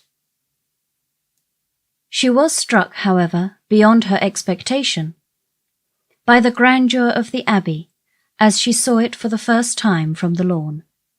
The whole building enclosed a large court, and two sides of the quadrangle, rich in Gothic ornaments, stood forward for admiration. The remainder was shut off by knolls of old trees, or luxuriant plantations, and the steep woody hills rising behind, to give it shelter, were beautiful even in the leafless month of March. Catherine had seen nothing to compare with it, and her feelings of delight were so strong that without waiting for any better authority, she boldly burst forth in wonder and praise. The General listened with assenting gratitude, and it seemed as if his own estimation of Northanger had waited unfixed till that hour. The kitchen garden was to be next admired, and he led the way to it across a small portion of the park. The number of acres contained in this garden was such as Catherine could not listen to without dismay, being more than double the extent of all Mr. Allen's as well as her father's, including churchyard and orchard. The walls seemed countless in number, endless in length. A village of hothouses seemed to arise among them, and a whole parish to be at work within the enclosure. The General was flattered by her looks of surprise, which told him almost as plainly, as he soon forced her to tell him in words, that she had never seen any gardens at all equal to them before. And he then modestly owned that, without any ambition of that sort himself, without any solicitude about it, he did believe them to be unrivalled in the kingdom. If he had a hobby horse, it was that. He loved a garden. Though careless enough in most matters of eating, he loved good fruit, or if he did not, his friends and children did. There were great vexations, however, attending such a garden as his. The utmost care could not always secure the most valuable fruits. The pinery had yielded only 100 in the last year. Mr. Allen, he supposed, must feel these inconveniences as well as himself. No, not at all. Mr. Allen did not care about the garden, and never went into it. With a triumphant smile of self-satisfaction, the General wished he could do the same, for he never entered his without being vexed in some way or other by its falling short of his plan. How were Mr. Allen's succession houses worked? Describing the nature of his own as they entered them. Mr. Allen had only one small hothouse, in which Mrs. Allen had the use of for her plants in winter, and there was a fire in it now and then. "He is a happy man," said the General, with a look of very happy contempt. Having taken her into every division, and led her under every wall, till she was heartily weary of seeing and wondering, he suffered the girls at last to seize the advantage of an outer door, and then expressing his wish to examine the effect of some recent alterations about the tea-house, proposed it as no unpleasant extension of their walk, if Miss Morland were not tired. "But where are you going, Eleanor? Why do you choose that cold, damp path to it? Miss Morland will get wet. Our best way is across the park." "This is so favourite a walk of mine," said Miss Tilney, "that I always think it the best and nearest way, but perhaps it may be damp." It was a narrow, winding path through a thick grove of old Scotch firs, and Catherine, struck by its gloomy aspect and eager to enter it, could not, even by the General's disapprobation, be kept from stepping forward.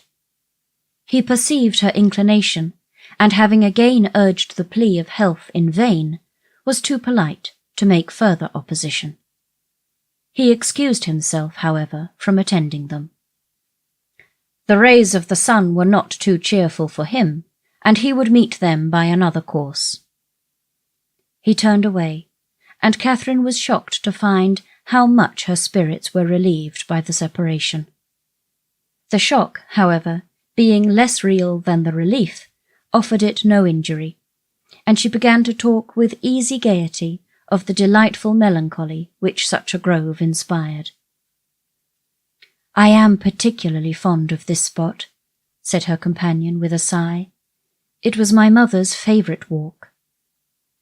Catherine had never heard Mrs. Tilney mentioned in the family before, and the interest excited by this tender remembrance showed itself directly in her altered countenance, and in the attentive pause with which she waited for something more. "I used to walk here so often with her," added Eleanor, "though I never loved it then as I have loved it since. At that time, indeed, I used to wonder at her choice, but her memory endears it now." And ought it not, reflected Catherine, to endear it to her husband? Yet the General would not enter it. Miss Tilney continuing silent, she ventured to say, "Her death must have been a great affliction." "A great and increasing one," replied the other in a low voice. "I was only 13 when it happened, and though I felt my loss perhaps as strongly as one so young could feel it, I could not then know what a loss it was." She stopped for a moment and then added with great firmness, "I have no sister, you know, and though my brothers are very affectionate, and Henry is a great deal here, which I am most thankful for, it is impossible for me not to be often solitary." "To be sure, you must miss him very much." "A mother would have been always present. A mother would have been a constant friend. Her influence would have been beyond all other." Was she a very charming woman? Was she handsome? Was there any picture of her in the Abbey? And why had she been so partial to that grove? Was it from dejection of spirits? Were questions now eagerly poured forth. The first 3 received a ready affirmative. The 2 others were passed by, and Catherine's interest in the deceased Mrs. Tilney augmented with every question, whether answered or not. Of her unhappiness in marriage she felt persuaded. The General certainly had been an unkind husband. He did not love her walk. Could he therefore have loved her? And besides, handsome as he was, there was a something in the turn of his features which spoke his not having behaved well to her. Her picture, I suppose, blushing at the inconsummate art of her own question, hangs in your father's room. No, it was intended for the drawing-room, but my father was dissatisfied with the painting, and for some time it had no place. Soon after her death I obtained it for my own, and hung it in my bedchamber, where I shall be happy to show it to you. It is very like. Here was another proof, a portrait, very like, of a departed wife, not valued by the husband. He must have been dreadfully cruel to her. Catherine attempted no longer to hide from herself the nature of the feelings which, in spite of all his attentions, he had previously excited. And what had been terror and dislike before was now absolute aversion. Yes, aversion. His cruelty to such a charming woman made him odious to her. She had often read of such characters which Mr. Allen had been used to call unnatural and overdrawn, but here was proof positive of the contrary. She had just settled this point when the end of the path brought them directly upon the General, and in spite of all her virtuous indignation, she found herself again obliged to walk with him, listen to him, and even to smile when he smiled. Being no longer able, however, to receive pleasure from the surrounding objects, she soon began to walk with lassitude. The General perceived it, and with a concern for her health, which seemed to reproach her for her opinion of him, was most urgent for returning with his daughter to the house. He would follow them in a quarter of an hour. Again they parted, but Eleanor was called back in half a minute to receive a strict charge against taking her friend round the Abbey till his return. This second instance of his anxiety to delay what she so much wished for struck Catherine as very remarkable.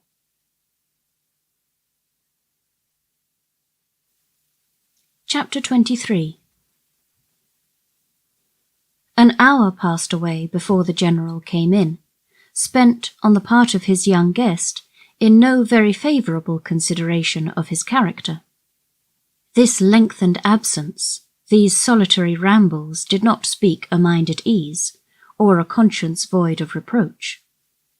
At length he appeared, and whatever might have been the gloom of his meditations, he could still smile with them.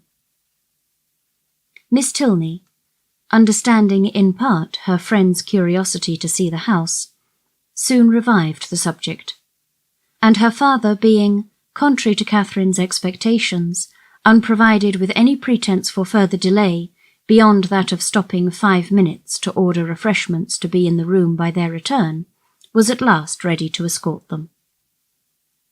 They set forward, and with a grandeur of air, a dignified step, which caught the eye, but could not shake the doubts of the well-read Catherine, he led the way across the hall, through the common drawing-room and one useless antechamber, into a room magnificent both in size and furniture, the real drawing-room, used only with company of consequence.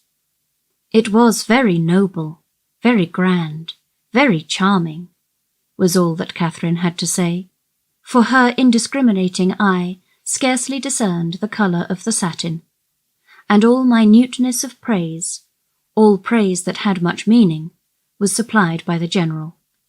The costliness or elegance of any rooms fitting up could be nothing to her.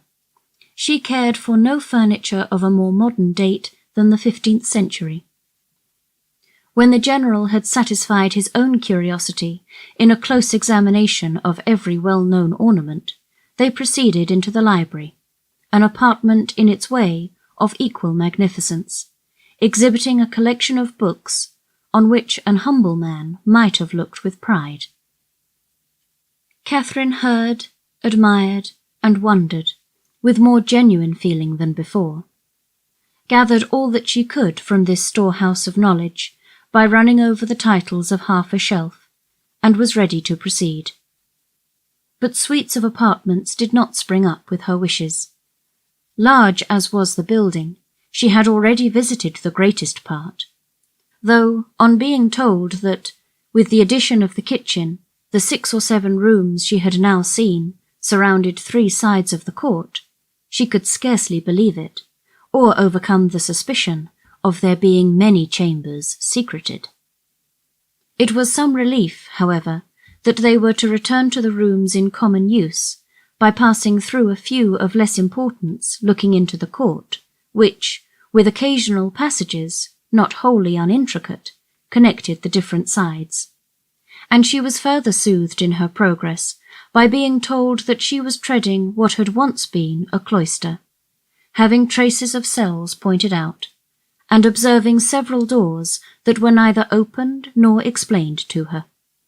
By finding herself successively in a billiard room, and in the General's private apartment, without comprehending their connection, or being able to turn aright when she left them.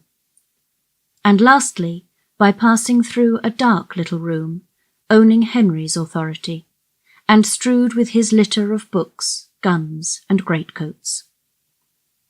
From the dining-room, of which, though already seen, and always to be seen at 5 o'clock, the General could not forego the pleasure of pacing out the length, for the more certain information of Miss Morland as to what she neither doubted nor cared for, they proceeded by quick communication to the kitchen. The ancient kitchen of the convent, rich in the massy walls and smoke of former days, and in the stoves and hot closets of the present. The General's improving hand had not loitered there. Every modern invention to facilitate the labour of the cooks had been adopted within this, their spacious theatre, and, when the genius of others had failed, his own had often produced the perfection wanted. His endowments of this spot alone might at any time have placed him high among the benefactors of the convent. With the walls of the kitchen ended all the antiquity of the Abbey, the 4th side of the quadrangle having, on account of its decaying state, been removed by the General's father, and the present erected in its place. All that was venerable ceased here. The new building was not only new, but declared itself to be so. Intended only for offices, and enclosed behind by stable yards, no uniformity of architecture had been thought necessary. Catherine could have raved at the hand which had swept away what must have been beyond the value of all the rest for the purposes of mere domestic economy, and would willingly have been spared the mortification of a walk through scenes so fallen, had the General allowed it. But if he had a vanity, it was in the arrangement of his offices, and as he was convinced that, to a mind like Miss Morland's, a view of the accommodations and comforts by which the labours of her inferiors were softened must always be gratifying, he should make no apology for leading her on. They took a slight survey of all, and Catherine was impressed, beyond her expectation, by their multiplicity and their convenience. The purposes for which a few shapeless pantries and a comfortless scullery were deemed sufficient at Fullerton were here carried on in appropriate divisions, commodious and roomy. The number of servants continually appearing did not strike her less than the number of their offices. Wherever they went, some patterned girl stopped to curtsy, or some footman in dishabille sneaked off. Yet this was an abbey. How inexpressibly different in these domestic arrangements from such as she had read about, from abbeys and castles in which, though certainly larger than Northanger, all the dirty work of the house was to be done by 2 pair of female hands at the utmost. How they could get through it all had often amazed Mrs. Allen, and when Catherine saw what was necessary here, she began to be amazed herself. They returned to the hall, that the chief staircase might be ascended, and the beauty of its wood and ornaments of rich carving might be pointed out. Having gained the top, they turned in an opposite direction from the gallery in which her room lay, and shortly entered one on the same plan, but superior in length and breadth. She was here shown successively into 3 large bedchambers with their dressing rooms, most completely and handsomely fitted up. Everything that money and taste could do to give comfort and elegance to apartments had been bestowed on these, and, being furnished within the last 5 years, they were perfect in all that would be generally pleasing, and wanting in all that could give pleasure to Catherine. As they were surveying the last, the General, after slightly naming a few of the distinguished characters by whom they had at times been honoured, turned with a smiling countenance to Catherine, and ventured to hope that henceforward some of their earliest tenants might be our friends from Fullerton. She felt the unexpected compliment, and deeply regretted the impossibility of thinking well of a man so kindly disposed towards herself, and so full of civility to all her family. The gallery was terminated by folding doors, which Miss Tilney, advancing, had thrown open, and passed through, and seemed on the point of doing the same by the first door to the left, in another long reach of gallery, when the General, coming forwards, called her hastily and, as Catherine thought, rather angrily back, demanding whether she were going, and what was there more to be seen? Had not Miss Morland already seen all that could be worth her notice? And did she not suppose her friend might be glad of some refreshment after so much exercise? Miss Tilney drew back directly, and the heavy doors were closed upon the mortified Catherine, who, having seen in a momentary glance beyond them a narrower passage, more numerous openings, and symptoms of a winding staircase, believed herself at last within the reach of something worth her notice, and felt, as she unwillingly paced back the gallery, that she would rather be allowed to examine that end of the house than see all the finery of all the rest. The General's evident desire of preventing such an examination was an additional stimulant. Something was certainly to be concealed. Her fancy, though it had trespassed lately once or twice, could not mislead her here, and what that something was, a short sentence of Miss Tilney's, as they followed the General at some distance downstairs, seemed to point out.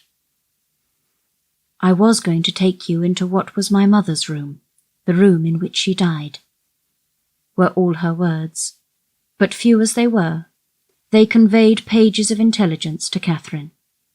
It was no wonder that the General should shrink from the sight of such objects as that room must contain, a room in all probability never entered by him since the dreadful scene had passed, which released his suffering wife, and left him to the strings of conscience.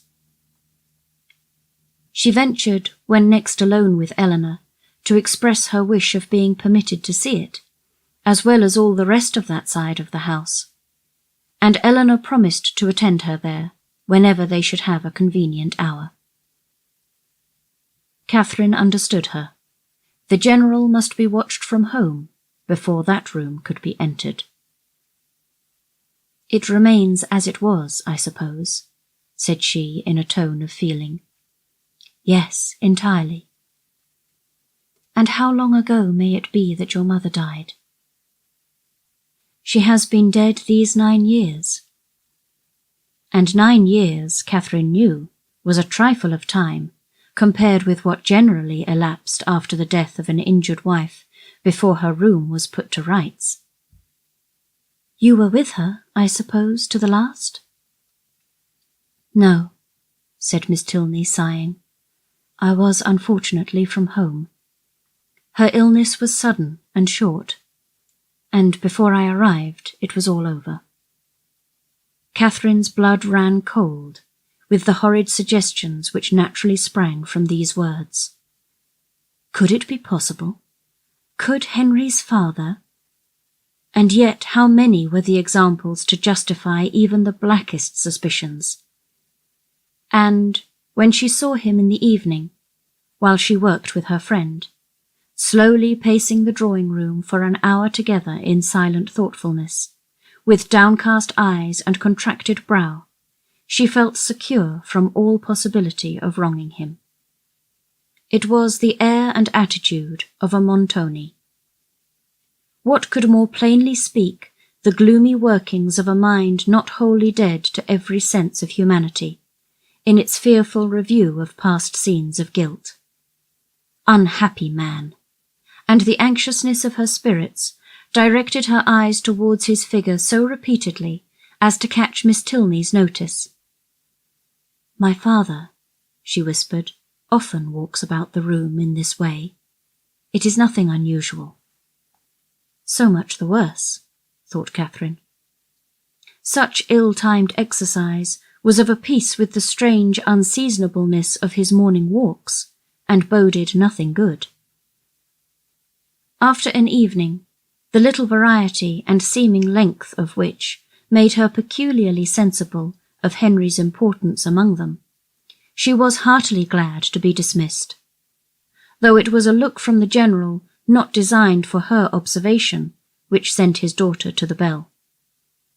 When the butler would have lit his master's candle, however, he was forbidden. The latter was not going to retire. "I have many pamphlets to finish," said he to Catherine, "before I can close my eyes, and perhaps may be poring over the affairs of the nation for hours after you are asleep. Can either of us be more meetly employed? My eyes will be blinding for the good of others, and yours preparing by rest for future mischief." But neither the business alleged, nor the magnificent compliment, could win Catherine from thinking that some very different object must occasion so serious a delay of proper repose. To be kept up for hours, after the family were in bed, by stupid pamphlets was not very likely. There must be some deeper cause.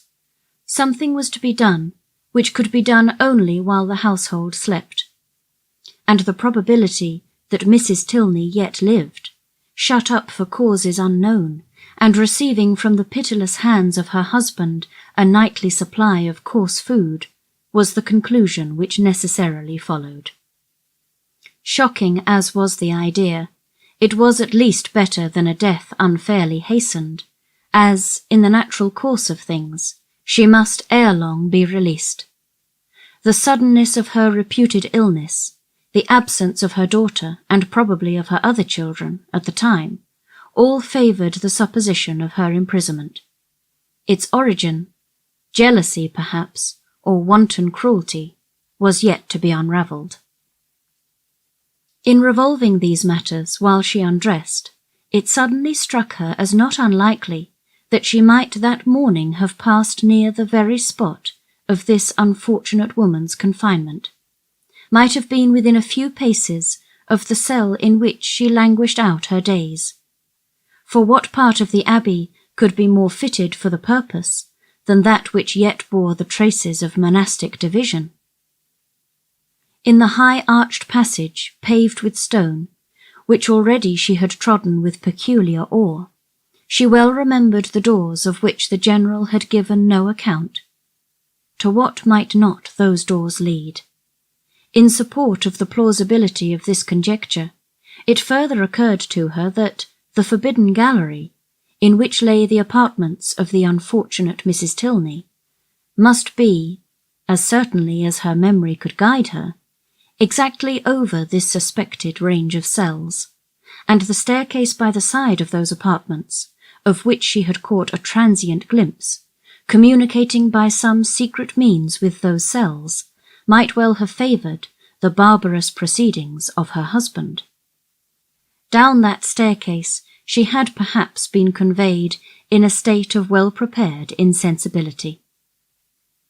Catherine sometimes started at the boldness of her own surmises, and sometimes hoped or feared that she had gone too far. But they were supported by such appearances as made their dismissal impossible. The side of the quadrangle in which she supposed the guilty scene to be acting, being, according to her belief, just opposite her own, it struck her that, if judiciously watched, some rays of light from the General's lamp might glimmer through the lower windows as he passed to the prison of his wife. And, twice before she stepped into bed, she stole gently from her room to the corresponding window in the gallery, to see if it appeared. But all abroad was dark, and it must yet be too early. The various ascending noises convinced her that the servants must still be up.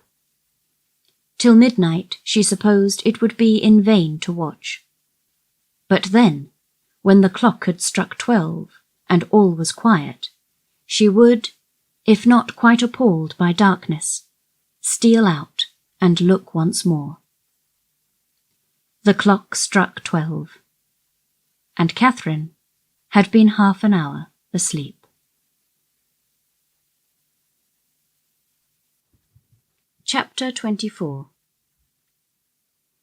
The next day afforded no opportunity for the proposed examination of the mysterious apartments. It was Sunday, and the whole time between morning and afternoon service was required by the General in exercise abroad or eating cold meat at home.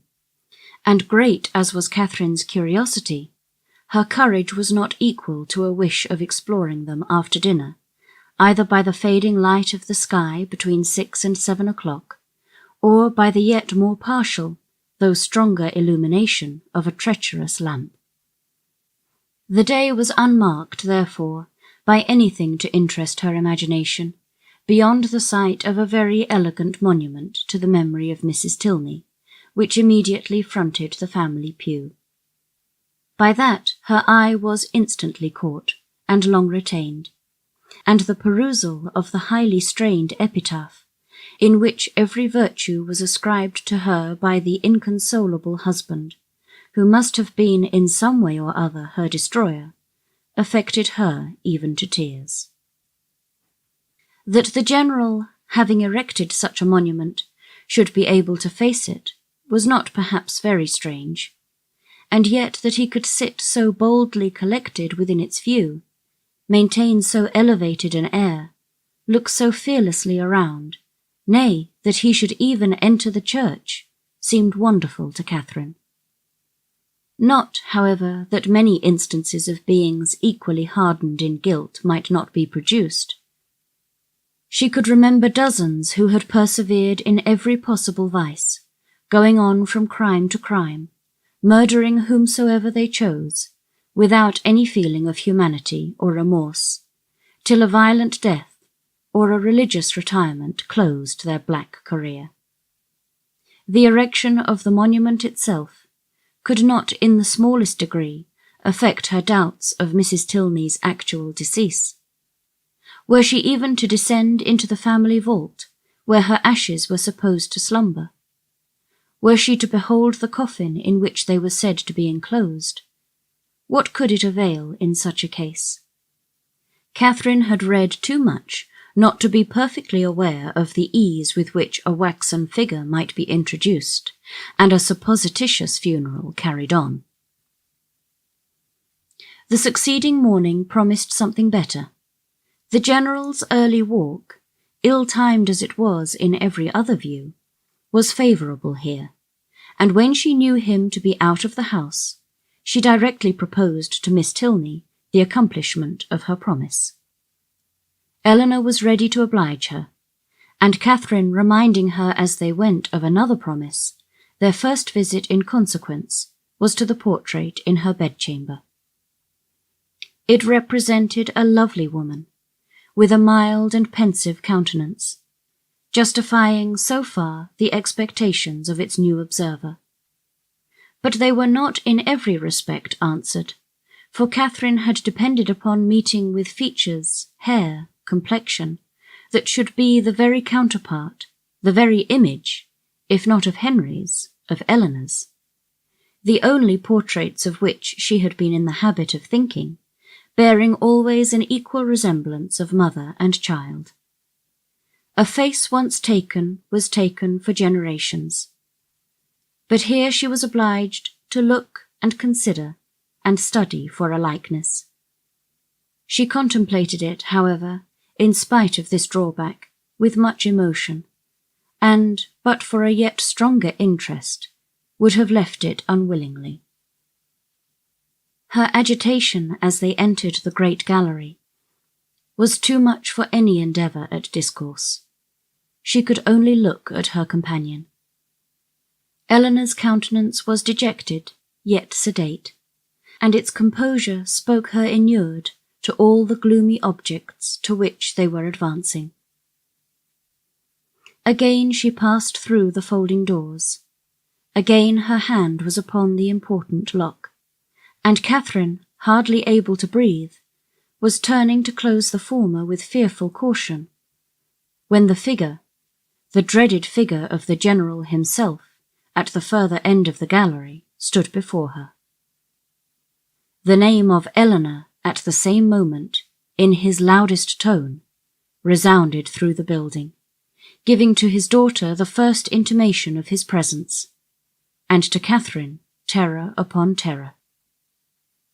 An attempt at concealment had been her first instinctive movement on perceiving him, yet she could scarcely hope to have escaped his eye, and when her friend, who, with an apologizing look, darted hastily by her, had joined and disappeared with him, she ran for safety to her own room, and, locking herself in, believed that she should never have courage to go down again.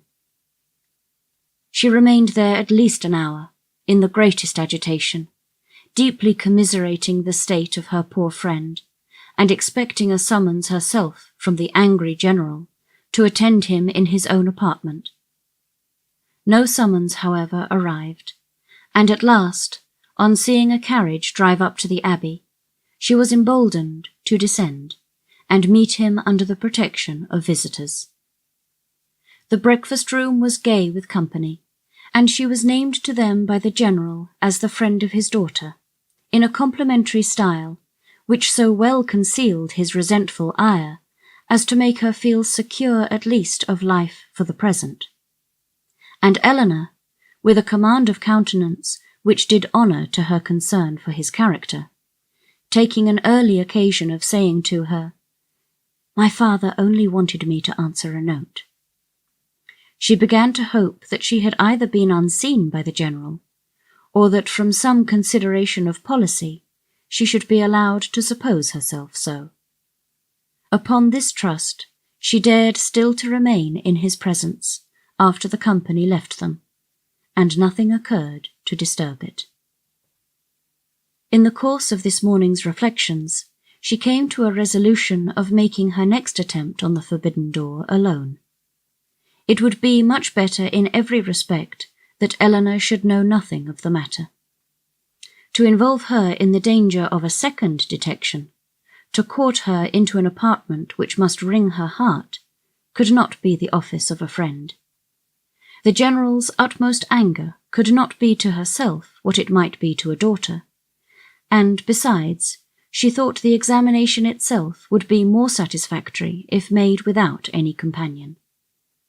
It would be impossible to explain to Eleanor the suspicions from which the other had, in all likelihood, been hitherto happily exempt, nor could she therefore, in her presence, search for those proofs of the General's cruelty, which, however they might yet have escaped discovery, she felt confident of somewhere drawing forth, in the shape of some fragmented journal, continued to the last gasp. Of the way to the apartment she was now perfectly mistress, and as she wished to get it over before Henry's return, who was expected on the morrow, there was no time to be lost. The day was bright, her courage high.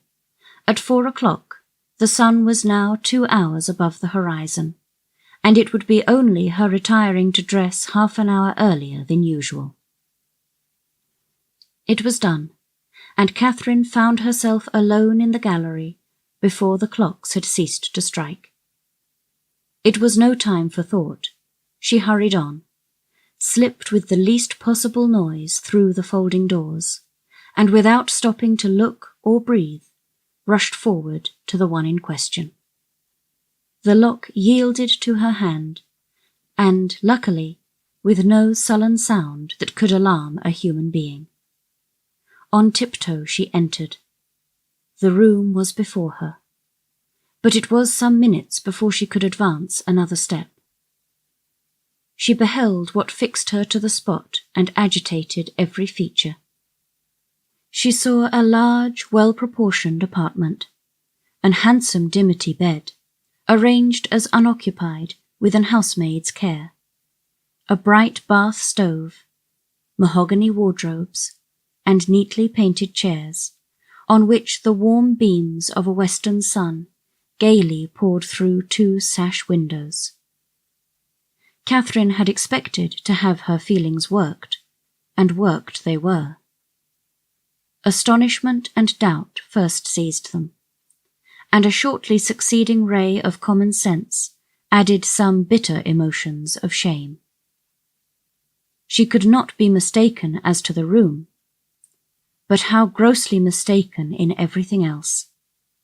In Miss Tilney's meaning, in her own calculation. This apartment, to which she had given a date so ancient, a position so awful, proved to be one end of what the General's father had built. There were 2 other doors in the chamber, leading probably into dressing closets, but she had no inclination to open either. Would the veil in which Mrs. Tilney had last walked, or the volume in which she had last read, remain to tell what nothing else was allowed to whisper? No. Whatever might have been the General's crimes, he had certainly too much wit to let them sue for detection.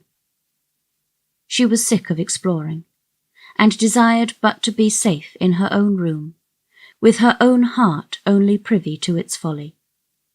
And she was on the point of retreating as softly as she had entered, when the sound of footsteps, she could hardly tell where, made her pause and tremble. To be found there even by a servant would be unpleasant, but by the General, and he seemed always at hand when least wanted, much worse. She listened. The sound had ceased, and resolving not to lose a moment, she passed through and closed the door. At that instant, a door underneath was hastily opened. Someone seemed with swift steps to ascend the stairs, by the head of which she had yet to pass before she could gain the gallery. She had no power to move. With a feeling of terror not very definable, she fixed her eyes on the staircase, and in a few moments it gave Henry to her view. "Mr. Tilney!" she exclaimed in a voice of more than common astonishment. He looked astonished too. "Good God!" she continued, not attending to his address. "How came you here? How came you up that staircase?" "How came I up that staircase?" he replied, greatly surprised. "Because it is my nearest way from the stable-yard to my own chamber. And why should I not come up it?" Catherine recollected herself, blushed deeply, and could say no more. He seemed to be looking in her countenance for that explanation which her lips did not afford. She moved on towards the gallery. "And may I not, in my turn," said he, as he pushed back the folding doors, ask how you came here? This passage is at least as extraordinary a road from the breakfast parlour to your apartment as that staircase can be from the stables to mine. I have been, said Catherine, looking down, to see your mother's room. My mother's room? Is there anything extraordinary to be seen there? No, nothing at all. I thought you did not mean to come back till tomorrow. I did not expect to be able to return sooner when I went away, but 3 hours ago I had the pleasure of finding nothing to detain me. You look pale. I am afraid I alarmed you by running so fast up those stairs. Perhaps you did not know, you were not aware, of their leading from the offices in common use. No, I was not. You have had a very fine day for your ride. Very. And does Eleanor leave you to find your way into all the rooms in the house by yourself? Oh, no. She showed me over the greatest part on Saturday, and we were coming here to these rooms, but only, dropping her voice, your father was with us. And that prevented you, said Henry, earnestly regarding her. Have you looked into all the rooms in that passage? No, I only wanted to see. Is not it very late? I must go and dress. It is only 4:15, showing his watch, and you are not now in Bath. No theatre, no rooms to prepare for. Half an hour at Northanger must be enough. She could not contradict it, and therefore suffered herself to be detained, though her dread of further questions made her, for the first time in their acquaintance, wish to leave him. They walked slowly up the gallery. Have you had any letter from Bath since I saw you? No, and I am very much surprised. Isabella promised so faithfully to write directly. Promised so faithfully. A faithful promise. That puzzles me.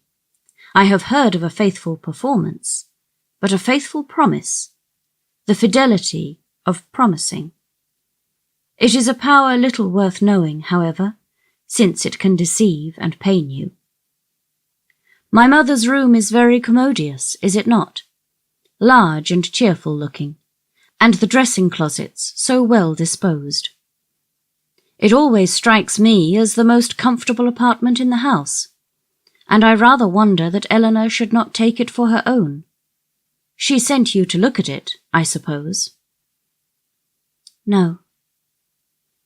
It has been your own doing entirely. Catherine said nothing. After a short silence, during which he had closely observed her, he added, As there is nothing in the room in itself to raise curiosity, this must have proceeded from a sentiment of respect for my mother's character, as described by Eleanor, which does honour to her memory. The world, I believe, never saw a better woman. But it is not often that virtue can boast an interest such as this. The domestic, unpretending merits of a person never known do not often create that kind of fervent, venerating tenderness which would prompt a visit like yours. Eleanor, I suppose, has talked of her a great deal. Yes, a great deal.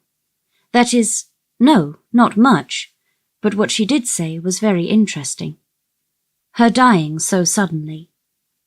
Slowly, and with hesitation, it was spoken. And you, none of you being at home. And your father, I thought, perhaps, had not been very fond of her. And from these circumstances, he replied, his quick eye fixed on hers, you infer perhaps the probability of some negligence, some... Involuntarily, she shook her head. Or it may be of something still less pardonable. She raised her eyes towards him, more fully than she had ever done before. "My mother's illness," he continued, "the seizure which ended in her death, was sudden. The malady itself, one from which she had often suffered, a bilious fever, its cause, therefore, constitutional. On the third day, in short, as soon as she could be prevailed on, a physician attended her, a very respectable man, and one in whom she had always placed great confidence. Upon his opinion of her danger, 2 others were called in the next day, and remained in almost constant attendance for 24 hours. On the 5th day she died.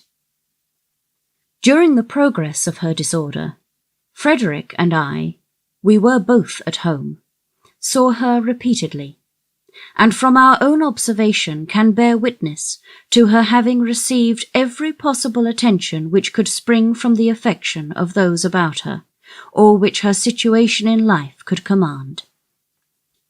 Poor Eleanor was absent, and at such a distance as to return only to see her mother in her coffin. "But your father," said Catherine, "was he afflicted?" "For a time, greatly so. You have erred in supposing him not attached to her. He loved her, I am persuaded, as well as it was possible for him to. We have not all, you know, the same tenderness of disposition, and I will not pretend to say that while she lived, she might not often have had much to bear. But though his temper injured her, his judgment never did. His value of her was sincere, and, if not permanently, he was truly afflicted by her death." "I am very glad of it," said Catherine. "It would have been very shocking." "If I understand you rightly, you have formed a surmise of such horror as I have hardly words to— Dear Miss Morland, consider the dreadful nature of the suspicions you have entertained. What have you been judging from? Remember the country and the age in which we live. Remember that we are English, that we are Christians. Consult your own understanding, your own sense of the probable, your own observation of what is passing around you. Does our education prepare us for such atrocities? Do our laws connive at them? Could they be perpetrated without being known, in a country like this, where social and literary intercourse is on such a footing, where every man is surrounded by a neighbourhood of voluntary spies, and where roads and newspapers lay everything open? Dearest Miss Morland, what ideas have you been admitting?" They had reached the end of the gallery, and with tears of shame, she ran off to her own room.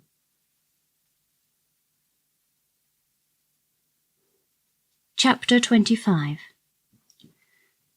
The visions of romance were over. Catherine was completely awakened. Henry's address, short as it had been, had more thoroughly opened her eyes to the extravagance of her late fancies than all their several disappointments had done.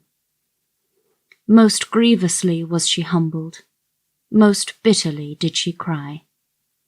It was not only with herself that she was sunk, but with Henry. Her folly, which now seemed even criminal, was all exposed to him, and he must despise her for ever. The liberty which her imagination had dared to take with the character of his father, could he ever forgive it? The absurdity of her curiosity and her fears, could they ever be forgotten? She hated herself more than she could express. He had, she thought he had, once or twice before this fatal morning, shown something like affection for her, but now— In short, she made herself as miserable as possible for about half an hour. went down when the clock struck 5, with a broken heart, and could scarcely give an intelligible answer to Eleanor's inquiry if she was well. The formidable Henry soon followed her into the room, and the only difference in his behaviour to her was that he paid her rather more attention than usual. Catherine had never wanted comfort more, and he looked as if he was aware of it. The evening wore away with no abatement of this soothing politeness, and her spirits were gradually raised to a modest tranquillity. She did not learn either to forget or defend the past, but she learned to hope that it would never transpire farther, and that it might not cost her Henry's entire regard. Her thoughts being still chiefly fixed on what she had with such causeless terror felt and done, nothing could shortly be clearer than that it had been all a voluntary, self-created delusion, each trifling circumstance receiving importance from an imagination resolved on alarm, and everything forced to bend to one purpose by a mind which, before she entered the Abbey, had been craving to be frightened. She remembered with what feelings she had prepared for a knowledge of Northanger. She saw that the infatuation had been created, the mischief settled, long before her quitting Bath, and it seemed as if the whole might be traced to the influence of that sort of reading which she had there indulged. Charming as were all Mrs. Radcliffe's works, and charming even as were the works of all her imitators, it was not in them, perhaps, that human nature, at least in the Midland counties of England, was to be looked for. Of the Alps and Pyrenees, with their pine forests and their vices, they might give a faithful delineation, and Italy, Switzerland, and the south of France might be as fruitful in horrors as they were there represented. Catherine dared not doubt beyond her own country, and even of that, if hard pressed, would have yielded the northern and western extremities. But in the central part of England there was surely some security for the existence even of a wife not beloved, in the laws of the land and the manners of the age. Murder was not tolerated, servants were not slaves, and neither poison nor sleeping potions to be procured, like rhubarb, from every druggist. Among the Alps and Pyrenees, perhaps, there were no mixed characters. There, such as were not as spotless as an angel might have the dispositions of a fiend. But in England it was not so. Among the English, she believed, in their hearts and habits, there was a general, though unequal mixture of good and bad. Upon this conviction, she would not be surprised if even in Henry and Eleanor Tilney some slight imperfection might hereafter appear, and upon this conviction she need not fear to acknowledge some actual specks in the character of their father, who, though cleared from the grossly injurious suspicions which she must ever blush to have entertained, she did believe, upon serious consideration, to be not perfectly amiable. Her mind made up on these several points, and her resolution formed of always judging and acting in future with the greatest good sense, she had nothing to do but to forgive herself and be happier than ever. And the lenient hand of time did much for her by insensible gradations in the course of another day. Henry's astonishing generosity and nobleness of conduct, in never alluding in the slightest way to what had passed, was of the greatest assistance to her, and sooner than she could have supposed it possible in the beginning of her distress, her spirits became absolutely comfortable and capable, as heretofore, of continual improvement by anything he said. There were still some subjects, indeed, under which she believed they must always tremble, the mention of a chest or a cabinet, for instance, and she did not love the sight of Japan in any shape. But even she could allow that an occasional memento of past folly, however painful, might not be without use. The anxieties of common life began soon to succeed to the alarms of romance. Her desire of hearing from Isabella grew every day greater. She was quite impatient to know how the Bath world went on, and how the rooms were attended.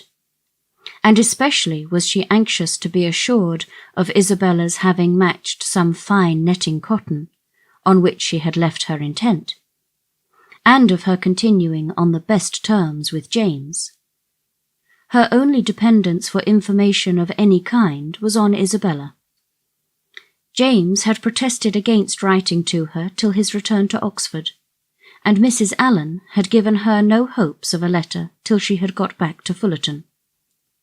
But Isabella had promised and promised again, and when she promised a thing, she was so scrupulous in performing it.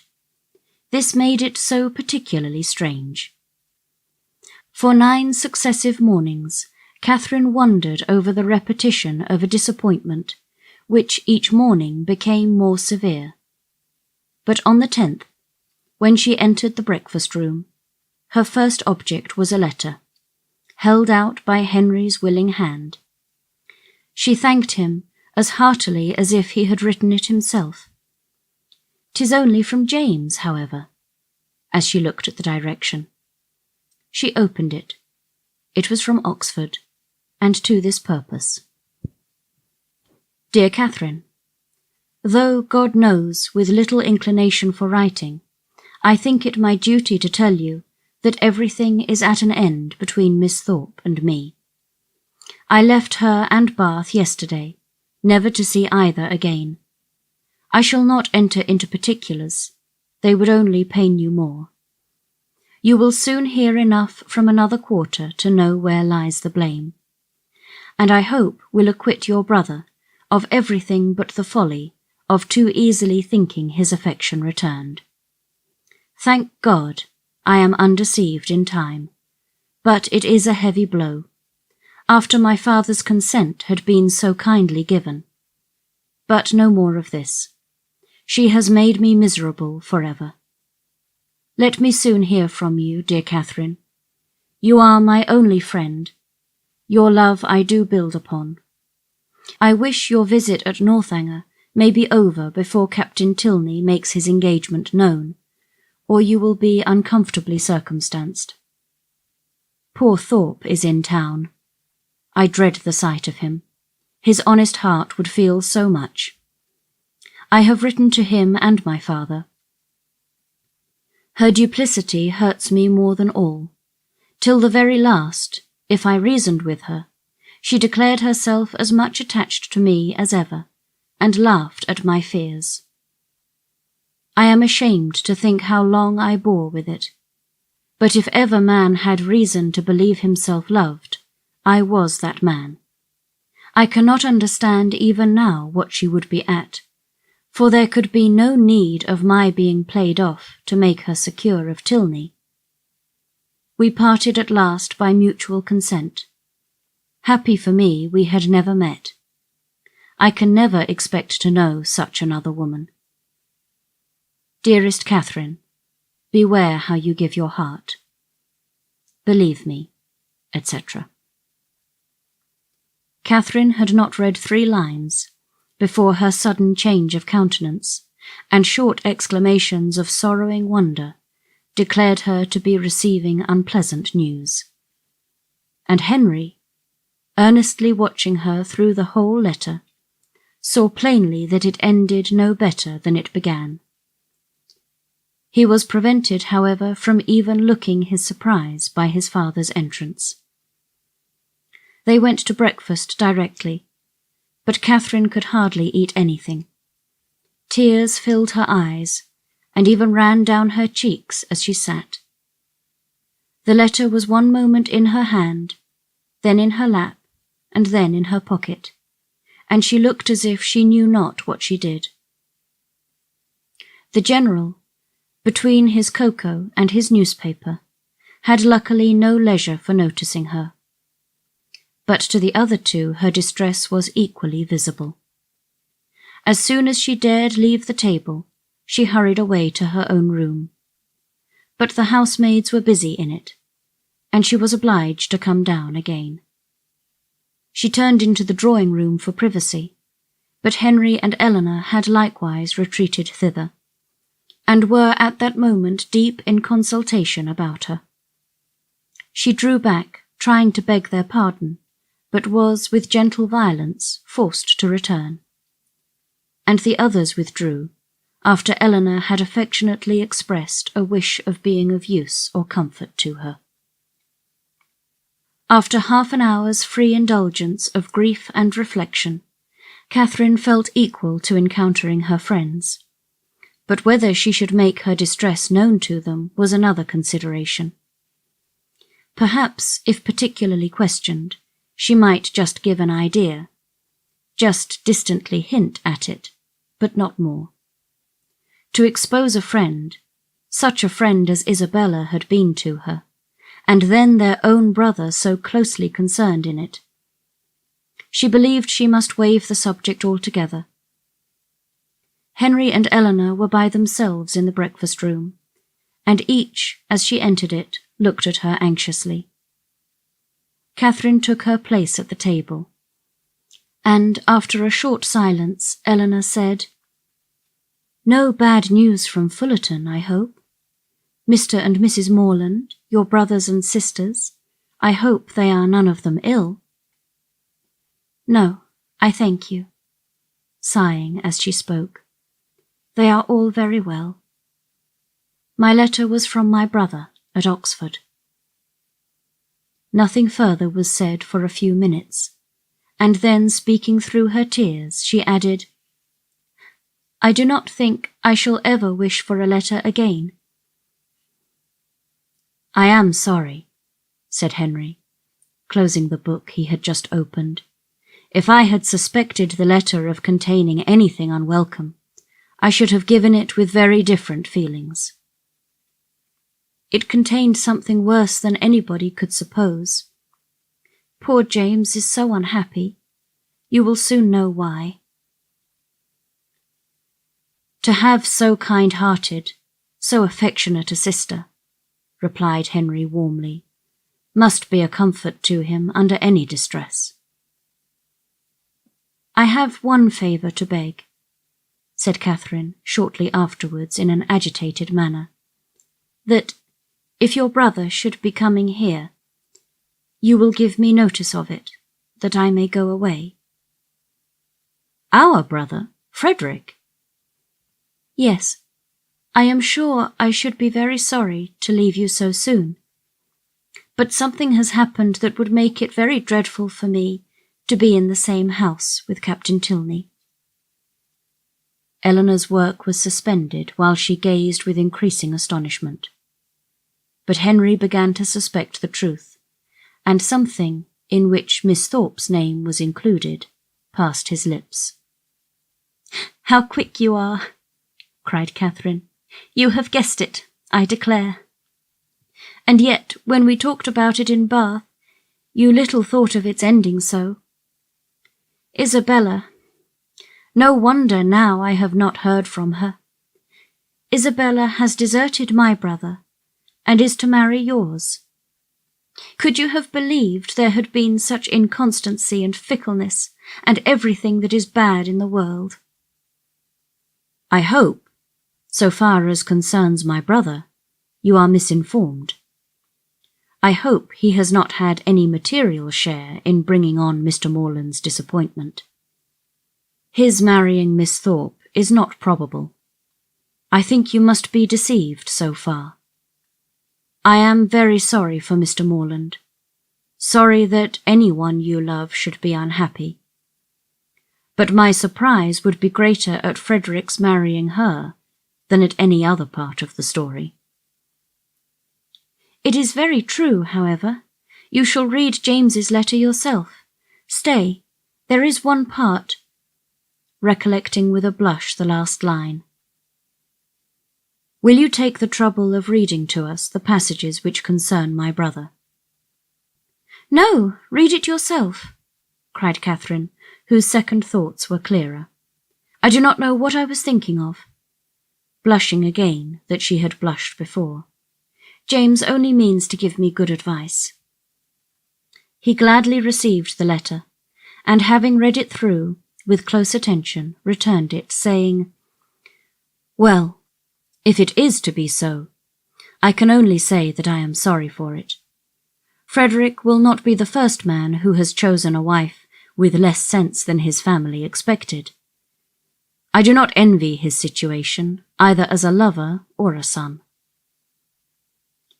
Miss Tilney, at Catherine's invitation, now read the letter likewise, and, having expressed also her concern and surprise, began to inquire into Miss Thorpes' connections and fortune. "Her mother is a very good sort of woman," was Catherine's answer. "What was her father?" "A lawyer, I believe. They live at Putney." "Are they a wealthy family?" "No, not very. I do not believe Isabella has any fortune at all, but that will not signify in your family. Your father is so very liberal. He told me the other day that he only valued money as it allowed him to promote the happiness of his children." The brother and sister looked at each other. "But," said Eleanor after a short pause, "would it be to promote his happiness to enable him to marry such a girl? She must be an unprincipled one, or she could not have used your brother so. And how strange an infatuation on Frederick's side! A girl who, before his eyes, is violating an engagement voluntarily entered into with another man. Is not it inconceivable, Henry? Frederick, too, who always wore his heart so proudly, who found no woman good enough to be loved." "That is the most unpromising circumstance, the strongest presumption against him. When I think of his past declarations, I give him up. Moreover, I have too good an opinion of Miss Thorpes' prudence to suppose that she would part with one gentleman before the other was secured. It is all over with Frederick, indeed. He is a deceased man, defunct in understanding. Prepare for your sister-in-law, Eleanor, and such a sister-in-law as you must delight in, open, candid, artless, guileless, with affections strong but simple, forming no pretensions, and knowing no disguise." "Such a sister-in-law, Henry, I should delight in," said Eleanor with a smile. "But perhaps," observed Catherine, "though she has behaved so ill by our family, she may behave better by yours. Now she has really got the man she likes, she may be constant." "Indeed, I am afraid she will," replied Henry. "I am afraid she will be very constant, unless a baronet should come in her way. That is Frederick's only chance. I will get the Bath paper and look over the arrivals." "You think it is all for ambition, then? And, upon my word, there are some things that seem very like it. I cannot forget that, when she first knew what my father would do for them, she seemed quite disappointed that it was not more. I never was so deceived in anyone's character in my life before." "Among all the great variety that you have known and studied." "My own disappointment and loss in her is very great. But as for poor James, I suppose he will hardly ever recover it."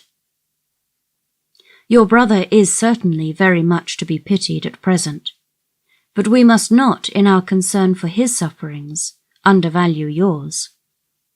You feel, I suppose, that in losing Isabella, you lose half yourself. You feel a void in your heart which nothing else can occupy. Society is becoming irksome, and as for the amusements in which you were wont to share at Bath, the very idea of them without her is abhorrent. You would not, for instance, now go to a ball for the world. You feel that you have no longer any friend to whom you can speak with unreserve, on whose regard you can place dependence, or whose counsel in any difficulty you could rely on. You feel all this. No, said Catherine, after a few moments' reflection. I do not. Ought I? To say the truth, though I am hurt and grieved, that I cannot still love her, that I am never to hear from her, perhaps never to see her again, I do not feel so very, very much afflicted as one would have thought. You feel, as you always do, what is most to the credit of human nature. Such feelings ought to be investigated, that they may know themselves. Catherine, by some chance or other, found her spirits so very much relieved by this conversation that she could not regret her being led on, though so unaccountably, to mention the circumstance which had produced it.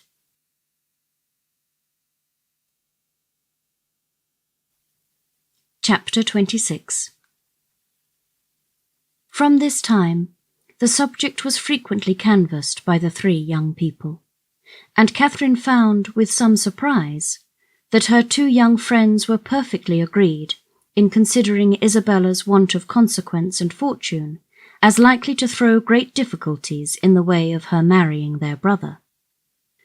Their persuasion that the General would, upon this ground alone, independent of the objection that might be raised against her character, oppose the connection, turned her feelings moreover with some alarm towards herself. She was as insignificant, and perhaps as portionless as Isabella, and if the heir of the Tilney property had not grandeur and wealth enough in himself, at what point of interest were the demands of his younger brother to rest? The very painful reflections to which this thought led could only be dispersed by a dependence on the effect of that particular partiality, which, as she was given to understand by his words as well as his actions, she had from the first been so fortunate as to excite in the General, and by a recollection of some most generous and disinterested sentiments on the subject of money, which she had more than once heard him utter, and which tempted her to think his disposition in such matters misunderstood by his children.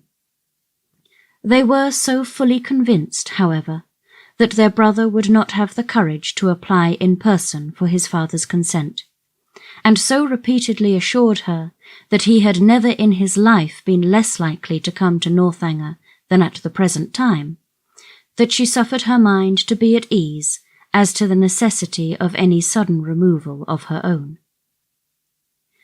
But as it was not to be supposed that Captain Tilney, whenever he made his application, would give his father any just idea of Isabella's conduct, it occurred to her as highly expedient that Henry should lay the whole business before him as it really was, enabling the General by that means to form a cool and impartial opinion, and prepare his objections on a fairer ground than inequality of situations.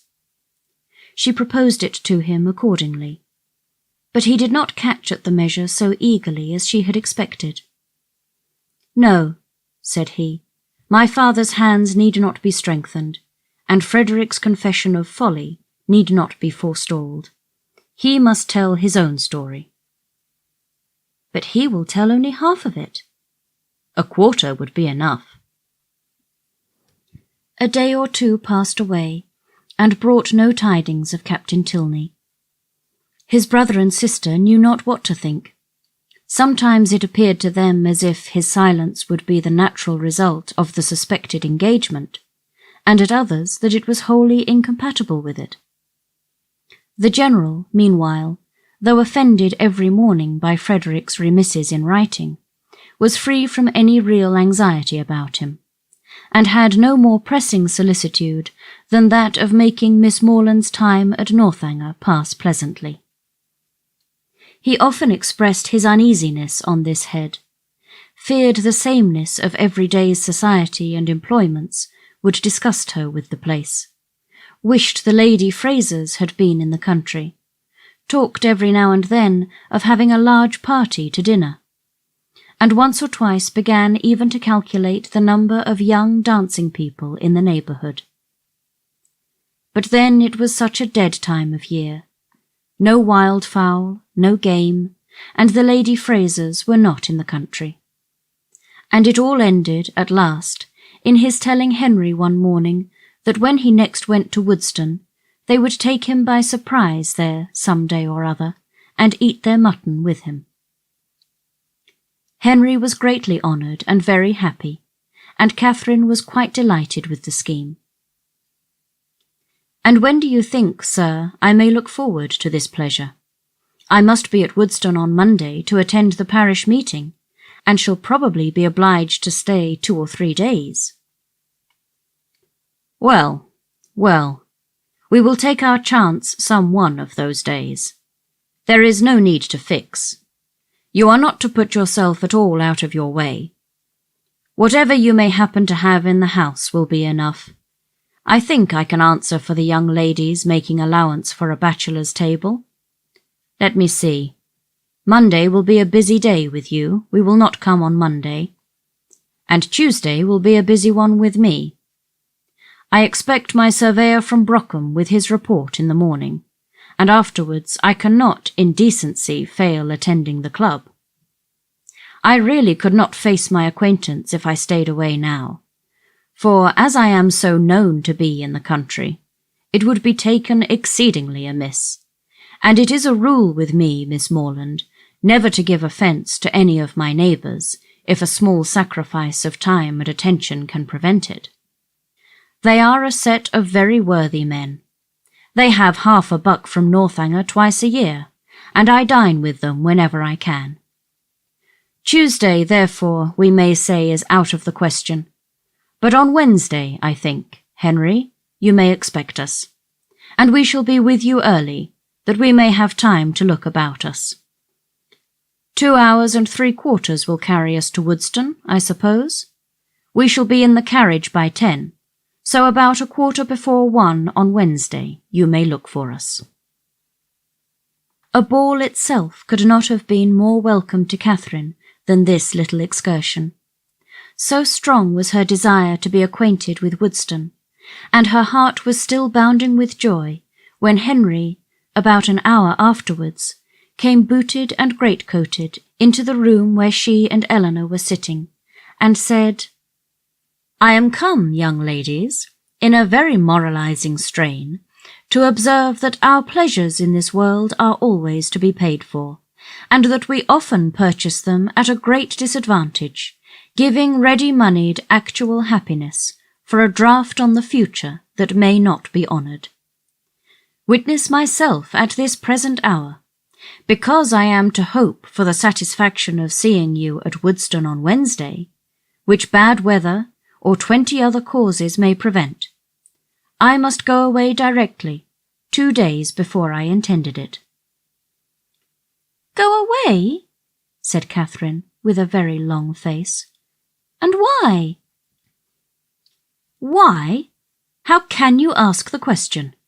Because no time is to be lost in frightening my old housekeeper out of her wits, because I must go and prepare a dinner for you, to be sure." "Oh, not seriously." "Aye, and sadly too, for I had much rather stay." "But how can you think of such a thing after what the General said, when he so particularly desired you not to give yourself any trouble, because anything would do?"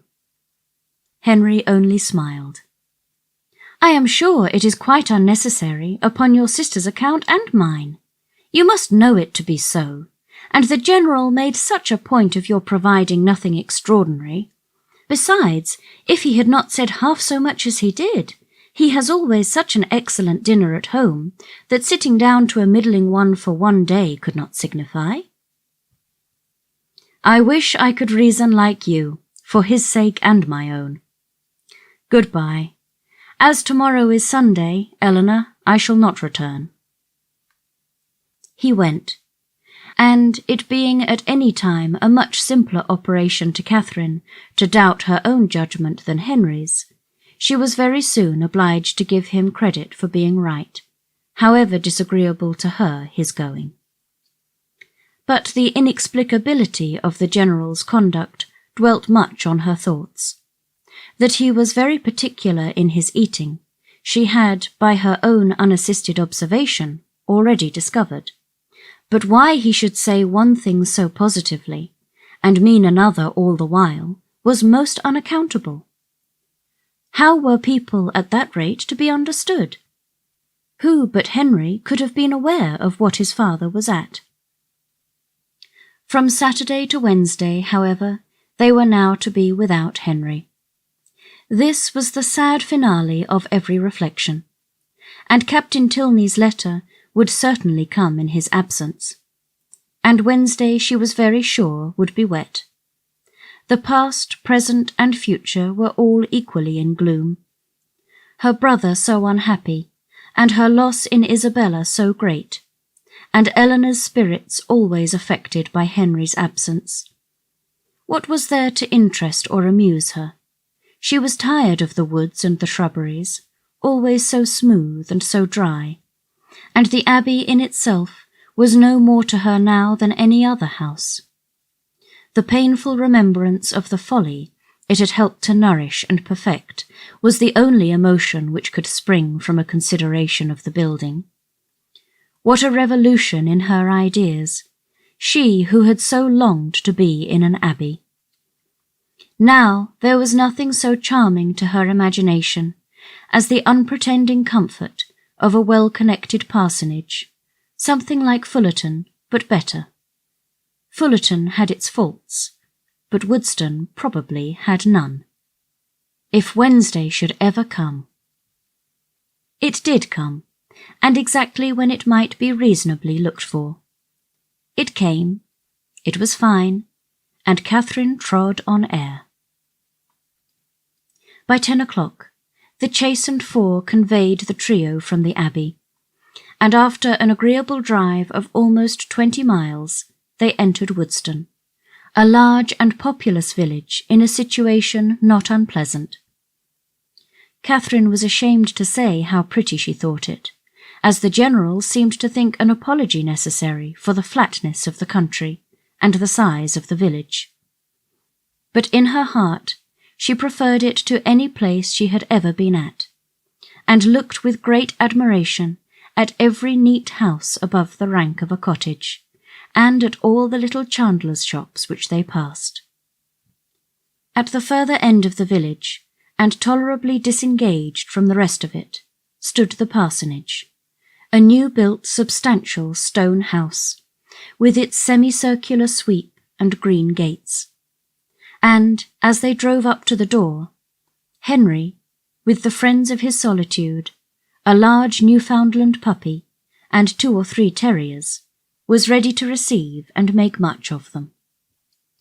Catherine's mind was too full, as she entered the house, for her either to observe or to say a great deal, and, till called on by the General for her opinion of it, she had very little idea of the room in which she was sitting. Upon looking round it then, she perceived in a moment that it was the most comfortable room in the world, but she was too guarded to say so, and the coldness of her praise disappointed him. "We are not calling it a good house," said he. "We are not comparing it with Fullerton and Northanger. We are considering it as a mere parsonage. Small and confined, we allow, but decent, perhaps, and habitable, and altogether not inferior to the generality. Or, in other words, I believe there are few country parsonages in England half so good. It may admit of improvement, however. Far be it from me to say otherwise, and anything in reason, a bough thrown out, perhaps, though between ourselves, if there is one thing more than another my aversion, it is a patched-on bough." Catherine did not hear enough of this speech to understand or be pained by it, and other subjects being studiously brought forward and supported by Henry, at the same time that a tray full of refreshments was introduced by his servant, the General was shortly restored to his complacency, and Catherine to all her usual ease of spirits.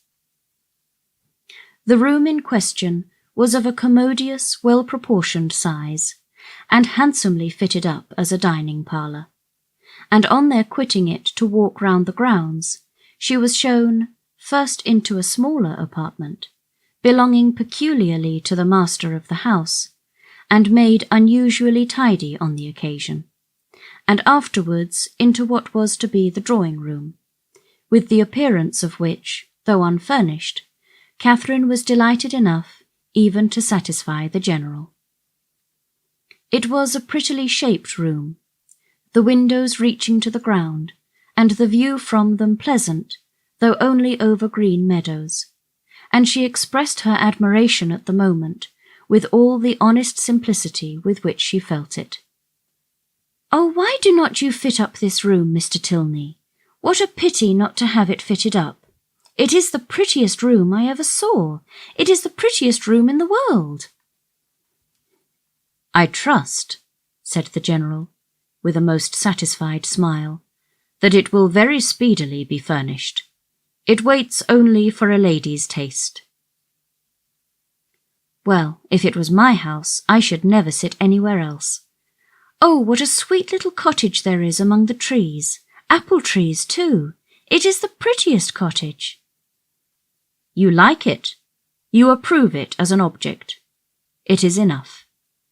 Henry, remember that Robinson is spoken to about it. The cottage remains." Such a compliment recalled all Catherine's consciousness, and silenced her directly, and, though pointedly applied to by the General for her choice of the prevailing colour of the paper and hangings, nothing like an opinion on the subject could be drawn from her. The influence of fresh objects and fresh air, however, was of great use in dissipating these embarrassing associations, and, having reached the ornamental part of the premises, consisting of a walk round two sides of a meadow, on which Henry's genius had begun to act about half a year ago, she was sufficiently recovered to think it prettier than any pleasure ground she had ever been in before, though there was not a shrub in it higher than the green bench in the corner. A saunter into other meadows, and through part of the village, with a visit to the stables to examine some improvements, and a charming game of play with a litter of puppies just able to roll about, brought them to 4 o'clock, when Catherine scarcely thought it could be 3. At 4 they were to dine, and at 6 to set off on their return. Never had any day passed so quickly. She could not but observe that the abundance of the dinner did not seem to create the smallest astonishment in the General. Nay, that he was even looking at the side table for cold meat which was not there. His son and daughter's observations were of a different kind. They had seldom seen him eat so heartily at any table but his own, and never before known him so little disconcerted by the melted butters being oiled. At 6 o'clock, the General having taken his coffee, the carriage again received them, and so gratifying had been the tenor of his conduct throughout the whole visit, so well assured was her mind on the subject of his expectations, that, could she have felt equally confident of the wishes of his son, Catherine would have quitted Woodston with little anxiety as to the how or the when she might return to it.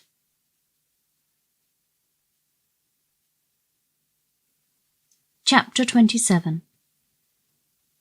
The next morning brought the following very unexpected letter from Isabella. Bath, April. My dearest Catherine, I received your 2 kind letters with the greatest delight, and have 1,000 apologies to make for not answering them sooner.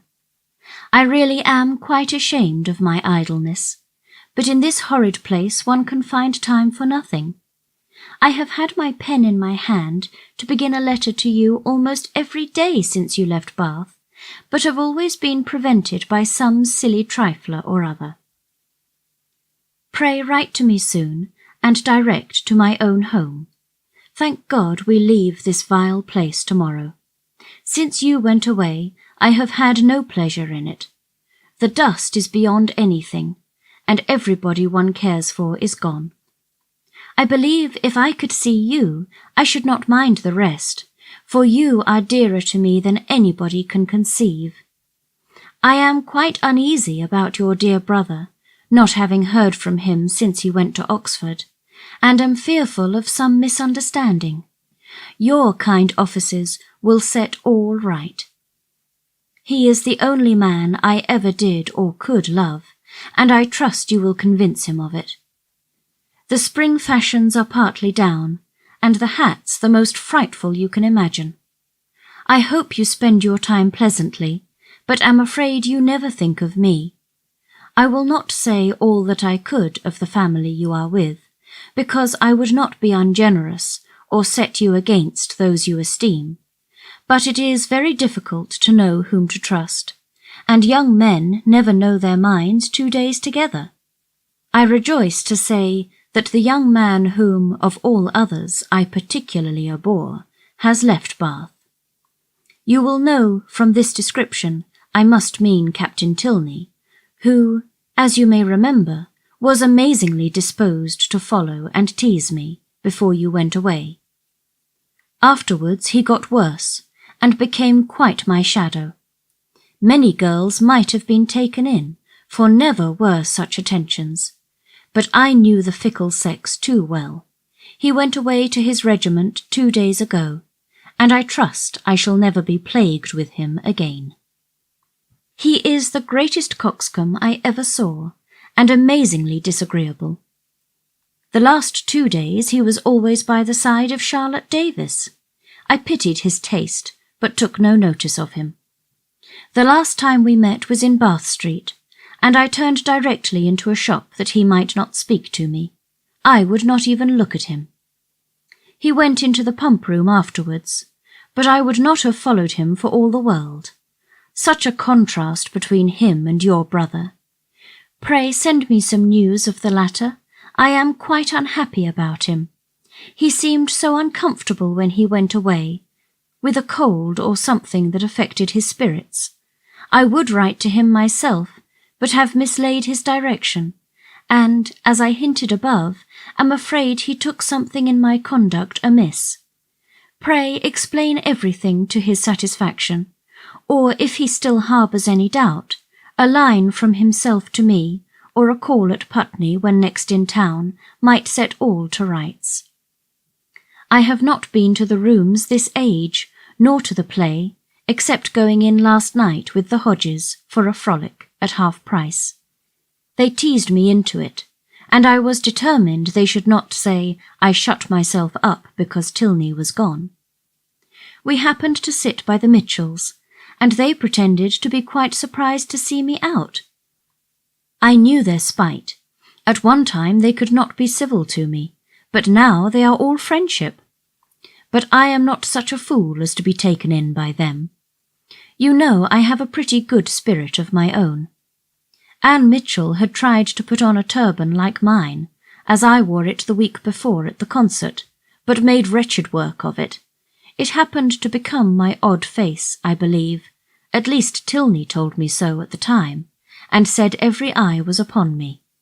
But he is the last man whose word I would take. I wear nothing but purple now. I know I look hideous in it, but no matter. It is your dear brother's favourite colour. Lose no time, my dearest, sweetest Catherine, in writing to him and to me. Whoever am, etc. Such a strain of shallow artifice could not impose even upon Catherine. Its inconsistencies, contradictions, and falsehood struck her from the very first. She was ashamed of Isabella, and ashamed of having ever loved her. Her professions of attachment were now as disgusting as her excuses were empty, and her demands impudent. Write to James on her behalf? No, James should never hear Isabella's name mentioned by her again. On Henry's arrival from Woodston, she made known to him and Eleanor their brother's safety, congratulating them with sincerity on it, and reading aloud the most material passages of her letter with strong indignation.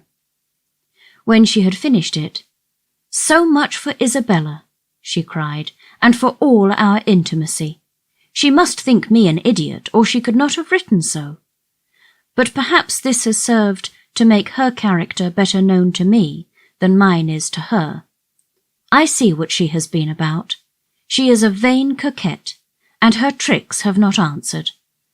I do not believe she had ever any regard either for James or for me, and I wish I had never known her." "It will soon be as if you never had," said Henry. "There is but one thing that I cannot understand. I see that she has had designs on Captain Tilney, which have not succeeded. But I do not understand what Captain Tilney has been about all this time. Why should he pay her such attentions as to make her quarrel with my brother, and then fly off himself?" "I have very little to say for Frederick's motives, such as I believe them to have been. He has his vanities as well as Miss Thorpe, and the chief difference is that, having a stronger head, they have not yet injured himself. If the effect of his behaviour does not justify him with you, we had better not seek after the cause." "Then you do not suppose he ever really cared about her?" "I am persuaded that he never did." "And only made believe to do so for mischief's sake?" Henry bowed his assent. "Well then, I must say that I do not like him at all. Though it has turned out so well for us, I do not like him at all. As it happens, there is no great harm done, because I do not think Isabella has any heart to lose. But suppose he had made her very much in love with him?" "But we must first suppose Isabella to have had a heart to lose, consequently to have been a very different creature, and in that case she would have met with very different treatment." "It is very right that you should stand by your brother. And if you would stand by yours, you would not be much distressed by the disappointment of Miss Thorpe. But your mind is warped by an innate principle of general integrity, and therefore not accessible to the cool reasonings of family partiality or a desire of revenge." Catherine was complimented out of further bitterness.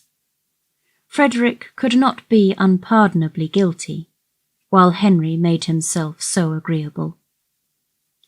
She resolved on not answering Isabella's letter, and tried to think no more of it.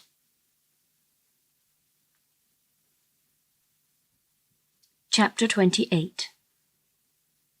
Soon after this, the General found himself obliged to go to London for a week, and he left Northanger earnestly regretting that any necessity should rob him even for an hour of Miss Morland's company, and anxiously recommending the study of her comfort and amusement to his children as their chief object in his absence. His departure gave Catherine the first experimental conviction that a loss may be sometimes a gain. The happiness with which their time now passed, every employment voluntary, every laugh indulged, every meal a scene of ease and good humour, walking where they liked and when they liked, their hours, pleasures, and fatigues at their own command, made her thoroughly sensible of the restraint which the General's presence had imposed, and most thankfully feel their present release from it. Such ease and such delights made her love the place and the people more and more every day, and had it not been for a dread of its soon becoming expedient to leave the one, and an apprehension of not being equally beloved by the other, she would at each moment of each day have been perfectly happy. But she was now in the 4th week of her visit. Before the General came home, the 4th week would be turned, and perhaps it might seem an intrusion if she stayed much longer. This was a painful consideration whenever it occurred, and eager to get rid of such a weight on her mind, she very soon resolved to speak to Eleanor about it at once, propose going away, and be guided in her conduct by the manner in which her proposal might be taken. Aware that if she gave herself much time, she might feel it difficult to bring forward so unpleasant a subject, she took the first opportunity of being suddenly alone with Eleanor, and of Eleanor's being in the middle of a speech about something very different, to start forth her obligation of going away very soon. Eleanor looked and declared herself much concerned. She had hoped for the pleasure of her company for a much longer time, had been misled, perhaps by her wishes, to suppose that a much longer visit had been promised, and could not but think that if Mr. and Mrs. Morland were aware of the pleasure it was to her to have her there, they would be too generous to hasten her return.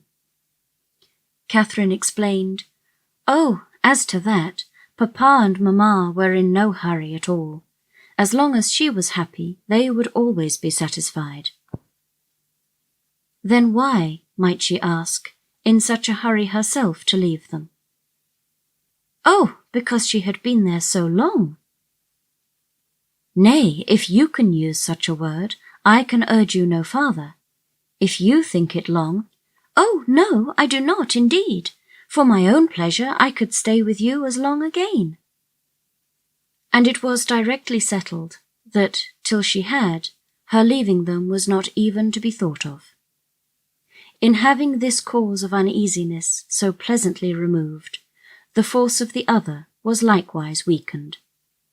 The kindness, the earnestness of Eleanor's manner in pressing her to stay, and Henry's gratified look on being told that her stay was determined, were such sweet proofs of her importance with them, as left her only just so much solicitude as the human mind can never do comfortably without. She did, almost always, believe that Henry loved her, and quite always that his father and sister loved and even wished her to belong to them. And believing so far, her doubts and anxieties were merely sportive irritations. Henry was not able to obey his father's injunction of remaining wholly at Northanger in attendance on the ladies during his absence in London, the engagements of his curate at Woodstone obliging him to leave them on Saturday for a couple of nights. His loss was not now what it had been while the General was at home. It lessened their gaiety, but did not ruin their comfort, and the two girls, agreeing in occupation and improving in intimacy, found themselves so well sufficient for the time to themselves that it was 11 o'clock, rather a late hour at the Abbey, before they quitted the supper-room on the day of Henry's departure. They had just reached the head of the stairs when it seemed, as far as the thickness of the walls would allow them to judge, that a carriage was driving up to the door, and the next moment confirmed the idea by the loud noise of the house bell. After the first perturbation of surprise had passed away, in a "Good heaven, what can be the matter?" it was quickly decided by Eleanor to be her eldest brother, whose arrival was often as sudden, if not quite so unseasonable, and accordingly she hurried down to welcome him. Catherine walked on to her chamber, making up her mind as well as she could to a further acquaintance with Captain Tilney, and comforting herself under the unpleasant impression his conduct had given her, and the persuasion of his being by far too fine a gentleman to approve of her, that at least they should not meet under such circumstances as would make their meeting materially painful. She trusted he would never speak of Miss Thorpe, and indeed, as he must by this time be ashamed of the part he had acted, there could be no danger of it, and as long as all mention of Bath scenes were avoided, she thought she could behave to him very civilly. In such considerations time passed away, and it was certainly in his favour that Eleanor should be so glad to see him and have so much to say, for half an hour was almost gone since his arrival, and Eleanor did not come up. At that moment Catherine thought she heard her step in the gallery, and listened for its continuance, but all was silent. Scarcely, however, had she convicted her fancy of error, when the noise of something moving close to her door made her start. It seemed as if someone was touching the very doorway, and in another moment a slight motion of the lock proved that some hand must be on it. She trembled a little at the idea of anyone's approaching so cautiously, but resolving not to be again overcome by trivial appearances of alarm, or misled by a raised imagination, she stepped quietly forward and opened the door. Eleanor, and only Eleanor, stood there. Catherine's spirits, however, were tranquillized but for an instant, for Eleanor's cheeks were pale, and her manner greatly agitated. Though evidently intending to come in, it seemed an effort to enter the room, and a still greater to speak when there. Catherine, supposing some uneasiness on Captain Tilney's account, could only express her concern by silent attention, obliged her to be seated, rubbed her temples with lavender water, and hung over her with affectionate solitude. "My dear Catherine, you must not, indeed," were Eleanor's first connected words. "I am quite well. This kindness distracts me. I cannot bear it. I come to you on such an errand." "Errand? To me?" "How shall I tell you? Oh, how shall I tell you?" A new idea now darted into Catherine's mind, and turning as pale as her friend, she exclaimed, "'Tis a messenger from Woodston." "You are mistaken, indeed," returned Eleanor, looking at her most compassionately. "It is no one from Woodston. It is my father himself." Her voice faltered, and her eyes were turned to the ground as she mentioned his name. His unlooked-for return was enough in itself to make Catherine's heart sink, and for a few moments she hardly supposed there were anything worse to be told. She said nothing, and Eleanor, endeavouring to collect herself and speak with firmness, but with eyes still cast down, soon went on. "You are too good, I am sure, to think the worse of me for the part I am obliged to perform. I am indeed a most unwilling messenger. After what has so lately passed, so lately been settled between us, how joyfully, how thankfully on my side, as to your continuing here, as I hoped for many, many weeks longer, how can I tell you that your kindness is not to be accepted, and that the happiness your company has hitherto given us is to be repaid by— But I must not trust myself with words. My dear Catherine, we are to part. My father has recollected an engagement that takes our whole family away on Monday. We are going to Lord Longton's near Hereford for a fortnight. Explanation and apology are equally impossible. I cannot attempt either." "My dear Eleanor," cried Catherine, suppressing her feelings as well as she could, "do not be so distressed. A second engagement must give way to a first. I am very, very sorry we are to part. So soon, and so suddenly too, but I am not offended, indeed I am not. I can finish my visit here, you know, at any time. Or I hope you will come to me. Can you, when you return from this Lord's, come to Fullerton?" "It will not be in my power, Catherine." "Come when you can, then." Eleanor made no answer, and Catherine's thoughts recurring to something more directly interesting, she added, thinking aloud, "Monday, so soon as Monday, and you all go? Well, I am certain of— I shall be able to take leave, however. I need not go till just before you do, you know. Do not be distressed, Eleanor, I can go on Monday very well. My father and mother's having no notice of it is of very little consequence. The General will send a servant with me, I dare say, half the way, and then I shall soon be at Salisbury, and then I am only 9 miles from home." "Oh, Catherine, were it settled so, it would be somewhat less intolerable, though in such common attentions you would have received but half what you ought. But how can I tell you?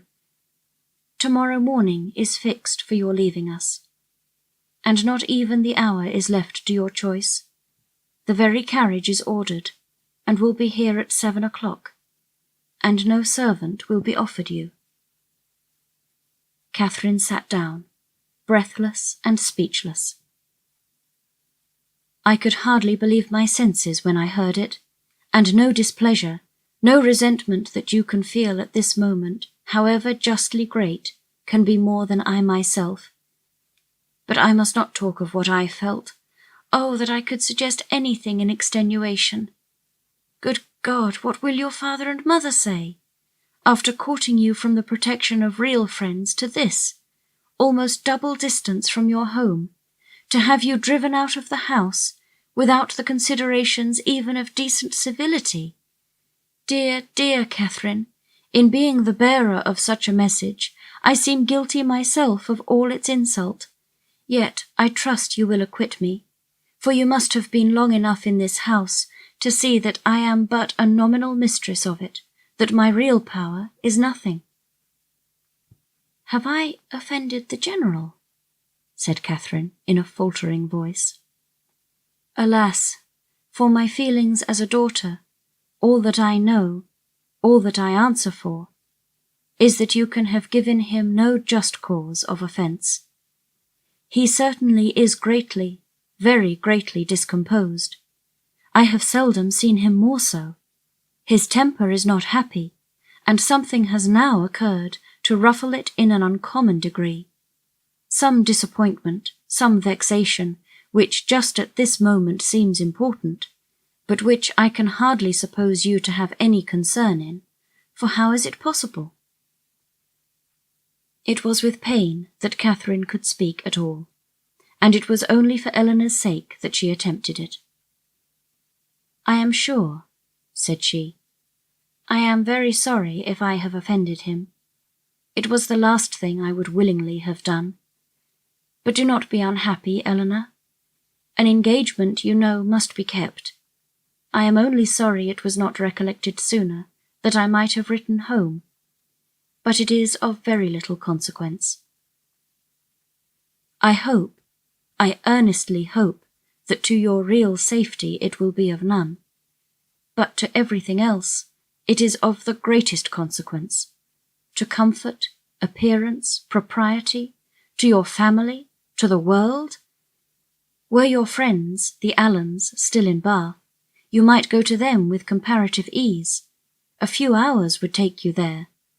But a journey of 70 miles, to be taken post by you, at your age, alone, unattended. Oh, the journey is nothing, do not think about that. And if we are to part, a few hours, sooner or later, you know, makes no difference. I can be ready by 7. Let me be called in time." Eleanor saw that she wished to be alone, and believing it better for each that they should avoid any further conversation, now left her with, "I shall see you in the morning." Catherine's swelling heart needed relief. In Eleanor's presence, friendship and pride had equally restrained her tears. But no sooner was she gone than they burst forth in torrents.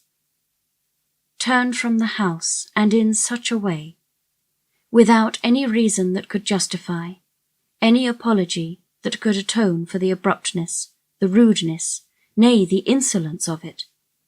Henry at a distance, not able even to bid him farewell. Every hope, every expectation from him suspended, at least, and who could say how long? Who could say when they might meet again? And all this by such a man as General Tilney, so polite, so well bred, and heretofore so particularly fond of her. It was as incomprehensible as it was mortifying and grievous. From what it could arise, and where it would end, were considerations of equal perplexity and alarm. The manner in which it was done so grossly uncivil, hurrying her away without any reference to her own convenience, or allowing her even the appearance of choice as to the time or mode of her travelling. Of 2 days, the earliest fixed on, and of that almost the earliest hour, as if resolved to have her gone before he was stirring in the morning, that he might not be obliged even to see her.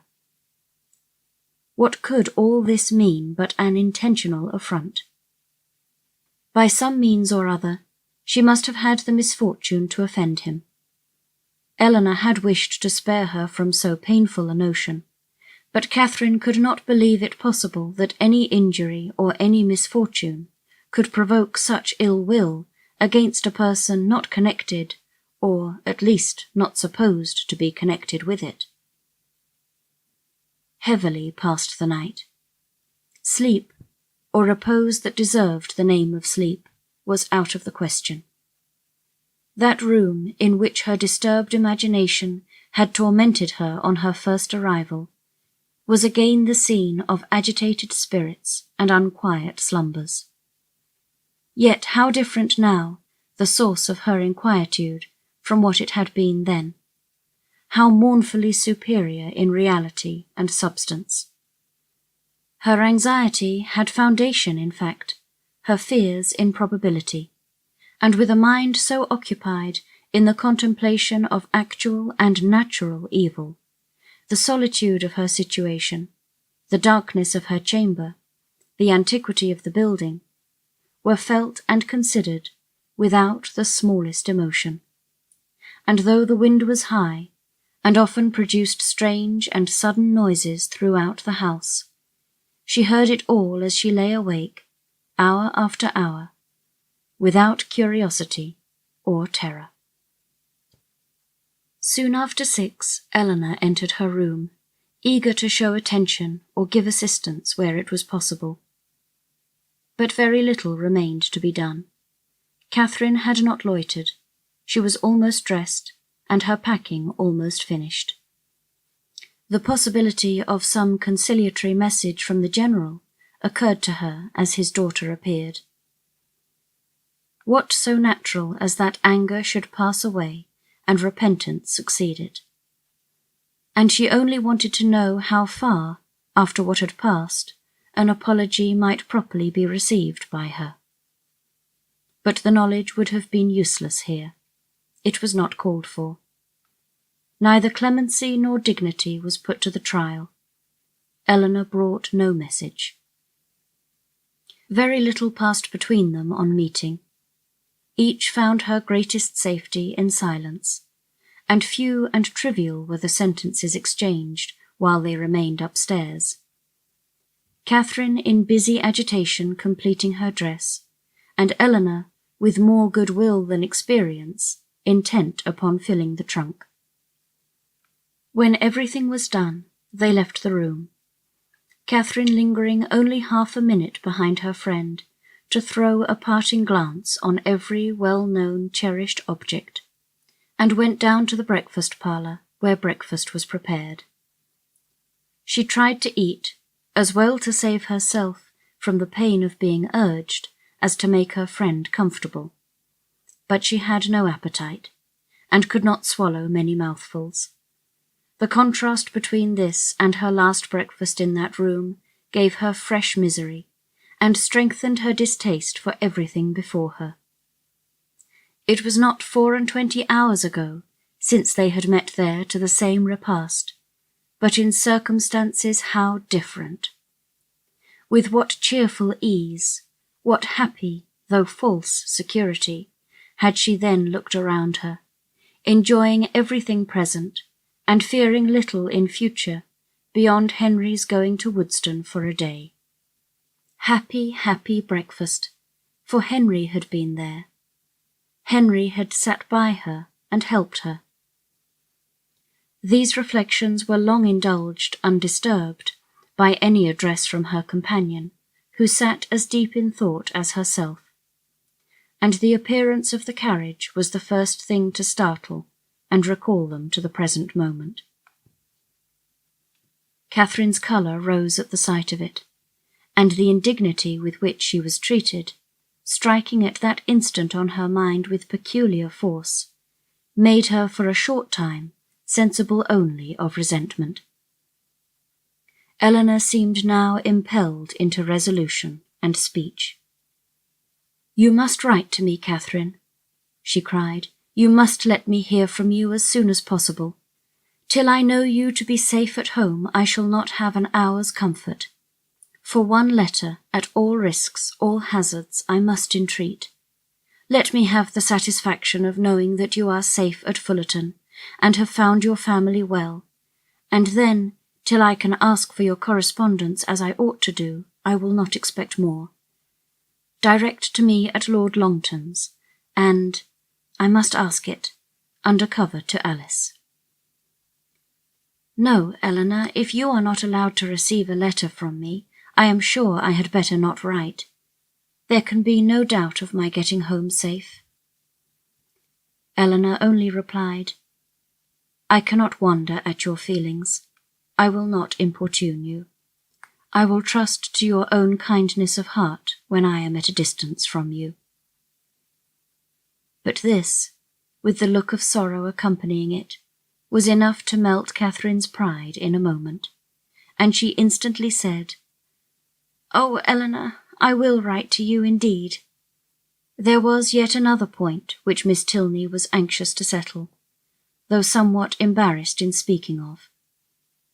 It had occurred to her that after so long an absence from home, Catherine might not be provided with money enough for the expenses of her journey, and upon suggesting it to her with most affectionate offers of accommodation, it proved to be exactly the case.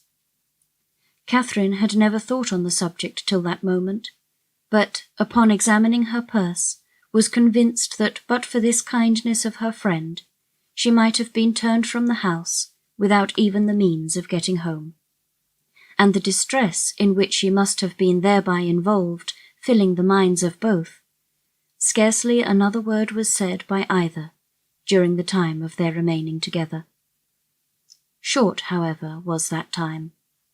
The carriage was soon announced to be ready, and Catherine, instantly rising, a long and affectionate embrace supplied the place of language in bidding each other adieu. And, as they entered the hall, unable to leave the house without some mention of one whose name had not yet been spoken by either, she paused a moment, and with quivering lips just made it intelligible that she left her kind remembrance for her absent friend, but with this approach to his name ended all possibility of restraining her feelings, and, hiding her face as well as she could with her handkerchief, she darted across the hall, jumped into the chaise, and in a moment was driven from the door.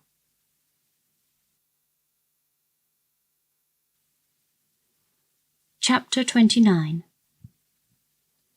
Catherine was too wretched to be fearful. The journey in itself had no terrors for her, and she began it without either dreading its length or feeling its solitariness. Leaning back in one corner of the carriage, in a violent burst of tears, she was conveyed some miles beyond the walls of the Abbey before she raised her head, and the highest point of ground within the park was almost closed from her view before she was capable of turning her eyes towards it. Unfortunately, the road she now travelled was the same which only 10 days ago she had so happily passed along in going to and from Woodston, and for 14 miles Every bitter feeling was rendered more severe by the review of objects on which she had first looked under impressions so different. Every mile, as it brought her nearer Woodston, added to her sufferings, and when within the distance of 5, she passed the turning which led to it, and thought of Henry, so near, yet so unconscious, her grief and agitation were excessive. The day which she had spent at that place had been one of the happiest of her life. It was on that day, that the General had made use of such expressions with regard to Henry and herself, had so spoken and so looked as to give her the most positive conviction of his actually wishing their marriage. Yes, only 10 days ago had he elated her by his pointed regard, had he even confused her by his too significant reference. And now, what had she done, or what had she omitted to do to merit such a change? The only offence against him, of which she could accuse herself, had been such as was scarcely possible to reach his knowledge. Henry and her own heart only were privy to the shocking suspicions which she had so idly entertained, and equally safe did she believe her secret with each. Designedly, at least, Henry could not have betrayed her. If, indeed, by any strange mischance, his father should have gained intelligence of what she had dared to think and look for, of her causeless fancies and injurious examinations, she could not wonder at any degree of his indignation. If aware of her having viewed him as a murderer, she could not wonder at his even turning her from his house. But a justification so full of torture to herself, she trusted, would not be in his power. Anxious as were all her conjectures on this point, it was not, however, the one on which she dwelt most. There was a thought yet nearer, a more prevailing, more impetuous concern. How Henry would think, and feel, and look, when he returned on the morrow to Northanger, and heard of her being gone, was a question of force and interest to rise over every other, to be never ceasing, alternately irritating and soothing. It sometimes suggested the dread of his calm acquiescence, and at others was answered by the sweetest confidence in his regret and resentment. To the General, of course, he would not dare to speak, but to Eleanor, what might he not say to Eleanor about her? In this unceasing recurrence of doubts and inquiries, on any one article of which her mind was incapable of more than momentary repose, the hours passed away, and her journey advanced much faster than she looked for. The pressing anxieties of thought, which prevented her from noticing anything before her, when once beyond the neighbourhood of Woodston, saved her at the same time from watching her progress, and though no object on the road could engage a moment's attention, she found no stage of it tedious.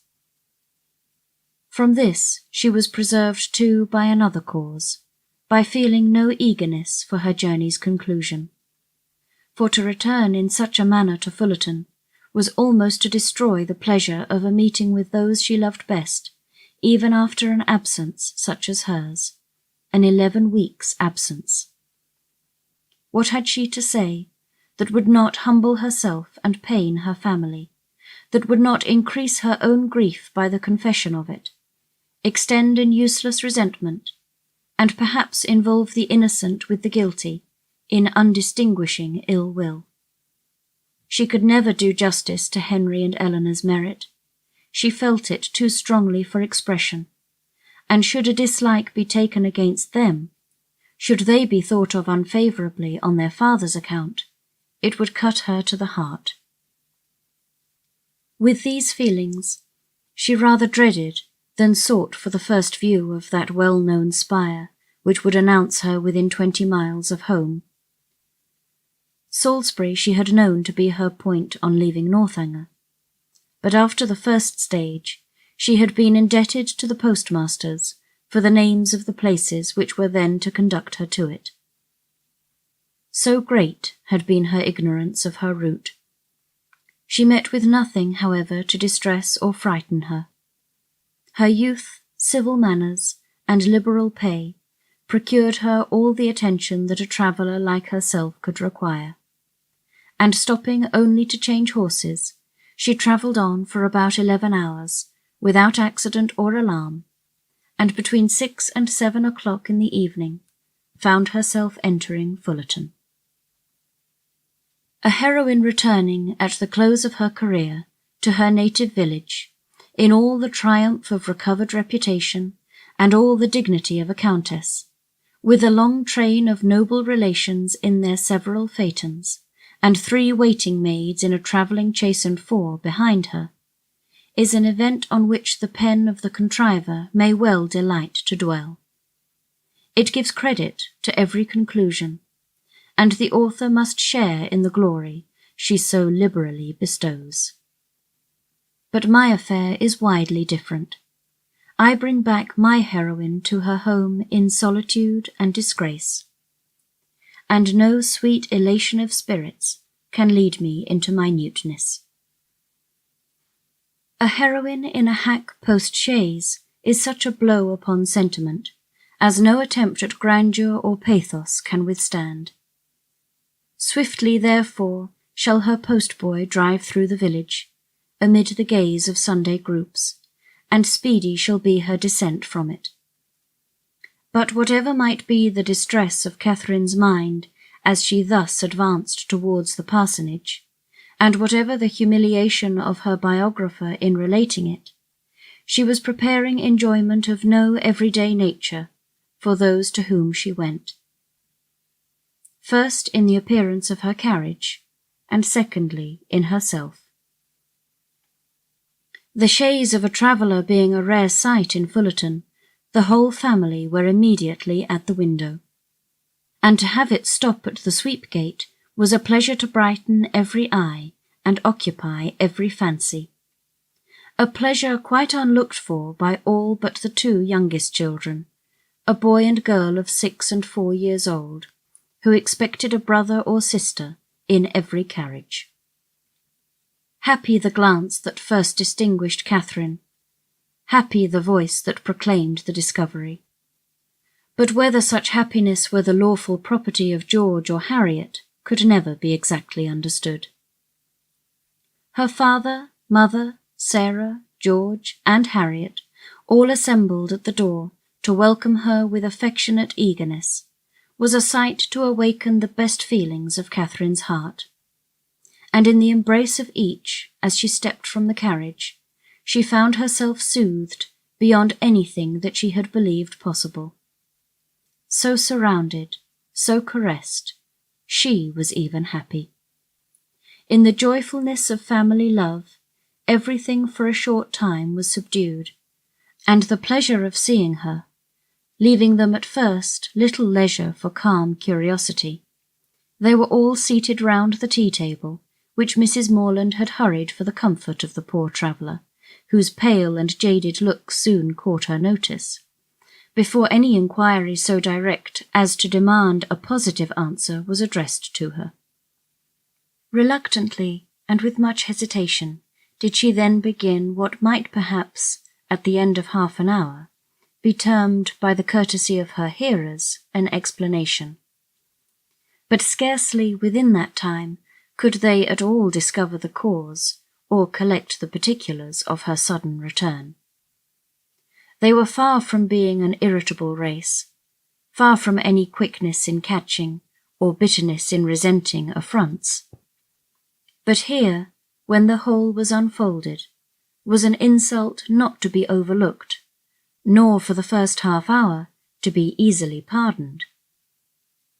Without suffering any romantic alarm, in the consideration of their daughter's long and lonely journey, Mr. and Mrs. Morland could not but feel that it might have been productive of much unpleasantness to her, that it was what they could never have voluntarily suffered, and that, in forcing her on such a measure, General Tilney had acted neither honourably nor feelingly, neither as a gentleman nor as a parent. Why he had done it, what could have provoked him to such a breach of hospitality, and so suddenly turned all his partial regard for their daughter into actual ill will, was a matter which they were at least as far from divining as Catherine herself, but it did not oppress them by any means so long. And, after a due course of useless conjecture that it was a strange business, and that he must be a very strange man, grew enough for all their indignation and wonder. Though Sarah, indeed, still indulged in the sweets of incomprehensibility, exclaiming and conjecturing with youthful ardour. "My dear, you give yourself a great deal of needless trouble," said her mother at last. "Depend upon it, it is something not at all worth understanding." "I can allow for his wishing Catherine away when he recollected this engagement," said Sarah, "but why not do it civilly?" "I am sorry for the young people," returned Mrs. Morland. "They must have a sad time of it. But as for anything else, it is no matter now. Catherine is safe at home, and our comfort does not depend upon General Tilney." Catherine sighed. "Well," continued her philosophic mother, "I am glad I did not know of your journey at the time. But now it is all over, perhaps there is no great harm done. It is always good for young people to be put upon exerting themselves. And you know, my dear Catherine, you always were a sad little scatter-brained creature. But now you must have been forced to have your wits about you, with so much changing of chaises and so forth, and I hope it will appear that you have not left anything behind you in any of the pockets." Catherine hoped so too, and tried to feel an interest in her own amendment, but her spirits were quite worn down, and, to be silent and alone becoming soon her only wish, she readily agreed to her mother's next counsel of going early to bed.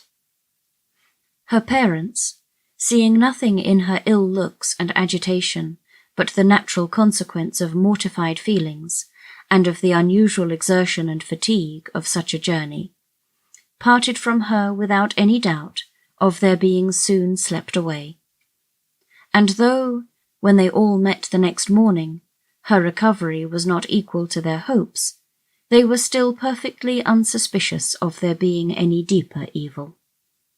They never once thought of her heart, which, for the parents of a young lady of 17, just returned from her first excursion from home, was odd enough. As soon as breakfast was over, she sat down to fulfil her promise to Miss Tilney, whose trust in the effect of time and distance on her friend's disposition was already justified, for already did Catherine reproach herself with having parted from Eleanor coldly, with having never enough valued her merits or kindness, and never enough commiserated her for what she had been yesterday left to endure. The strength of these feelings, however, was far from assisting her pen, and never had it been harder for her to write than in addressing Eleanor Tilney. To compose a letter which might at once do justice to her sentiments and her situation, convey gratitude without servile regret, be guarded without coldness, and honest without resentment.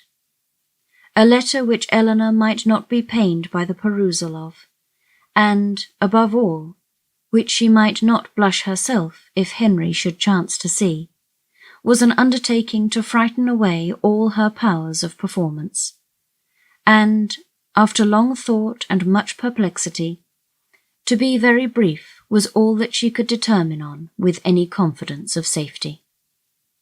The money, therefore, which Eleanor had advanced was enclosed with little more than grateful thanks, and the 1,000 good wishes of a most affectionate heart. "This has been a strange acquaintance," observed Mrs. Morland as the letter was finished. soon made and soon ended. I am sorry it happened so, for Mrs. Allen thought them very pretty kind of young people, and you were sadly out of luck too in your Isabella. Ah, poor James! Well, we must live and learn, and the next new friends you make, I hope, will be better worth keeping. Catherine coloured as she warmly answered, No friend can be better worth keeping than Eleanor.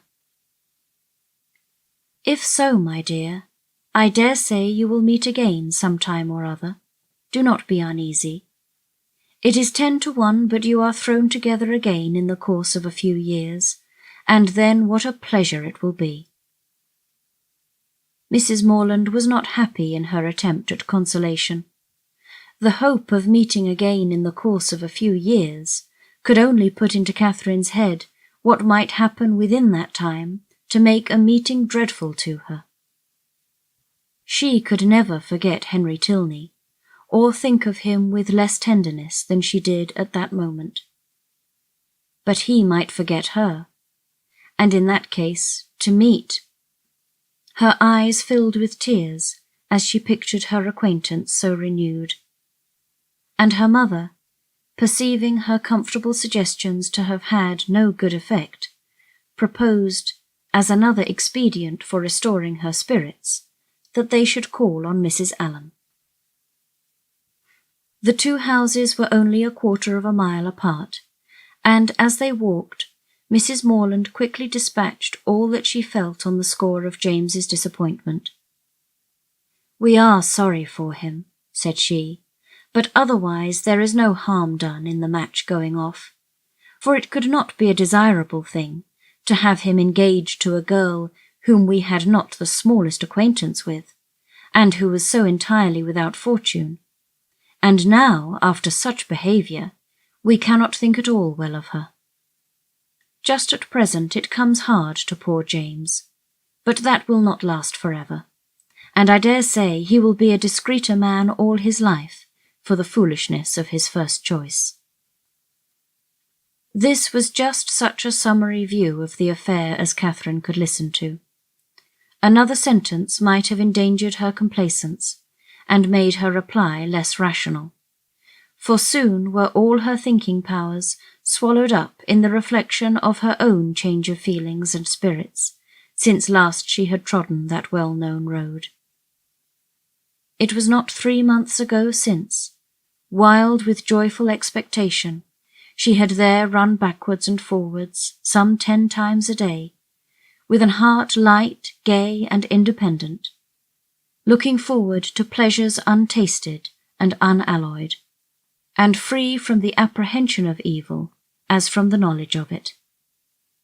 3 months ago had seen her all this, and now how altered a being did she return.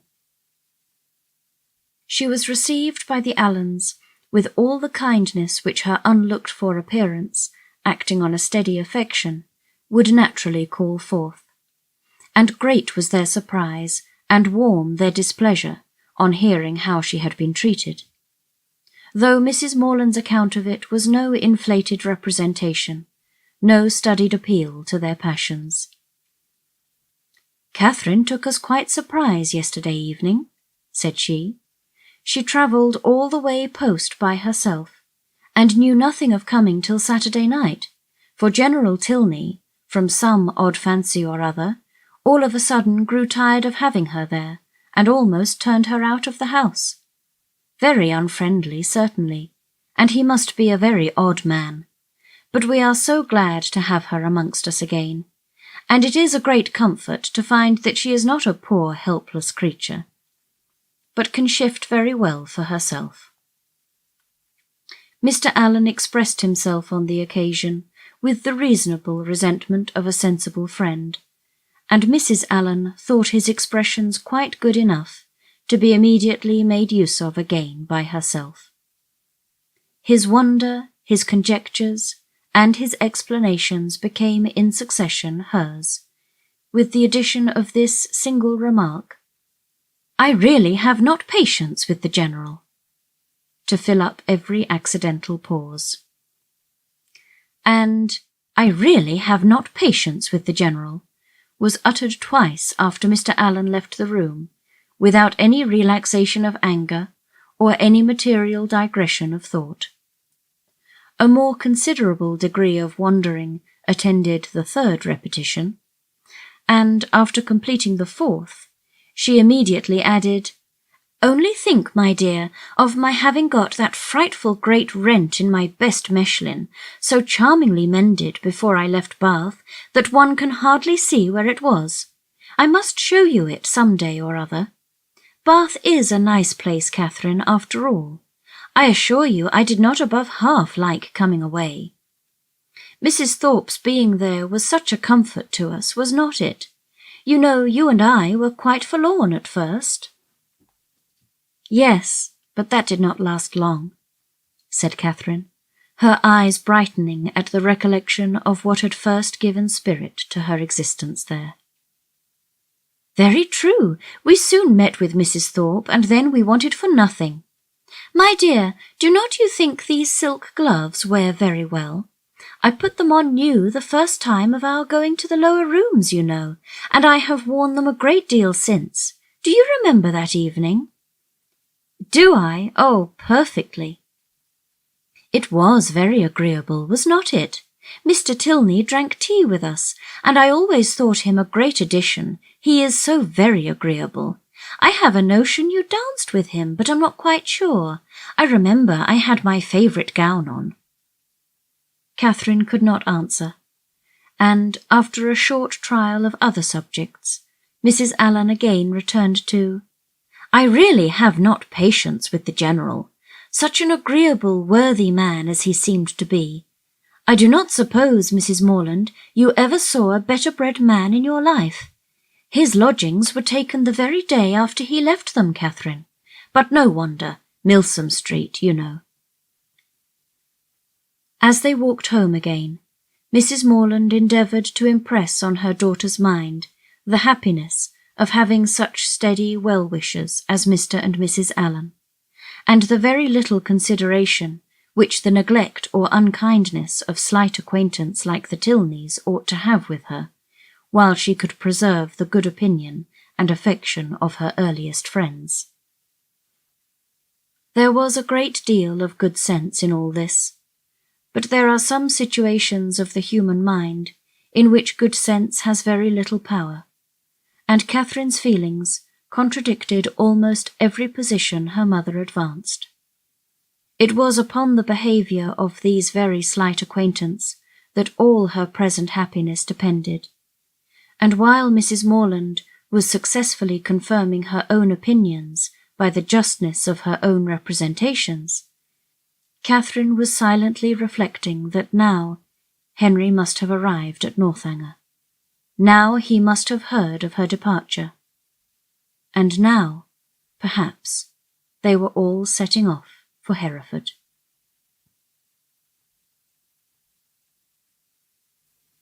Chapter 30. Catherine's disposition was not naturally sedentary, nor had her habits been ever very industrious, but whatever might hitherto have been her defects of that sort, her mother could not but perceive them now to be greatly increased. She could neither sit still nor employ herself for 10 minutes together, walking round the garden and orchard again and again, as if nothing but motion was voluntary. And it seemed as if she could even walk about the house rather than remain fixed for any time in the parlour. Her loss of spirits was a yet greater alteration. In her rambling and her idleness, she might only be a caricature of herself, but in her silence and sadness she was the very reverse of all that she had been before. For 2 days Mrs. Morland allowed it to pass even without a hint, but when a third night's rest had neither restored her cheerfulness, improved her in useful activity, nor given her a greater inclination for needlework, she could no longer refrain from the gentle reproof of, "My dear Catherine, I am afraid you are growing quite a fine lady. I do not know when poor Richard's cravats would be done, if he had no friend but you. Your head runs too much upon Bath, but there is a time for everything. A time for balls and plays, and a time for work. You have had a long run of amusement, and now you must try to be useful. Catherine took up her work directly, saying in a dejected voice that her head did not run up to Bath much. Then you are fretting about General Tilney, and that is very simple of you, for 10 to 1 whether you ever see him again. You should never fret about trifles. After a short silence, I hope, my Catherine, you are not getting out of humour with home because it is not so grand as Northanger. That would be turning your visit into an evil indeed. Wherever you are, you should always be contented, but especially at home, because there you must spend the most of your time. I did not quite like at breakfast to hear you talk so much about the French bread at Northanger. I am sure I do not care about the bread. It is all the same to me what I eat. There is a very clever essay in one of the books upstairs upon much such a subject, about young girls that have been spoilt for home by great acquaintance. The Mirror, I think. I will look it out for you some day or other, because I am sure it will do you good. Catherine said no more, and, with an endeavour to do right, applied to her work, but after a few minutes sunk again, without knowing it herself, into languor and listlessness, moving herself in her chair from the irritation of weariness much oftener than she moved her needle. Mrs. Morland watched the progress of this relapse, and seeing, in her daughter's absent and dissatisfied look, the full proof of that repining spirit to which she had now begun to attribute her want of cheerfulness, hastily left the room to fetch the book in question, anxious to lose no time in attacking so dreadful a malady.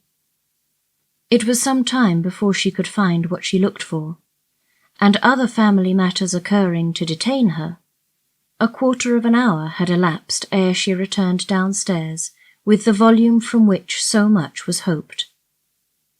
Her avocations above having shut out all noise but what she created herself, she knew not that a visitor had arrived within the last few minutes till, on entering the room, the first object she beheld was a young man whom she had never seen before. With a look of much respect he immediately rose, and being introduced to her by her conscious daughter as Mr. Henry Tilney, with the embarrassment of real sensibility, began to apologize for his appearance there, acknowledging that, after what had passed, he had little right to expect a welcome at Fullerton, and stating his impatience to be assured of Miss Morland's having reached her home in safety as the cause of his intrusion. He did not address himself to an uncandid judge or a resentful heart. Far from comprehending him or his sister in their father's misconduct, Mrs. Morland had been always kindly disposed towards each, and instantly, pleased by his appearance, received him with the simple professions of unaffected benevolence, thanking him for such an attention to her daughter, assuring him that the friends of her children were always welcome there, and entreating him to say not another word of the past. He was not ill-inclined to obey this request, for, though his heart was greatly relieved by such unlooked-for mildness, it was not just at that moment in his power to say anything to the purpose. Returning in silence to his seat, therefore, he remained for some minutes, most civilly answering all Mrs. Morland's common remarks about the weather and roads.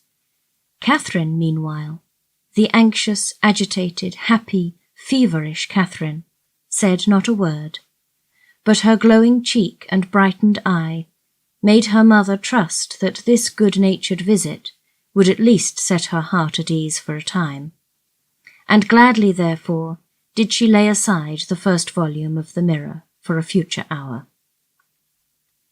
Desirous of Mr. Morland's assistance, as well as in giving encouragement, as in finding conversation for her guest, whose embarrassment on his father's account she earnestly pitied, Mrs. Morland had very early dispatched one of the children to summon him.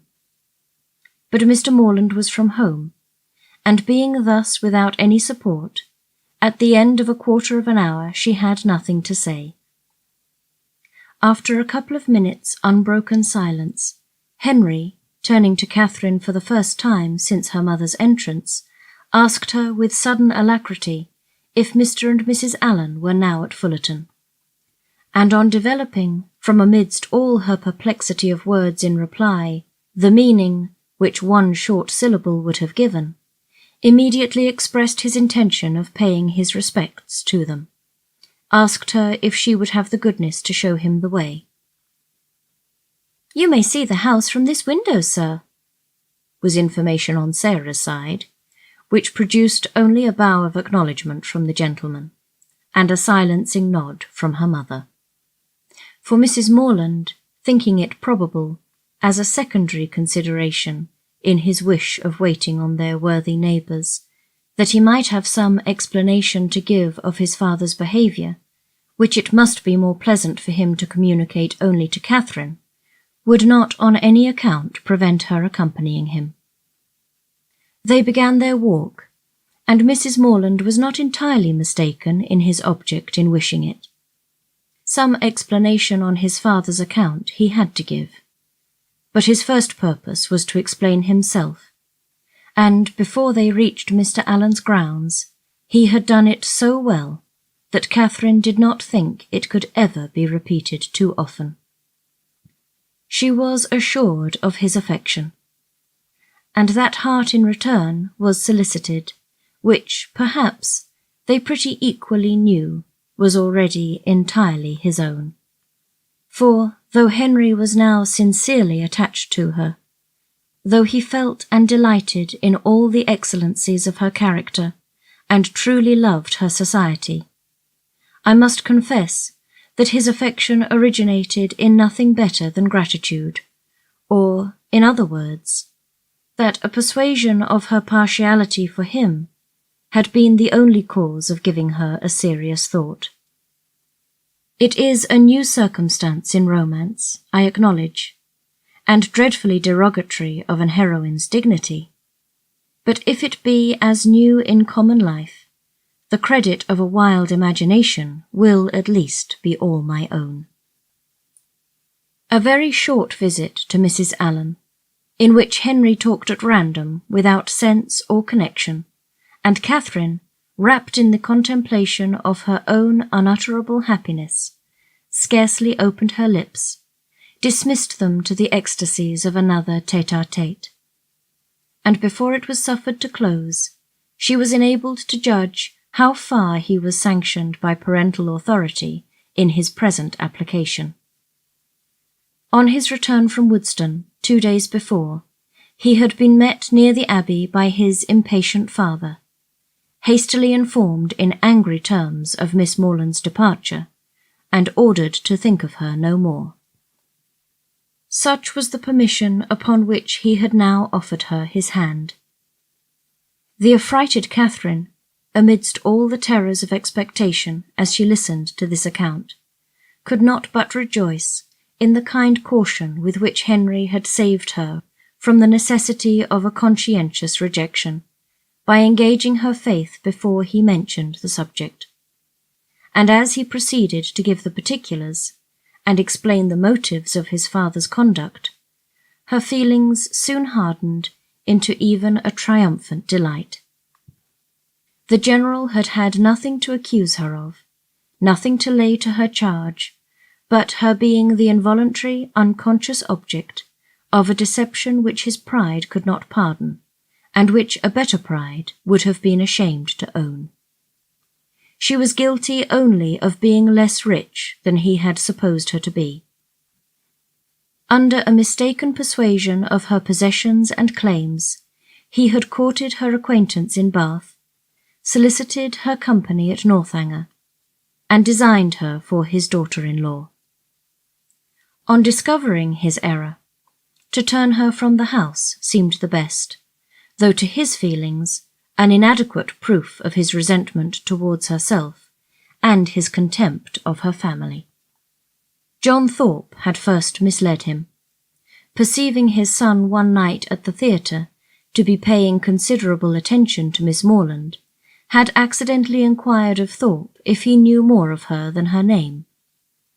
Thorpe, most happy to be on speaking terms with a man of General Tilney's importance, had been joyfully and proudly communicative, and being at that time not only in daily expectation of Morlands engaging Isabella, but likewise pretty well resolved upon marrying Catherine himself, his vanity induced him to represent the family as yet more wealthy than his vanity and avarice had made him believe them. With whomsoever he was, or was likely to be connected, his own consequence always required that theirs should be great, and as his intimacy with any acquaintance grew, so regularly grew their fortune. The expectations of his friend Morland, therefore from the first overrated, had, ever since his introduction to Isabella, been gradually increasing, and by merely adding twice as much for the grandeur of the moment, by doubling what he chose to think the amount of Mr. Morland's preferment, trebling his private fortune, bestowing a rich aunt, and sinking half the children, he was able to represent the whole family to the General in a most respectable light. For Catherine, however, the peculiar object of the General's curiosity and his own speculations, he had yet something more in reserve, and the 10,000 or 15,000 pounds which her father could give her would be a pretty addition to Mr. Allen's estate.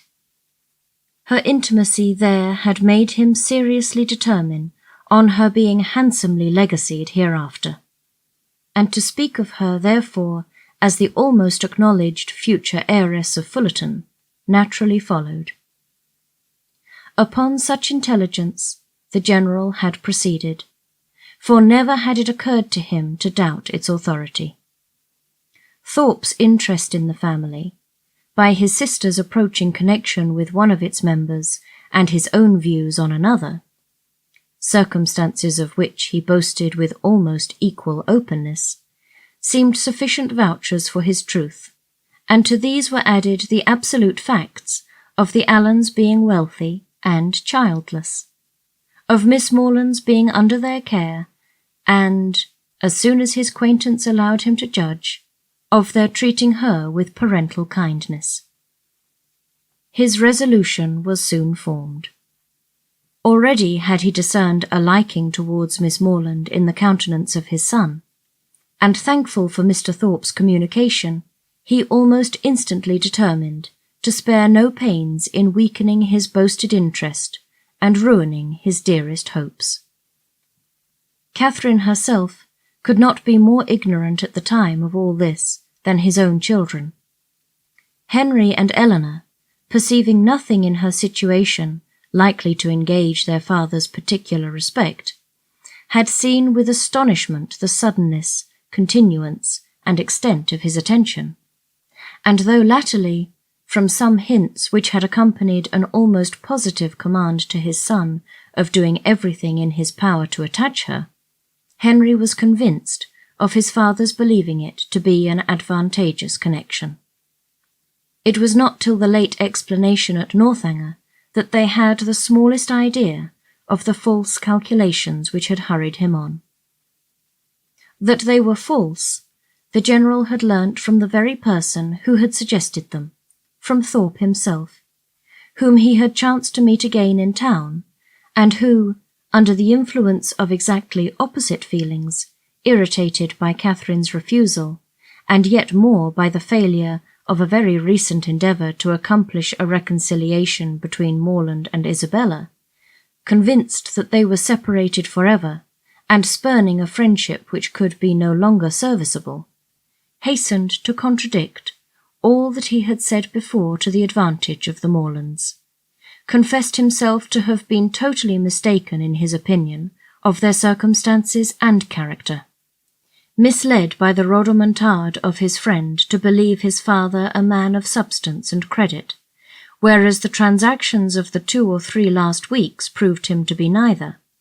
For after coming eagerly forward on the first overture of a marriage between the families, with the most liberal proposals, he had, on being brought to the point by the shrewdness of the relator, been constrained to acknowledge himself incapable of giving the young people even a decent support. They were, in fact, a necessitous family, numerous too, almost beyond example, by no means respected in their own neighbourhood, as he had lately had particular opportunities of discovering, aiming at a style of life which their fortune could not warrant, seeking to better themselves by wealthy connections, a forward, bragging, scheming race. The terrified general pronounced the name of Allen with an inquiring look. And here, too, Thorpe had learnt his error. The Allens, he believed, had lived near them too long, and he knew the young man on whom the Fullerton estate must devolve. The general needed no more. Enraged with almost everybody in the world but himself, he set out the next day for the Abbey, where his performances have been seen.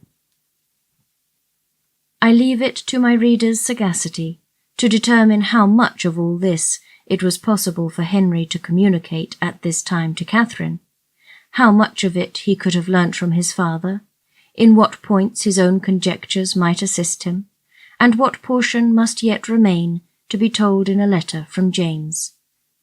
I have united for their ease what they must divide for mine. Catherine, at any rate, heard enough to feel that in suspecting General Tilney of either murdering or shutting up his wife, she had scarcely sinned against his character, or magnified his cruelty. Henry, in having such things to relate of his father, was almost as pitiable as in their first avowal to himself. He blushed for the narrow-minded counsel which he was obliged to expose. The conversation between them at Northanger had been of the most unfriendly kind. Henry's indignation on hearing how Catherine had been treated, on comprehending his father's views and being ordered to acquiesce in them, had been open and bold. The general, accustomed on every ordinary occasion to give the law in his family, prepared for no reluctance but of feeling, no opposing desire that should dare to clothe itself in words, could ill brook the opposition of his son, steady as the sanction of reason and the dictate of conscience could make it. But in such a cause, his anger, though it must shock, could not intimidate Henry, who was sustained in his purpose by a conviction of its justice. He felt himself bound as much in honour as in affection to Miss Morland, and believing that heart to be his own, which he had been directed to gain, no unworthy retraction of a tacit consent, no reversing decree of unjustifiable anger could shake his fidelity, or influence the resolutions it prompted. He steadily refused to accompany his father into Herefordshire, an engagement formed almost at the moment to promote the dismissal of Catherine, and as steadily declared his intention of offering her his hand. The general was furious in his anger, and they parted in dreadful disagreement. Henry, in an agitation of mind which many solitary hours were required to compose, had returned almost instantly to Woodston, and on the afternoon of the following day had begun his journey to Fullerton.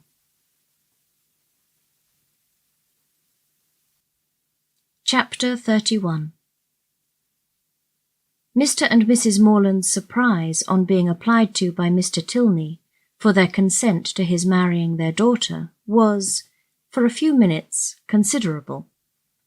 it having never entered their heads to suspect an attachment on either side. But as nothing, after all, could be more natural than Catherine's being beloved, they soon learnt to consider it with only the happy agitation of gratified pride, and, as far as they alone were concerned, had not a single objection to start. His pleasing manners and good sense were self-evident recommendations, and having never heard evil of him, it was not their way to suppose any evil could be told. Good-will supplying the place of experience, his character needed no attestation. Catherine would make a sad, heedless young housekeeper, to be sure, was her mother's foreboding remark, but quick was the consolation of there being nothing like practice. There was but one obstacle, in short, to be mentioned, but till that one was removed, it must be impossible for them to sanction the engagement. Their tempers were mild, but their principles were steady, and while his parent so expressly forbade the connection, they could not allow themselves to encourage it. That the General should come forward to solicit the alliance, or that he should even very heartily approve it, they were not refined enough to make any parading stipulation, but the decent appearance of consent must be yielded, and their own hearts made them trust that it could not be very long denied. Their willing approbation was instantly to follow. His consent was all that they wished for. They were no more inclined than entitled to demand his money. Of a very considerable fortune, his son was, by marriage settlements, eventually secure. His present income was an income of independence and comfort, and under every pecuniary view, it was a match beyond the claims of their daughter. The young people could not be surprised at a decision like this. They felt and they deplored, but they could not resent it, and they parted, endeavouring to hope that such a change in the General, as each believed almost impossible, might speedily take place, to unite them again in the fullness of privileged affection. Henry returned to what was now his only home, to watch over his young plantations and extend his improvements for her sake, to whose share in them he looked anxiously forward. And Catherine remained at Fullerton to cry. Whether the torments of absence were softened by a clandestine correspondence, let us not inquire. Mr. and Mrs. Morland never did. They had been too kind to exact any promise, and whenever Catherine received a letter, as, at that time, happened pretty often, they always looked another way.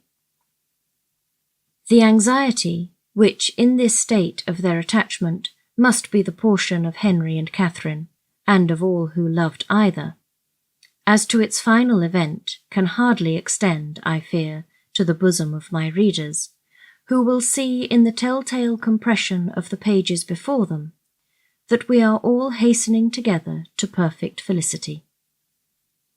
The means by which their early marriage was effected can be the only doubt. What probable circumstance could work upon a temper like the General's? The circumstance which chiefly availed was the marriage of his daughter with a man of fortune and consequence, which took place in the course of the summer. An accession of dignity that threw him into a fit of good humour, from which he did not recover till after Eleanor had obtained his forgiveness of Henry, and his permission for him to be a fool if he liked it. The marriage of Eleanor Tilney, her removal from all the evils of such a home as Northanger had been made by Henry's banishment, to the home of her choice, and the man of her choice, is an event which I expect to give general satisfaction among all her acquaintance. My own joy on the occasion is very sincere. I know no one more entitled, by unpretending merit, or better prepared by habitual suffering, to receive and enjoy felicity. Her partiality for this gentleman was not of recent origin, and he had been long withheld only by inferiority of situation from addressing her.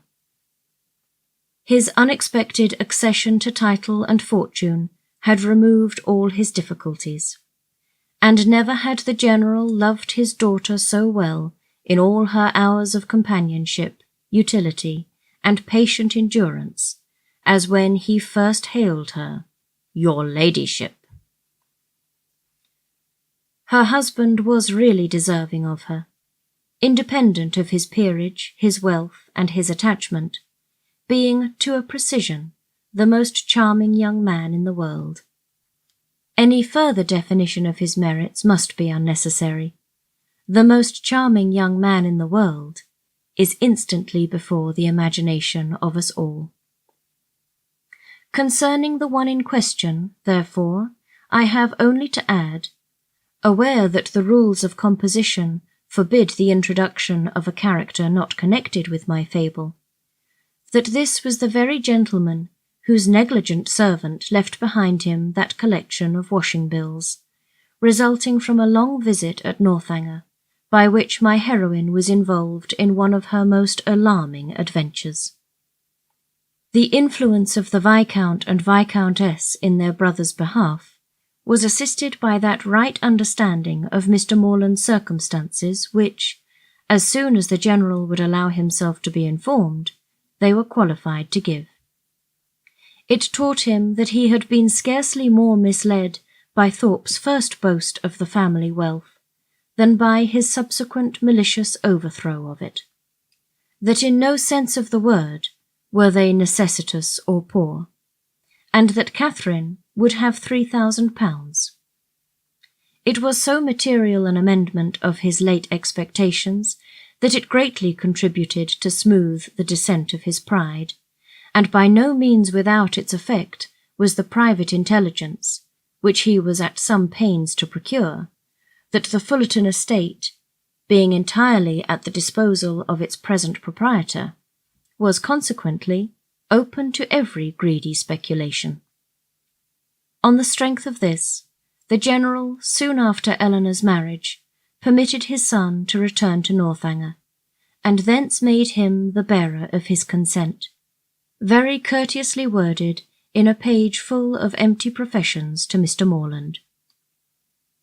The event which it authorized soon followed.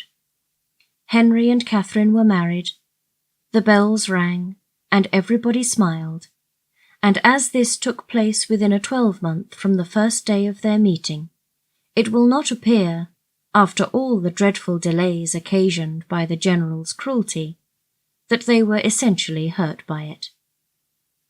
To begin perfect happiness at the respective ages of 26 and 18 is to do pretty well, and professing myself moreover convinced that the General's unjust interference, so far from being really injurious to their felicity, was perhaps rather conducive to it, by improving their knowledge of each other and adding strength to their attachment, I leave it to be settled, by whomsoever it may concern, whether the tendency of this work be altogether to recommend parental tyranny or reward filial disobedience. Asterisk.